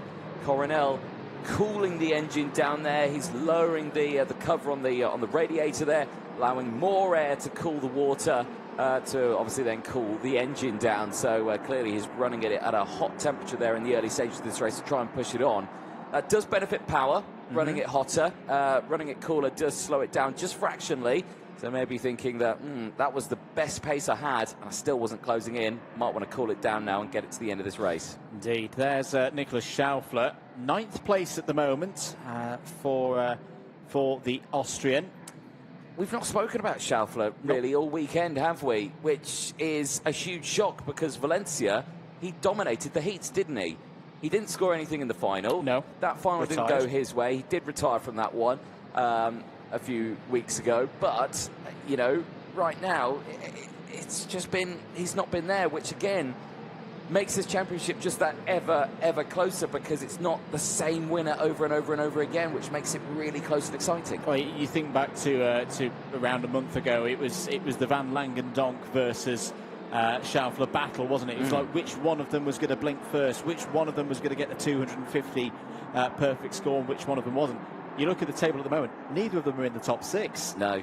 They're both still there or thereabouts. Van Langendonk in 8th place. But, it just shows, I think this is a wide-open championship this year in OK Junior. It's going to be about the all-rounders. It's going to be about those who can perform on every single one of the circuits that we visit across the course of 2024. It's going to emerge as champion. Exactly, and I think it's... the case of visiting brand new circuits on the calendar as well. This one, Val d'Argenton, we've not been here before in past years. We now come here for the first time. It's a new track that everyone's had to learn. There was no data on it.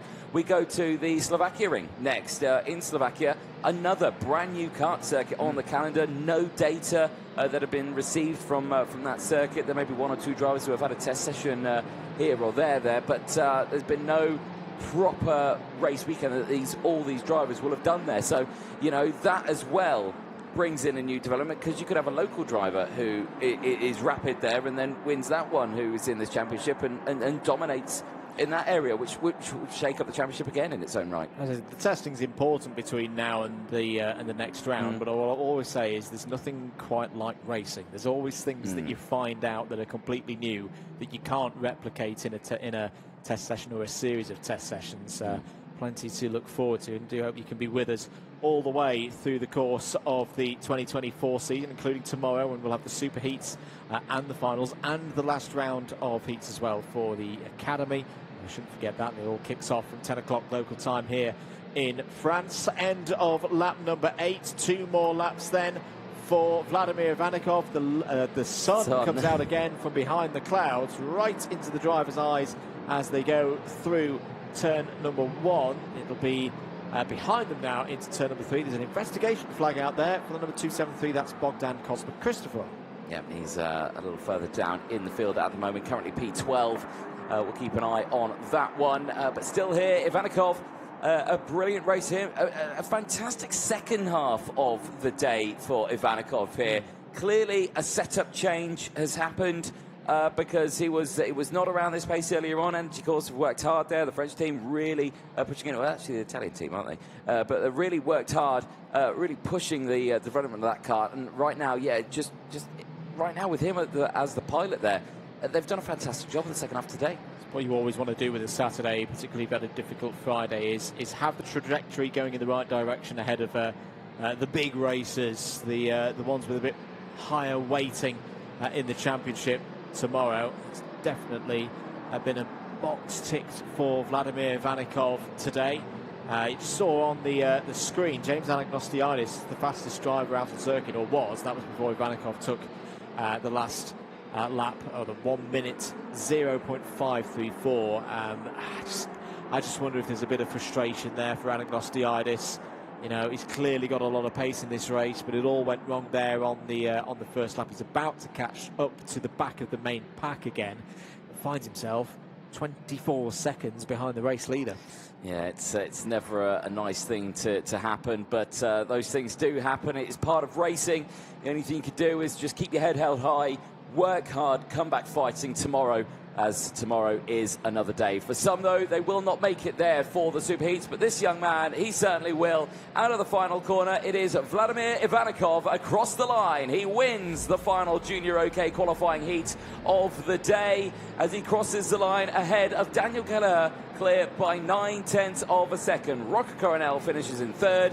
From Kostoya, Domain and Schaufler, the top six. Lettermarker from Waltz, Hatema from Bogdan Kozma, who rounds out the top 10 at the end of that one. But for the Energy Course team, Vladimir Ivanikov certainly having a good weekend as, well, the rain has started to come down again. Well, the sun was shining a second ago. It's raining again. We don't know how to call it here. It is patchy cloud all the way throughout us. But that certainly means that the last race of the day will be on wet tyres. That'll certainly mean it will be a strain on the wet tyres tomorrow if the rain continues like it has been today. Well, good result then for Ivanikov. Great result for Kelleher. Really good result for Rocco Coronel in third place. Didn't say much about Coronel in that one. Had a calm, collective race in P3. Gets a good chunk of points to his name. Doesn't sit anywhere within the top 10 in the intermediate classification, but certainly he'll be in a good spot for the rest of the day tomorrow. Let's go through the full start finishing lineup on that one. We've gone over the top 10. Kenzo Craigie finishing in 11th place ahead of Louis Cochet. Yamatea Rousseau ahead of Dean Hugendorn and Efim Duranov rounding out the top 15, all gaining positions in that one. Some losing some positions. 16th place is Jesse Phillips after gaining 6 places ahead of Cole Denham. Filippo Pancotti gaining 11 places, finishing in 18th place from Matteo Rivals. Alexander Kurtinov finishing in 20th after gaining 10 places after starting at the back of the grid in 30th place. Tamas Gender finishing in 21st place from Sana Z. Then it's Zhao Zijun from Mariano Lopez, Andrea Mani from Maria Neto, Marco Gas from James Anagnostiadis in 28th place. The two retirements, Oliver Kinmark and Drew Roltz at the start. But a thumbs up and a happy chap is Vladimir Ivanikov, who takes the win at the end of that race. Hopefully we do get to have a quick chat with him. The start of the race there you can see the spin in the background there, Oliver Kinmark going off the track, and then you can see a Sodi kart there going off the track as well, just in the background. I think that was Matteo Rivals trying to rejoin onto the circuit. To gain places did Matteo Rivals at the end of that race. That was James Anagnostiadis going off the track. Nightmare for him, just round. Oh, yeah, he's already on the curb there, so yeah, he's already on the inside. It gets rotated, he lights up the throttle, and yeah, it just goes round on him. Some karts taking to the inside of turn number 2 there at the start. No space in that stage of the race. Down the inside, change for the lead. Vladimir Ivanikov getting the job done on Daniel Kelleher, and would go all the way to the checkered flag at the end of that race, taking the win as the rain started to fall once again in the last lap of that race. It was Vladimir Ivanikov from Daniel Kelleher and Rocco Coronel, the top 3 at the end of the juniors. And that means pole sitters for tomorrow will be Jacopo Martinez and Roman Kamyab for the front spots in Superheat 1 and 2 tomorrow. Filippo Sala and Kostoy will take the second spot on the front row, but we are ready down in Parc Ferme. Andrew Mather, it's over to you. Here with Vladimir Ivanikov down in Parc Ferme. Vladimir, what a turnaround. 2 great races, another race victory. How pleased are you? Yeah, I'm really happy because we finally fought the pace in this weather. I hope tomorrow is going to keep raining, kind of. So yeah, I'm really quick in these conditions. This race went really well. I just passed Kelleher whenever the first time I could pass him. And it was really hard with his pressuring all the time, but I managed to handle it and pull away a little bit on the second to last lap. And I got a gap. Well, great race. Yeah, I'm happy. Is there something particularly on setup that you found today with the team that's giving you the performance, do you think? Yeah, I'm grateful to Energy Course team for finding this perfect setup, pretty perfect. Faster than pretty much everyone else right now. And yeah, also we did some work with the coach. So yeah, for now it's all feeling really well. And the question of the tyres as well. This is the furthest anyone's run on these Maxxis wet tyres. I know they've been used in other races where you've had a one-off race here or there, but using them for so long, how are you finding the tyre wear? Yeah, to be honest, last race when I won, it was the same conditions, so I expected the tyres to pretty much die. But somehow they handled 2 pretty long races really well, and they're still able to drive quick. I really like them. Up into the top 6 as well. That's going to be a good position for starting the superheat tomorrow. How are you feeling ahead of that? Yeah, I hope that I'm going to keep up the pace tomorrow, and I'm going to try to fight for the win. Top 6 is obviously great for me. So far, it's my best European Championship race. I'm going to keep that up tomorrow. Well, congratulations once again, Vladimir. A fantastic win out there on circuit. Great stuff, Anthony. Back up to you in the commentary box for the last race of the day. Thank you very much, you two down there. Great to see Vladimir Vanikov very happy there with the tyres and with the race wins on that one. So good to see. Really curious to see what will happen tomorrow. Right then, final qualifying heat of the weekend is upon us. It is the OK qualifying heat B versus C. We know that no one can beat Joe Turney. He's got maximum points. He starts on pole tomorrow.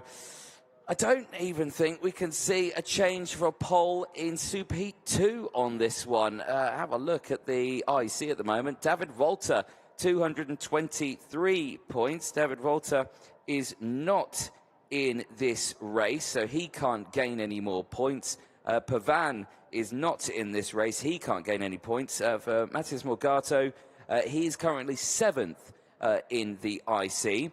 So if he gets 50 championship points, he goes up to 230. So yes, Morgato could start on pole for Superheat 2 tomorrow. That is a option. So there is pressure ahead of this one, but he just needs to get it to the end. Engines fire up, lights go green. We're about to go racing then for the final final race of the day, qualifying heat of the weekend. And let's see through the starting lineup then as the rain continues to trickle down here at Val d'Argenton. It's Matthias Morgato and Finn McLaughlin on the front row of the grid. Salim Hana and Lewis Werrell on row 2. Guillaume Bouzard and Alan Garcia round out the top 6 on row number 3 with Javier Ramirez and Anatoly Kovalkin, who will not be taking to the grid, will start on the 4th row of the grid. Zach Drummond and Thibaut Ramekers round out the top 10 on row 5. Row 6 is Alpak Soy and Mies Huben with Joseph Smith and Guy Albag on the next row of the grid. On row 7, Miguel Costa and Hugo Marti go from row number 8 with Silas Kolovos going from row 9 with Emilio Koivisto alongside Ivo Brastada and Nico Rosberg, which I believe also will not be taking to the track in this one. Would have started on the 10th row of the grid. Leon Brunner and Vangal Clementson on row 11 from Tiziano Monza and Stepan Antonov. Then it's Alphonse Mietinen and Jensen Graham. There on the on your screens was the 133 CRG of Guillaume Bouzard, who did not get started for the race. He was due to start on the 3rd row of the grid in P5. He is right at the back of the grid. This is his second attempt to get it started. All is well this time around. He is back out on track. All the meanwhile, right at the back of the grid. Saw very briefly there the IC. Andrew back in the commentary box. I won't pressure too much. Got to catch your breath a little bit. It's a long walk there from Parc Fermé. There's the rain radar. Again, pockets of rain. And we were very lucky. Look at all that purple there that was going. That's incredibly heavy. That's thunderstorms, heavy rain, lightning, all of the above. Just missed us. Whoa. Missed by 5 miles, if even less than that. So, yeah, good news. Anyway, I want to poke your brain on this one. Morgado starts on pole for this one. He's got 182 points through him, 50 points on this one. Would get him second and starting on pole for Superheat 2 tomorrow. Yes, it would. It would give him a good push up the championship standings as well. I don't think it would quite be enough to overhaul Louis Iglesias from 4th place, but it definitely would help. On the way through the story of this weekend, Matheus Morgado on pole position for this one, but with a tough challenge alongside Finn McLaughlin, who's has a roller coaster of a weekend, but has had really strong performance. Is going to be difficult to beat in this one. Certainly is. He was looking down at his engine there, was Finn McLaughlin. Please don't do that again. We know what happened last time. You look down at your engines.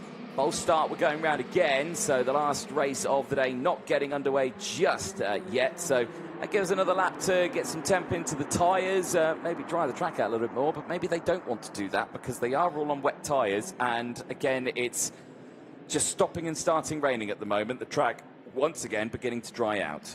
Yeah, and it's what I've looked at with the tyres down in Parc Fermé.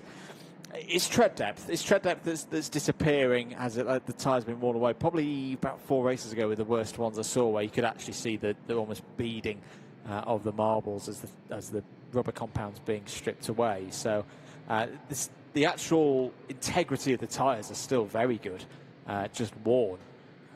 But I think what will be interesting is if we get another load of rain like we had this morning during the warm-up before those superheats tomorrow. That's going to be a very big test for the drivers out there. It certainly will do. And, yeah, obviously, just those 2 sets that they get over the weekend, it's certainly going to make a challenge for them. The good thing is that their slick tyres are okay. The slick tyres are in good condition, and they've still got the spare other half set. So they obviously get 1.5 sets of slick tyres allocated for the qualifying heats in this one. Yeah, right now they've made it work really well, and they've not had to deploy them at all. So that's really lucky for them. So if it is dry tomorrow, they're in a good spot.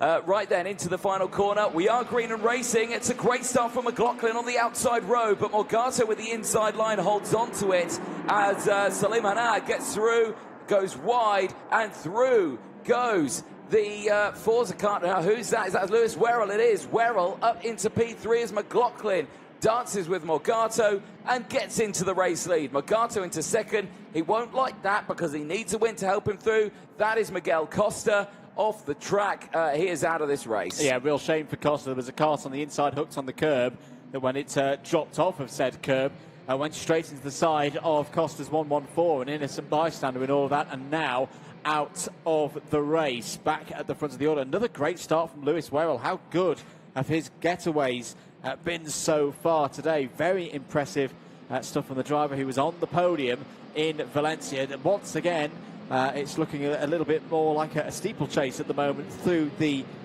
final chicane through 9, 10 and 11. Drivers taking all of that curb as much as they would there. End of lap number 1. It's McLaughlin in the lead. Oh, a couple of drivers running wide. Zach Drummond, one of them, I think Joseph Smith as well in all of that. But it's McLaughlin leading from Werrell, Hanna in third, Morgado there in fourth. Not the start the Brazilian would have wanted. No, not at all. He's really falling down the order here. The rain is plummeting once again as it's all kicking off here. Round goes the VDK. The 181 is out of this race for the time being. It's Vengar Clementson, unfortunately. He is out of this one, down in 23rd. He's going to try and get it restarted. Is he going to get it going? Give it a good push, and I think he is going to get it restarted. The answer to that is yes, he is going again, so that is good for him. His race isn't fully over. Back here, though, McLaughlin leads. There you can see Werrell and Slimana, but Morgado is under increasing pressure here. Wildcard Aaron Garcia is over the rear bumper, and so is Javier Avramidis. Well, we saw Aaron Garcia have a great battle with Gabriel Gomez in one of the previous races. He's now going to have a go at the former world champion down in towards turn number 1.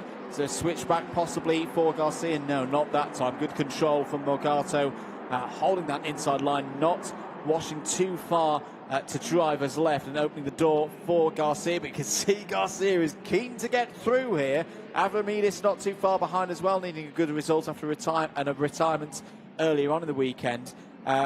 Similar kind of story for Guillaume Bouzard after the dramas earlier on before the race. It's now sitting there in P7. This is the kind of race in the last chance saloon, in a way, for a driver who's not had a good set of results so far this weekend to turn his weekend around. Certainly so. Yellow flags out there at turn number 5. There's a cart off and he's gone all the way across the grass, and now he's into oncoming traffic there into turn 12. It is the Koski 167 of Alphonse Miettinen out of this race. He's going to get it restarted, but he's cut half the track. If he wants to get it restarted, Alphonse, you've got to go the other way, lads. You've missed half the track. You might get in a bit of bother there, lad. Yeah, it's been a torrid weekend for Alphonse Miettinen. Has got going again, but I'm not sure that was entirely legal. Yeah. For the Finnish driver. Fastest lap of the race, Finn McLaughlin, 1 minute 2.449. This result would elevate McLaughlin up to 4th place in the intermediate classification. Not bad, considering that he had those problems on the start 2 rounds ago. Morgado currently sitting in 3rd, so both of them would get a 2nd place on the grid in each of the superheats. It would be Superheat A for Morgado and Superheat B for McLaughlin. Well, eyes on this one here. Morgado's holding on here at the moment. He looks, I'm not going to say comfortable, but it does look okay there in P4. Garcia's not able to get past just as of yet. Avramidis still there. Guimbazar starting to close in a little bit. McLaughlin 3 seconds further up the road. Werrell is a 2nd further up the road ahead of Hana. Hana is again another 2nd further up the road as Garcia sends it down the inside through turn 1. Morgado now down into P5. I think Morgado's really struggling for grip on these wet tyres, because in theory that should have been a good line round the outside, but Garcia is just able to hold his front axle at a tighter line and not scrub speed. That's a good indicator for the DPK racing driver. Let's see what Avramidis can do and whether he can find a way by. So with Morgado now dropping down to P5, that puts him 3rd in the IC. Yep. That would put him starting on the front row alongside Joe Turney in Superheat 1 tomorrow. It would indeed. That would be a race, wouldn't it? Just a bit. Just a bit good, that one. That would be good. You know what, Matthias? You stay there, lad. Don't go anywhere. I want to see that one tomorrow. But there we go. But he is under pressure from Avramidis just right now. So if Morgado does drop down anymore, it might come under threat of McLaughlin actually overtaking him in the IC as well. So that, of course, is championship points that change hands as well. Yeah, it would be. I think he's got to fall a good way down, probably 6 or 7 positions for that to happen. So he's fine where he is right now. There we go. Investigation flag for the 167 of Alphonse Miettinen. I think we know what that's going to be for. Yes. That would be a shame. Yeah, you are right in saying that. Yeah, there is 10 points in between. It's we'll have to drop down a fair few places. Race, I think. But you know, anything can happen. But again, he's sitting there at the moment. He's holding off Avramidis. But again, it's just these little overtakes happening here and there. That's where you've seen those overtakes coming in. The sun is blinding again us in the commentary box. It will be blinding the drivers going in towards turn 1. Just making the race surface here a mirror at the moment. Is it that sunny? You're getting your sunnies out there, Andrew? You are, blimey. Here we go then. It's wheel-to-wheel action here between Morgado and Avramidis. Avramidis just backs out of it now as Zach Drummond becomes the next driver to be under investigation. Now, Zach Drummond is currently in P8 behind Guillaume Bouzard. He's a little further behind this battle here, but he's trying to go for the move there down the inside. He is not close enough for the attack. The rain is still falling at a rate. The sun is still shining. You've got sunglasses on. I just don't know what's happening. What a day. What a day. Second half of the last race of the day then. McLaughlin still in the lead of this one. Back up towards around 6th place. It's the fight between... In fact, no, it's not the fight for 6th place. It's 5th place. And Morgado has lost another spot, this time to Avramidis. So yeah, Bogato is really struggling for pace right now, and just looking at the body language of the kart, it all looks, well, not all, but a good chunk of it is front axle, front tyre grip. Doesn't seem to be with the Brazilian right now, and yeah, Buzar and Drummond are now lining up for a move. They certainly are, and again, this could be... this could spell drama here for McLaughlin. McLaughlin can't gain any more points. The maximum he can get, 280. He's leading the way. 50 points to his name as, again, down the inside there. Drummond trying to get the move done on Buzar. Gets it done on the exit. Drummond is under investigation, though, so he does have to worry about that. Replay here. This is Morgato going over the curbs. Oh! That's a lot of curb there for Javier Avramidis, and, well, even without slowing it down, I can tell you he was all four over that white line there. Yeah, so we'll keep a note of that one and let you know if there's any messages regarding that moment.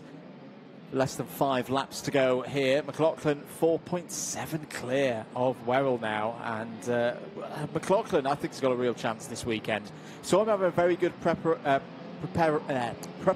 I should say, for Valencia. Didn't quite then hit the same heights in round 1. I think was maybe a bit disappointed with how things finished in Valencia. Very much a different case here for round 2. He's on it. He's one of the fastest drivers, and we've not touched on it in a while. We've been talking about it earlier in the day. The breadth of conditions. He's quick in both wet, or very wet, dry, a little bit wet. You know, all a little bit of everything. A little bit of everything. Yeah. McLaughlin's been very good this weekend. He certainly has. And, you know, speaking to him after that race, you know, earlier on, I said, how are you finding those conditions? I said, oh, I enjoy those conditions. I excel at them. You know, don't get me wrong, it's terrifying. I don't like it, but I'm good at it. So he's one of the only drivers I've found who's had an incident in a qualifying session and come back saying, oh, I really enjoyed that. I ended up off the road. Just like, I was fastest. So it's a very carefree attitude that I think serves him well in his racing. Aaron Garcia, though, here in fourth place, chasing down Salim Hanna, who's delivering now. Salim Hanna, this has been a big step up in performance. One of the stars of the show in the Prema Racing outfit, I think, this weekend. Yeah, certainly so. Obviously, one of the wild cards here this weekend is our man there, Aaron Garcia. He's done a brilliant job. There's Drummond again. Now he's got in front of Morgato. Morgato down to 7th now. Morgato is struggling in this race here. This is a big shock. What does that do to the IC? Does he go down even more now? It holds him where he is now. He's basically using his buffer at the moment, but he's now only got 8 points in hand over McLaughlin. So yeah, he's around that. If he ends up around where Guy Albach is, where Joseph Smith is, that's when he really starts to worry. And he's only 3 seconds ahead of those drivers. He certainly is. Well, that's going to change things up there. Looking at the side there, that's a lot of green out there, isn't it? So many drivers gaining places. Only a handful losing a couple there, but so many drivers moving up and around. Alpec Soy not having his best race this weekend, dropping down to 15th at the moment. He's dropped 4 places. Morgato, like we're saying, he's down to 6th place at the moment. Buzar down 3. So they're all on the recovery drive here. Alpec Soy's seen a warning flag, so he's got to be careful now for the rest of this race. He might get into more trouble later on if he gets another one of those. Yeah, Morgato really strong at the start of the day, looked comfortable. I don't know, something seems to have clicked or happened today, and yeah, in the mid part of the race, he's just faded in this one. Yeah, definitely things to think about for the Charles Leclerc racing team over the course of the evening and into Sunday. But for Finn McLaughlin, 5.6 seconds now clear of the rest of the field. Lewis Werrell there in 2nd place. Where is this result putting Werrell? Well, it's putting him into that the Bondarev region of 190 points. The situation for Gomez right now, now just noted that Gomez is showing back as the 192, so I wonder whether there's some post-race penalties, I should say, in Gomez's last race. So Gomez is now in 7th place. What would that do regards championship? It would give him 11 points, so the lead would be, quick maths, I think down to around 6 or 7 points in his favour. It would. Well, McLaughlin here looking very comfortable on this final lap of the day. Certainly helps himself out in the IC, gains those positions up to P4.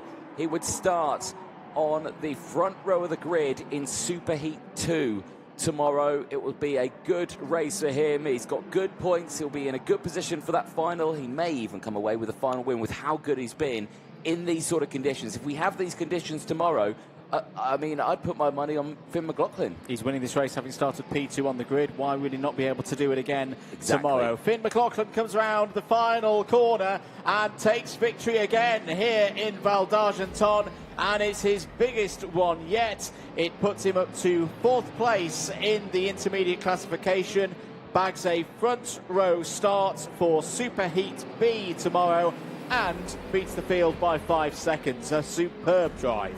Brilliant stuff there. Lewis Werrell, we didn't speak about him much, but he finishes in P2 after getting 2 places in that one. A round of applause from the grandstand there as everyone can head back to their homes, hotels, caravans, wherever you're staying tonight here locally at the circuit, ready for a busy day tomorrow of the last 2 qualifying heats for Academy, Super Heats, and then, of course, the all-important finals. Absolutely. Well, great to see the crowd here today at Val d'Argenton. Despite the weather, I'm sure they've had a full day of entertainment here in France, and McLaughlin will head back into the paddock knowing that that's a good day's work. Just to go over the intermediate classification, Joe Turney, 250 points. That will convert into 25 championship points. Brilliant day for David Walter. 2nd for Tony Kart, 223. That will be 22 championship points for him. Magato 3rd, that'll be 19 points, 17 championship points to McLaughlin, and Van there in 5th place ahead of Kasani, just missed the 200 point mark. There's a provisional result from the last race of the day, the Heat 4 B and C. McLaughlin, Werrell, Hanna, Garcia, Navarramidas to top 5. Drummond, Magato, Buzar, Ramakas and Hoopen all in the top 10.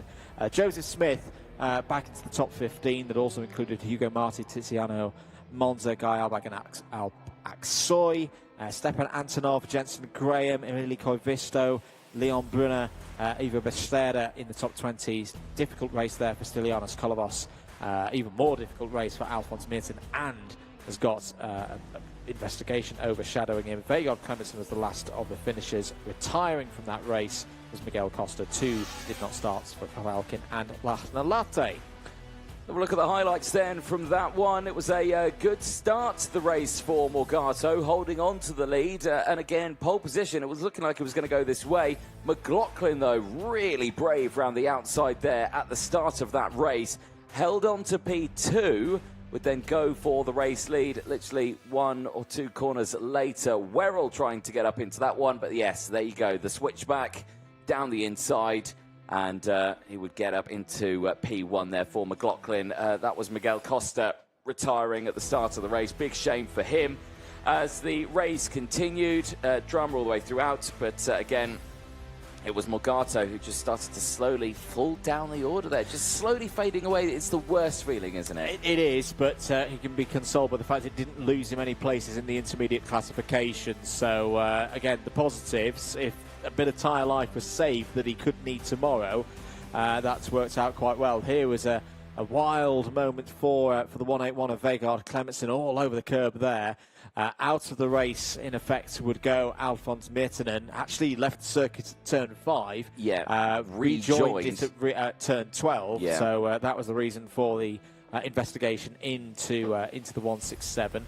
Replays continuing on. Magato, again, just look at the front end, was not getting any grip at all on the 116. And do you think that's down to maybe use those wets too hard earlier on in a drying track? Possibly. And he's not deployed the newer set just yet or anything like that. You know, that could be that, because it was just fading at this point. He just didn't have the go around some of the corners. Yeah, let's say that Drummond going through there would go on to 6th place. But for Finn McLaughlin, brilliant day. A very brilliant day. 4th place in the intermediate classification. He's got his championship charge back on track. He certainly does. Well, he'll go in tomorrow knowing that he will start on the front row of Superheat 2 tomorrow. Joe Turney and Morgato on the front row of Superheat 1. That will be something you don't want to miss. But we will be live tomorrow for around 10 o'clock local time here with the start of the qualifying heats, the last qualifying heats for the Academy Trophy. We then go into the Super Heats for junior and senior. We then start the finals at 5 to 2 local time here in France. So in about 15 hours' time, we will be back racing again. Want to say big congratulations, big thank you to the track staff out there, the marshals, a brilliant job over the course of the day, the officials out there as well, the camera crew giving you these live pictures, they had to endure the weather as well. Big hats off to everyone out there who had to stand that weather, and a big thank you to everyone watching at home as well. Without the you watching, the views wouldn't be great, and you know, it's great to have everyone watching from all over the world, representing all of the drivers from, I think, about 61 nations here, I think it was on our website there. But I've been Anthony Jordan, Andrew Mather, been a brilliant day, looking forward to tomorrow. Sum up today, 3 words.